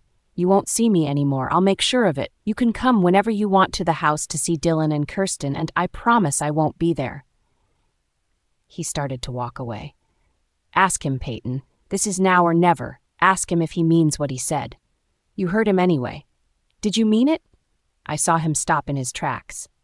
Yes, I did. He didn't face me when he said it. I still do. My heart stopped beating. I feel the tingles when I'm with you, too. I'm feeling them right now, actually, and I don't know why. I'm so confused. When I'm with Tate, he caused me pain. When I'm with Caius, he mends the broken pieces of me and puts me back together. He's my rock. I know you do. You're keeping me alive. He turned around and looked me in the eyes. His eyes were holding my gaze into his, as I just saw the two of us. Alive? I questioned. Nothing. He shook his head and waved it off as it meant nothing. There was a screech of tires that came from behind Tate, and my eyes flickered to the sleek black SUV that came to a complete stop. 2 windows came down, and someone was getting out of the car and started running towards us with a gun in his hands. I couldn't move as I felt helpless. Payton, run! I heard Tate speak. He gripped my shoulders and my eyes met his. Payton, listen to me. Run. These are bad people. Run inside and find Caius, okay? I was pushed off into the direction of the school as I nodded my head, my feet finally taking over my body, and the adrenaline pumping through my body as I burst into the school, heading straight for the gym where I had to find Caius. I pushed through people yelling for Caius. Caius! Caius! Caius! I said, screaming in fear as I threw my mask to the ground. All the people around me looked at me with masks on as I felt like I couldn't breathe. I felt a little claustrophobic before I felt warm hands go on my shoulders, pulling me in. I breathed in his aftershave, which is amazing, by the way. Wait! Payton! This is not a time to be thinking of his aftershave. Payton, what's wrong? What happened? Was it Tate? Did he hurt you? He roared as he pulled back from me, examining if I was hurt. No. I'm being chased. Tate and I were talking, and then these men came out of nowhere. One got out of the car and started running towards us, and Tate is outside. I don't know. What's happening, Kai? I yelled out in a hurry. I pulled him closer to me, feeling safe whenever I did that. Fuck. He swore and then mumbled something my ears couldn't hear. I saw that people were quiet and started to back away from Caius and I. I was confused, looking at the faces of the people, which had fear in their eyes. They looked terrified at what they were looking at. There you are, princess. Caius quickly put me behind me, and the guy who I'm guessing was the one who was chasing me. I cringed at his tone. It held so much detestation, eeriness, and gratification. Collins, how I should have known you'd be here, too. Gotta tell boss now. I tried to look over Caius's side, but he shielded me away and pushed me behind him. What are you guys doing here? Why tonight? And why in here, with a place full of people? I heard Caius tense up immediately as his grip on my wrist increased. You know why, don't you? We're here for her. Now please move or else I'd have to shoot you. Shoot him? He has a gun? And he's pointing it to Caius? Caius, I said quietly. She's a prize, Collins. She's the ultimate one, isn't she? Although I don't see a pretty mark on her pretty little neck of hers. He sounded really creepy, and I feel like he had a smirk on his face. Shut yourself, Drake. We wouldn't want things to get out of hand here, do we? Caius had a warning voice in his tone as he growled.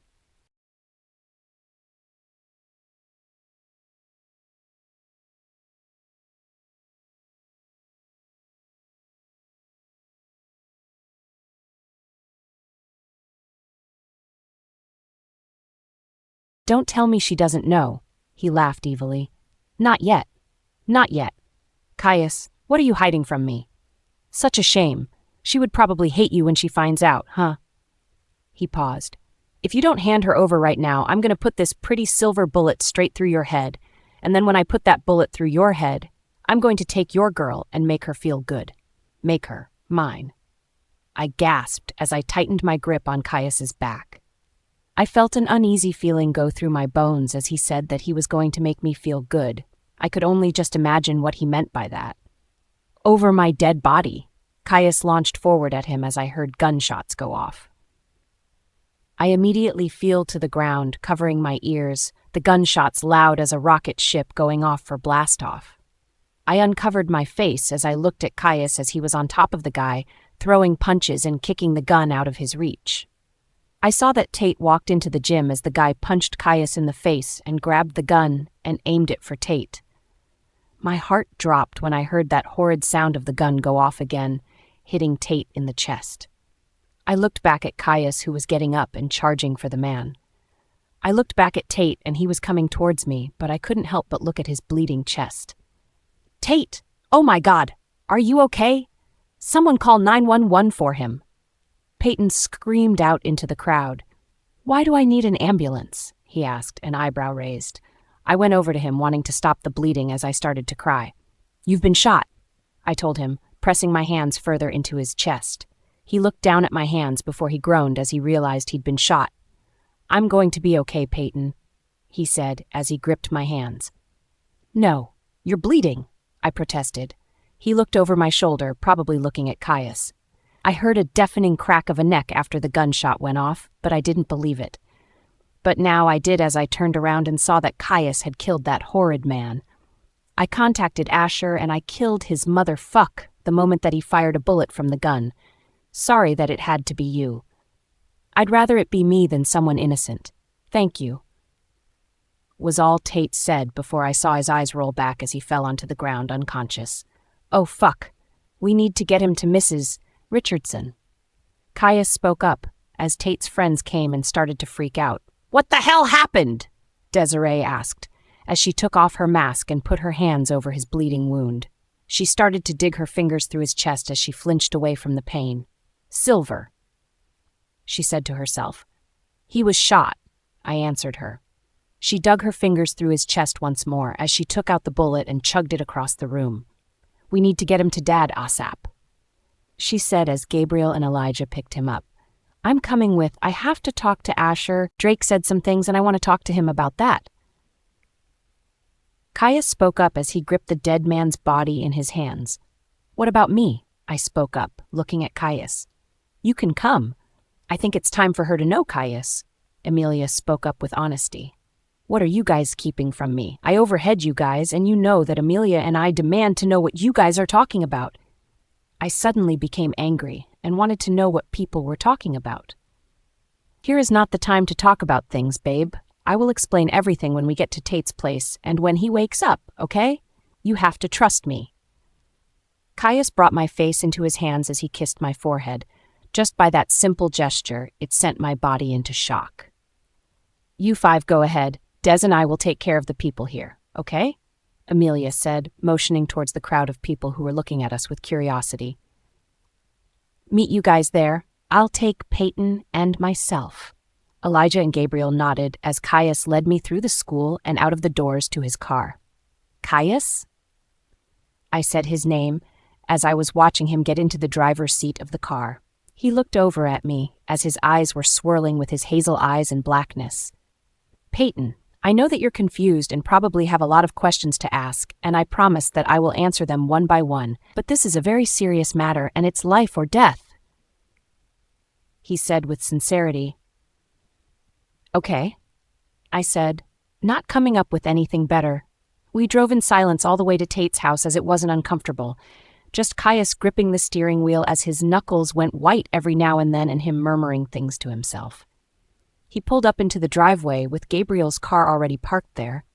Caius hopped out of the car and came over to my side, where he opened the door for me as I got out. I remember the first time I got out of his car, the first day we met. He was furious that I opened the door myself and got out.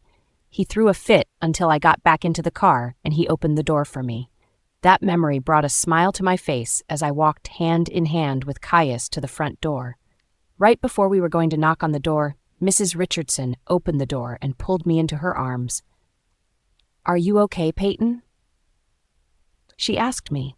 I was confused. "Why are you asking me if I'm all right when your son was the one who got shot?" I asked as I saw her chuckle at me. "Caius, thank you for killing the man, although I would have liked him alive for questioning." She gave him a stern look as he rubbed the back of his neck. "Ah, sorry, Lana, I couldn't help it. He caused a ruckus at the school, threatened Payton, and shot your son." Come in," she gestured for us to walk in the house. "And what? He threatened Payton? No wonder you killed him." "How's Tate?" I asked, my worry kicking in. "And Kirsten Dill?" "He's in with Desiree and her father right now. Kirsten and Dylan are sound asleep. They were a little tired today." Lana answered me. "Let's sit on the couch while we wait for them, okay? I have a few things to say. My heart started to pound really quickly as I was preparing for the things she was going to say. Is she going to tell me all about alphas, betas, and werewolves, pack members? How much does she know, Caius? She turned her attention to Caius. Not much that I know of, Lana. She sighed as she pinched the bridge of her nose. This is going to sound insane, Payton, but you've known me for quite a while now, and you know that I would never hurt you. I know. I felt Caius reach for my hand as I smiled at him. Just then, Emilia walked into the room and took a seat right next to Lana. Payton, we're not who you think we are, Emilia said as she looked at me. What? Are you guys like gang members or work for the Illuminati? I laughed nervously as they stared at me like I was insane.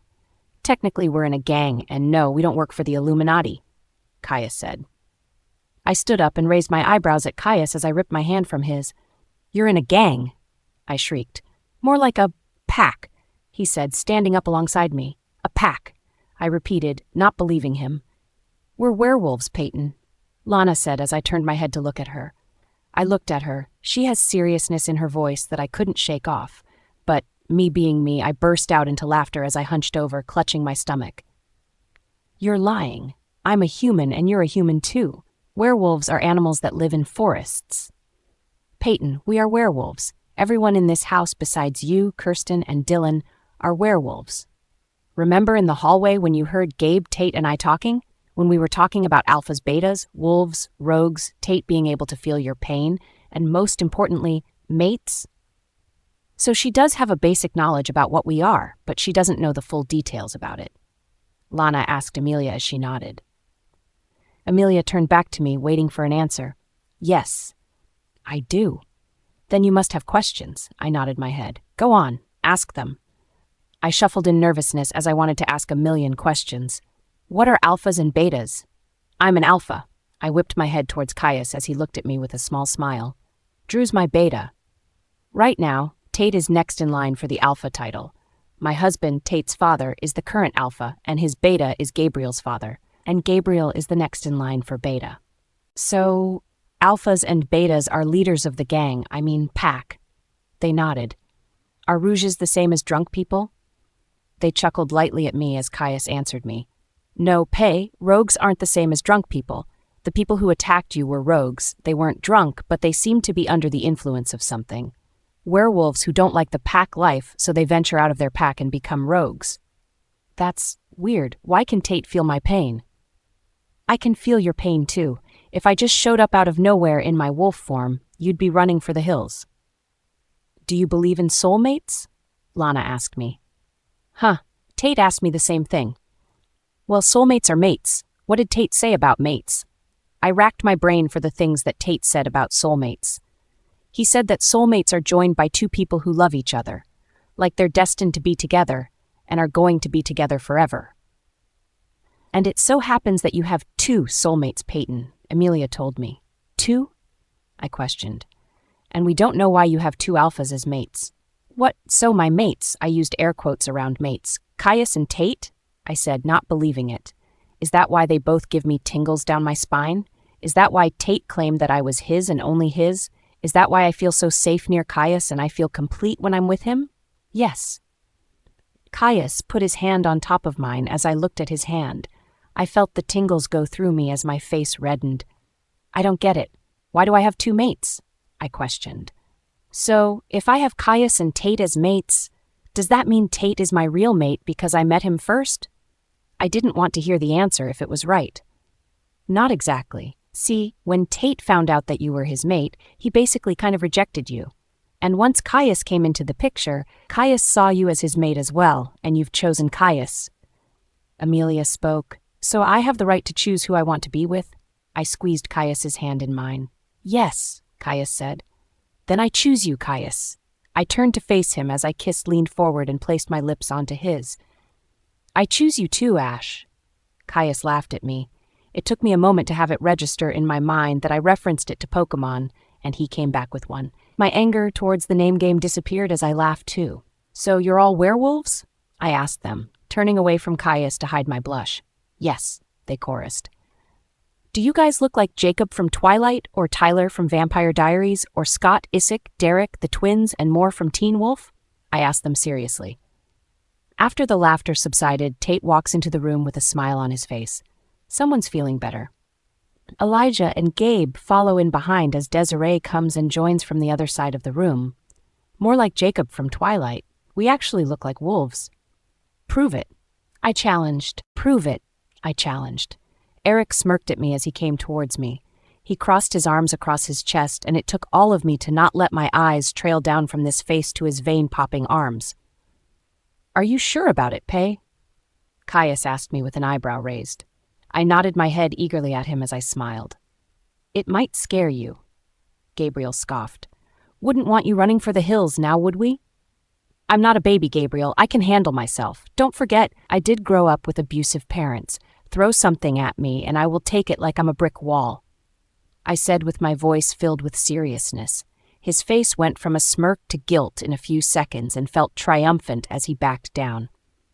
Or you could just believe us when we tell you that we're werewolves, Lana suggested, her motherly tone kicking in. No, I want to see if you guys really turn into wolves. Maybe I'm dreaming and someone spiked my drink when I got to the ball and I'm just hallucinating everything. Everything. Even the part where Tate said that he loved me when he first saw me. Yeah, that's it. No, you're actually here, Pay. Lana laughed at me a little bit. And no one spiked your drink because you got to the fruit punch bowl before someone could spike it. Tate said, as I remembered the events that happened by that specific punch bowl. I could feel my cheeks heating up in embarrassment. I frowned a bit before looking at everyone in the room. Well, come on now. Let's get this show on the road. I want to see the love of my life, Jacob Black. Haha, no. I'm all for Klaus. He's the only man I need. I heard growls coming from behind me as Caius rushed to my side and gave me a quick kiss before I could walk away. I started walking out of the room and out to the backyard while I waited for everyone to span out in front of me. I watched Caius stand in front of me, as well as everyone else. Then the unexpected thing happened. They started stripping. I covered my eyes to shield them away from the stripping humans. What are you guys doing? I shrieked, turning away. Well, we wouldn't want to rip very nice clothes, Pay. Emilia joked.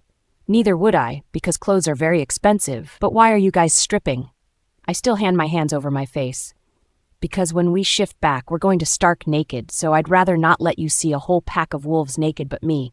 But that's for another time. Caius smirked at me. Oh God, I'm blushing and my face is heating up after Caius made that remark. Good thing I was already covering my face. Watch your mouth, Collins. Tate growled at him. I can say what I want to my mate to make her blush, Tate. Right, Pay, since you chose me? Caius's eyes shot over to Tate, who was shivering. Maybe he needs a coat. I thought he got whiplash at how fast his head flashed to mine. What? His voice broke as his eyes met mine. I couldn't help but feel guilty at how hurt I had made him. But that's because I have feelings, and he doesn't. Yeah. Lana told me the full thing about mates, and I found out that you and Caius are my mates. And since Caius and I are sort of dating already I picked him. I was about to say that I loved Caius before he could tell me that he loved me first. I trailed off as I saw Tate quiver with something that seemed like anger as I saw him hunch forward. Payton, stand back, Lana instructed. Tate, calm down. You don't want to hurt her. It happened so fast. The shift into a wolf from human, I couldn't believe my eyes. Next thing I knew, I was pinned down on the ground by a huge wolf that used to be Tate as he snapped his muzzle in front of my face, drips of drool falling onto me. His paws here over my shoulders holding me down, as his hind legs were holding my legs down.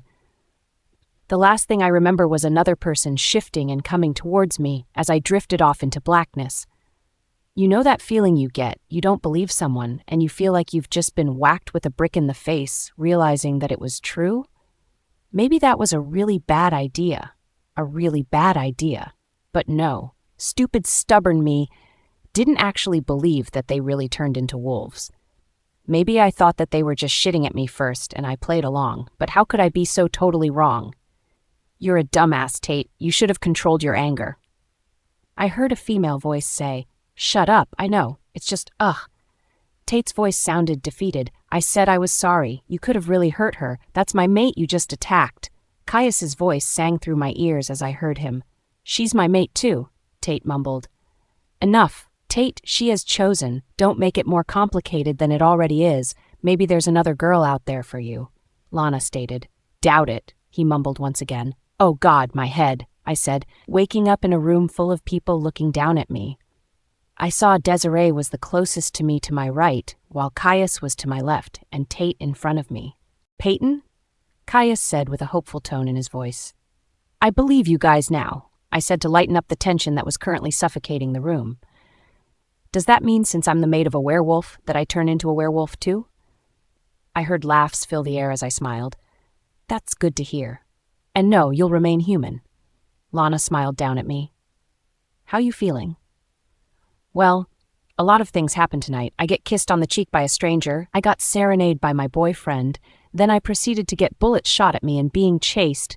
A gun was held to my face, Tate got shot because of me, and I find out that my boyfriend and now I guess mate and his friends and family are all werewolves. Other than that, I'm good, and just a little pain in my head. It should go away by tomorrow." Desiree then put her hand on my head as I felt the pounding in my head slowly go away as she looked tired afterwards. "Whoa, how did you do that?" "I'm the next pack doctor in line. I heal the wounded by a simple touch. Sorry, you were supposed to wake up with no pain, but I just started to learn how to control it due to it being stripped from me for quite a bit, so sorry, Payton." "It's all right," I told her. I looked over to Caius as I sat up straight on the bed. "Drive me home?" He nodded his head at me. "Let me go get your coat and shoes, then we can be on our way." "I'm going to quickly say goodnight to Kirsten and Dylan. I'll meet you back downstairs," I told him as he kissed me on my forehead. He stood up as I watched him walk out of the room. "You should stay overnight. You might get more headaches and Des can help you." Tate spoke up, causing my eyes to flicker to his.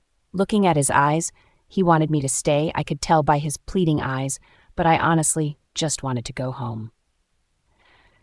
So many things happened today. With the kiss on my cheek, his love confession for me, a gang group coming after me, finding out that my now boyfriend, well, mate, is a werewolf and being attacked by one, too. That happened to be Tate. I'll pass for tonight. I'm sure if it comes back, I could just take a few pills of ibuprofen and be done with. His face dropped as he let the rejected set in. I tried to ignore his presence as I walked out of the room, passing him and into Kirsten and Dylan's room. They were sleeping so soundly, so innocent. I honestly would do anything for them, even if it cost me my life. I went over to Kirsten and kissed her forehead as I did the same for Dylan, before walking out of the room and closing the door behind me. "Can you at least think about it before you make the decision?" I jumped at the voice that spoke as I covered my heart in fright. "Tate, you scared me." "Sorry. But really, I know you said you've chosen Caius, but don't make it official yet until you know for sure that you want absolutely nothing to do with me," he pleaded. "I don't know, Tate." I trailed off. "Just think about it."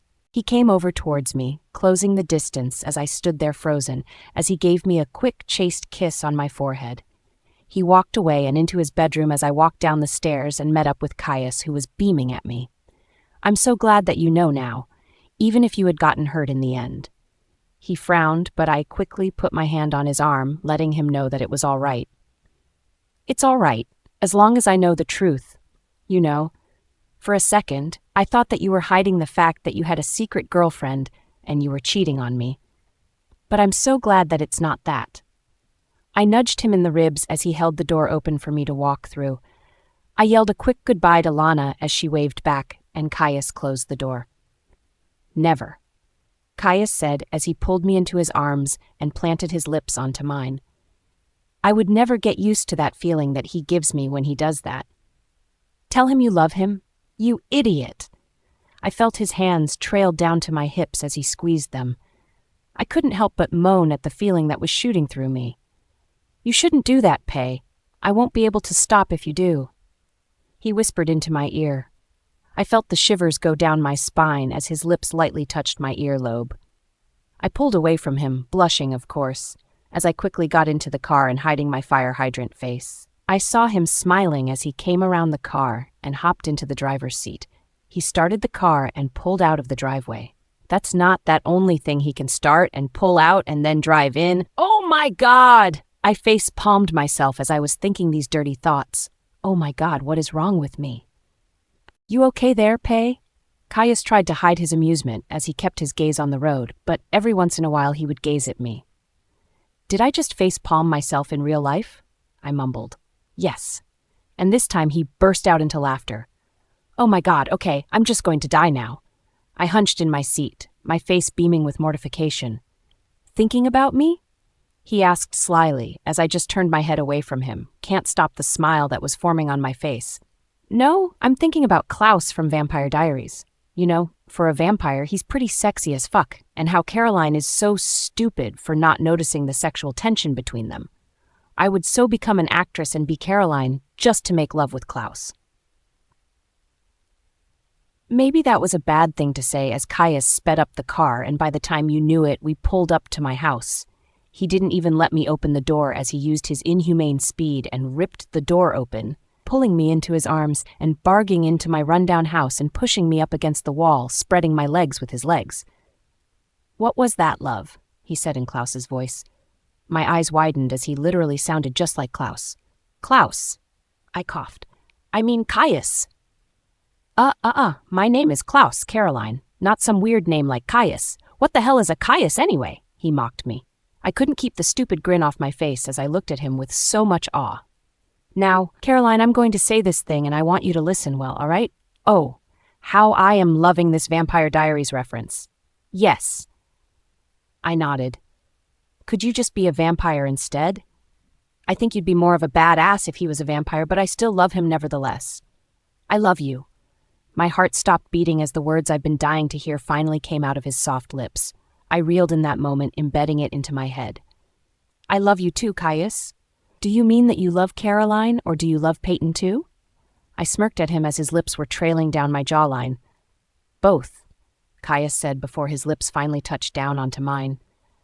I pulled away, realizing that I forgot to say it back.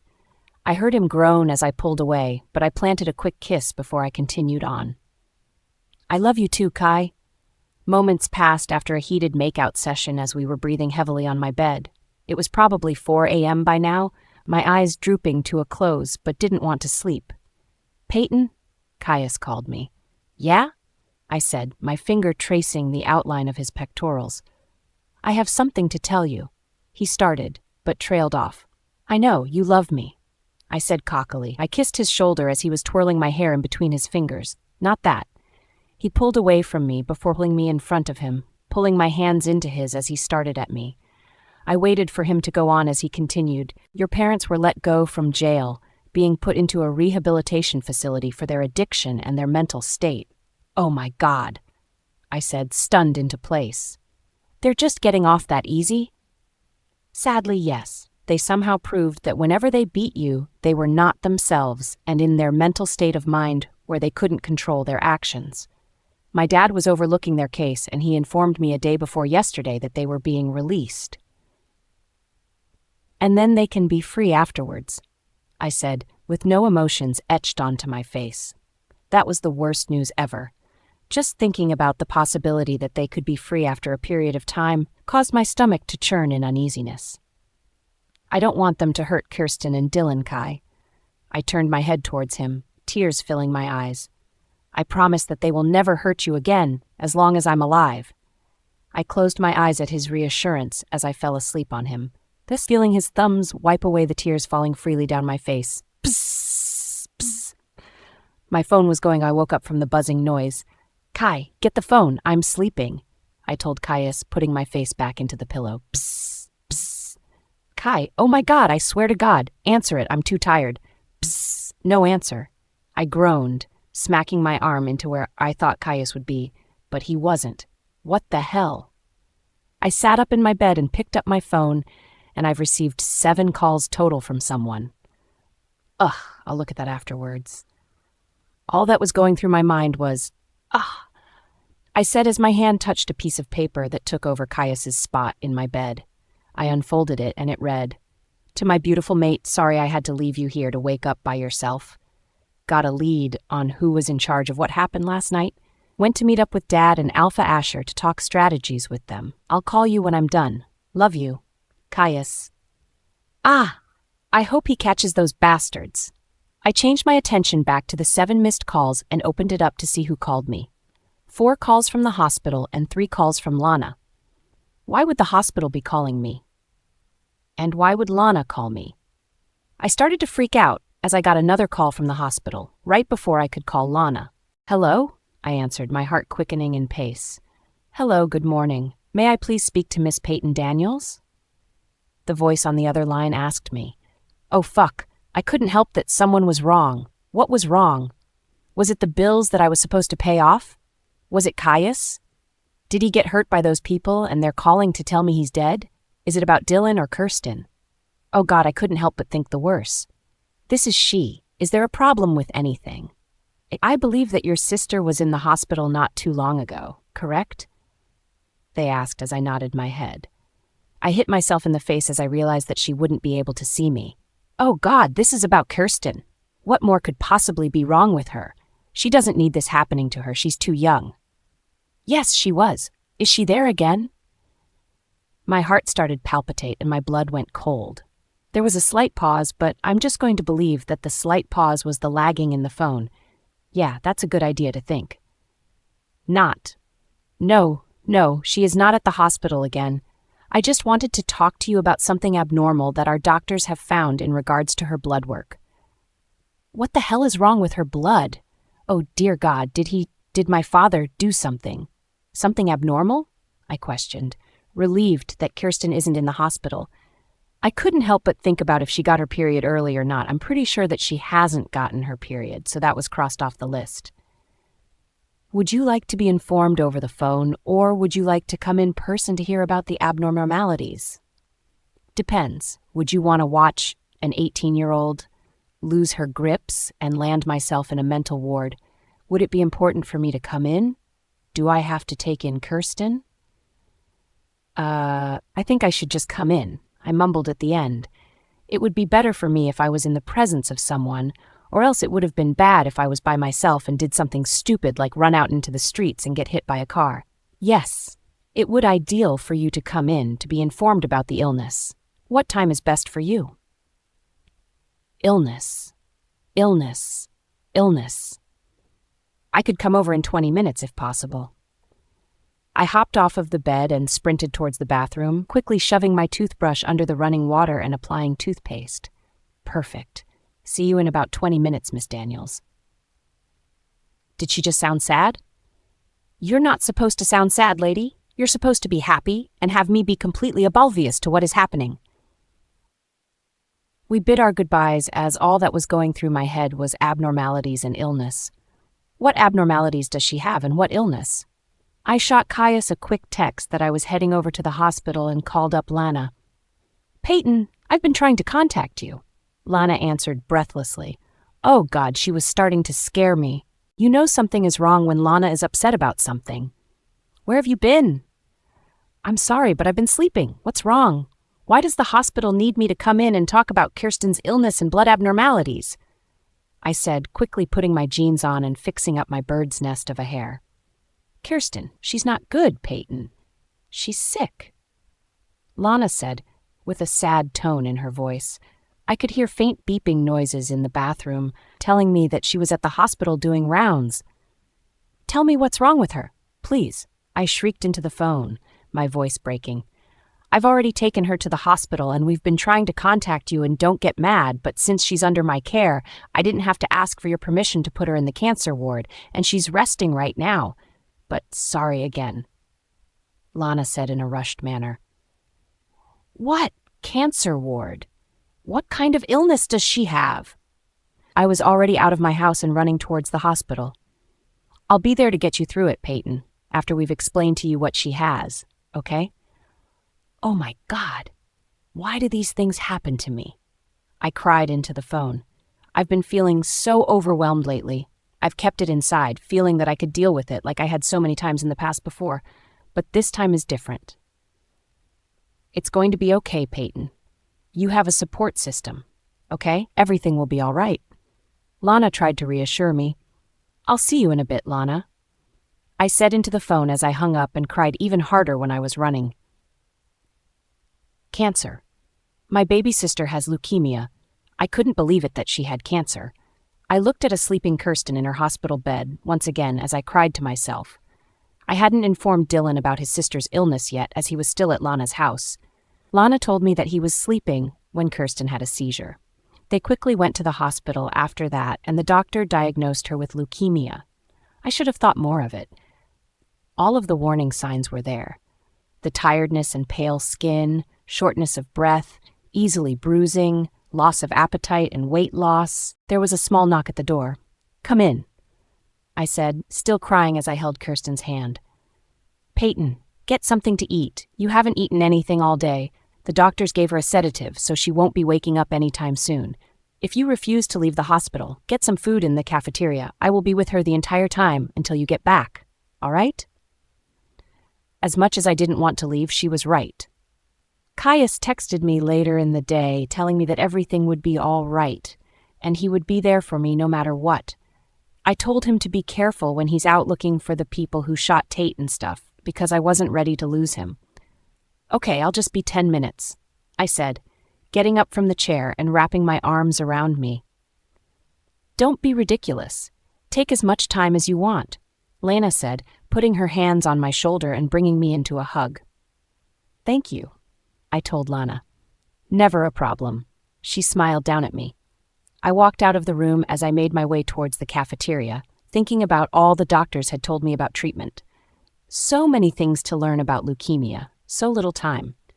The only question that I had going through my head at the time was if she was going to be okay and beat it. Kirsten's treatment is fairly simple. She's going to receive a main treatment, which is chemotherapy, and then she may need targeted drugs and radiation therapy, which would be used in special circumstances. If needed, she will need a bone marrow transplant, which will be a stem cell transplant that can be used to restore healthy bone marrow in patients just like Kirsten who have leukemia. She's going to be fine, Payton. Kristen is a fighter. She's just like a fighter, and I know she is. If she can overcome getting beat up by our worthless parents, then she can overcome this measly cancer illness, right? Yeah. "Payton?" I heard a voice call from behind me. I turned around, and today is just full of surprises, isn't it? Tate was standing there, with his hands in his pockets, looking at me like I was a piece of broken glass. I don't blame it. I really think that I do look like one, with the amount of crying that I've been doing. "Tate?" I said, my voice letting out a surprised tone. "Are you okay? You've been crying." He came towards me as he sat across his eyes, never leaving my face.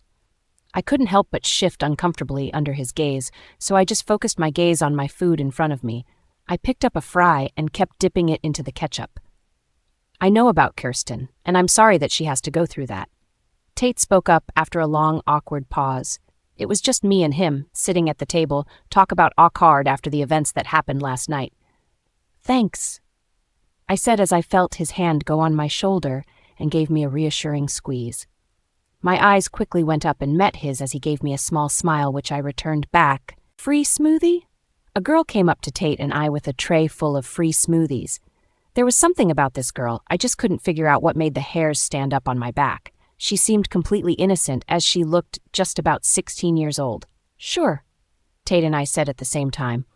I went to go grab a smoothie off of the tray, but she quickly spoke up and backed away a bit. That was kind of sketchy. "Mango or strawberry?" the girl asked. As she placed her hand on the tray sternly, "Mango," I said as Tate said strawberry. She handed us our smoothies, and I took a long sip from it, loving the burst of flavors that were dancing on my tongue. Okay, nothing was wrong with the smoothie then. It was just my imagination and paranoia kicking in. The girl went to the other tables to ask other people if they wanted smoothies too, and did the same thing she did to us. "Okay, calm down, Payton. She's not trying to poison you." Okay, maybe I was wrong. As the next few seconds went by in a hurry, I looked over at Tate as he was currently unmoving. He looked a little pale in color as he pulled a face before realization hit him. What was it? Did it taste bad? Mine tasted fine. I shrugged my shoulders as he froze mid-sip as he sputtered out the smoothie that he was drinking. It came forward me as I used a napkin to get the remains off of my shirt. I'm gonna have to kill him later. Tate? Are you okay? I asked him as he hunched over as a coughing fit took over. His coughing fit went from mild to extreme in 10 seconds. Wolves, he coughed out. Bane. He started to collapse to the ground when I leaned forward and caught him in my arms as he leaned onto me for support. In my peripheral vision, I felt someone coming from behind me as I felt a cold metal object against my back a second later. Scream, and I'll shoot. I immediately tensed up as I held on to Tate for dear life. Now, if you don't want to get shot, stand up like nothing is wrong and I will lead the two of you out of here. No scene caused. And I did, as I was told. Tate's pav. Ah, fuck. Man, you're supposed to hold him up, I heard Gabriel say. The ground was moving as my head was pounding, and my chest was hurting like someone was stomping on me. I groaned as I felt someone touched my head and pulled me up by the arms. I didn't know he was just going to collapse like that, and oh look, he's gaining back his senses. Tate, you all right, man? Elijah responded to Gabriel as he now focused his attention onto me. I just groaned even more as we went over another bump as the car shook from side to side. I'll take that as a yes, Elijah said as he held me up into place. We're almost to the pack house, Tate. You'll be fine, bud, Gabriel told me. I kept my eyes closed, feeling the uneasiness forming in my stomach. I was going to throw up and I couldn't hold it back anymore as I released my stomach fluids. A stench filled the air, causing me to throw up again. Oh God! Now I think I'm going to be sick, Elijah said from beside me. Elijah, I swear to God, if you puke in my baby, I will cut off your balls, put them in a smoothie, and make you drink it. Gabriel said sternly. Tate can throw up because he's the alpha. You, on the other hand, would just ruin my baby. I heard a mechanical sound as Elijah made gagging noises. There, Summer would just need a car wash now, I heard Elijah say. There was an abrupt stop of the car as I flew forward, but before I could, Elijah caught me. I heard doors open as I was being hauled out of the car and being carried to the pack house. Oh my God! What happened? I heard my mom scream as she came and grabbed my face. Drake and his buddies decided to come and pay us a visit, kind of shot Tate in the chest with a silver bullet, and now he's kind of dying until we get the silver completely out of his system, Elijah said nonchalantly. If I could, I would whack him up the side of his head right about now. I'll tell Asher, oh my God. Take him to Richard. I heard Mom's faint voice shouting out instructions as I was being dragged to another place in the house. We burst into the doors as Elijah and Gabriel were explaining to Richard what happened at the masquerade ball. What the hell, why out of all nights would they want to cause a scene at the high school? Richard's voice resonated in my ears. I felt his cool hands go over my wounds as he was absorbing the pain and silver out of my body. That's the amazing thing about pack doctors. All they have to do, if your wolf can't heal on its own or needs assist, they just put their hands over you and they absorb it right up. I could feel the blood in my veins and arteries start to feel fresh and clean again. I don't know, but now we know which rogue pack is involved. We just need to figure out the drug counterpart. Gabriel said in a frustrated tone. Tate? Richard called out to me. I lifted my head but kept my eyes closed, just in case if I opened them, I would feel the ground becoming wobbly, causing myself to become more disoriented. How are you feeling? I opened my mouth to speak, but my mouth was dry as sandpaper. Hold on, let me get you some water. It'll help with the dryness of your throat, Richard said, removing himself from me. He came back seconds later as he helped me sit up. Now I had to open my eyes. I opened them slowly as I let my pupils adjust to my surroundings. I grabbed the cup as I chucked it down my throat, loving the feeling of the water fall down. Better. Thanks, Richie. No problem. Think you can walk? I've taken out every single drop of silver out of you. You should be as good as new, Richard said, now taking his time to sit down, as the whole process took his energy. Yeah, I can walk, I said, propping my legs at the end of the table. Slowly putting one foot down as well as the other, I grabbed onto Gabe's shoulder for support, just in case I wasn't ready to walk. Payton and Caius are here, Elijah said. My eyes flickered to his face as he said Payton's name. Why is she here? I asked slowly. She was concerned about you. You should have seen her face when you went down. Payton? Concerned about me? But she picked fucking Caius. I saw it in her face. Even if I try to talk to her, she's always going to choose him in the end. I said, my jaw clenching. Doesn't mean that she doesn't have feelings for you. Gabriel chipped in. Let's go outside and meet up with them. I think we have a whole lot of explaining to do. I said, pinching the bridge of my nose. How am I exactly going to tell Payton, who probably is demanding answers right now, about the werewolf world? Your mom and Amelia already beat you to it, Elijah said, chuckling. Oh, God, I said, as I walked out of the room and made my way towards the family room. I stopped a few feet back, just listening in on their conversation. What, are you guys like gang members or work for the Illuminati? I could hear the nervousness in her laugh as I bit my tongue to keep from laughing. She thought we were in a gang or the Illuminati. Technically, we're in a gang, and no, we don't work for the Illuminati, Caius spoke. There was a moment of silence before I heard Payton stand up and shriek. You're in a gang? More like a pack. A pack, she repeated in disbelief. We're werewolves, Payton, Mom told her, and in the words of Fat Amy, whoop, there it is. She burst out into laughter, clearly not believing a word that we were saying. You're lying. I'm a human and you're a human too. Werewolves are animals that live in forests. We are not animals. Wolves are animals. We're werewolves. Werewolves are part human. Payton, we are werewolves. Everyone in this house beside you, Kirsten and Dylan, are werewolves. Remember in the hallway when you heard Gabe, Tate, and I talking? When we were talking about alphas, betas, wolves, rogues, Tate being able to feel your pain, and most importantly, mates, Amelia asked Payton. Then they proceeded to answer Payton's questions about the basic things. She was shocked that Caius and I were alphas. I literally had to bite my tongue when she asked if drunken people are the same things as rogues. But the thing that sent a pang through my heart was when I heard her say the words, "Then I choose you, Caius." I heard my wolf howl inside of me at the pain that Payton was causing him. Hell, I was experiencing pain right now as well. I put my hand over my chest as I tried to think about rainbows, snowmen, dancing lobsters, anything else but that pain, but it wasn't working. My heart hurt too much right now to be focused on something else.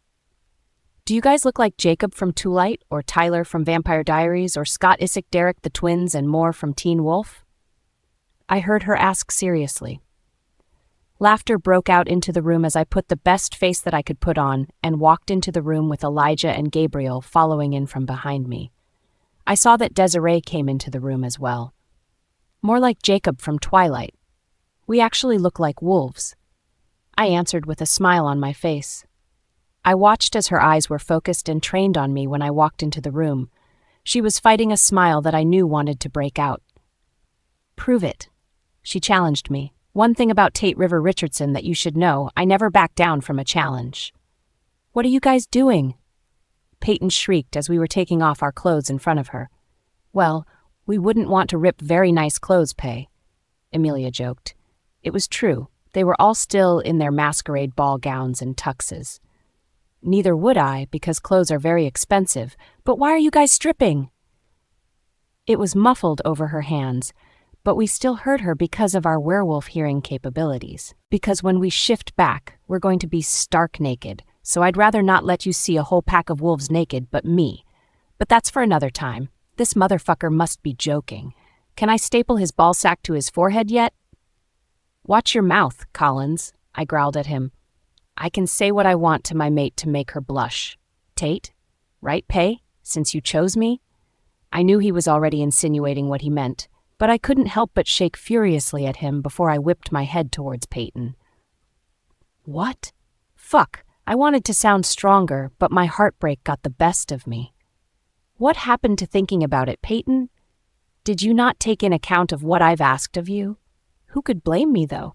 I didn't really give her a reason to do so in the first place. Yeah, Lana told me the full thing about mates, and I found out that you and Caius are my mates. And since Caius and I are sort of dating already, and I picked him. Sort of dating. Already? I started to shake uncontrollably as I was pissed at myself for letting a girl like her go through my fingers. I hunched forward as I felt my nails turning into claws. Payton, stand back. Mom's voice resonated in the field. Tate, calm down. You don't want to hurt her. No, I don't want to hurt her, but I'd gladly hurt myself. And then I did the unthinkable. I shifted into my wolf form, as in a second I pinned Payton down on the ground as I snapped my nuzzle in her face, losing my grits. I didn't realize how much pressure I've put on her, swearing in my head that she could possibly still have bruises healing as she lost consciousness. I heard Caius shift into his wolf as he slammed into me, causing me to roll over in pain on my left side where impact was. I didn't fight back. I've done enough damage already. Caius shifted back as everyone went to her. Desiree, come quick. I think she's okay. She's just unconscious. Can you make sure? Caius's voice called. I shift back and ran to a part of the woods where the pack keeps an extra change of clothes before making my way back to them. What the hell was that for, Tate? Caius roared at me as he stood up from the ground. I put my hands up to defend myself. I didn't mean to hurt her. I lost my grits. I'm sorry. I really am. You could have fucking killed her with your strength on her human body. He gritted lowly. His fists were clenched at his side as he was controlling his anger. I wonder where he got his anger management tips from. No, really. I realized it, and as I was about you, you came and pushed me off. I focused my eyes down at the ground before slowly trailing them to see Des working her pack doctor stuff on Payton. She got reinstated for the position after she proved she was worthy of it. Hell, Gabe, Elijah, and Amelia had to show their worth to keep their positions. As for me, I still have yet to prove to my parents. You're lucky you just walked off with bruised ribs. If you were anyone else, I would have decapitated you. Caius said in a serious tone before turning back and moving towards Payton. He lifted her off of the ground and started to make his way back inside the pack house. He set her down on the couch as we all gathered in around her. You're a dumbass, Tate. You should have controlled your anger. Amelia told me as she punched me in the ribs. I winced to the contact. Shut up. I know. It's just, I said I was sorry. You could have really hurt her. That's my mate you just attacked. Caius just had to fucking bring it up again that I've caused her more pain. Yes, I know I've caused her a lot of pain. I know. I'm a fuck up. That's what I do. And God, she's my mate as well.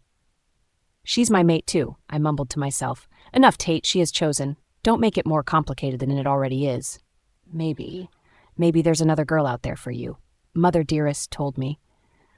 I shook my head side to side. Doubt it, I mumbled once again. Oh God, my head. Payton spoke up as all of us focused on her. She turned to her left, then she turned to her right, and then she looked at me square in the face. Payton, Caius said her name. I believe you guys now? I had a smile on my face as a few of us chuckled at her answer. Does that mean, since I'm the mate of a werewolf, that I turn into a werewolf too? Laughs filled the air as she smiled. That's good to hear. And no, you remain human. How are you feeling? You remain human, but with better senses than a regular human can. I wanted to add in and say, but I bit my tongue back. Well, a lot of things happened tonight. I get kissed on the cheek by a stranger, me. I got serenaded by my boyfriend, Caius. Then I proceeded to get bullets shot at me and being chased, Drake and his minions. A gun was held to my face, Drake again. Tate got shot because of me. I'd risk my life for you any day. And I find out that my boyfriend... Not me, sad face. And now I guess mate and his friends and family are all werewolves. Other than that, I'm good. And just a little pain in my head, it should go away by tomorrow. Des put her hand on her head as her face lit up in excitement. Whoa, how did you do that? I'm the next pack doctor in line. I heal the wounded by a simple touch. Sorry, you were supposed to wake up with no pain, but I just started to learn how to control it due to it being stripped from me for quite a bit. So sorry, Payton. It's all right. She looked at Caius. Drive me home? Just let me go get your coat and shoes. Then we can be on our way. I'm going to quickly say goodnight to Kirsten and Dylan. I'll meet you back downstairs. I watched Caius plant a kiss on her forehead. I had to bite down on my tongue as I watched blush form on her cheeks. You should stay overnight. You might get more headaches and Des can help you. I spoke up once Caius left the room. She looked at me, the same way I was looking at her. I'll pass for tonight. I'm sure if it comes back, I could just take a few pills of ibuprofen and be done with. She waved me off as it was nothing. She walked past me out of the room, my feet just implanted to the ground. I saw her walk over to Kirsten and Dylan's room as I waited to her outside. Can you at least think about it before you make the decision? She jumped as she yelped and covered her heart in fear. Tate, you scared me. Sorry, but really, I know you said that you've chosen Caius, but don't make it official yet until you know for sure that you want absolutely nothing to do with me, okay? I don't know, Tate. Just think about it. I went over to her, closing the distance between us as I gave her a soft kiss on her forehead. I literally had to pry myself off of her as I walked away and into my room. I fell limply on the bed, thinking about everything that has gone down tonight. About 20 minutes later, there was a knock on my door. Come in. I had a pillow over my face as I was thinking about everything that was going down. Tate, are you okay? I moved the pillow away from my face as my dad sat down at the edge of the bed with files in his hands. Yeah, I'm fine, just a little shaken up. What's up? Any news on Drake and the drug lords? Yeah, since Caius told us about Drake, we immediately stopped what we were doing and did research on Drake and his pack. Now, with Drake being killed by us, they're going to come and hit up with an even bigger bang. Ugh. We haven't put the connections towards the drug lords yet with Drake. We have no idea who the leaders of the drug lords could be. It's so frustrating trying to piece everything together. What were you guys doing when you stopped? We were looking at files and past rogue attacks, and they seem to lead to the same area.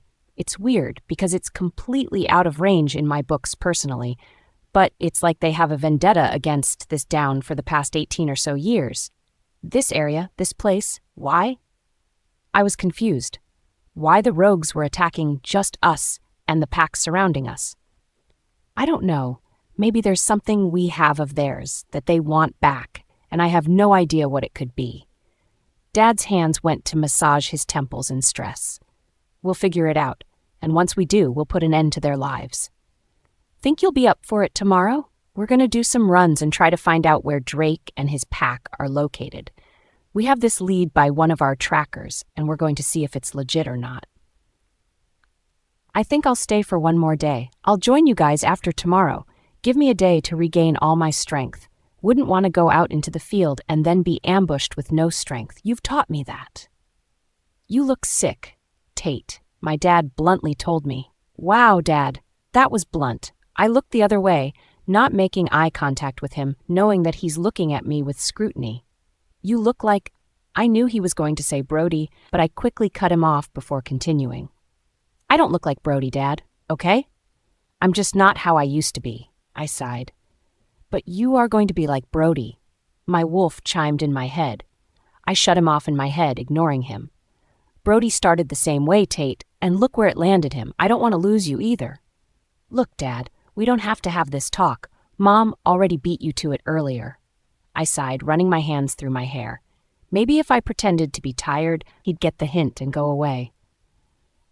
Why are you being so stubborn, Tate? Can't you see that your mother and I love you very much? We don't want anything bad to happen to you or your siblings. We didn't wish that Brody to be taken from us. It happened. It's life. But if there is a chance we could save you, your mother and I will take that opportunity and do it.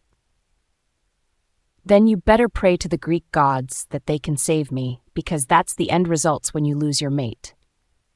It's true. When your mate is away from you unclaimed, it can make you weak, killing you softly, or it could be the opposite and make you completely drawn to him or her. If your mate rejected you the correct way, which I didn't with Payton, and this is why it's killing me, then I'd be able to move on with another she-wolf who was rejected as well. Honestly, I could sense all of the times that Caius would have the urge to mark Payton as his, but of course he wouldn't do that until she was fully invested in being in this werewolf world. Not that it matters anymore, because she has clearly chosen Caius, but she doesn't understand all of the complications or the sudden deaths and attacks or many more things to come. But your wolf is back. I just don't understand how you're still deteriorating at this pace. It's because she's chosen. I've tried to get her to think about her decision before she makes it, but her heart is set on Caius, and I can't do a damn thing about it. I didn't even realize that I was crying until I felt warm drops run down my face as they turned to cold the farther they got away from my eyes. I'm just waiting for them to mate. Then I know that it's my time to go. I already felt the bond break, and it's weakening ever so slowly. Why isn't your wolf helping you? There are pack members in this pack that have lost a mate, but are still living the life they are, even if they're not fully there without their other half. He's trying, he is. I can feel it, but he's hurting too. He's hurting because I've hurt him as well, and having Payton reject him before getting to know him, it's taken a toll on him. That's why he shut himself off from me. He was trying to keep from being hurt. And then things changed, and here we are, slowly dying. Does your mother know about this? He inquired. I shook my head after a moment, and he let out a breathy sigh of disappointment. I lied to her. I don't want her to worry. I looked sideways to the wall. I didn't want to look him in the eyes. You know, she's going to hit you with a baseball bat for lying to her. Dad chuckled as I nodded my head. She's going to hit me with a baseball bat regardless. I laughed as well. I woke up to the sound of things falling to the ground and scared voices running high. I looked at the clock, which it was only 8 a.m. I groaned as I couldn't push away the sounds anymore because it was getting louder and louder. I focused my werewolf ears to pinpoint the sound, and it was coming from Kirsten and Dylan's room. Kirsten, wake up! Why won't you stop shaking? Wake up! Dylan screeched. Kirsten, please stop. It was like an adrenaline shot ran through me as I flew out of my room and into their room. I didn't even care that I sent the door off its hinges as I took in the scene before me. I saw Dylan frantically shaking Kirsten, who was having a seizure. Fuck! I swore under my breath as I went over to Dylan and pulled him away from Kirsten. I put him behind me as his sobs were getting louder and louder by the minute. I put her on her side, somehow knowing that's what you do when someone has a seizure. Holding Kirsten in place, I turned back and looked at Dylan. Shh, Dylan, it's going to be okay. Mom, Kirsten's seizing, come quick! I roared through the mind link. Dylan clung to my arm as he was blowing his nose into my shirt. Not even 5 seconds later, she was in the room, throwing her hands around Kirsten, just as she stopped twitching and seizing. What's happening? Why is Sissy shaking like that? Dylan questioned, his eyes brimmed with tears. He was shaking so much. I pulled him into my arms to calm him down. He put his hands around my neck as he didn't want to let go, clinging to me. She was scared, I said, kicking myself in the head. Great going, Tate. She was scared? That was all you could think of? You couldn't think of something smart and witty? I saw that Dylan nodded his small head as he still continued to cry. Kirsten, honey, can you hear me? Mom asked a confused-looking Kirsten. She looked around the room, taking in where she was at, and then she started to cry. I don't know what just happened, she said through cries. She was rubbing her wet eyes with her hands as she tried to sit up but failed to. Mom helped her sit up as she held her in place. Baby, did that ever happen before? Mom asked, already going into full doctor mode, checking her vitals. She checked her pulse, throat for any lumps, forehead, heart, lungs, the usual. She shook her head. No. Where's Payton? Can you get Payton? I want my big sister. I'm scared. She cried even harder as she came towards me and Dylan. Dylan let go of me as he went to his older sister. Kirsten, sweetie, we have to bring you to the hospital. I promise you after we go, Payton will be waiting for you there, okay? I want to see what made that happen to you, okay? Make sure everything's okay, Mom reasoned. Kirsten nodded in agreement as she looked at me. Will you get pay? She asked me with the sweetest voice she could muster. How could I say no to that? I swallowed the lump in my throat, unconsciously nodding at her. She wiped her face, which was tear-stained, hair all over the face, reminding me of Payton when I made her cry in class. Tate, watch Dylan. And it's okay. I'll call up Payton and let her know what's going on. Don't worry about it, Mom said to me through the mind link. I nodded my head at her as I watched her pry Dylan away from Kirsten. I watched Mom and Kirsten leave the room as Dylan sat on the floor, where his sister was previously seizing. Hey, buddy, do you want to go back to sleep? I asked him. He shook his head no. Do you want to get breakfast? He nodded his head yes, rubbing his sleepy face off. Well, come on, Dill, let's go to IHOP. He grabbed my large hand in his as I smiled down at him. He was still crying silent tears as I bent down and wiped the tears with the back of my hand. He threw his hands around my neck as he whispered a thank you. I bit my tongue to keep from letting a tear fall down, this moment making me tearful. I dropped Dylan back at home before going to the hospital to check up on Kirsten. We went to the International House of Pancakes, aka IHOP, and kept him occupied, but every once in a while his attention would go over to Kirsten. I would try and advert his attention somewhere else, but he got pissed at me when I didn't want to tell him. I reassured him that she would just be fine. She just had a nightmare. He seemed to like that answer because he said he gets scared too, but doesn't shake like that, so he thought that Kirsten was really scared. After breakfast, I took him to the arcade, which he cleaned me out of my money. I was surprised that the kid got game. He won about 8 stuffed animals, giving 2 to 2 crying little girls, and said the rest would be for Kirsten and Payton. He was getting tired, so I knew it was time to bring him back to the pack house. Once we got back home, Dylan went straight to sleep as I instructed Gabe and his mate to watch over him as he sleeps and wakes up. I drove over to the hospital as I mind-linked Mom, asking if Payton was there. "Of course, she's already there, you idiot." My wolf scoffed at me. "Yeah, I sent her to the cafeteria. She hasn't eaten anything all day since she's been here. Go make sure she eats something at least." Mom's voice rang through my ears. On my way. I made my way inside the hospital, heading towards the cafeteria. I scanned the room for Payton, my eyes falling upon her small frame and my heart breaking at her emotions running through her. She looked so distraught, her hands going to her face every once in a while to wipe the tears that were falling down. "Payton," I called her name as I got closer to her.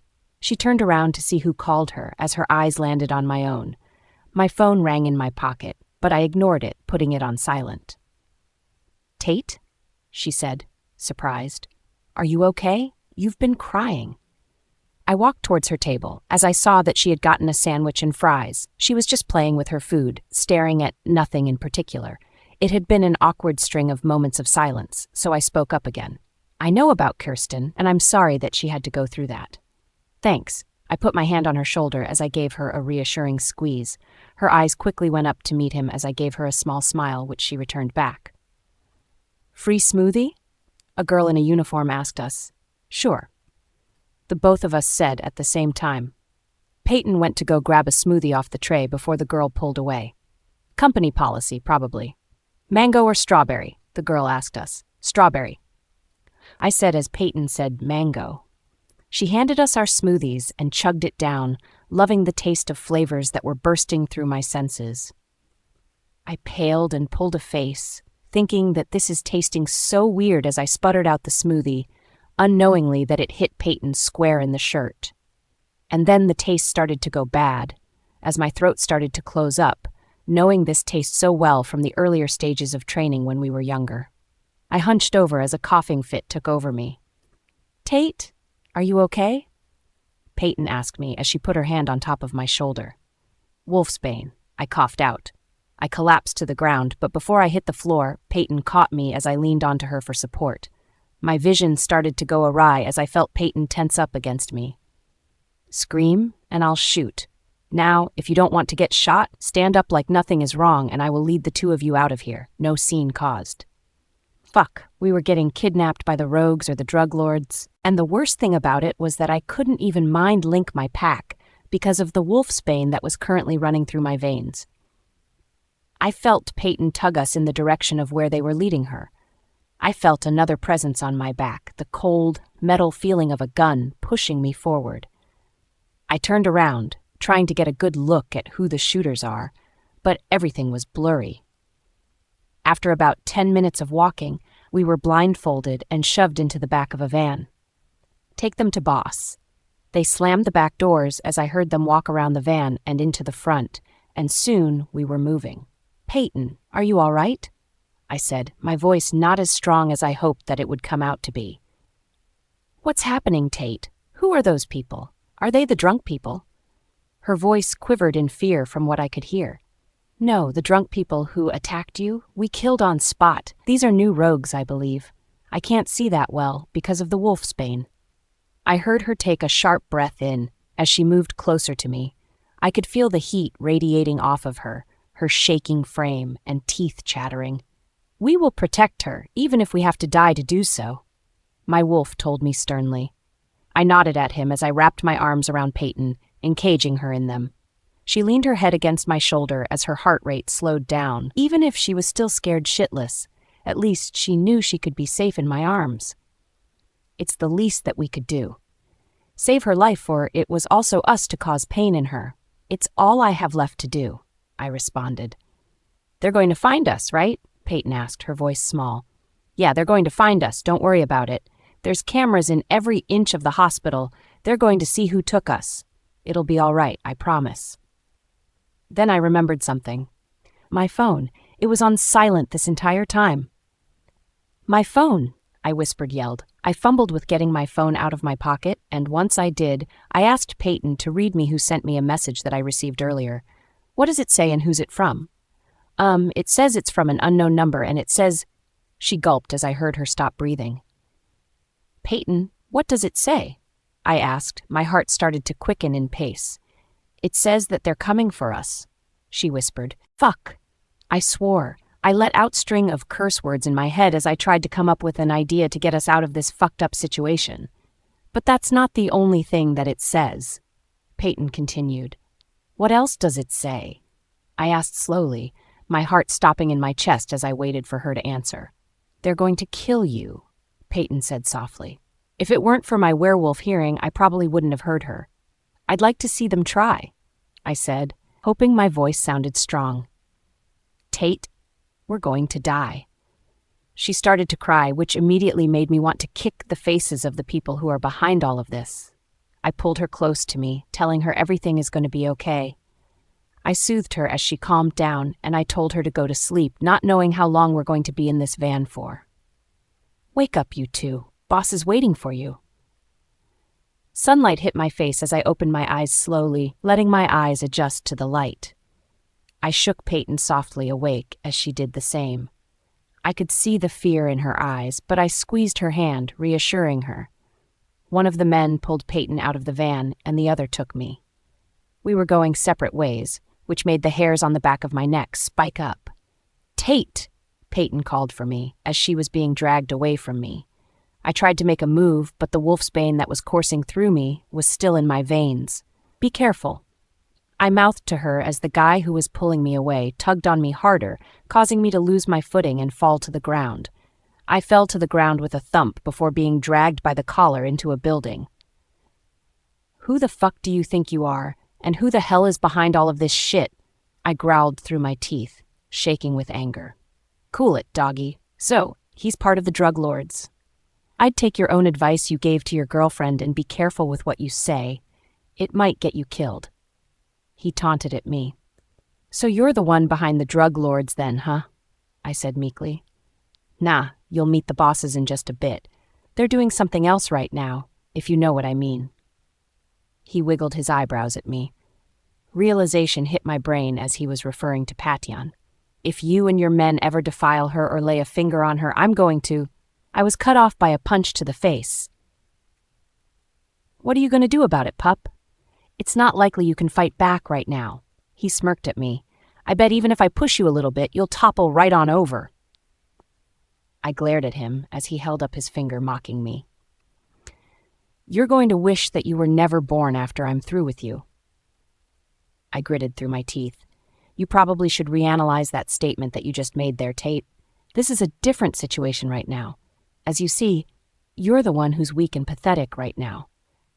You can't even walk straight nor fight back, and as for me, I have the whole place filled with men that could shut you down with the kind of security that we have.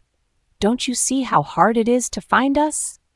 You and the pathetic surrounding packs have no luck in finding us because you guys are thinking with the wrong strategies. What do you mean by that, you crackhead? You, my friend, have been looking in the wrong places, in the wrong direction the whole time. Sure, you guys figured out that the rogue pack and drug lords have come together as one, but have you guys been really looking? Like really looking? I don't do riddles. Who am I looking for? I'm looking for the bastards that decided to attack packs for no damn reason. I'm looking for the crackhead addicts that are aiding the wolves in becoming stronger because of the drugs. Now that's who I'm looking for, and I'm staring at one of them right now. And then that's the place you're wrong again, Tate. The guy laughed in my face, causing my anger to rise up even more. You guys have been looking, but none of you decided to actually sit back and do some research and actually look. Bosses have been literally under your noses, and you just disregarded it. Shame on you and your pack, Tate. I thought you guys would have put two and two together. Tsk, tsk, tsk. What do you... I was cut off again. A door opened from behind me as I heard it slam back to a close. Hello, Tate. I see you've gotten yourself in a heap of trouble, huh? I turned around and saw the last person, persons, I didn't expect to see. My mouth dropped in shock as I just stared at them. I can't believe it. I pinched myself to check if they were real, and I even rubbed my eyes clear. Yep, this is real. And oh fuck, Caius's point of view. I watched her walk down the stairs as I smiled at her. She was so breathtakingly beautiful. She always took my breath away. There was something on my mind that was bothering me, but I knew I shouldn't worry about it or look that much into it. I know she cares about me a lot, and same for her. But knowing that Tate still has an effect on her makes me a little weary. The way that she cared for Tate, I don't even know. I was being a girl about this. I need to man up. I'm so glad that you know now, even if you had gotten hurt in the end. I frowned as she touched my shoulder, bringing me back into reality. It's all right, as long as I know the truth. You know, for a second, I thought that you were hiding the fact that you had a secret girlfriend and you were cheating on me. But I'm so glad that it's not that. How dare she thinks I would have another woman on the side and that I would cheat on her? That was so barbaric. She's the only girl that I've got my eyes set on. Never. I told her as I pulled her into my arms and planted my lips upon her soft, mesmerizing ones. I love the way that she reacts to me when I kiss her. I would never get tired of this woman. She was everything to me. I want to mark her so bad, but I want her to adjust to this world of mine if it is the thing she wants. I trailed my hands down to her hips, bringing them closer to mine, squeezing them a bit. She moaned as I did this, sending an uncomfortable tingle in the front of me. You shouldn't do that, Pay. I won't be able to stop if you do. She pulled away from me, her face red as a tomato. I had a smile on my face as I knew that she was clearly embarrassed. I smiled widely at her as I propped the car door open and entered the car, starting it. I pulled out of the driveway, my head glancing backwards as I saw her face scrunch up, probably having an internal battle with herself. I bet you $1 million that she was thinking nasty thoughts. Oh my God, she just face-palmed herself. I think she meant to do that in her head. You okay there, Pay? I asked her as I tried to keep a smile to myself and my eyes on the road. Every once in a while I would gaze at her and then refocus my attention on the road. Did I just face-palm myself in real life? She mumbled as she rubbed her forehead. Yes. I couldn't contain my laughter anymore as I laughed hysterically. Oh my God. Okay, I'm just going to die now. I watched as she hunched in her seat, covering her face out of embarrassment. I pulled her hands away from her face as she looked at me with a frown. Thinking about me? I said as she turned her head the other way. I saw that smile that was trying to escape from her lips. She turned to me with a dead serious look on her face. No, I'm thinking about Klaus from Vampire Diaries. You know, for a vampire, he's pretty sexy as fuck, and how Caroline is so stupid for not noticing the sexual tension between them. I would so become an actress and be Caroline just to make love with Klaus. What are with these chicks in Vampire Diaries? Literally, it's Damon this, Damon that. Elena is stupid for dumping Stefan for Damon. God, Bonnie, die, you're boring. And poor Rebecca, she's such a bitch for doing that to Matt. Oh, trust me, I have sisters who live, breathe, and would die for this show. But it was such a turn-on watching her eyes dilate as she was talking about the sexual tension between Klaus and Caroline. I sped up to her house, got out of the car as fast as I could, ripped the door open, pulling her small frame into my arms, barging into the house and pressing myself against her, making her feel all of me. What was that, love? I watched her eyes widened at my poor excuse for a British accent, or it could have been that she was turned on by it too. I'll go with the latter. Klaus, she coughed. I mean, Caius. My name is Klaus, Caroline, not some weird name like Caius. What the hell is a Caius anyway? I mocked her. watching her face unfold into a huge grin that was threatening to fall off her face. "Now, Caroline, I'm going to say this thing once and I want you to listen well, all right?" Her grip on my arms tightened. "Yes," she nodded. I could see the lust that was going through her right now. Her voice was shaky and throaty. "I love you," I said, watching her stop breathing. She was looking at me, checking for uncertainty or lies, but there would be no lies. I loved this woman to death, and I would fight until the end to keep her as mine. I started to get a little nervous as she didn't respond right away, but breathed a sigh of relief when she opened her mouth to speak. "Do you mean that you love Caroline, or do you love Payton too?" She smirked at me, as my lips were trailing down her jawline. "Really, Pay? After that's been said and done, you ask me that? That's Payton Elizabeth Daniels for you." "Ha! Ha!" "Both," I said as I pulled her chin to face me and brought my lips down upon hers. The way that our lips molded with one another was ecstasy. I need more, and if I didn't get any more kisses from her, I could die. That's how perfect her lips were. Her hands went up into my hair as she pulled me closer. I lifted her off of the ground, my hands steady on her lips as I pressed into her to hold her against the wall. When she pulled away after our heated make-out session as I groaned, not liking the cold that was taken away from the warmth of her lips, she quickly pecked me on the lips again. "I love you too, Kai." I planted my lips back down onto hers, not even letting her get a chance to say my name. But this time, the only thing that was going through my mind right now was, should I tell her? Or should I not tell her? If I told her, she would be angry. And if I didn't tell her, she would be angry at me. I wouldn't want her to be angry at me. "Payton? Yeah?" she said, tracing my chest. "Focus, Caius. You need to tell the woman you love something really important." "I have something to tell you," I started, not knowing the right words to say. "Man up, Caius. This is about her. It involves her. You have to tell her. I know you love me," she said cockily. I raised an eyebrow at her, a smile forming on my face. She kissed my shoulder as I twirled a strand of her hair between my fingers. "Not that." I pulled away from her, positioning herself so that she was straddling me. She put her hands on my shoulder as mine were on her waist. She looked at me, telling me to go on. But when I looked into her eyes, I knew that this was going to kill her. "Your parents were let go from jail, being put into a rehabilitation facility for their addiction and their mental state," I told her, watching her face go from hopeful to nothing, an emotional pit of nothing. "Oh my God," she said as she kept staring into my eyes. "They're just getting off that easy?" She practically screamed, gripping my shoulders harder. "Sadly, yes. They somehow proved that whenever they beat you, they were not themselves and in their mental state of mind where they couldn't control their actions." My dad was overlooking their case, and he informed me a day before yesterday that they were being released. I was so angry that Payton's parents were being let go. I couldn't believe that the judge would let them go just like that, with a snap of their fingers. That was just plain stupid of that judge. They beat up my mate and beat up Kirsten, and they had the audacity to say that they weren't in their right mind. Bullshit. I'm calling bullshit. "And then they can be free afterwards," she said, her face going blank. She slumped in lap as I watched her have multiple things going through her mind.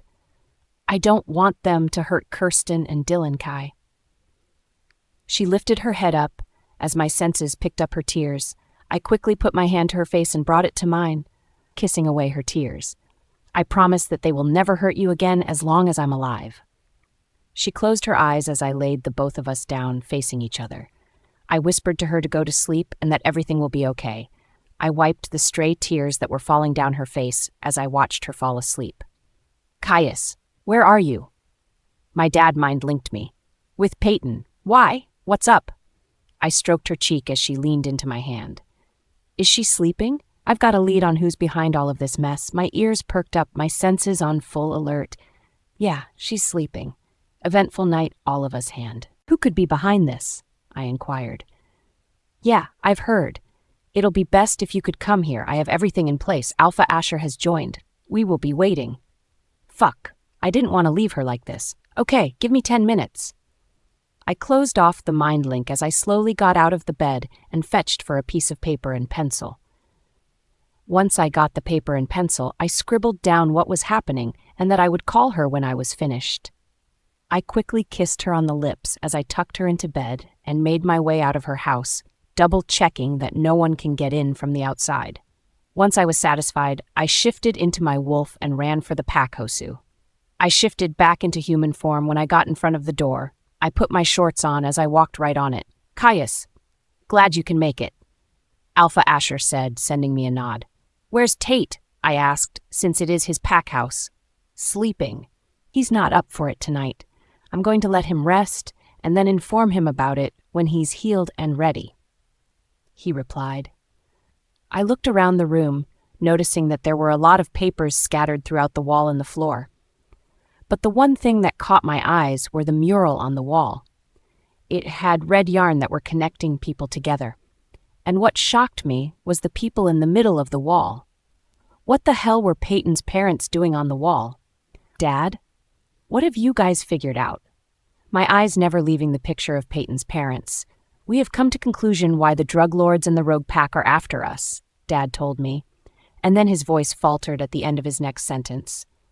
"And I know you're Alpha now, Caius, and I'm helping you along with Alpha Asher. But what you need to know, you should do what you think is best for you and the pack." "Okay, Dad, you're starting to make my goosebumps rise. Spit it out." I tried to laugh it off, but even I couldn't even convince myself of that laugh. He looked at me warily before telling me, "They're targeting us next, and it's because of Payton." "I beg your pardon. Did I hear him correctly? They were targeting us next because of Payton? You're shitting me. Tell me that it's just a mistake and that you got everything all wrong." The both of them shook their heads at me. "We've connected it all together, Caius." Alpha Asher told me as he told me to come forward. "How?" "I want to know how Payton is involved in this, and how her parents are, because looking at these pictures, it all leads to them and the rogue pack." I crossed my arms across my chest, looking at everything that was on the wall. "Okay, so let's begin," Alpha Asher said. "It all started back about 300 years ago with Payton's family bloodline. This guy here and this woman," he pointed to the beginning of the wall, "are the ones who started it all." "Okay, go on." I nodded my head, ready for him to continue on. "Payton's bloodline and the rogue packs have been working with one another for more than 300 years, like I've said. These two people, Ivan and Claudette Montgomery, were their names. They were at the top of the chain, with business booming, and everyone loved them. They started off as a normal, happy couple before things went off the grid for the both of them. Events happened here and there, but the worst thing that happened to them was that their family was attacked by werewolves. And back then, they had this werewolf with massive power of healing anyone, human or not. And that werewolf made a contract with them. Save their family for drugs. Werewolves were banned from drugs because drugs made the wolves stronger and faster than normal wolves. Ivan and Claudette had no choice but to agree, because they would lose their children and their respective families. But they paid the price for it as time went on, and everything changed from there.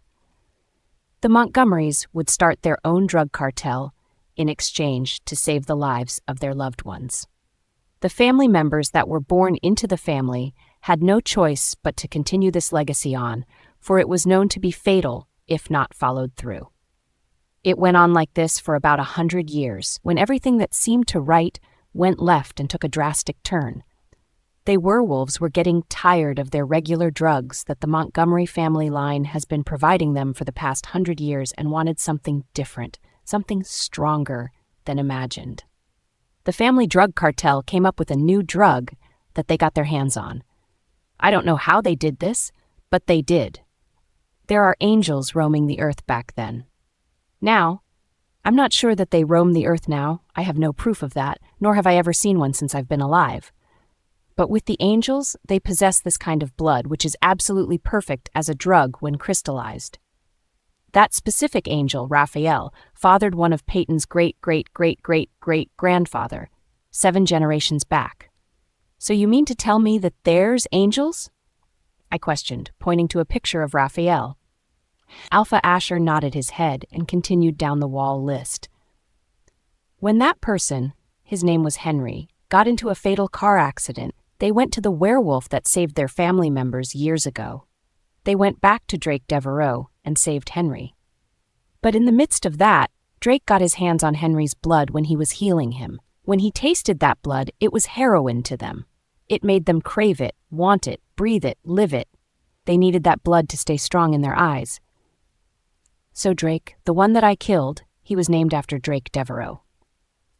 I pursed my lips, thinking of what Drake looked like and Devereaux looked like. They looked similar, but not at all completely. Every generation they name a newborn after the great Drake Devereaux. My dad chipped in. When did the first Drake die? I questioned. Alpha Asher will explain it in the next part. Dad nodded his head towards Alpha Asher, and I turned my head to face him. So anyway, back to where I left off. When that was known, it went smoothly until the drug cartel couldn't take it anymore. Henry, the generations after that, were tired of giving their special blood, which only one from each generation possessed. They pulled out from the contract, and Drake and his rogue pack went ballistic. And this was about 100 years after the first 100 years. So 200 years have passed that the two have been in contract with one another. So Payton's grandpa, once he found out that his daughter had that special blood in her out of his 4 children, he kept her hidden. He kept her from ever being noticed by anyone in the human world and werewolf world. He wanted it all to stop. He didn't want to be in debt anymore to the rogue packs, so he sacrificed himself to show off to the world that the Montgomery line has been demolished. The rogue pack didn't know that he had another daughter, which was Payton's mom, hidden away under a different name, a different alias. So, when it had surfaced that there was another family member from the Montgomery line after Henry being half angel, the rogue pack was on a mission to find the missing part to their puzzle.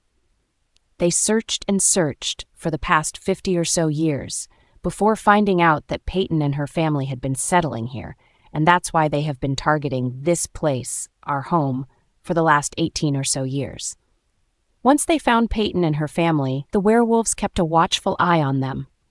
And by the time Payton turned 7 or 8, the werewolves took the measures in their own hands and pulled her parents to the side. That's how they got the drugs. From Drake and his pack, they fueled Payton's parents with drugs as they gave the werewolves Payton's blood. And this happened during the time where Payton's dad was laid off and couldn't find a job, and Payton's mom had to drop out of school to work full-time. So here we are now with the whole situation spiraling down like it is, and we've connected the dots. And why it's become known to the surrounding packs now, because they've found Payton's parents.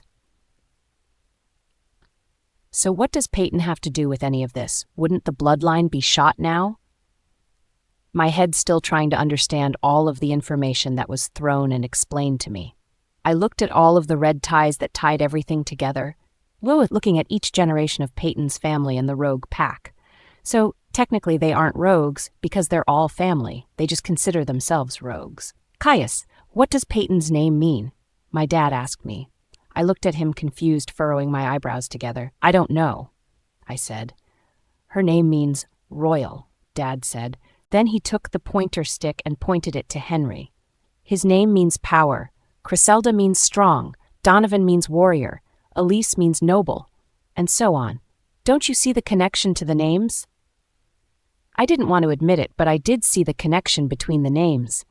The names with the great meaning behind it were the ones who carried the angel blood through the generations. Payton's name means royal. She has the royal blood. Her name stands for royal because she carries the royal blood.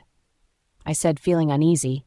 This is one fucked up thing happening, and Payton couldn't do anything about it. She was born into it. Yes, meaning that she is going to be targeted. Alpha Asher noted. Fuck, I swore to myself. I kicked myself in the head, knowing that I left her unprotected at the house. And that's not even the worst part yet, Dad said, causing me to snap my head up at him. There's a worse part more than finding out that your own mate carries angel blood and is targeted. I threw my hands up in the air and coming back down to run my hands through my hair. Number 1, the entire time they were abusing Payton, when she was knocked unconscious, they would take vials of her blood and give it to Drake's rogue pack. Payton's parents are one fucked up couple. They turned to drugs when Payton's father lost his job, and Payton's mother couldn't keep a steady job to her not completing her degree. And since Payton's mother, who carries the royal blood, has been contaminated with drugs like heroin and crack, they used Payton's blood knowing that she was a carrier. Number 2, the worst part about it is that her parents are the ones who are helping to get their daughter captured.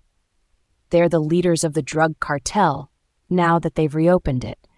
How do you think that her parents got out of the hearing with no scratches to them other than they have to stay at a rehabilitation and mental center? He put his hands and used air quotes. They have someone working on the inside, I said, making my hands into fists. The judge, he looked fishy to me. He masked his werewolf scent. Alpha Asher commented, I knew it was the judge. How could a normal judge let that happen? No judge would. The prosecution even had the evidence and proof to prove that they were nothing but guilty. I slammed my hand on the table, furious. Where's Payton right now? Dad asked me. I'm going to call her right now to see if she's awake. She should be awake by now. I looked at the clock and it was about 10 o'clock.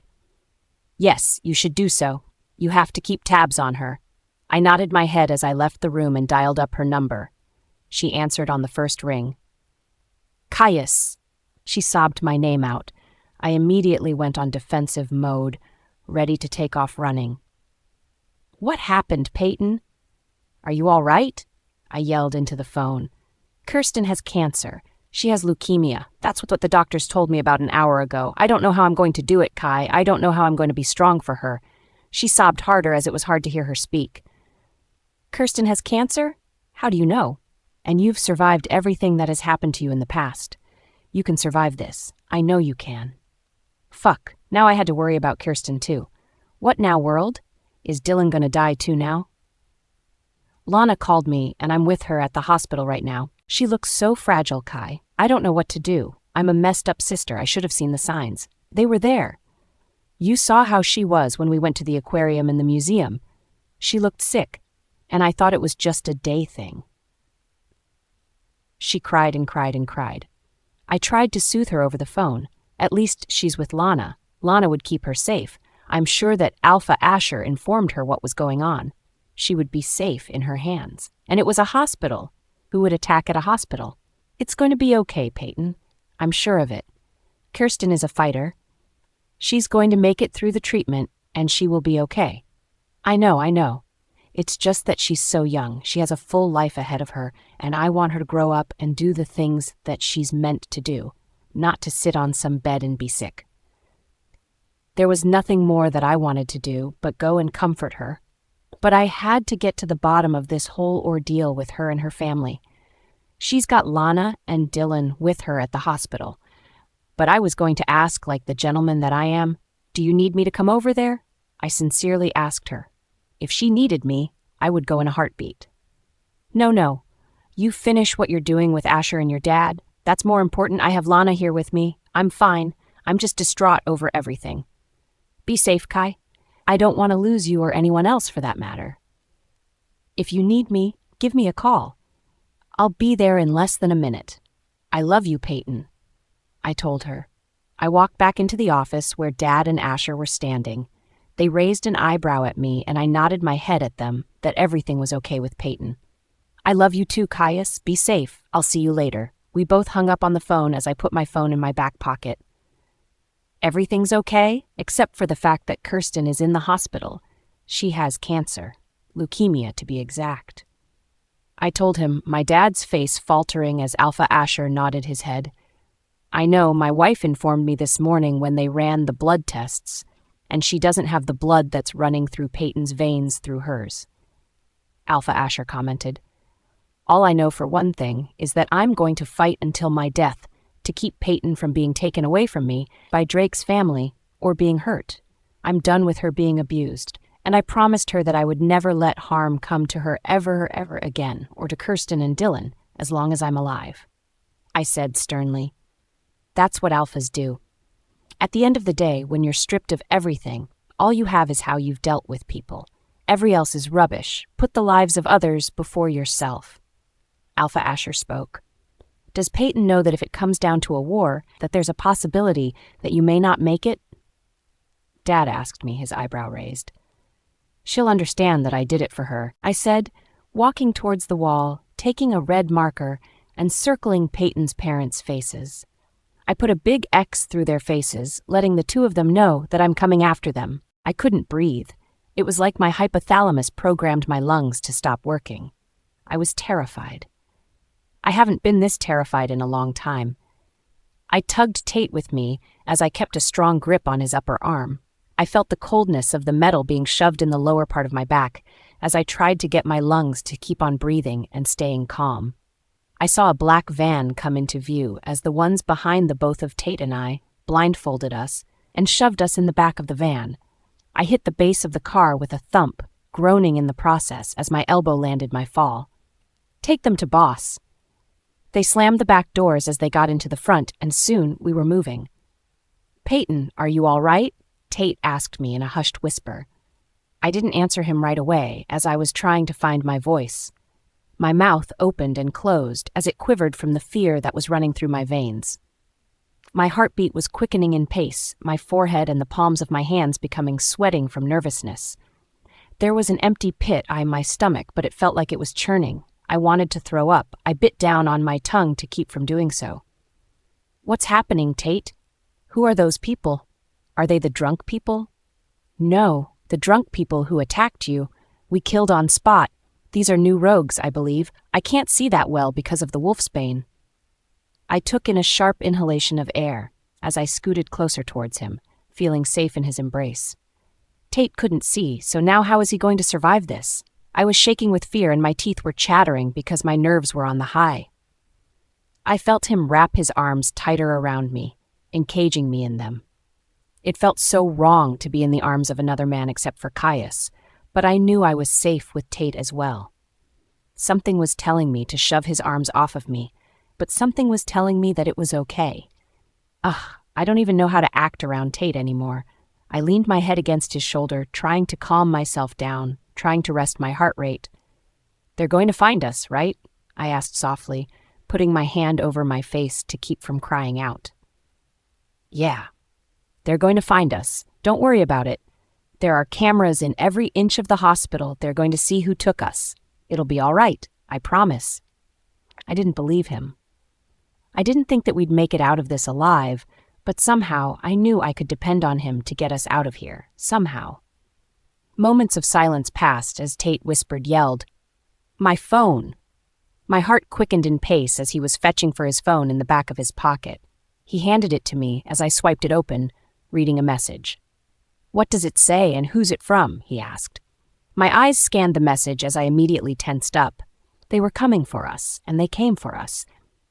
It says it's from an unknown number, and it says... I gulped. "Payton, what does it say?" I could hear the wariness in Tate's voice. "It says that they're coming for us." I whispered to him, my eyes looking away from the phone screen. "Fuck!" He swore out loud with a line of curse words. I flinched every time he would swear, because I knew in the back of my mind that we wouldn't get out of this with both of us alive. "But that's not the only thing that it says," I continued after he finished cursing. "What else does it say?" he asked me slowly, his eyes never leaving mine. "They're going to kill you," I said ever so softly. I knew that he would hear me, with his werewolf hearing. I couldn't bear saying it louder. "I'd like to see them try." He tried to sound strong, but I heard the underlining tone in the back of his voice that he was just as unsure as I was. "They are going to try to kill you. They already poisoned you with wolfsbane," I wanted to say, but that would probably anger him. "Tate, we're going to die," I bluntly said, starting to cry. Tate pulled me into the crook of his neck, trying to soothe my cries, but let's face it, I was just kidnapped. My sister has cancer. My parents have a chance to get out of the mental institute. I'd never see Caius again, and I'd die in the arms of one of my abusers. Tate told me to go to sleep as I wiped the falling tears off of my face. I couldn't go to sleep. I just closed my eyes and listened to the noises and voices that were around us. I heard the movement of the cars whizzing by, the bumps in the roads that the car went over, and the even breathing coming from Tate. I don't know when, but I soon fell asleep. I felt a hand on me, shaking me awake. I pinched the bridge of my nose, memories of the events that had happened earlier flooding back into my mind. I ripped the blindfold that was tied around my eyes and my stomach dropped. My heart started to beat faster once again. As I opened my eyes, to be met with Tate's. He saw the fear embedded in my eyes as he grabbed my hand and squeezed it reassuringly. The two men in front of us grabbed a hold of me and pulled me out of the van. I winced in pain as the man gripped my arm really tightly as he grabbed a hold of my hair, tugging harshly. "Tate," I screamed for him, as I tried to get out of the man's grip and turned to face Tate. He turned his head in the direction of my voice. "Be careful," he mouthed as he was also being pulled away forcefully by the other man. I heard a thump to the ground and saw that he had fallen to the ground. I couldn't do anything about it as I was dragged inside a house. I heard mumbles from Tate as he was being dragged away. I looked at the man who had a hold of me and I let out an extremely loud scream, like Lydia from Teen Wolf. "Let me go, you fucking bastard!" I kicked, threw my hands in different directions, yelled, screamed, did everything I could, but the grip that man had on me had been a strong one. "I'm talking to you, you big dick face!" I yelled as I went to grab the man's shirt and try to rip it. Suddenly my senses kicked in and I remembered a move from self-defense. Throw your hands up in the air and try to get out of the bear hold. I did what I learned, got out of the embrace, but was suddenly grabbed by the hair and pulled back, my neck mere centimeters from snapping. "Shut up, Payton. We don't have time for your uncooperativeness." The man's hand came flying down to meet my skin. I yelped out in sudden pain, feeling my skin throbbing and the blood boiling from my anger. "Who the hell are you people, and how the hell do you know my name?" I was pulled into a room with nothing but a toilet in there. "Shut the fuck up, Payton. I've told you once. The next time you do, you won't like the consequences." The man growled at me. He threw me to the ground, my arms coming in an X formation to shelter my head from the fall. I the ground with a thump as I was kicked in the back. I screamed in pain. I haven't felt a back kick like that in such a long time. I stretched out my back to keep the pain from hurting so much, but it was no use. That kick was spreading through my body, highlighting every single nerve in my body to ache. "I don't answer to you, bitch." He crouched down to my level as he spat in my face. "Don't cry. Don't cry.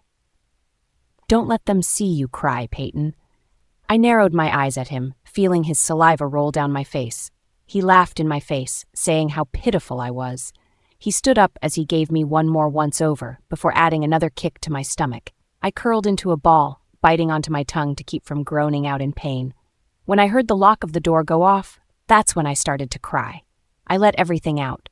How could this happen to me?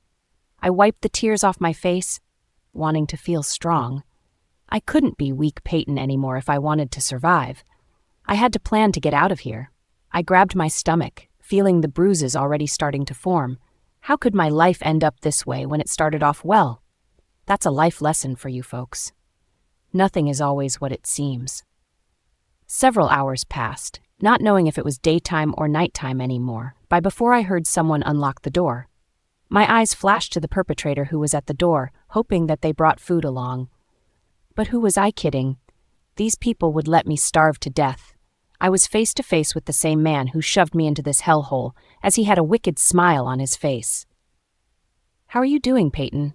he asked me with a sinister look on his face. One of his hands were behind his back, making the hairs on the back of my neck rise up in fear. I didn't want to open my mouth. I turned my head away from him, turning my head back to the corner of the wall where I have been leaning on for sleeping. "When I'm talking to you, I expect an answer, Payton." I heard footsteps come closer to me. I tried to push myself deeper into the wall, wanting to disappear into it. "Payton," he said my name. "Look at me when I'm talking to you." He grabbed my chin and ripped it towards his. I felt his minty fresh breath fan upon my face as he pried my eyes open with his filthy fingers. "A little stubborn, are we?" He shoved my head back forcefully, my skull making contact with the cement walls. I bit my lip, biting back the pain. "Caleb, Oliver, come in here. We're going to have a little fun with Payton."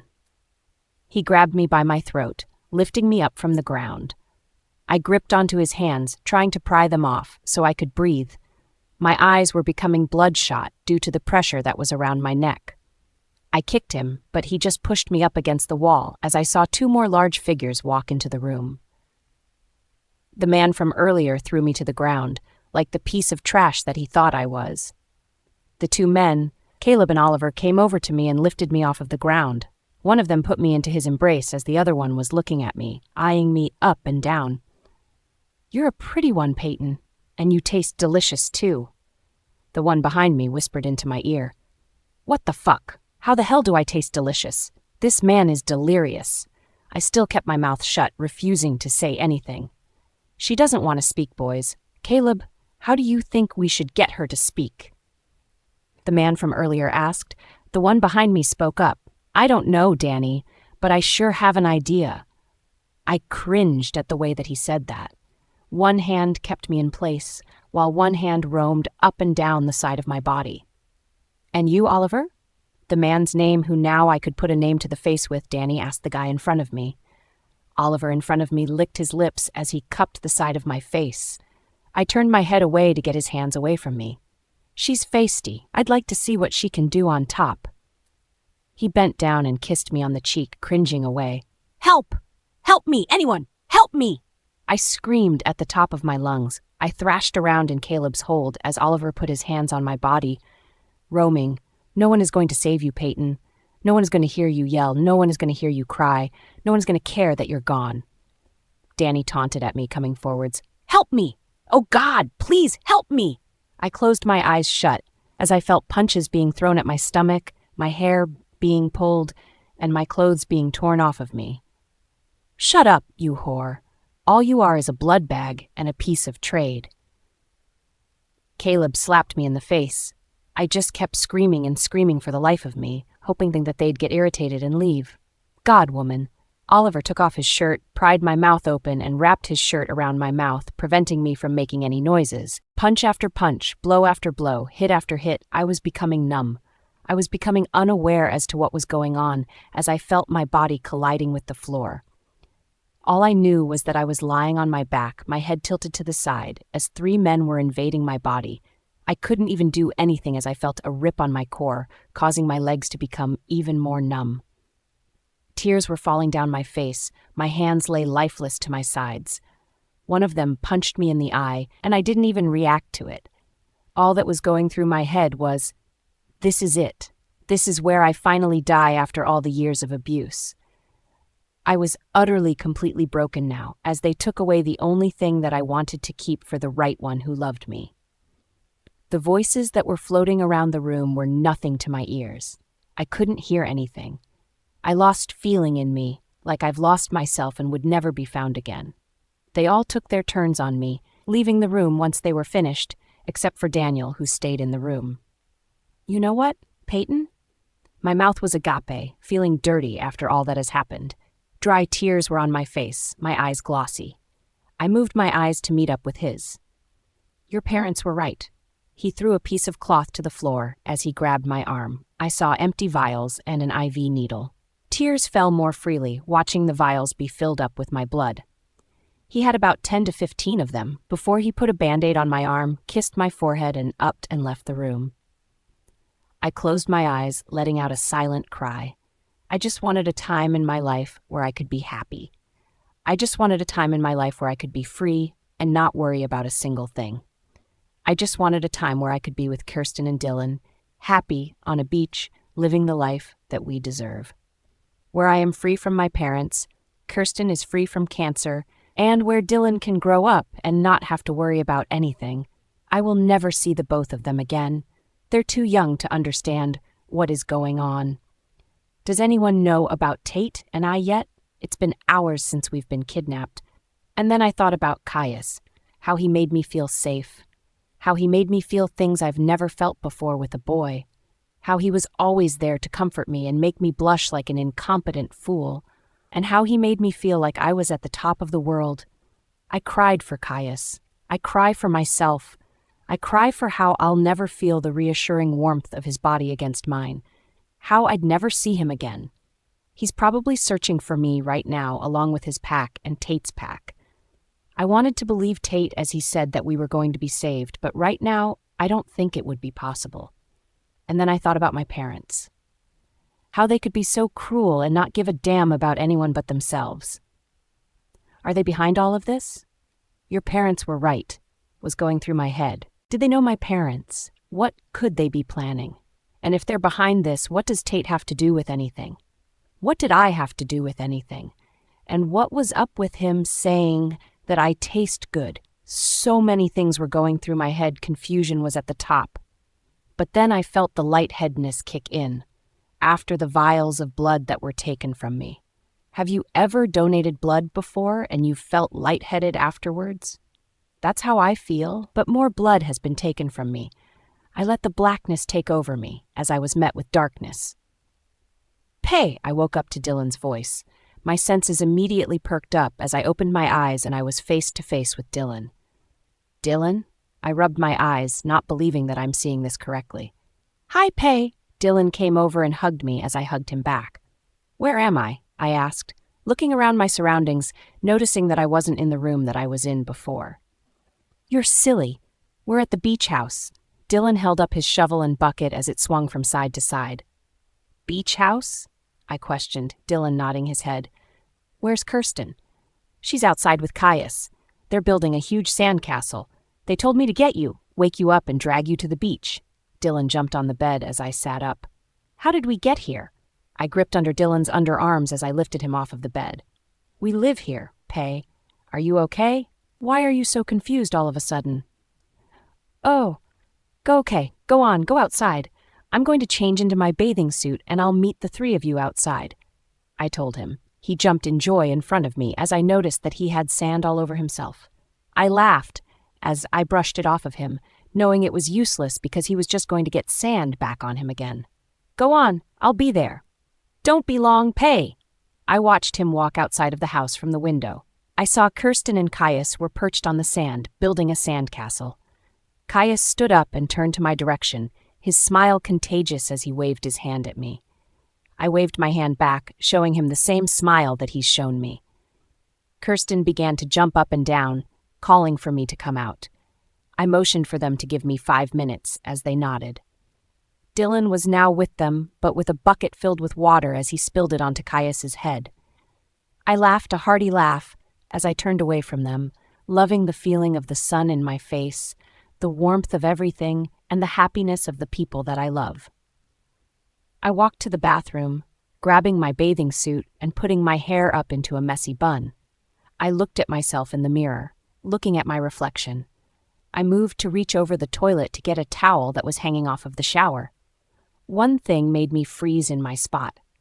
My reflection wasn't holding a towel like I was. I watched my face move in the mirror as I said, "This is the life you could have had." Electricity shot through me as I faded back to black. Flashbacks to every single sexual encounter in my mind flashed before my eyes. But the one that stuck out the most was when I found out that Tate could feel what was happening to me. I couldn't get it out of my head, watching their faces as they hovered on top of me. Even with my eyes closed, I could see their faces, burning holes into my body. I've never been so uncomfortable in my life. I honestly don't know how I'm going to recover from any of this. The three of them walked in on me when I was using the toilet. I immediately stood up as they came charging towards me, grabbing whatever that they could and pushed me down, holding me into place. I used all I had in me to fight off the three of them. I tried to kick. I tried to punch, but it was no use. When are you ever going to willingly open your legs for us? Pay! Pay! Oliver taunted at me. He was holding the left side of my body down.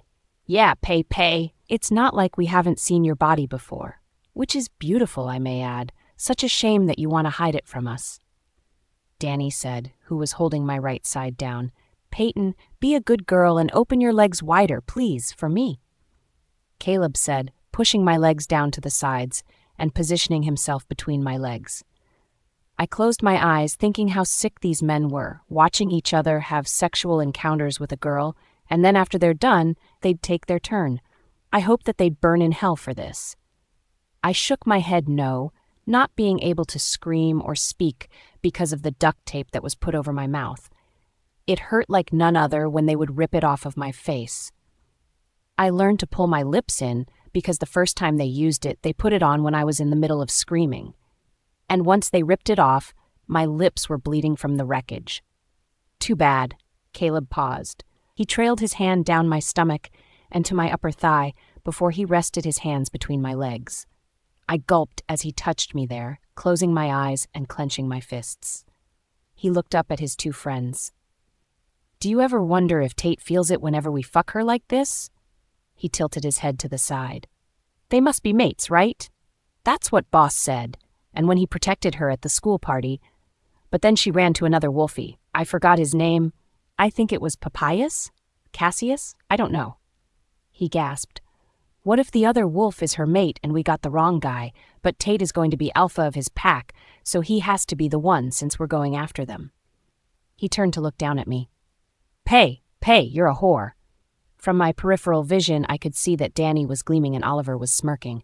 "That's a good question. Let's find out, boys. Keep her still and I'll keep a watch on Tate," Danny instructed as he got up and walked out of the door. I heard a faint growl, so I knew that Tate wasn't so far from me. They probably had locked him in a room farther down the hall from me. He yelled from afar, "Go on, Caleb." Danny didn't even finish his sentence to give Caleb the okay before Caleb rammed himself inside of me. I yelled out in pain, arching my back to position myself to make the pain be a little bit more bearable, as I heard Danny laughing. "Hell yeah! He feels it all right!" He yelled from the hallway. Tears ran down my face as Caleb was going in and out of me at a fast speed, not even letting me heal from last night's fun adventures. Last night was the worst, when they took my innocence away from me. "Cale, Oliver, this is hilarious watching Wolfie squirm in pain like this." Danny walked into the room laughing. "I want to see." Caleb pushed me away from him slightly as he zipped up his jeans. Danny now took the spot where Caleb was before. Not even seconds later, Danny was doing the same thing that Caleb was doing to me, and laughter erupted in the hallway. Oliver got his turn as well not long after, as they left me with a pat on the head calling me a good girl. I've completely lost track of what time it is and how long I've been in this shithole. I think we've been in here almost for about 2 weeks. I don't know. All I've done since I've arrived here was get tortured, be used as a lifeless rag doll thrown to the side when finished with, and go back into the corner of the room crying myself to sleep. They only fed me once a day, and I've been in the same set of clothes since I've gotten here.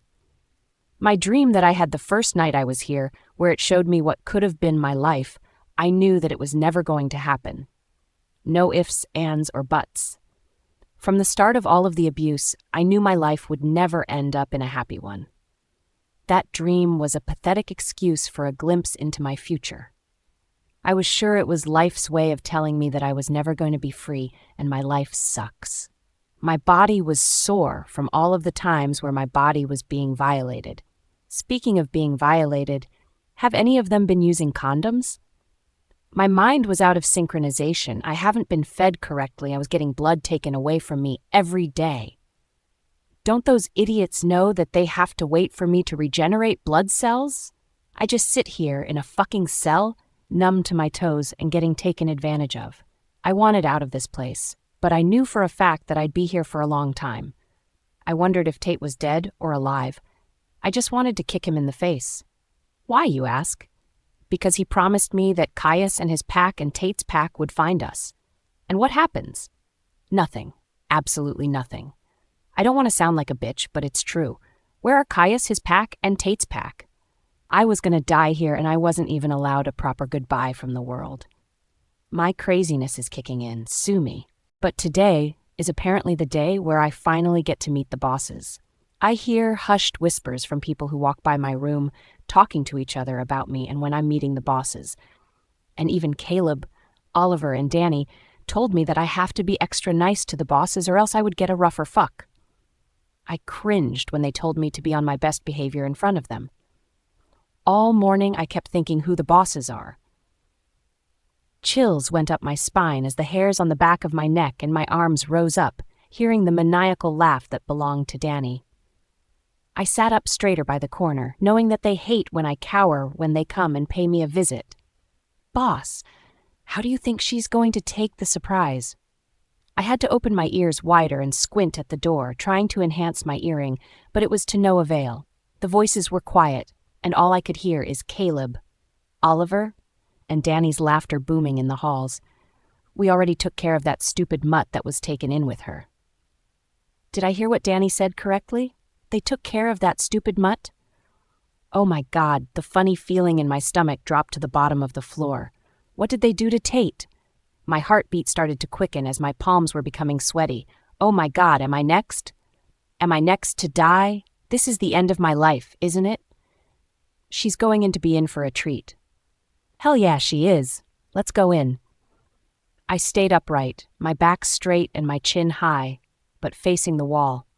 I didn't want to face the people who were behind Tate and I's kidnapping. Hell, I didn't want to face the people who gave the okay to Danny and his minions to take care of Tate. I heard the juggling of keys as the door crept open, footsteps after footsteps walking in. Good afternoon, sweetheart. Danny's voice filled the room as he came towards me. He put his filthy fingers on the edge of my skin, lifting my chin upwards, kissing my forehead. I learned the first day to never stop him from kissing my forehead. The first time it resulted in a slap to the face and a kick to the chest. Hi, Danny, I whispered, my eyes looking at the spot between his eyes, refusing to make eye contact. He shoved me into the wall as he chuckled. God, who the hell does this to a person? Sweetheart, are you ready to meet the bosses? Danny asked me, Caleb and Oliver walking towards me, coming into view as well. The three of them nodded their heads and looked towards the door as I followed their line sight. The door opened and revealed the two people that I was scared to see again. My parents.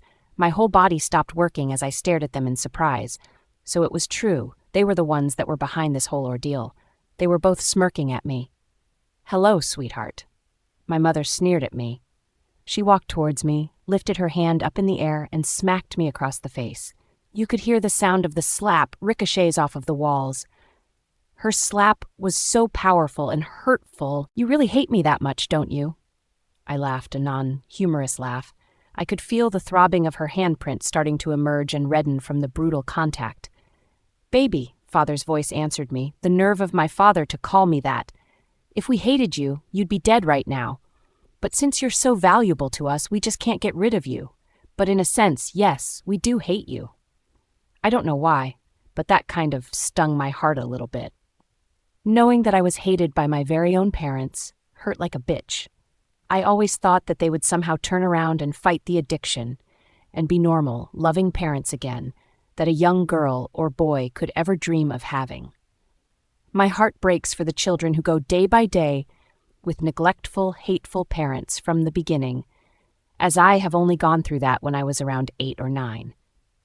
If I could have you dead and still be profitable, I'd sign the next contact that comes flying my way, dearie. Mother grabbed me by the arm, where it looks like I had been doing hits of heroin in my arm. That's how bruised my veins were, and the entrances of the needle began. I flinched in pain as she squeezed the elbow area harder and harder. Stop it! You're hurting me! I cried out in pain, the grip become unbearable. I wanted nothing more than to fall to my knees and die, but Mother Dearest wasn't letting me. She kept me upright as she dragged me away from the corner and to the middle of the room. Shut up, you filthy bitch. I don't want to hear anything out of your mouth anymore. That friend of yours, boy, he sure had a mouth. I had to kill the boy on the spot about 3 nights ago because he wasn't cooperating. She slapped me once again to the other side of my face. All I heard from what she said was the race. She killed Tate maybe 3 nights ago. I slumped my shoulders, my eyes focusing on the cement ground, not wanting to believe her. So that was the commotion that was going on?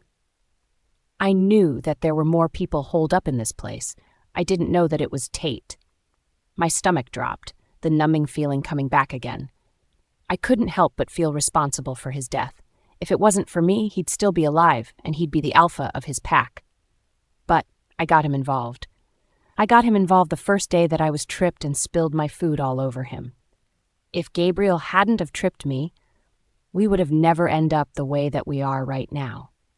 Tate was dead because of me, and I was practically dead because of my parents, and this is all of my fault. Mine, no one else's. I wanted to cry, I wanted to shout, I wanted to kick and run away. I was so frustrated with the world. Why would this happen to me?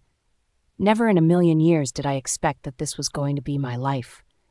But while I was having his internal meltdown, On the outside, I was as straight as a person's face in a game of poker. Babe, we don't want her dead. Her blood is too valuable. I scoffed internally as my father sounded almost sincere about mother hurting me. Keyword, almost. He grabbed me by my hair as he held my head back when mother came and grabbed for me. She licked her lips as she spat in my face. How are the other kiddos doing, Payton? She asked me, her eyebrow raised. I kept my mouth sealed shut. I hear little Miss Kirsten has a condition. I glared at her. How dare she bring up Kirsten? Don't talk about them. This is just between you and me, I said in the strongest voice that I could muster up. She squatted down in front of me and tilted her head. Don't you see, Payton? Kirsten is dying because of her bloodline. What do you mean? I gritted out. I kept my glare firmly on her. I watched her eyes twinkle with amusement. It happens to every other 4 generations. Sometimes the angel blood gets passed down for not just one member of the family, but 2. And between those 2, the blood decides who will live and who will die. So many thoughts were going through my head. First, that's why Kirsten has leukemia. Her blood cells are killing themselves, and the white blood cells are being created to fight them off. Oh my God, either way, she dies. Second, did she just say angel blood? I don't remember having wings or a halo on top of my head. And it so happens that Kirsten and yourself got the angel blood within you 2, and since it only allows 1 per generation, poor little Kirsten is going to have to die, or else both of you will. Then have it be me that dies, I wanted to say, but I knew that they would never do that. I was worth a try, though. Take all of my blood. Don't touch Kirsten. I will give my life to have Kirsten live hers, I said, pleading. I felt disgusting while pleading, but it had to be done. If you had siblings as well, you'd do anything for them, even if it costs you your life. Sorry, shortcakes, that's not how it works with life. You are the firstborn. Your blood is stronger than hers. Yours is 100%, while Kirsten's is a measly 30%. Your blood is pure. Hers is diluted with regular human blood. Father decided to speak up again. He released my head, so now I was sitting on the ground with them on their knees in front of me. I bit down on my tongue to keep from crying out. Kirsten was going to die. I can't have her death on my hands as well. I already had Tate's on mine. You're smart. I didn't want to add another person who I cared about. It shouldn't be long before her heart gives up on her. I watched Mother in horror as she disregarded the fact that Kirsten was her child. How dare she? If there was a small possibility that I would get out of this, I could want her blood on my hands. You've been a good girl, Payton. You can get today's beatings dismissed until tomorrow. Father patted me on the head while the 3 amigos, Danny, Oliver, and Caleb, had frowns on her faces. Was I supposed to feel relieved? No. Doesn't matter anymore, does it now, Father? I accentuated the word father a little bit. He raised an eyebrow at me and laughed. If that's what you want. He put his hand in the air to wave his fingers around, motioning for the 3 of my rapists to come forward. Danny, as always, had a smirk on his face. I swear the reason why he has to do me all the time is because he couldn't get any other girl. Can't get any more worse than watching your daughter get sexually assaulted and your other daughter dying from her own damn blood. Might as well take care of Dylan, too. My head was pounding in pain out of the blue, my mouth opening and closing while the words were not being filtered through. Might as well get treated like whore, Payton. I mean, you did parade around with Tate and Caius, am I right? Mother said in a maniacal laugh. It was so amusing to see you go back and forth from Tate to Caius. Suddenly there was a bang from the door, along with shouts. I turned my head to face the door, as I saw a naked man standing in all his glory speaks. Megan, Carter, Alpha says we've got company. Not even a moment later he was shifted into a wolf. Oh my God, this is masquerade night all over again. I heard gunshots ricochet through the building as screams were being more and more loud. Both of my parents, as well as the 3 amigos, swore under their breath as I watched them unfold into panic mode. Lines of curse words were being said as they were trying to figure out what to do. Fuck! Danny, you and Oliver stay here and watch Payton. You hear me? I do not want anything to happen to her. My father instructed Danny and Oliver. He sounded so sincere, but alas, he's just concerned about my blood.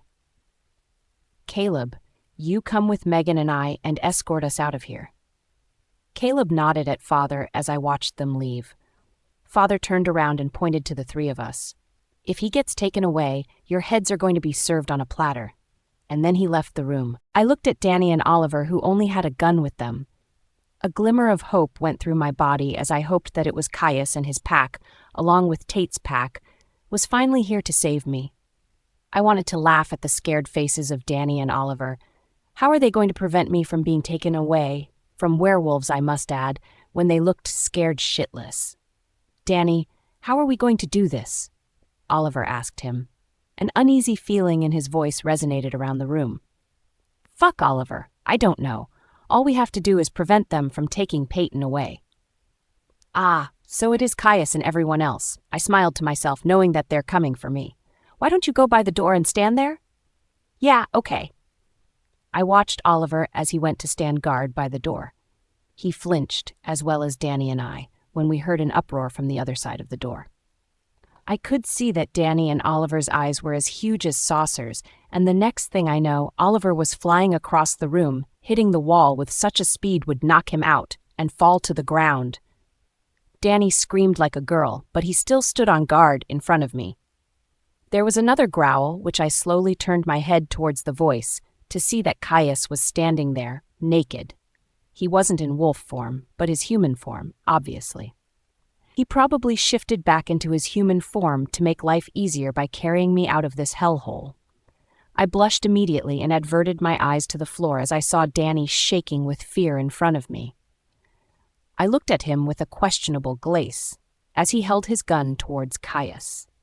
That seemed to only anger Caius even more when Caius came flying towards Danny, hitting the gun out of his hand, breaking his wrist while he was at it too. He tilted his head, downcast towards me. We made eye contact. Fear was evident in my eyes. He looked at me with a soft expression in his eyes before he turned his head back up and growled into Danny's face when he saw my appearance. I heard a sickening snap of bones in front of me as I saw Caius lift Danny's body into the air and flick it like it was nothing, to the other side of the wall. He then went towards Oliver's unconscious body, where I heard another snap of bones. I closed my eyes, fearing for a split second that Caius was going to hurt me, but then guilt flashed through me, knowing that he would never in a million years hurt me. "Are you okay?" Caius's rough, uneven voice asked me. His voice sent shivers down my spine in happiness. I was glad to hear his voice once again, and I was glad that he was here. "Now that you're here, yes," I managed to say. My voice shaking, he held his arms out for me. I jumped into them as he gave me a bear hug. I never wanted to let go. "My parents are behind this whole thing, Kai. I knew that they were fucked up, but I didn't know that they were this fucked up." "You don't know how much I've missed you," he said into my hair. "And yes, I know about your parents. They're ruthless, but now's not the time to be talking. Let's get you out of here, Payton." I nodded my head at him. I wanted to get out of here as soon as I could. He picked me up bridal style as he carried me out of the room. I saw Elijah come out of one of the rooms. "Elijah, everything fine?" Caius asked him. Once Elijah's eyes landed onto mine, he breathed out a sigh of relief.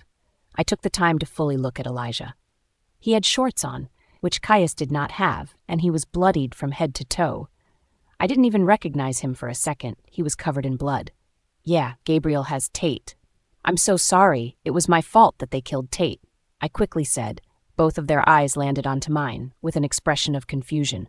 "What do you mean, Pay?" Caius asked me.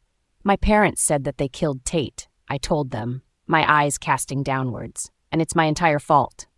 "Payton," Elijah started. "Tate's still alive, but he's barely breathing." "What? What do you mean? They said they killed him." I countered back, my head flying up to meet their gazes. I saw that we were moving now. I saw dead bodies around us as we were walking. None of them, from my memory, seemed to be from Tate's pack or of Caius's friends that I knew of that were in his pack. This is going to be one hell of a clean-up, I thought. "No, Payton. Tate's still alive. We need to get him to the hospital as soon as we can. Des is working on him right now as they're driving to the nearest pack. She's next in line as the new pack doctor, but her powers aren't as strong as of yet." Elijah answered me. Moments later, we were out of the building and into sunlight. I buried my head into the crook of Caius's neck as the sun beams were hurting my eyes. I heard voices surround me as Caius kindly told them to give me room. I heard Emilia's concerned voice as she placed her hand on my shoulder, reassuring me that everything was going to be okay. "Pay, I'm going to put you in the car now, okay?" Caius said, soothing my back. I nodded my head as I heard a door unlock, and soon I was being placed in the back with a blanket covering my body. Caius kissed my forehead as he got into the car with me. I noticed that he slipped on a pair of shorts. Now I could breathe properly again. "Everything's going to be okay. Everything's going to be all right," Caius told me as he brought me into his arms. Was everything really going to be okay after all of the things I've been through? "Hello, Tate. I see you've gotten yourself in a heap of trouble, huh?" I turned around and saw the last persons, I didn't expect to see. My mouth dropped in shock as I just stared at them. I can't believe it. I pinched myself to check if they were real, and I even rubbed my eyes clear. Yep, this is real, and oh, fuck, Tate's Pav. "What cat's got your tongue, Tate?" Payton's mother, Megan, taunted me. My eyebrows and my mouth were still in the same position for about a minute, trying to figure out if I'm really seeing them or I'm just hallucinating because of the wolfsbane. But then, it clicked in my head that this was real and certainly not a hallucination. "You?" I said, looking at Payton's parents in a confused fashion. You two are part of a drug cartel and working with werewolf rogues?" "Correction, Tate. We are the owners of the drug cartel. Payton's father, Carter told me as he and his wife Megan started to walk towards me. How can you do this to your own daughter, your blood and family?" Anger flew out of me, my blood boiling at the betrayal. How can people be this sick? Just looking at Megan and Carter made my whole body convulse in a sick, dirty manner, suddenly feeling sick. I thought about my parents and how they were completely different from Payton's parents. Payton didn't deserve this kind of torture to her. It suddenly hits me when not until recently I hadn't paid much attention to anyone for more than 10 minutes. I only cared about the people in my pack, no one else. I didn't see the humans who were struggling at home or anywhere for that matter. A drop in my stomach came to me as I thought that I was sick and cunning like they are. I beat up humans and werewolves. I made them feel worthless. I made them feel like they were nothing. I was no better than Megan and Carter. It was simple, really. It all started when we were in a heap of trouble, and we knew that we were being searched for. So, we knew that we had special blood in our bloodline, and we knew that if it couldn't be me, hey, why not test it on our daughter? Megan smiled at me, like she's won the lottery. "You're sadistic and cruel. I don't know why Payton got stuck with you two as her parents. I can't wait to get out of here and kill the both of you."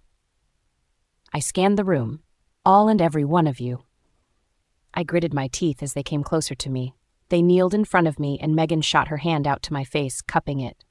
I stilled at the touch and fisted my hands at my sides. "But of course, you would know that you're sadistic and cruel too, right, Tate?" She paused. "I even heard that you were ruthless, cold, blooded, and a brutal mate." I narrowed my eyes into slits as I glared at her with all I could muster up with. "Now, how could you do what you did to my daughter?" She threw her back in laughter, as Carter had a smile on his face.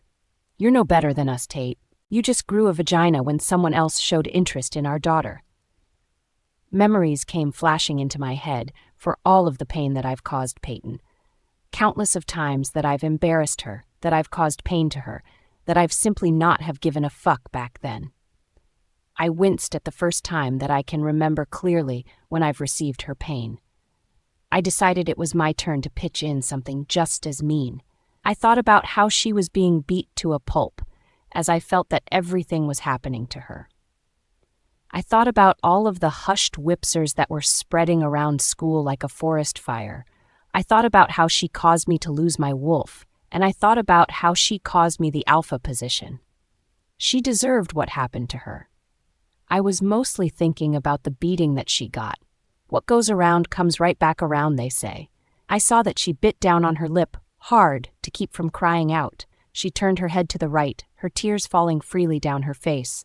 She tried to muffle down her sobs that was escaping her lips by biting onto her lips, letting the blood flow free. They were right, and they knew it too. I was a bastard.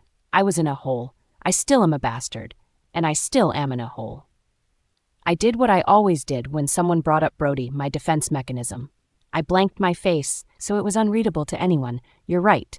We are who we are, and we can't change that. Don't you have that itching feeling in the back of your head, Tate? Dying to find out why we're doing any of this? Megan said slowly. Every word she said, she was taunting me, provoking me to see what I'd do.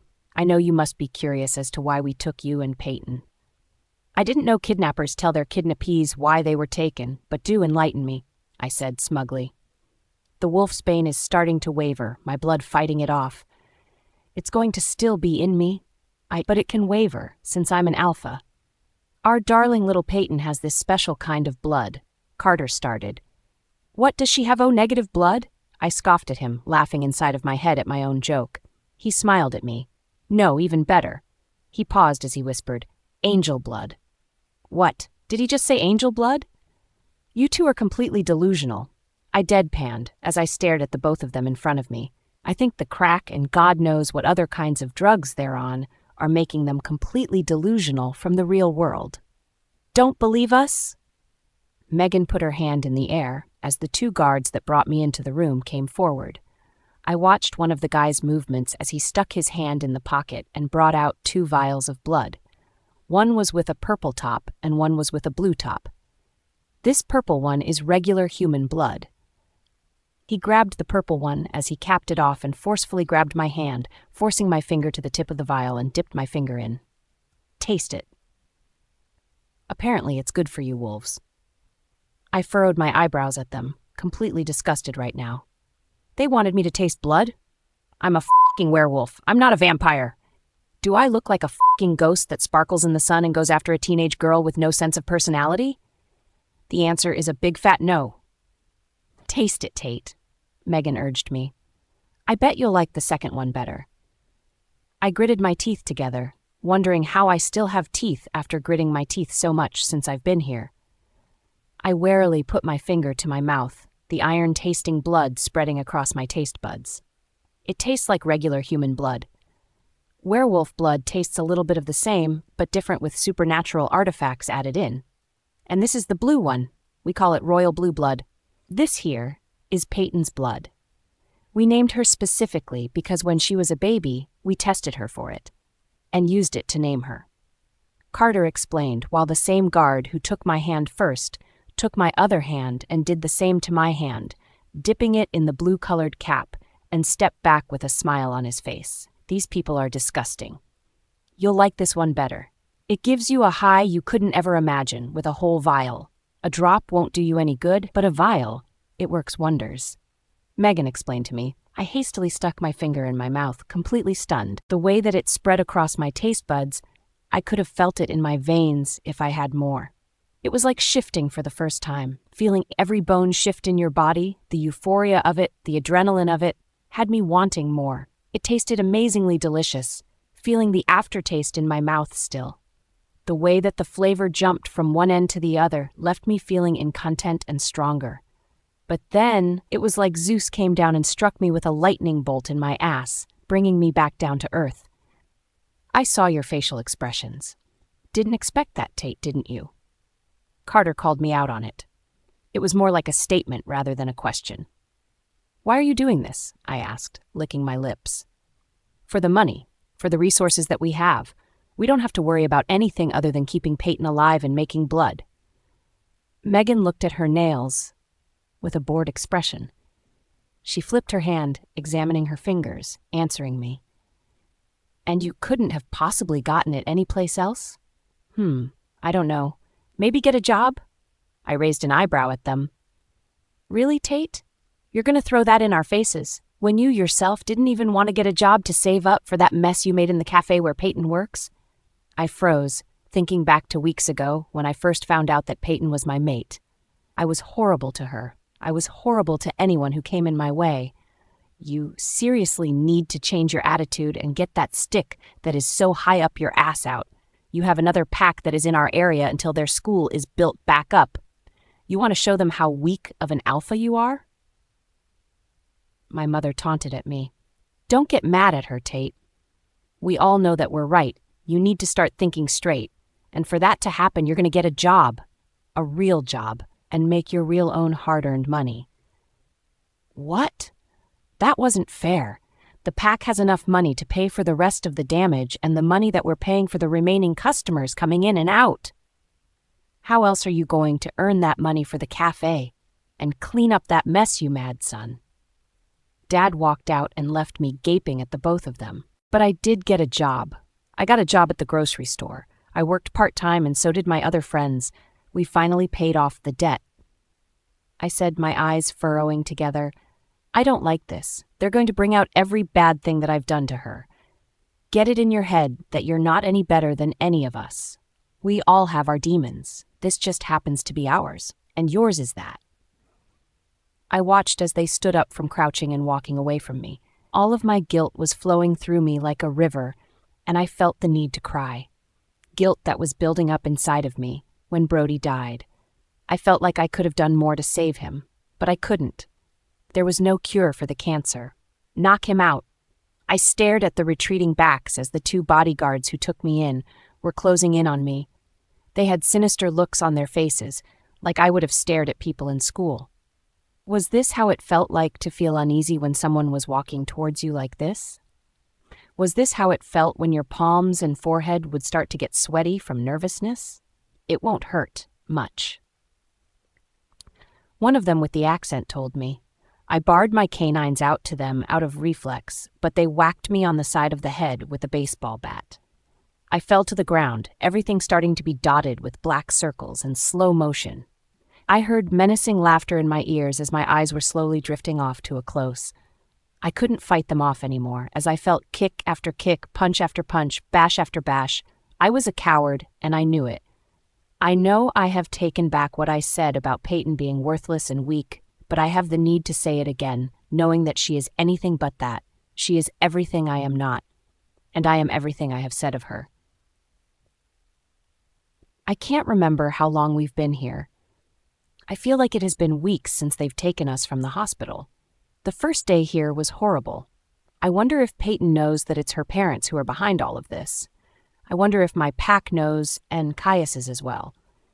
If it weren't for the van being completely black, and if I had X-ray vision, I would have scoped out the area to where we were going. I tried to block out everything that has been going on around me, but I couldn't.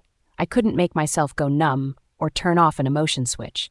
They were torturing people in here, and I could hear them scream from time to time, but the ones who stood out from the rest were Payton's screams of pain.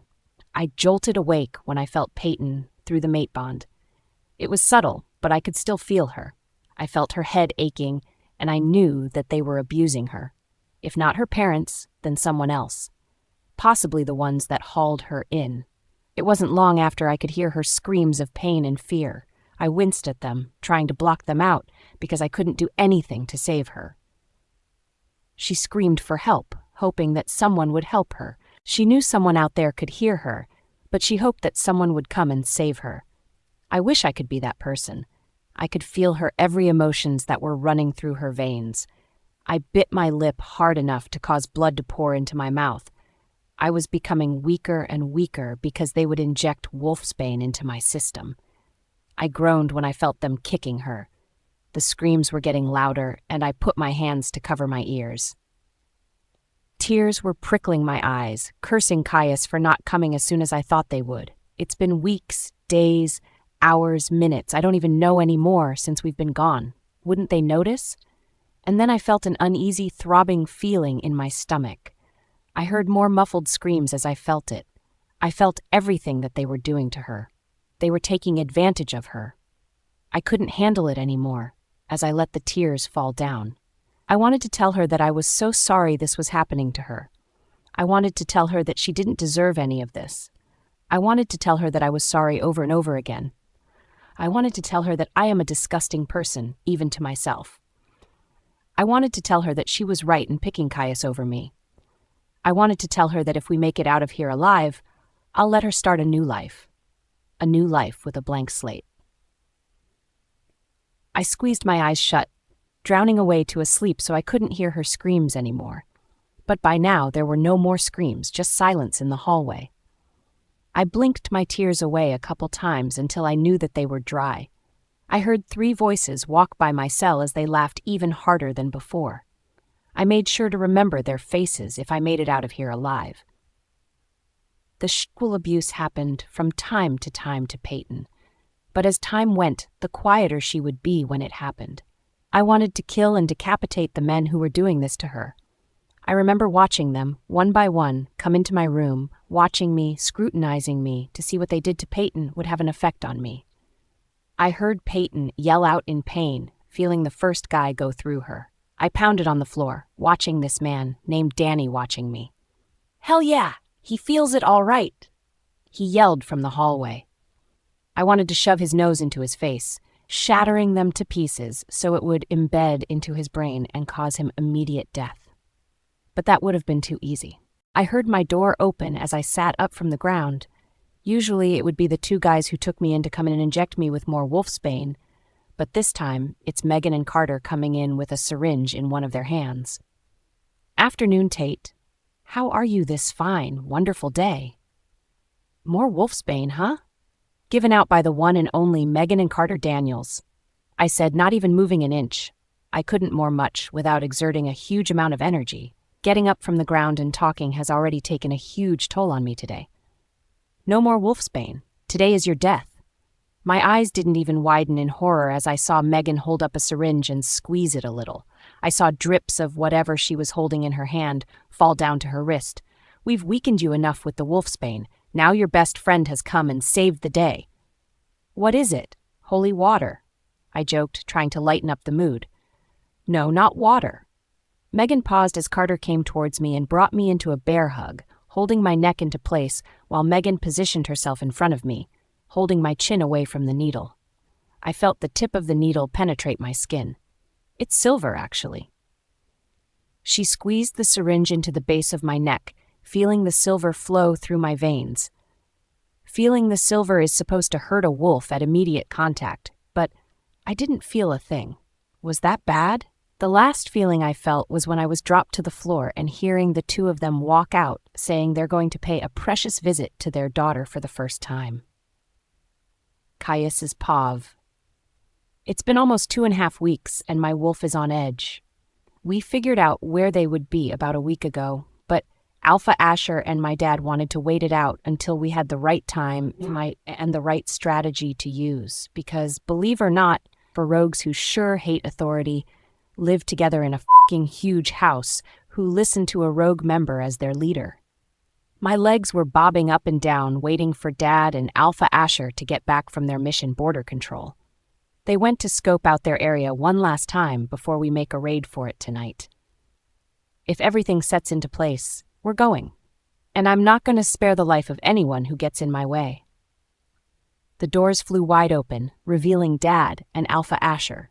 I shot straight up out of my seat, looking at them with hopeful eyes, and I got the answer that I wanted when they nodded their heads at me as the warrior men from both mine and Alpha Asher's group came towards us in a fighting stance. "Come on, Caius, let's go get them." Those were the only words that I needed to hear before I shifted into my wolf and made my way outside of the pack house. I stopped abruptly, looking into the sky, howling for the kidnap of my mate and for the announcement of war. My paws hit the earth's ground as I was raging with anger. We've been on the run for about 5 hours now, almost to where we were supposed to go. Every minute that passes is another rogue that I want to kill. "You ready, son?" Dad asked me through the mind link. "More than ready," I answered back. "What if?" he asked me, knowing what he was referring to.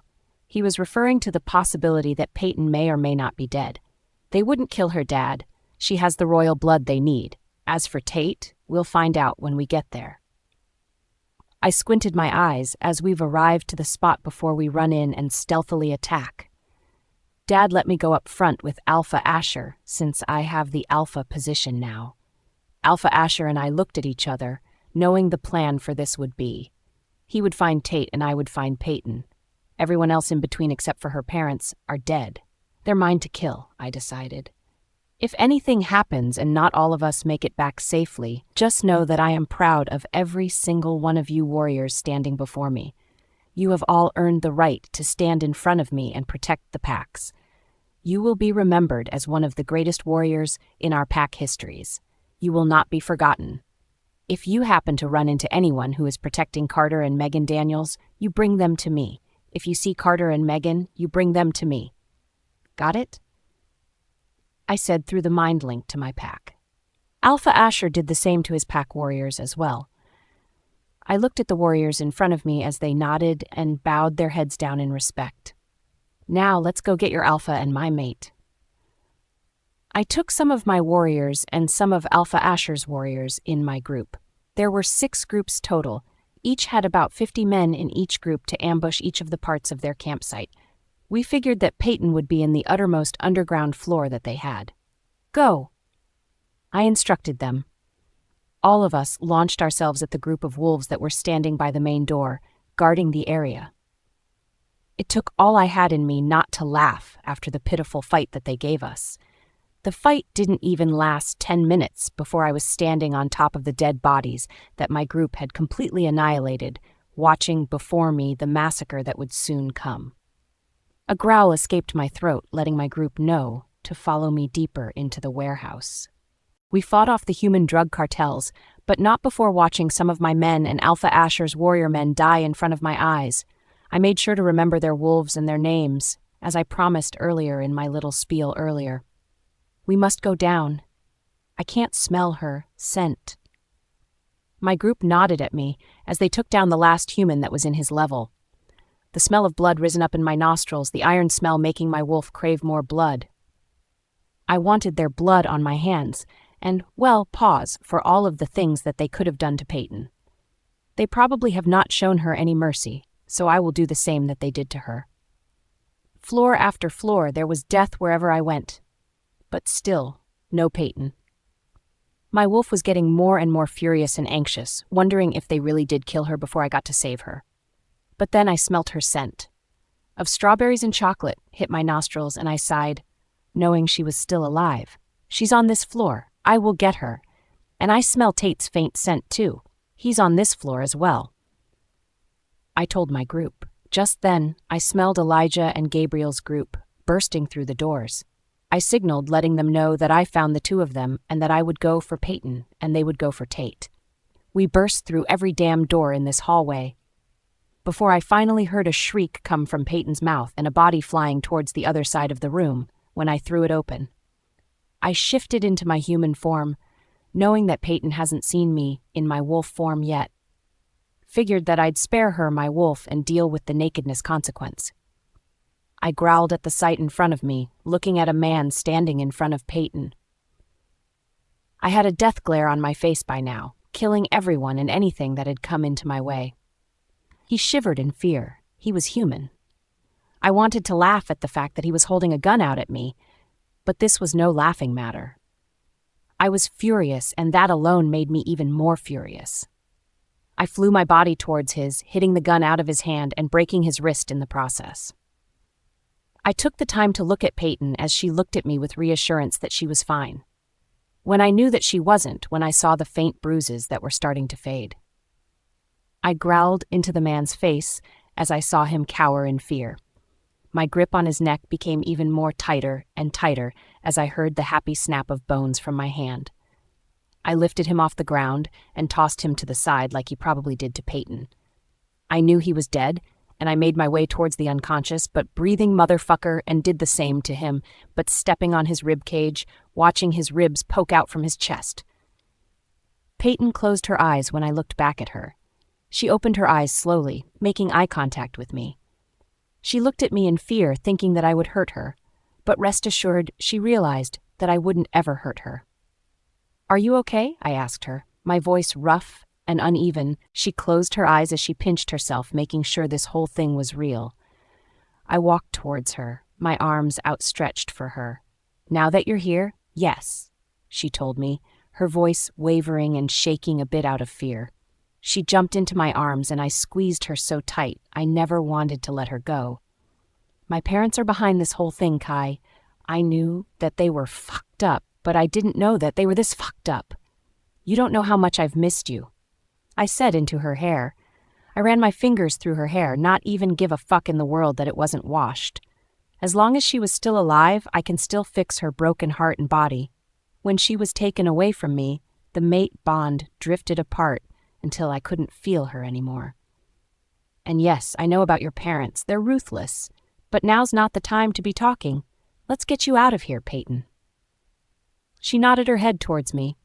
I picked her up bridal style and carried her out of the room. I could see that Elijah had come out with a sullen look on his face. "Elijah, everything fine?" I asked him. His head shot up right, his eyes landing onto mine, and then to Payton's when he let out a sigh of relief. "Yeah, Gabriel has Tate." "I'm so sorry. It was my fault that they killed Tate," Payton said abruptly, my head nodding down to look at hers. I furrowed my eyebrows at her. "What do you mean, Pay?" I asked. "My parents said that they killed Tate." She told me, her eyes breaking contact from mine and looking away. "And it's my entire fault." "Payton," Elijah said. "Tate's still alive, but he's barely breathing." "What? What do you mean?" "They said they killed him," she said, making eye contact with the both of us until they fell onto the dead bodies that filled the hallway. "No, Payton. Tate's still alive. We need to get him to the hospital as soon as we can. Des is working on him right now as they're driving to the nearest pack for help. She's next in line as the new pack doctor, but her powers aren't as strong as of yet." Elijah spoke up. I nodded my head at Elijah, giving him the heads up of walking up the stairs first. He nodded back at me as Payton and I followed, her still in my arms. Moments later, we were out of the building and dead bodies were everywhere. We were going to have to burn this entire campsite and warehouse. "Son, we took care of everyone who is here except for the ones who you told us not to kill. We have about 20 rogues, 15 humans, and Payton's parents in holding now. We're making our way back to the pack house, but Asher is going to meet you guys at the hospital to look after Tate. Lena is staying back to watch Dylan and Kirsten." Dad came through the mind link. "Thanks, Dad. I'll be sure to give them a nice beating when I get back in town. Be safe. If they try anything, you know what to do. And by the way, how many?" I asked him. "About 14 of our men and about 12 of Asher's warriors. Better than the rogues and the drug cartels, which had about 600 to start with. Now they're at 37. I smiled at that.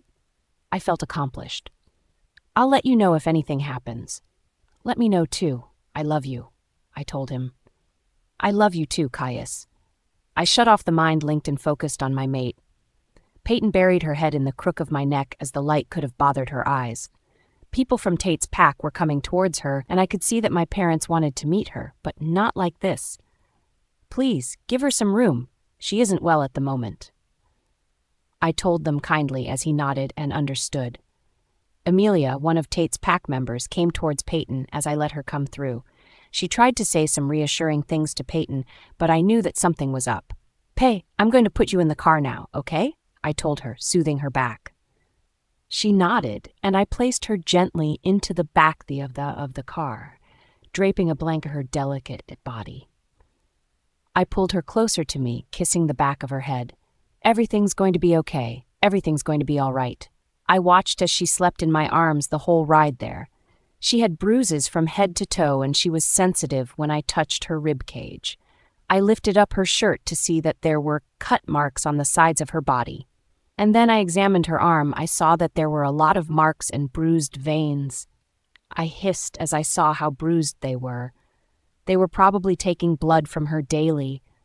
God, I was really going to murder the people who did this to her if I haven't already. We drove all the way to the neighboring pack where Tate was being cared for. I gently shook Payton awake so she could get checked too once we arrived at the pack hospital special for werewolves. It was no wait as she was already dragged into a room and had to fill out paperwork. The nurse came in and reviewed what she filled out and smiled weakly at her. "Would you please sit back, Miss Daniels? I would like to get specimen from you to see if you have any sexually transmitted diseases since you checked off that you have had sexual intercourse," the nurse said, holding a tray of medical necessities. "Nothing too major. A blood work and a pap exam is all would be needed to check for any of those in pregnancies." My head turned to face Payton so fast I thought I would have gotten whiplash. "Sexually transmitted diseases?"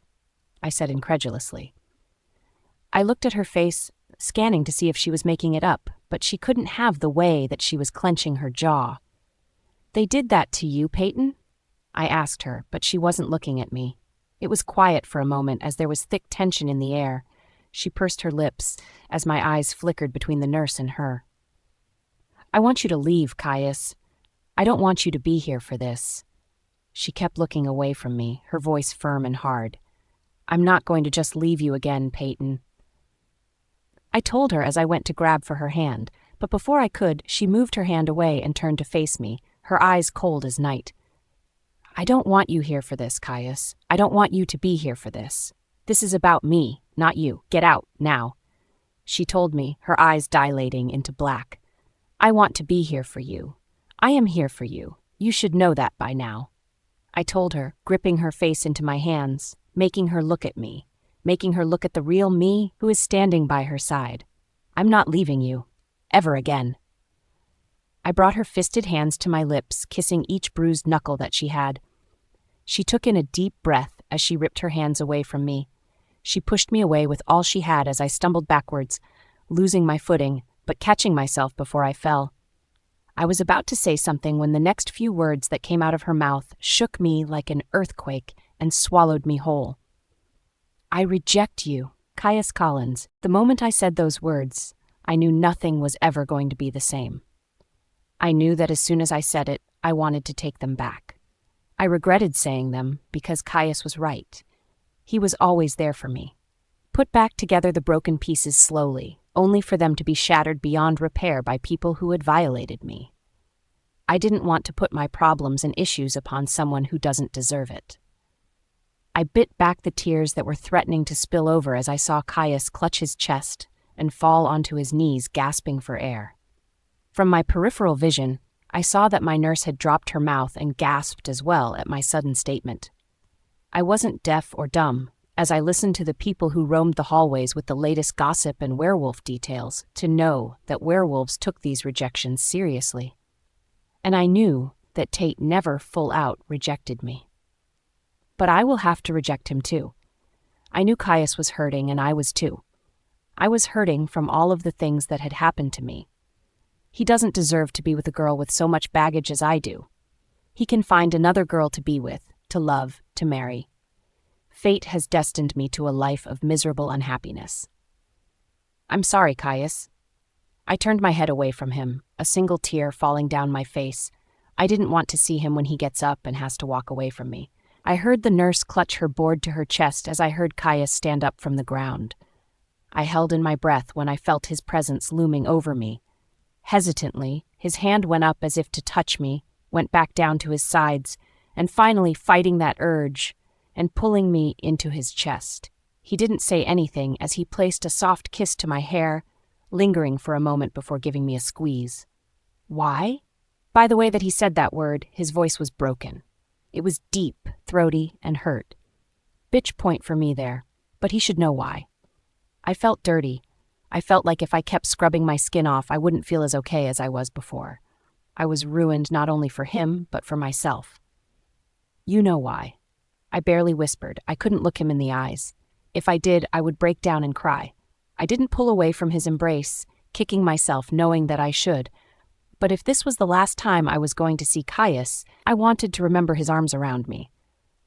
"I will kill them," he growled into my ear, his hands gripping my sides as I rested my head in the crook of his neck. "You killed 2 of them, as far as I know. I don't know about the 3rd, I said into his chest. I knew he heard me because he growled even more. "I know. I smelt your essence on them. I was raging with anger. I should have thought it out and saved them for last. To kill them softly, to make them suffer like they made you. I'm sorry that that happened to you, Pay." How can he say this to me, after what I've said to him? I rejected him for his own good, and he's still taking care of me. I don't deserve him. I placed my hands on Caius's as I slowly pried his fingers away from my waist. "Saving me was enough for me, Caius. I owe you my life, but I can't go on like this. I'm sorry that I had to reject you, but please believe me, it's for the best. I don't deserve you." "Are you mad, Payton? I love you. I love you." "I'm not meant to be loved." He grabbed my head and started to plant kisses on my face. "I want you even if you're like this. We can work through these things. I've been there for you since I've arrived here. Nothing is going to change, Pay. I've loved you the first moment my eyes landed on yours. I don't love you anymore, I blurted out. I forced myself to make eye contact with him, and when I did, I saw the hurt, the betrayal, and the damaged man before me. Since when? He croaked out. His eyes were searching deeply into mine, looking for any possible truth or lie in them. I tried to keep them as neutral as I could. I waited a few seconds, coming up with my thoughts before I answered him. Since now, I want you to move on from me, Caius. I know werewolves take mates seriously, and you clearly know that I'm yours. But I can't, Kai. I can't. Find a beautiful wolf that you could share your life with, that you can. He cut me off as he pulled my face into his hands and bringing me to crash his lips onto mine. I could taste the urgency, the desperation of the kiss. Tears flew freely down my face now as I shook my head at him. I looked at him through my blurred vision, but I slowly pushed him away from my body, regretting it all already. It's for the best, Kai, I whispered, as Caius wouldn't let go of my hands just yet. Please, go. I don't want to, he said slowly, dropping my hand in the process. He stepped away from me as I met his eyes. But if you want me to leave, then I, Caius Collins, accept your rejection. The pit at the bottom of my stomach was churning, and all I wanted right now was for the world to swallow me up and eat me alive. I just rejected the first man to ever say that he loved me and was willing to stay through all the shit I'm going through. I turned away from his retreating form as I heard the door close lightly from the front of me. I muffled a sob between my hands as the nurse that was still standing in the room came and comforted me. She asked me if she could do anything to help me, but I just replied with, "Can we just get on with the whole thing over with? I'd like to get back home as soon as possible." It was a very silent drive back to the hospital where Dylan and Kirsten were staying. On the way back, I rode with Amelia and Desiree, along with 3 warriors from Tate's pack. Amelia and Des asked me what happened in the hospital, but I just shook it off and told them that I didn't want to talk about it. They nodded their heads and let me sit in peace throughout the car ride. Aside from the casual conversations about which would be the fastest, easiest way to get back home. About 3 hours into the car ride, I've closed my eyes, falling asleep slightly, but still aware of the conversation that was being spoken in a hushed whisper. "How's Tate doing?" I heard Amelia ask Des. My ears perked up as I bit my lip, thinking how I'm going to reject Tate as well. Thinking about the rejection brought tears to my eyes as the memory with Caius was flowing vibrantly through my mind. I shut out my hearing and forced myself to fall asleep.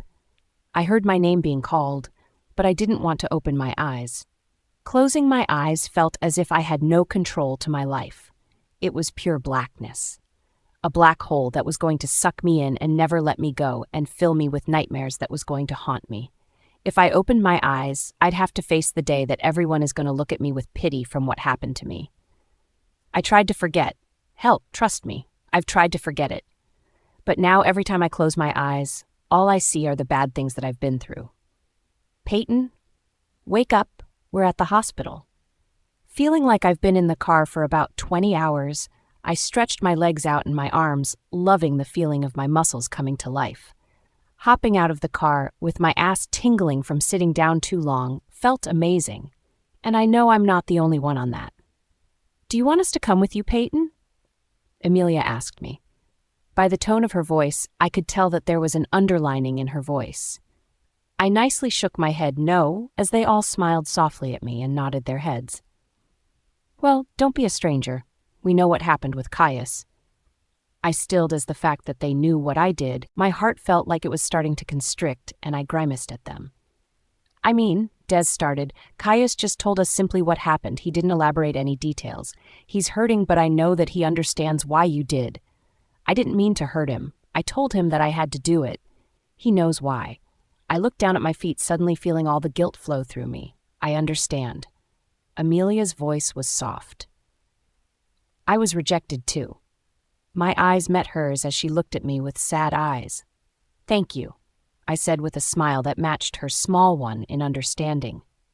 "And he's okay. Breathing. He's in and out. Once he wakes up, he immediately goes back to sleep," Des told me. I knew whom she was talking about. I nodded my head, turned around, and walked into the hospital, feeling the pit in my stomach start to form again. Hospitals were now a touchy subject with me. I had to be strong for Kirsten. I walked up to the receptionist. "Hi, Kirsten Daniels' room? I'm her sister, Payton." "Okay. Give me a minute, please." The receptionist smiled at me while she picked up the phone. It was too low for me to hear, but she put the phone down and she told me it would be 1 minute. "Payton?" I heard a familiar voice coming from the side. I turned my head around and saw that it was Lana that was striding towards me in quick, large steps. She came to me in a rush and brought me into a hug. "Thank God that you're all right, Payton. I was worried for you, but I stayed back to keep an eye on Kirsten. Thank God that you're all right." "I'm fine, Lana, really. How is Kirsten holding up? Dylan, too. What'd you tell them about my absence?" I pulled back as she started to lead me down a hallway. I was so worried. When Caius came to me and asked me where you have been, I told him the last time I saw you was in the cafeteria, and he told me that your scent was fading, but strong enough to lead him to the back of the hospital, where your scent suddenly disappeared. We reviewed the hospital tapes and saw that you were being taken away as well as Tate being poisoned. Then both packs went crazy, and he did not stop looking for you. And when he told me he had found you, he was the happiest man in the world. I flinched at how her tone for Caius was nothing but filled with care and love. She continued, "And with Kirsten, she knows the truth about you being kidnapped. She was understanding, and she told me with the kindest voice she could muster up, even when she was so close to losing her life, she told me that you would find your way back to her." I started to full-out cry now, not only knowing that Kirsten had almost lost her life because of me and my blood, but that she believed that I would be okay. Sobs started to flow out from me, and Lena just brought me into a bone, crushing hug. "Dylan doesn't know what happened to you. I told him that you were going to be far away for a little while, like how you were when I've received Dylan and Kirsten from social services, and he understood. I didn't have the heart to tell the 3-year-old what happened." She pulled away and wiped my tears away from my face, but they were still falling. "Ready to see them?" Lana asked me with a small smile as I started to hiccup from crying. I nodded my head as she opened the door, and I saw that Kirsten was sitting in bed, hooked up to a machine, with her head covered by a bandana and Dylan sleeping next to her as she was holding him. "Payton?" Kirsten croaked. I nodded as I ran to her bedside, startling Dylan as well, and brought them into my arms. Dylan was a little groggy before he realized that it was me and started wailing, demanding where I had been. I peppered kisses on both of their faces as we all started to cry. "Payton, what happened to your face and your arms?" Kirsten asked me as she trailed her hands down my face, touching the sensitive bruises that were different shades of hits. Dylan kissed the side of my face, saying that it'll make it better. "You kiss my boo-boos, Pay, and you make them better, so I'll kiss yours to make yours better," Dylan said as he wrapped his arms around me again. I squeezed him tight before I let him get back to his spot, right next to Kirsten, where she was sitting. "Enough about me, Kirsten. What about you? How are you doing?" I changed the subject on her. I'd rather not let her know what happened to me. She didn't need to know about the world's messed up way of letting me know how my life is going to turn out, like staying strong, as what Lana tells me. My eyes drifted to Lana, who was standing at the foot of the bed with a smile on her face. "And treatments are going well. Nothing has changed much, but Lana told me it's going to get there." I cringed. I had to tell Lana about my blood, and maybe trying a blood transfusion to her would help her case. I was losing my hair, and I didn't like how my hair would fall out in weird ways, so I just shaved it all off with the help of Caius when he stopped by. I stilled when Kirsten mentioned Caius. "Caius stopped by?" I forced myself to say. "Yeah." She looked at Dylan, who was nipping at her fringe blanket, before whispering in my ear, "He gave me a necklace to hold for him to give to you before he went, and told me he was going to save you." "Necklace?" "Necklace?" I said, asking the same thing my mind was asking. She nodded towards the little closet that was to the left of us. I got up from the bed and made my way towards the closet and pulled the door open. There was a huge box sitting there. Nervously, I picked it up and placed it into my hands. I turned to Lana, who was awaiting my reaction to what it would be. I walked back to the bed and opened the box, which I came into view with a simple chain necklace with the most beautiful, square-cut diamond with a vintage hint to it. "What's this for?" I asked, breathlessly. "He told me if he didn't make it back to save you, to give it to you to know how much he loves you," Kirsten said, touching the necklace softly. I looked up at Lana as she had a small smile on her face. He was going to propose? Caius was going to propose? I gulped as I bit on my tongue to keep from crying again. I closed the box as I placed it on the table right next to Kirsten's bed. "Lana, can I talk to you outside? Did I say something wrong, Pay?" she asked me as she put her hand on mine. "Did he?" I shook my head no to call off her thoughts. "He's fine, Kirst. I need to tell Lana something, okay? I'll be right back. Take care of Dylan like you've been watching him for the past however long weeks I've been gone." I kissed the top of both of their foreheads. "You promise you'll visit sooner?" Dylan asked me. "Promise. I'll be here for as long as I live, okay, guys? Even if you think I won't come back for you, I'll always come back for you too." "I have to tell you something." I told Lana as soon as we arrived in her office. I told her everything from what happened in the cafeteria that day to what happened to me when I was in captivity, from the beatings to the rape, to finding out that my parents were behind this whole thing, working with a pack of rogues, to finding out that my own existence is killing Kirsten slowly because of my blood and her blood, and to where I rejected Caius because I didn't want him to be involved with any of the problems I'm going to face. "Wow," Lana said, her eyes and face filled with shock. "What did the nurses and doctors say about your condition?" "They told me I wasn't pregnant, and if I still had their semen in me, she gave me a prescription for the Plan B pill, and if that doesn't work, it'll be up to me what I would want to do. But it would be about 1 to 2 weeks before they find out if I have sexually transmitted diseases. About the blood transfusion, I don't know if that would work. Honestly, I'm in shock that you still hold the angel blood in your system. Then what am I going to do? I can't just let Kirsten lay there and rot to death because of me. I'd rather have her live her life to the fullest and sacrifice my own, knowing that her and Dylan would be okay. I love them to death. Lana, I'd give my life up for them." I told her earnestly. "We can try to rejuvenate her blood with a bone marrow fusion, but I don't think that we can use your blood, Payton. What if it rejects her body after a couple of days, weeks, or months? Your blood is pure. Her blood is tainted with it.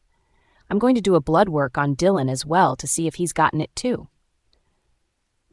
I pray to all the gods that Dylan doesn't have it either. I think I would literally be even more heartbroken than I am now." I deadpanned.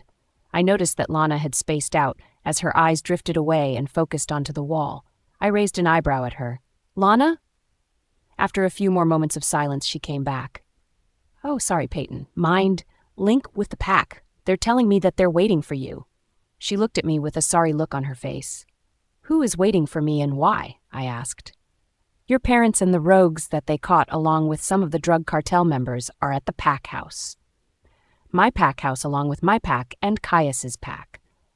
They're waiting for you to decide what to do with them," she explained to me. I gulped, knowing that it was on my hands what was going to happen to my parents. I knew I wanted everyone else dead, and if one of the 3 men who violated me were alive, I wanted him to be killed slowly, along with the others. But my parents? They've took advantage of me. They risked my life, they stopped caring, they've deceived me, and God knows what else. "What are you going to do?" Lana asked me softly. "I don't know. Do I want them dead for what they've done? Yes. Do I want to kill my own parents who gave birth to me and gave me Kirsten and Dylan? I don't know." I pulled in my lips and exhaled loudly. "They're waiting for you at the pack house. I'll call Amelia to come get you if you want." I nodded at Lana as I went back to Kirsten's room and told her and Dylan that I had to go fix a problem and would be back as soon as I can. I felt like freaking Eminem in 8 Mile.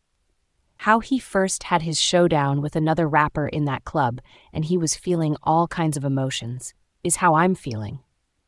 I feel like my knees and palms are sweaty and my stomach is going to explode any minute now from the butterflies that are fluttering around. Have you ever felt that before?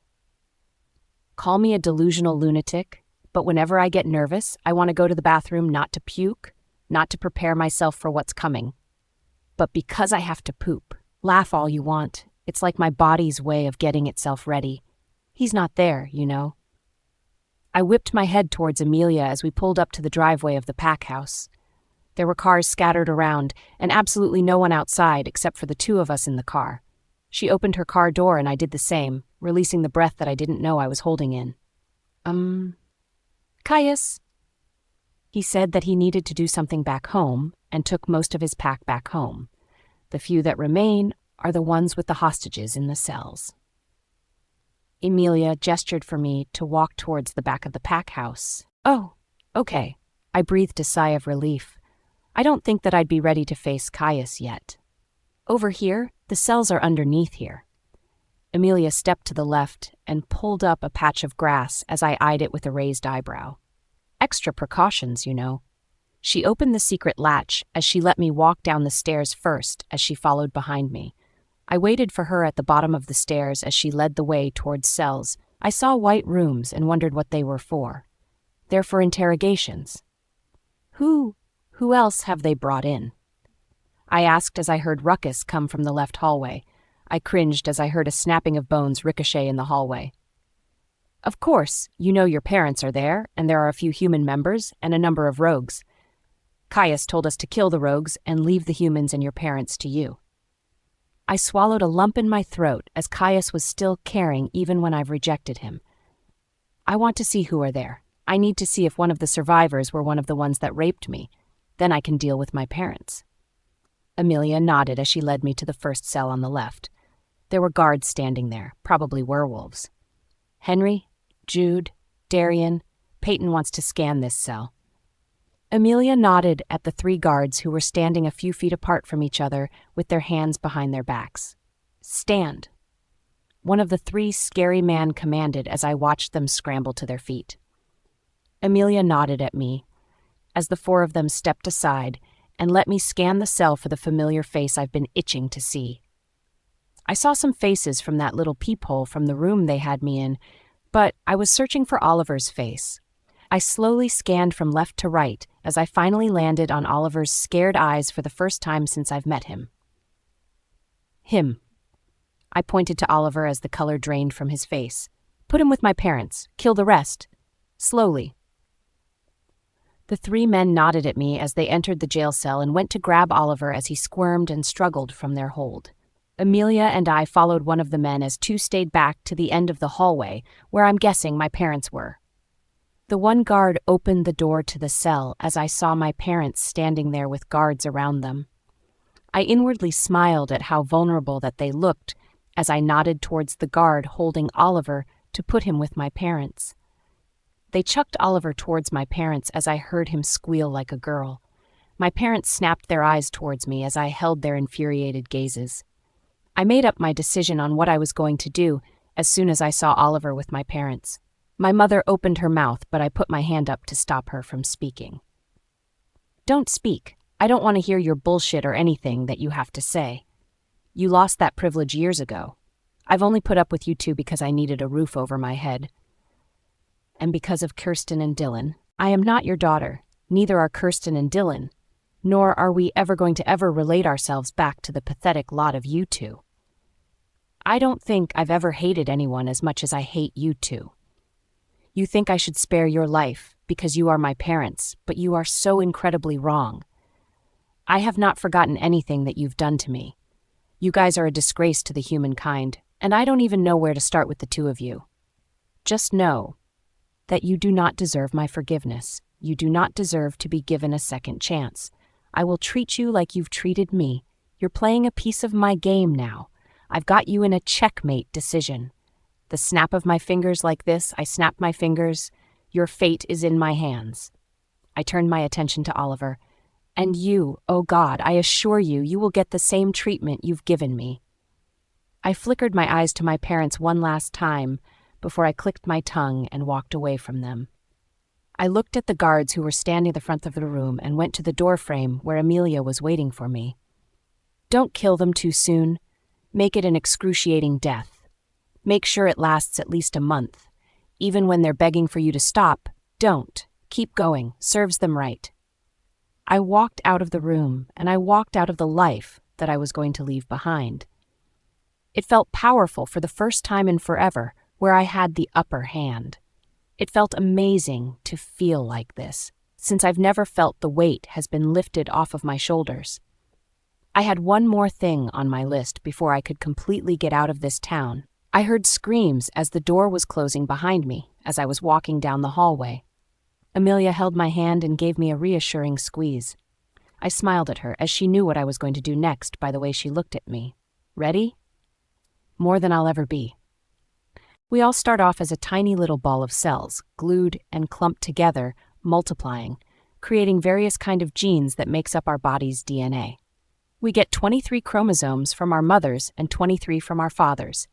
There is never going to be a replica of our DNA, as we are all different. Granted, twins, triplets, quadruplets, and quintuplets all share the same genetic makeup. But in all honesty, are they really the same person on the inside? But what goes along the way in our lives is what makes us our own, unique person.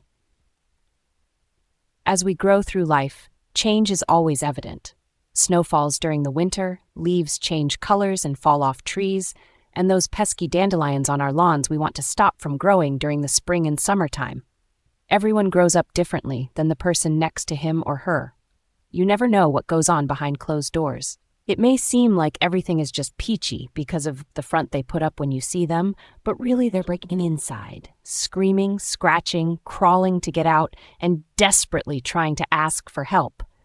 People who have it good completely disregard the fact, or that they're just completely arrogant to the people who are struggling, the ones with the money, with the power, with the connections they have. Take it all for granted. They think just because they have it good, they will always have it good. How wrong can they be about that? All it takes is for one mishap to happen, and everything comes shattering down like glass. Take my life, for instance. I did not see myself growing up the way that I did, nor did I ever see any of it coming. I was oblivious to the world as a young girl, thinking that everything is going to be happy, go lucky. Now I see the world for how it truly is. Horrifying. I wish that the world could be different, but that's not how it works. What else is truly horrifying is watching people around you die. Watching the eyes roll back into the back of the head, watching their body go limp, gives me the nerves and tingles. I don't like seeing lively people suddenly become lifeless by the snap of my fingers.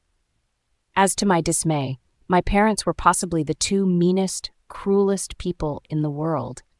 But watching them die has been embedded into my brain for eternity. Payton, they're on their last straw. Do you want to watch? Did I? It's been 3 whole months of pure sadistic torture that I had Tate and Caius's pack do to them. I know I only said a month, but the urgency that ran through my veins, the blood boiling every time I looked at them, made me elongate the madness. Yes, I said, standing up from the chair I was sitting in, setting the college applications to the side. Lana had been helping me with them lately, and she's even gotten me some letter of recommendations from the hospital. Come then. Monsieur Richardson put his arm protectively around my shoulders as he led me through the house and outside, down to where my parents and Oliver were being held. They endured everything that they did to me, the taking of blood, the sexual abuse, everything. I felt completely dirty, and I wanted them to feel as dirty that they've made me. I could hear the high-pitched screams coming from my mother's mouth and the grunts from my father's mouth. I heard bodies being slammed into walls and cracking of bones. Mr. Richardson led me to this wall, where he flipped the blinds open, revealing an open window sill for me to look through, just like all the other times I've thought I wanted them to die. They couldn't see me. All they saw was themselves in the reflection. Mr. Richardson pressed a button to the right, as a red light went off in the room. The 3 of them looked scared shitless, as their facial expressions from considerably. It's time.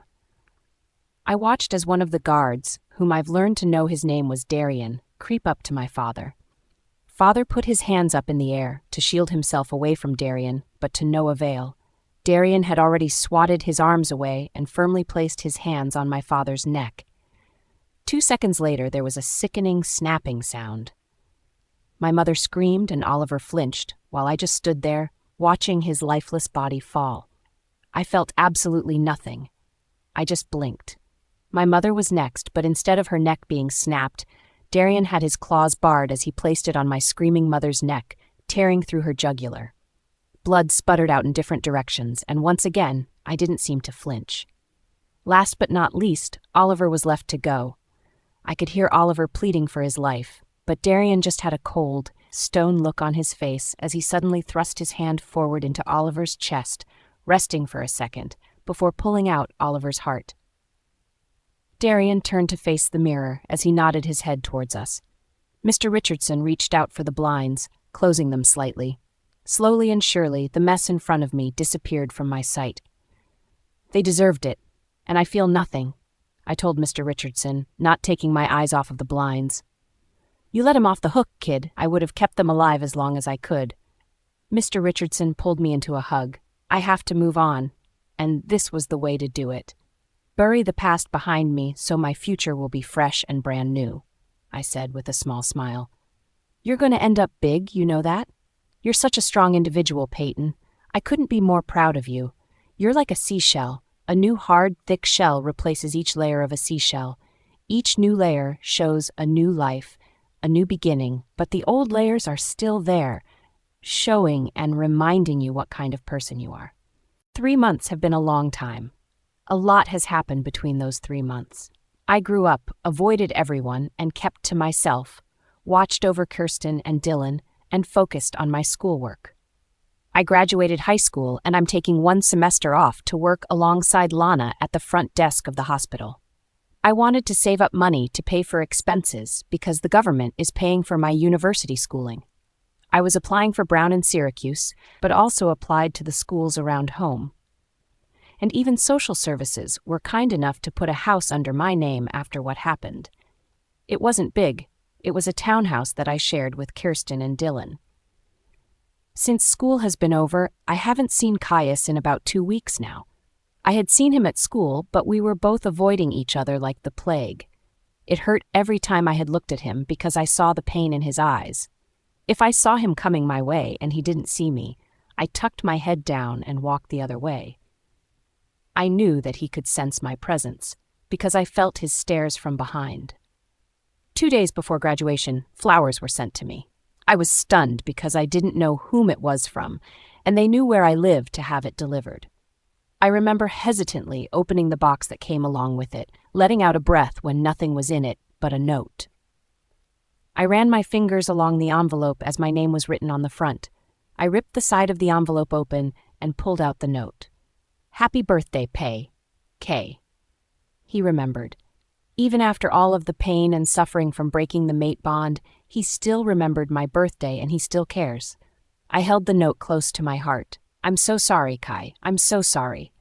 I wanted to go up to Caius and apologize, but I was doing what was best for him. I wanted to go back to him and tell him that I loved him, that I was stupid for rejecting him for always being there for me, that I made a mistake. But they say to let go of the ones that you love, to keep their best interests in hand, right? Tate, on the other hand, when Amelia asked me and held my hand, asking if I was ready or not, I said I was ready. But then, as I stood in front of Tate's room, I chickened out. I didn't want to reject him while he was in recovery. I didn't want to worsen his injuries if it hurt as much as it did with Caius, who was perfectly healthy. Come on, Pay. You can do it. You rejected Caius. You can reject Tate. Be a big girl. You can do it. You should have rejected Tate before Caius. You can do it now. I took a deep breath before I knocked on the door. I felt like freaking Anna from Frozen, knocking on his door. No, I don't want to ask if you want to build a snowman. I heard footsteps coming from the other side of the door. I held my breath as I saw the doorknob turn and the door open. Payton? Hi, Tate, I said sheepishly. Can we talk? He didn't answer right away, so I figured he didn't hear me, but before I could speak up, he nodded his head and let me into his room. What'd you want to talk about? I want to, I stuttered, having trouble finding the words, my palms, feet, armpits, and forehead starting sweating almost instantaneously. Reject me? Tate offered. I shot my head up to meet his gaze as he was smiling softly at me. Was all I could say. How come when I rejected Caius it came out so easy, but when it comes to Tate I'm shaking like a dog?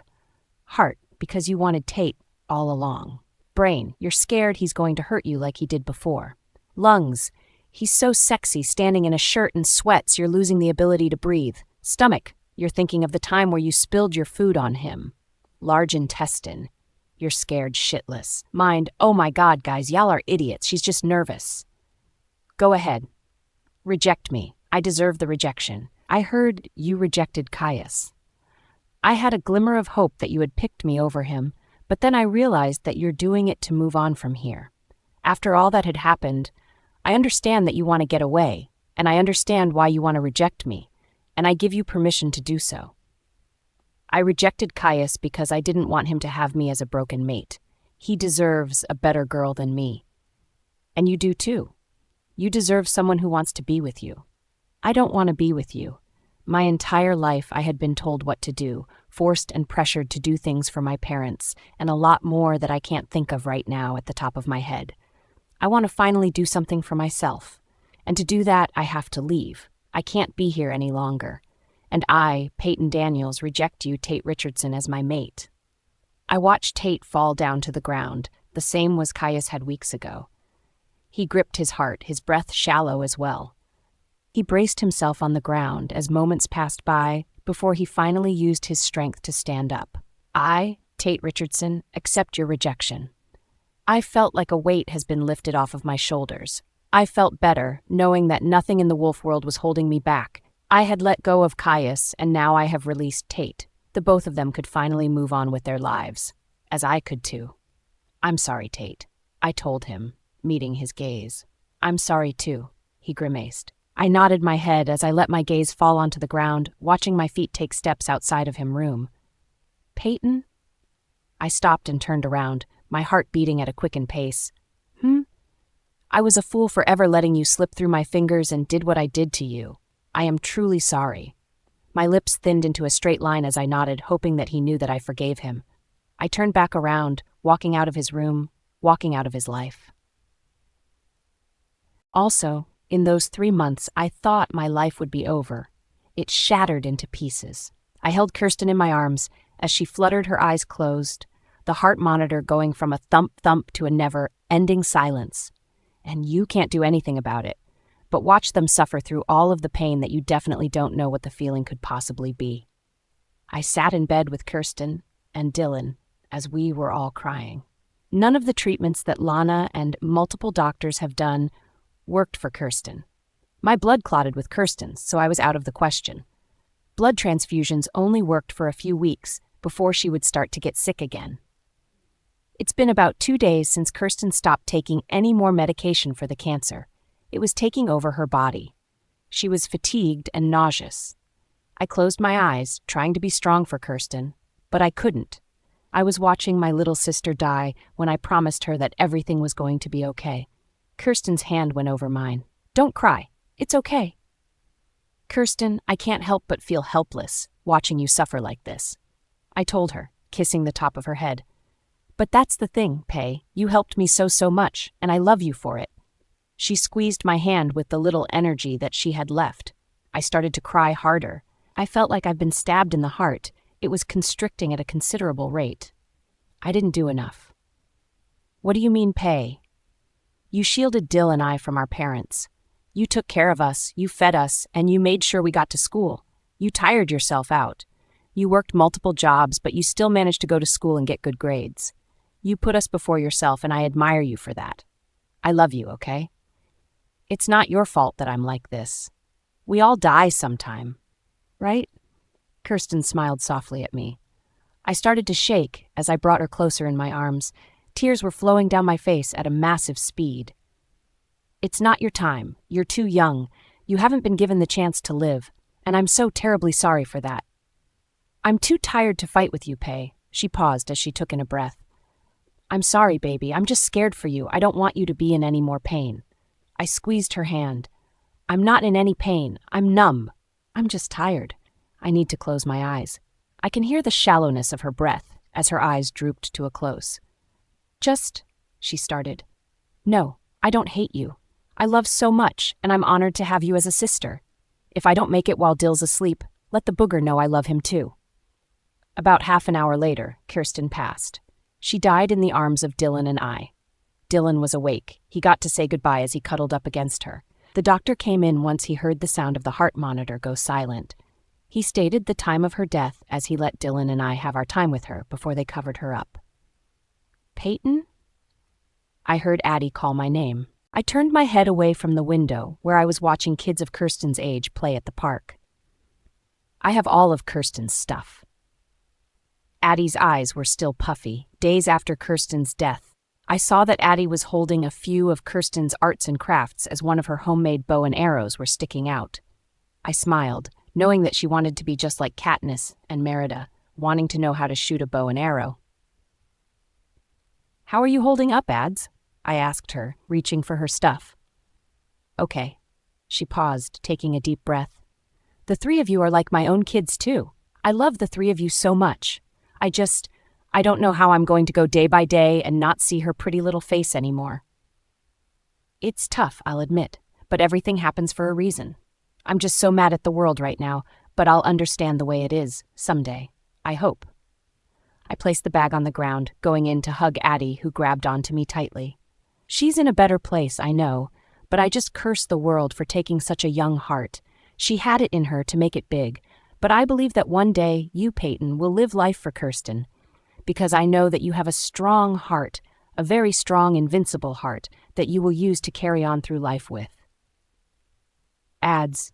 I tried to cut her off because the tears started to form in my eyes, but she held her hand up for me to let her finish.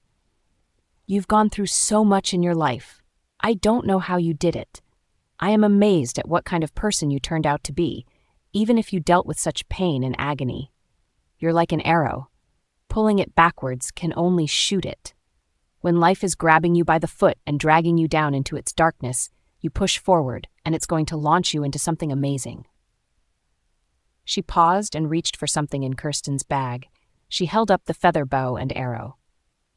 "Payton, you see this bow and arrow that Kirsten made? It wasn't because she wanted to be Catnip or Merida. She wanted to be you. You were the one who taught her how to be strong. You were the one who taught her that she is a fighter. You were the one she looked up to. You were the one she wanted to grow up to be." Addie wiped the tears that were flowing down my face. I swear I thought I cried out all of my tears each day, but the next day there are more tears coming out of me. "Ads, you're making me cry. Stop," I told her, blubbering like a walrus. "You needed to hear it, Pay." She put her forehead down on mine. "Kirsten is so proud of you. Dylan and I too. I can't wait to see what kind of woman you will become." 1 year later, Payton Elizabeth Daniels, I demand you to stay with me for summer break. My best friend B barged into my 3-bedroom flat a mile down from Brown University. "Shh! You're going to awaken the sleeping monster." I pointed to Dylan, who was sleeping soundly in my bed while I was packing for our little vacation to see Lana and to visit Kirsten's grave. "Ah, sorry, Dylan," B yelled at Dylan's sleeping form. Then she came over to me. "But really, Pay, come stay with me at my lake house for the entire summer. You'll have a blast." "Maybe next summer, B. I promised Lana that I'd visit her after my first semester here." Okay. I'm going to miss you. Literally, if I hadn't met you this semester, I would be doomed." "You helped me too. You helped me talk to people." "Haha. I won't forget the first time you came up to me and you demanded that I help you in class, and in return you would help me socialize more." I laughed at the memory. Yeah, and look at us now, inseparable. I looked at the clock, noticing that it was already 10 a.m. "Want to help awaken the beast?" My eyes flashed over to Dylan, who was sprawled out on my bed. For a boy who designed his own room, sure likes to share my room still. "I would be honored." B saluted me as we both kept up to Dylan, jumping onto the bed and screaming like little girls. "Ah!" Dylan screamed as I started to tickle him. "Ha-he-ha-ha-ha-he-ho-ha-he-ha-ha-ho!" Bia chanted like the Finding Nemo characters. "Shark bait, you are alive!" referring to the Mushu reference from Mulan. "Dishonor on you, dishonor on your cow, dishonor on your family, B." Dylan laughed. "Well, that's a good thing I don't have a cow, my poor cow." Bia dramatically threw her hands up in the air. "Pay, are we leaving yet?" "I want to say hi to Kirsten," Dylan said, jumping on the bed and throwing his arms around me. Yes, Dill. We're gonna see Kirsten in a few hours. I promise we will once we get off the plane. We will go and visit her. We'll buy her flowers, yeah? Yeah, and a koala stuffed animal. You know how she likes her stuffed animals, and we need to make a new bow and arrow. Anything, bud. Now go wash up and brush your teeth. And then we can eat breakfast and lunch before Bea drops us off at the airport. He nodded his head at me. Speaking of arrows, I had gotten a tattoo of an arrow on my inner bicep and Kirsten's handwriting of I love you on my lower forearm. I have the coordinates of her gravestone tattooed on the back of my neck, too. Tell Kirsten I said hey for me, yeah? Bea smiled at me. Of course. I'll let her know that you said she's lucky that she has dreamy Paul Walker walking in heaven with her as well. Bea cracked up laughing. She is. No lie. No lie. He is old enough to be your father. She looked at me with a smirk. Thank God he wasn't. And then she winked at me. I shook my head, knowing in the back of my mind that yes, Kirsten was lucky. She was walking heaven with the dashing Paul Walker. This is the captain speaking. We are starting to land. You will feel some turbulence starting in a few minutes, so please, everyone be seated as the seatbelt light will go on right now. Thank you. See you when we land. Seconds later, the seatbelt warning sign came up above us. Dill, here, take this. I opened my purse and pulled out a piece of gum for him and myself. Remember that you have to chew it or else your ears will pop. He nodded as he placed the piece in his mouth and started to chew. He continued coloring with his markers. 30 minutes later, we landed. We said our goodbyes with the pilot as we emptied the plane with Dylan, handing the pilot a thank you picture for a good job for landing safely. He thanked Dylan and patted him on the shoulder, leaving Dylan with a smile on his face. Pay, can I be a pilot too? He's awesome. Dylan tugged on my shirt. Dill, you can be anything you want to be as long as it makes you happy. He hugged my leg as he walked with a smile on his face. Is that smile for me, Dylan? We heard a familiar voice from behind us. We both turned around to see that Lana was standing there with 2 gift bags. Lana! Dylan shrieked, dropping his coloring bag and running towards her. Dylan! She said his name back, setting the bags down, meeting Dylan in a hug. Payton's obsessed with this TV show, and one of the girls' name is Lana, and whenever the guy says her name, I think of you because that's all Payton wants to watch. I pursed my lips at Dylan, sheepishly looking at Lana. The show's so good! Sue me, I exclaimed. Smallville? Lana asked with an eyebrow raised. Yes, Tom Welling can be my Superman any day, every day. I sighed in content. She put Dylan down as she grabbed the 2 bags and handed it to Dylan and I. Here you go. Payton, this is for you for completing your first semester at Brown with a perfect 4.0 GPA, and Dylan, this is for you for finishing preschool. Lana, you didn't have to, I told her, looking into the bag. It's an accomplishment gift, Pay. You worked hard for it. She pulled me into a hug and gave me a tight squeeze. I looked into the bag and saw that there was a Tiffany & Co. blue box. My jaw dropped as I picked it out of the bag. I dropped the bag and looked up at Lana. I hope you like it. She urged me to open it, and when I did, I was face to face with a beautiful sparkling silver locket. The original Tiffany & Company logo was engraved in the front, but when I opened the locket, it was a picture of Dylan and Kirsten in it. It had Dylan's birth date on the left side of the heart when opened, and Kirsten's birth date and death date on the left and right side of the heart. I love it, Lana. Thank you so much, I said, pulling her into another hug. Don't mention it. She kissed the top of my forehead. Did you like what you got, buddy? I looked over at Dylan, who looked like he was in heaven. He was staring at a new Nintendo XL 3DS in blue, his favorite color, and it came along with 5 games. I love it. Thank you, Lana. Dylan, who was still holding on pretty tightly to the Nintendo, jumped on Lana's leg and hung onto it for dear life. I think he likes it, Lana said. Oh, he loves it. Do you mind if Dylan and I go first? I'll give you a nod so you can come over. I just want to talk to her, just the 2 of us first. I turned to Lana when we pulled up at the cemetery that Kirsten was buried in. Yeah, no problem. I'll be here, Lana said with a smile on her face, and maybe I can play on Dylan's new Nintendo while I wait, she said, winking at him. His eyes opened wide like saucers before he pouted and sighed. I'm just kidding, bud. That's yours to keep. Come on, Dill, let's go say hi. You have the flowers and the koala, right? I have the bow and arrow," I said, holding up the bow and arrow that Dylan and I made before we left from Brown. He set his Nintendo to the side and grabbed the koala and flowers that we bought at the flower shop. "Yeah, let's go say hi. I have a lot to say to Kirsten." I opened the passenger door, hopping out, pulling up my shorts that were falling down. I opened the back door and unstrapped Dylan from his big boy chair and helped him out of the car. He held his hand out for me and I grabbed it, walking along to Kirsten's gravesite. It wasn't far from the car. We parked about 5 minutes down from where the gravesite was. I sat down on the grass with Dylan propped right next to me. He placed the flowers and koala on her gravestone as I placed the bow and arrow on top. It read, "Kirsten Marie Daniels, always in the hearts of loved ones, 4/23/2005 to 5/23/2013.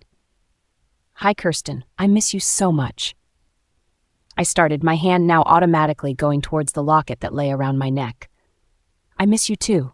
How's heaven? Do you like walking on the clouds? Sometimes I get sad when there's no clouds in the sky, because then I don't know if you're there or not.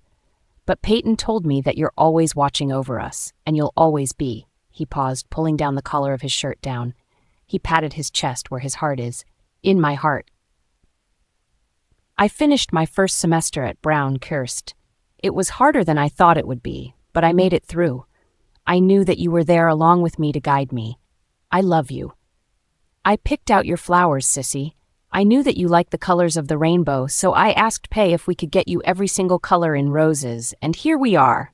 He smiled at the gravestone. "It's so hard without you, but I know I have to be strong. I have a tattoo of strength and fighter on the inside of my wrists, to remind myself not only am I living for me, but I'm living for you too." Dylan started to cry as he buried his face into my side. I turned around so that he can cry into the crook of my neck. "We miss you, Kirsten. We'll never forget you," Dylan said as we cried together. At around 11 p.m., the doorbell rang. Lana had kept my townhouse intact, as she bought it after I got accepted into Brown University. So, naturally, when I'm visiting, the townhouse is open for me to use. Scrunching my eyebrows together, I honestly had no clue who could be at the door, unless it was Lana. I set the book that I was currently reading, The Selection, down and jumped out of my bed. "I am reading about Maxon and America. Person, how dare you interrupt me?" I mumbled to myself as I grabbed a shawl from my closet and put it over myself because I was just wearing shorts and a tank top. I crossed it over my chest, hiding indecencies, and looked through the peephole of the door. My jaw dropped as I stared at the person standing on the other side of the door. Taking a deep breath, I placed my hand on the doorknob, my heart beating 1,000,000 miles per second. I felt like I was going to have a heart attack. My heart was pumping blood so fast, I can feel blood pumping in every vein and artery of my body. Payton. I just stared at him. I haven't seen him in almost 2 years now. He's changed. A lot. "Hi," he said, simply. "Hi," I said breathlessly. "I heard you were back in town, and He paused. "Well, I wanted to see you. Well, to see how you've been doing. I'm fine. Just visited Kirsten's grave. And you?" I watched him stand there fiddling with his fingers. He finally took a deep breath and stuck his hands in his pockets, guessing that he's trying to stabilize his shaking hands. "I'm sorry I wasn't there for her funeral." "It's okay." There was a loud silence between the two of us, just awkwardly standing there. You would think, after almost 2 years of not seeing each other, we would grow up and be adults. Nope, that's not how it works, folks. I was about to ask him if he wanted to come in, but he beat me to it by speaking up first. "You know we're supposed to be together, right? It's inevitable. The first time I saw you, you knew it. I knew it. I know you do." The end. Laughter rang through the halls as I was scurrying in the kitchen, with flour attached firmly to my face, my hair in a bun, and food all over me. I heard a knock on the door as the dog started to run to the front. "Payton!" I heard Addie's voice call for me. I could hear her footsteps through the house as she entered. "Hey, Ads, want to give me a hand?" I asked, looking up at her as she leaned against the kitchen counter. She looked good for a woman in her late 40s, early 50s. "I'll help you if you tell me the gender of the baby that you refuse to tell anyone else, let alone your own husband." She pointed her finger at me, causing me to smile. I was carrying my first child with the love of my life, and I went to a 3D ultrasound without him on the down low to know the gender of my baby. You guys will find out today. I just need help on the pasta and veggies. I already baked the cake with the color M&Ms in the middle. Adds. I laughed, handing Addie a bag of veggies that needed to be washed, cut, and placed into a boiling pot of water. I cannot wait that long. I need to know Payton. I need to know. You can't keep me in the dark like this. Addie pleaded, with her hands clamped together with a doggy pout on her face. My husband doesn't even know he's going to find out today, too. So deal with it, Buck. Oh! I threw a grape at her forehead and watched as she retracted her face with an annoyed look. That was kind of unfair that you went alone to your ultrasound reading without me, Dylan, and your husband. You always take us. She started to wash the vegetables in the sink. I wanted to surprise all of you. I smiled hugely at her. I am so excited. I just can't hide it. Addie started to sing as she did some crazy dances. I know you are. He will be too, as everyone else. I eyed the 3-tier cake on the table opposite of me, along with the cupcakes that had the color of the gender filling inside of it. On the cake, there was a doll of a boy and a girl with a question mark in between them. The cupcakes just had a plain question mark with yellow cups. Come on, you have had to tell someone.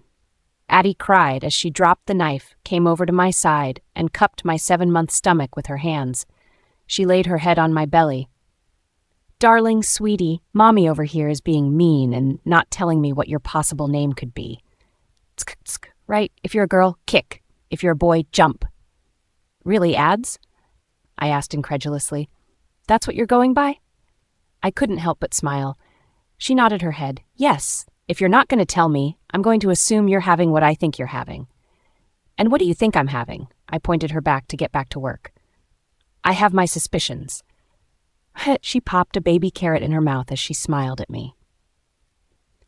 About 45 minutes later, all of the guests started to arrive. It was a gender reveal party as well as a baby shower. I requested for the color yellow, as it can go both ways, for a boy and a girl. Welcome, I would greet my friends and family as they walked in. Almost all of them had kissed my belly as my dog, Poppy, stood on guard next to me. You're absolutely beautiful and stunning. I fall in love with you more and more every day. I felt his hands wrap around my pregnant stomach as he rested his chin on my shoulder. I was wondering when you would show up, I told him, twisting my head to face him. I was talking to someone. I lost track of time. He kissed the side of my head as I leaned into him. I saw that his cousins were walking to the house as I beamed at them, waving. And that would be... I lingered. Kirsten. He paused. I smiled as I touched the locket that I haven't taken off for the past 12 years. You know how this morning it was cloudy? When I went there to visit her this morning, the clouds cleared up and the sun started shining. So I knew she was here and listening to me talk. She knows, I told him. She knows, he said back. The gender of our baby. I said my hellos as more people started to pour into the house. They took their time touching my belly, guessing what the gender would be, and I would stand there with a smile on my face, concealing that secret for only about an hour or so more. I figured she would. She would be very proud of the woman that you have become, Pay. I know that I am. I am so very proud. He cupped my cheek as a single tear rolled down my face. Hey, don't cry. He kissed my forehead. I'm not crying because I'm sad that she's not here. Trust me, I'd do anything just to have her back, but I'm crying because after all of the things that I've been through, I made a life for myself after. A wise man once told me that I was a nautical seashell. As I grow, I don't shed the layers off and become someone new. No, those layers harden and it becomes my past. It would be up to me to determine my future. And damn, you are one fine shell, Pay. A shell I don't plan on giving up on and throwing back into the ocean. I'm here for you. I'm here for the baby. I'm here for the rest of our lives. You know we're supposed to be together, right? I laughed as I remembered what had happened 12 years ago when he showed up on my doorstep. He continued, It's inevitable. The first time I saw you, you knew it. I knew it. I know you do. He kissed the tip of my nose. And what did you do after I said that? He asked me with a joking facial expression on his face. I slammed the door your face.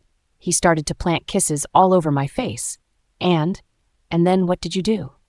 I called up Channing Tatum and Dave Franco to come over and have a party like in 21 Jump Street with tacos and a little fun of weed. Try again, pay. Fine. Mr. Darcy showed up at my back door and confessed his profound love for me instead of Elizabeth, he chuckled. Payton. Okay, God, Ryan Gosling came and lifted me up saying, if you're a bird, I'm a bird. And then we fell in love, I sighed dreamily. Payton, Elizabeth. He gave me a pointed look telling me to be serious for once. Keyword? Once. I sighed. I opened the door again and told you, I know. I love you too. Once all of the guests arrived, I called them all into the backyard, handing them each a cupcake as they sat down in their seats. I went to go stand behind the table with the cake that I baked laying in front of me. Where did he go? I asked Addie as I looked around for him. He went inside to get something, she told me. I was about to text him to hurry his ass outside because everyone is waiting when I heard the doors open. All right, I'm here. Caius, I raised my eyebrows at him. Yes, Payton, he said, making his way up to me, arms open waiting for me to connect with them. You're late. I tried to sound mad, but I could never be mad at this man. I know, I'm sorry, but at least I'm here. I don't see Tate around. He gave me a noogie on the top of my head, me patting his hands away, trying to get my hair back to normal. I'm right here. Caius, now get your hands off of my woman. I don't think you'd like it if I put my hands on Ava, now would you? Caius smiled as Ava came into the room, laughing with Caius's mom. I love both my girls. Caius cheekily smiled at Tate, who tried to hold in a scowl. Okay, go on and sit with Ava while my wife and I find out what we're having. Well, Payton already knows, but you know what I mean. Still the bugger you are, you were 12 years ago, Tate. Caius pulled Tate into a bro hug as they patted each other on the back. Okay, enough. I don't think the people around the two of you lovebirds right now are very happy. Well, they're patiently waiting to find out the gender of my baby. You can continue the loving afterwards. I laughed, pulling them apart. Hey, Avas, help me rip these two apart. Ava laughed as she walked up to the three of us and pulled Caius away from Tate and I. I chuckled to myself as Caius was acting like a grown baby, then suddenly he was quiet as a rock. I knew that Ava was telling him. She was 2 months along in her pregnancy. Okay, everyone, it's time. Please bit into your cupcake. I encouraged everyone to do as I cut into the cake to reveal the gender to Tate. It's a girl. Everyone started to scream at once. Lana and Addie both ran up to me and poked me on the nose. I knew it! They both chanted together. Payton was glowing, so she had to have a girl, because I remember when she was little, that's what she wanted to have first, Addie commented. You owe me $50, dear? Lana yelled over to her husband, who had a scowl on his face, but immediately turned into a smile as Lana made his way towards him with open arms. That girl is going to be beautiful, Payton. Addie kissed the top of my forehead. I can feel Kirsten shining down on us. I can just feel it in the air. Thanks, Ads. I appreciate everything you've done for me, and I can't take you enough. And yes, I know she's always with me. I never have to worry about it. I'll leave it to you to tend to your woozy husband there, child. He looks kind of pale. Maybe he needs twin girls to make it better. I looked over to Tate, who looked like the blood had drained from his body. He blinked a couple times, then looked over to me. We're having a baby girl? He asked, still not believing it. Yes, we are. Are you happy? I asked. Tate immediately kissed me, pulling me close to him, loving every moment of it. Of course, I am happy. I'm ecstatic. Have picked out any names yet? Loralee Kirsten Marie Richardson, I told him, beaming. I touched my stomach, feeling baby Rory kick with enthusiasm.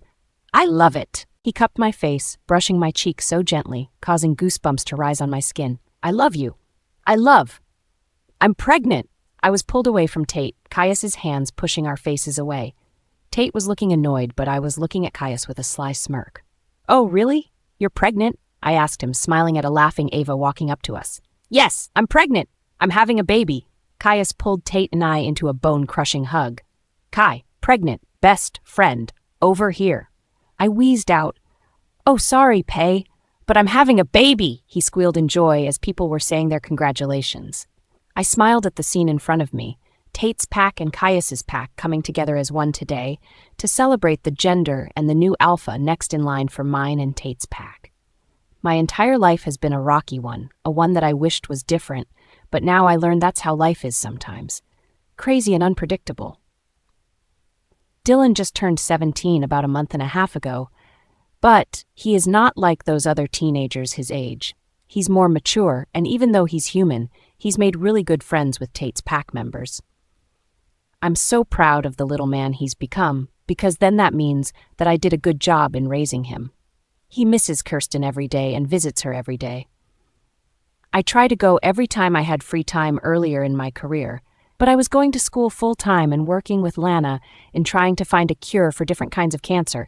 Keep me busy. I try not to feel as guilty not going, but I know that she's watching me. I wear the locket daily.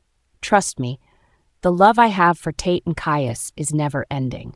Caius was a huge part of my high school life, as him being my mate that I had accepted.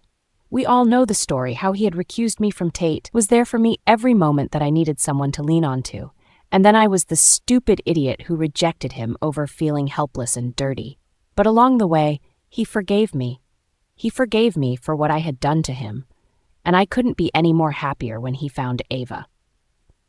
I looked over at Tate, who was emitting great alpha power.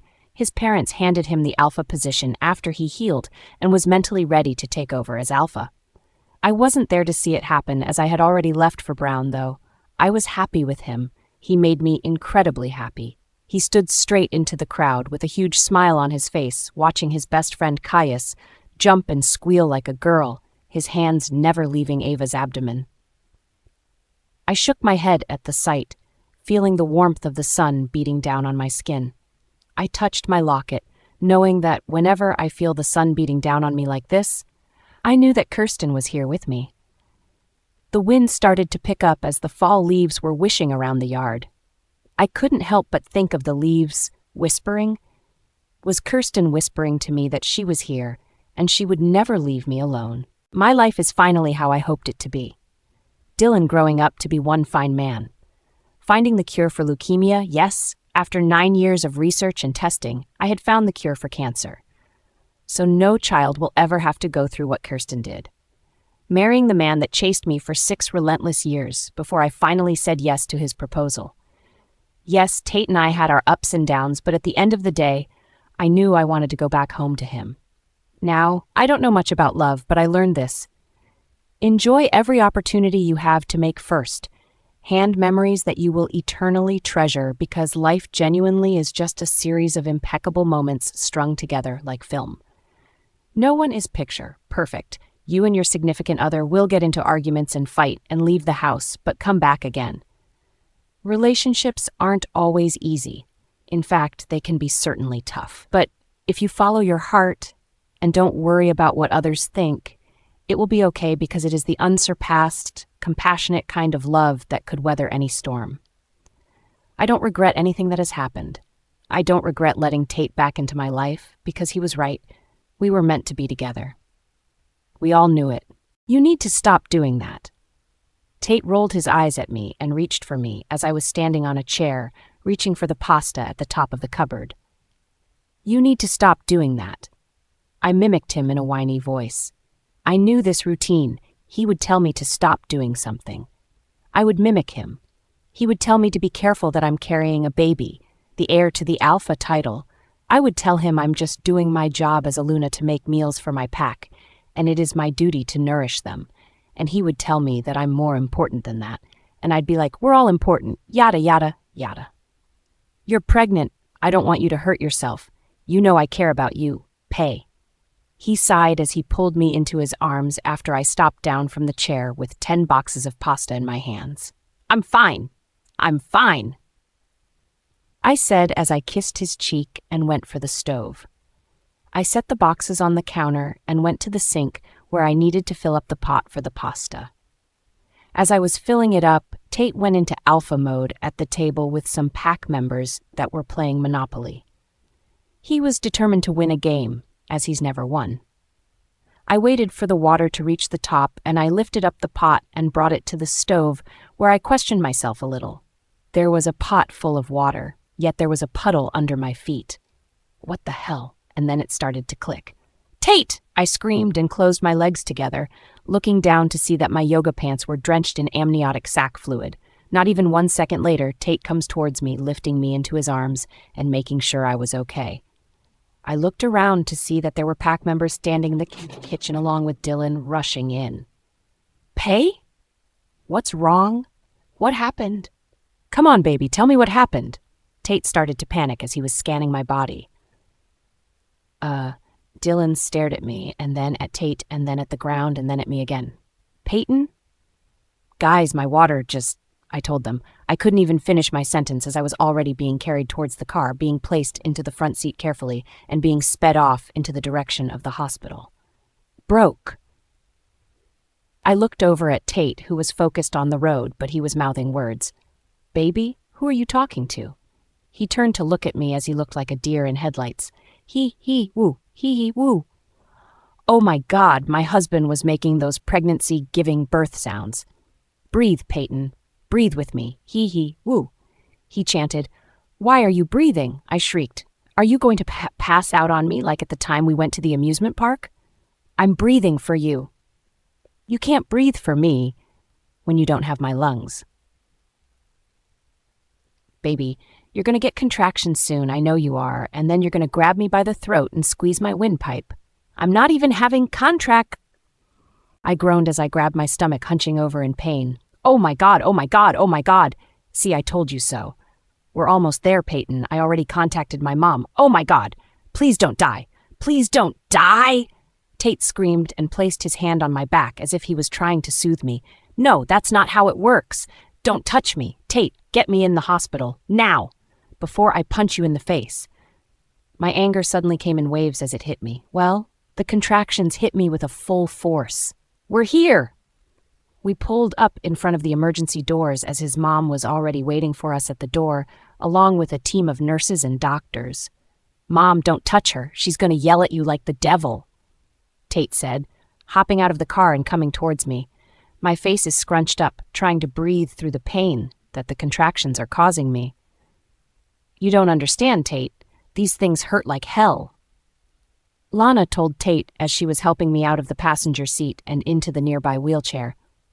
Get this baby out of me now, I managed to say through gritted teeth. You're going to get through this, baby, okay? I was being rushed inside of the hospital and into one of the rooms that they'd already set up while they were waiting for the three of us to arrive. Me? Get through this? This is all your fault, I screamed at Tate as I grabbed him by the collar and brought him to my face.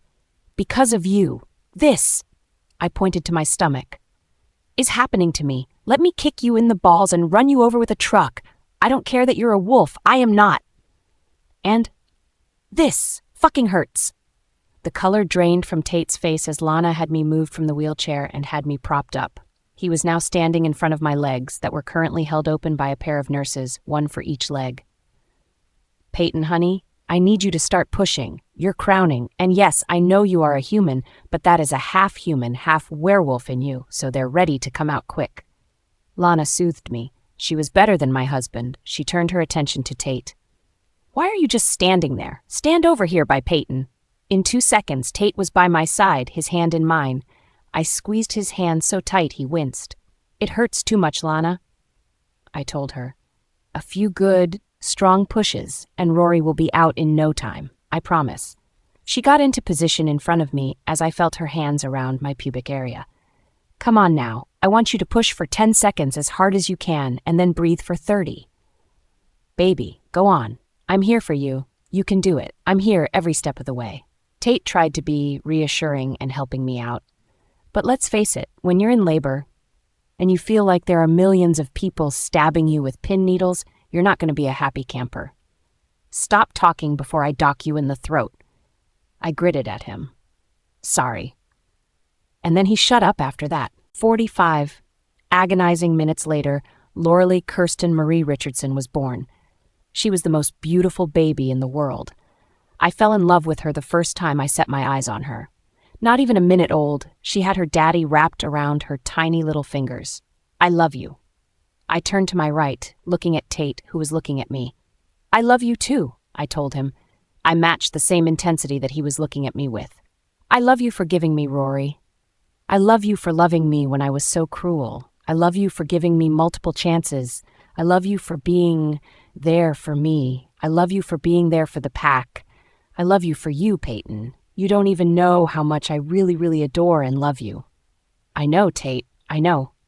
I kissed baby Rory on the forehead before I turned back to the love of my life and kissed him as well.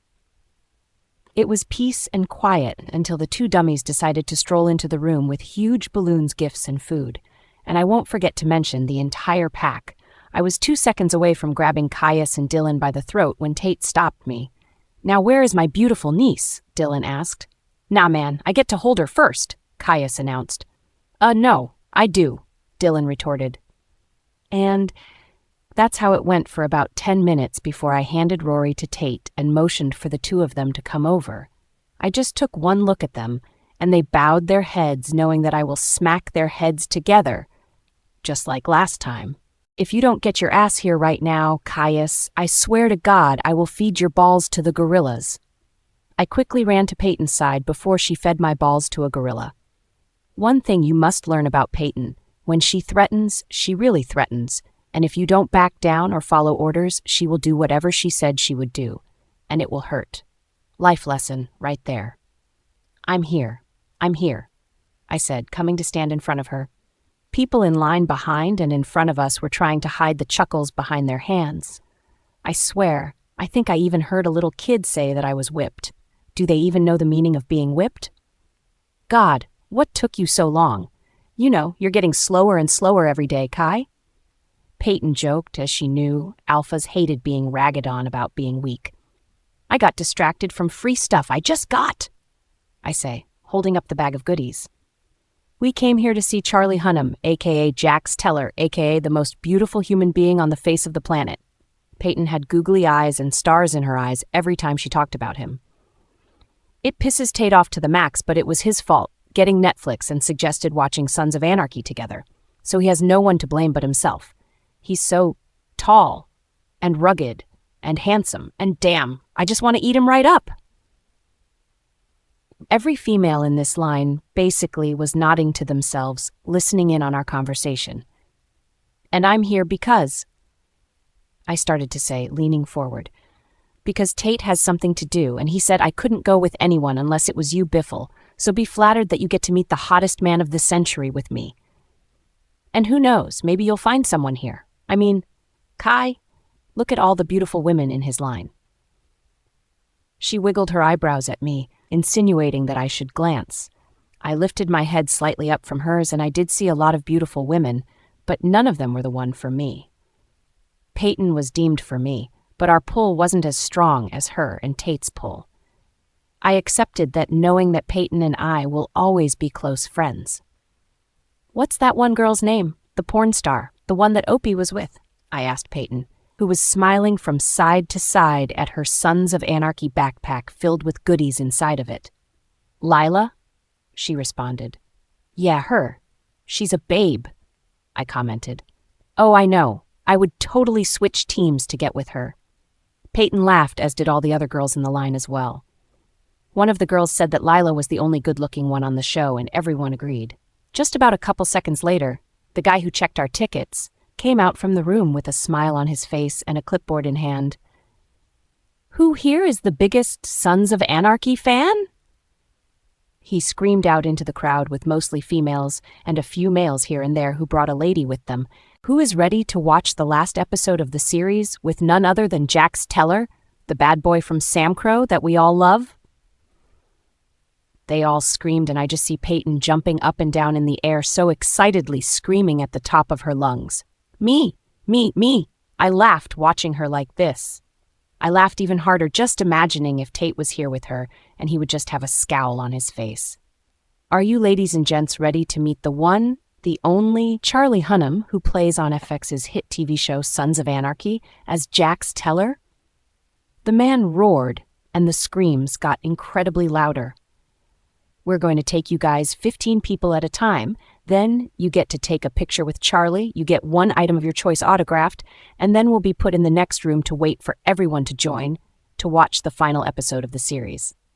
Payton had somehow gotten tickets to the pre-screening of the final episode of Sons, and she could not stop talking about it the past 3 weeks or so. So for it to be finally happening to her, she can't keep her excitement down as she was the first 15 people to get to go in first. Whatever happens here, Kai, stays here. If I so happen to kiss Charlie on the lips, then so be it. He is a babe. Payton pointed her finger at me, and I just nodded my head at her, letting her do whatever she wanted. Okay, I'm going to do a roll call, and once I call your name, please come forward. The guy announced. Payton and I's name was called at 12. We stepped forward. Well, I stepped forward, she ran to the line and waited for the other 3 names to be called. Once that happened, the guy came over to our group. One rule I ask of you, please do not kiss Charlie unless he initiates it, ladies. He winked at the females, and I think that they lost their cool as their jaws dropped and quickly followed behind. We entered this room, and I think if these ladies weren't holding on to each other, all of them would have fainted. I looked at the man who has all these girls' panties in a twist, and what can I say? He's actually not that bad. And then I felt it. I felt Payton's fingernails dig into my skin as she whispered determinedly, I will get him to kiss me, Kai. It's what the moon goddess wants. I smiled to myself as I snickered to myself. Tate will definitely feel this kiss, and Payton is going to get in trouble later on, but knowing Tate as well, he will not win this fight, because Payton plays dirtier than he does. Good afternoon, ladies, Charlie said as he started to walk forward. Payton froze as her mouth dropped. How are you beautiful ladies doing? He asked as a chorus of, I'm good, how about you? And OMG, he said I was beautiful, rang in the room. I'm doing swell. Are you guys excited for today? Screams erupted and nods were given as we had to line back up into numerical order. Once it was Payton's turn, she literally pushed me to the side as all of the bodyguards tried to hide a laugh because not only was it a small little push, it was a push with enough force to send me to the floor on my hands and knees. Pay really did love this guy. We left the place with a huge smile on Payton's face as Charlie planted one on her for making him laugh from something they were talking about. Each of the girls left with a bouquet of roses personally given to them from Charlie, and I swear those were the best flowers Payton's ever gotten, even from Tate. His flowers and gifts went from 100 0 real quick. Do you want to get ice cream? Payton asked me with a smile on her face. Of course. Oberweis? I asked her. Yeah, I want to try the new pie flavors, she said excited. We arrived at Oberweis about 15 minutes later and stood in line waiting to place our orders. She got a triple scoop of all the 3 pie flavors, as I got a banana split with extra scoops of ice cream. We took our seats at the table that had the chess game as I stood up to go to the bathroom. I will be right back. I have to use the men's room. Kai.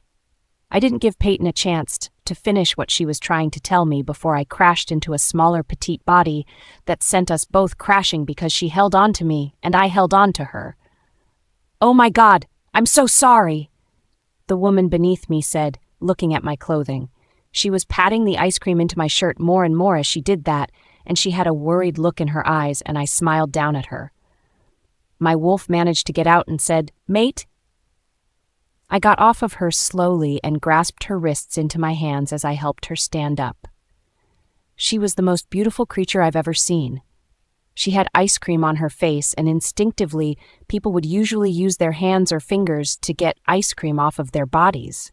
But my dumbass wasn't thinking, and I was obviously thinking with my wolf side of my brain when I leant forward and licked her face. Once I realized what I had done, I bent away from her with a petrified look on my face as I looked at hers with confusion written all over her big brown eyes. Did you just lick me? She asked, with a raised eyebrow. I looked at the ice cream drop that was about to fall down her eyebrow. I did. Might as well not deny it. I slapped myself in my head as my wolf started to laugh at me. Why did you lick her? I yelled at him. It was instinct, he snickered. She's obviously human. And that's the funny part. Her face, your face, that was priceless. She thinks I did that. Well, technically you did. I just did that part for you. Oh, shut up. Well, that was just unusual. That's never happened to me before. That was kind of funny, actually. One for the books. She laughed as she handed me a napkin. I took the napkin from her hands as a smile crept up my face. I'm sorry. I don't know what I was thinking.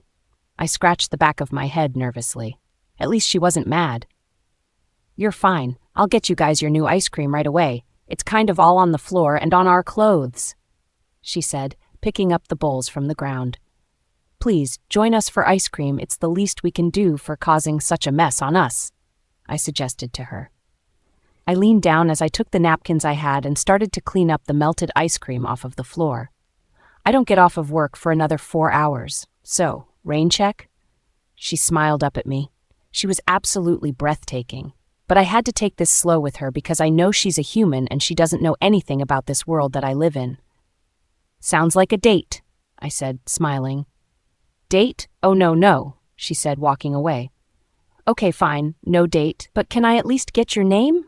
I asked her, as she almost made it back to the counters where Payton and I first ordered. I'll tell you next time. Oh, come on. I don't tell people my name the first time I meet them, and you know, when they lick my face, I said I was sorry. She turned her back on Payton and I as she went back to make our ice cream orders again as I faced Payton. She had this look in her eyes as she knew what just happened. Mates, huh? She asked as I nodded in response. Her face lit up as she congratulated me. My mate started to walk back towards us as I shook her head at me. Not going to tell me your name, huh? I asked her as she handed me my banana split and Payton her triple scoop of ice cream. Nope, but see you next time, stranger? She waved us off and, like it never happened, went back to doing her job as I looked down at my ice cream. It was the napkin that caught my eye. Something was scribbled on my napkin, and when I looked over at Payton's, there was nothing written under her bowl. I grabbed the bowl and picked up the napkin and looked over at what was written on it.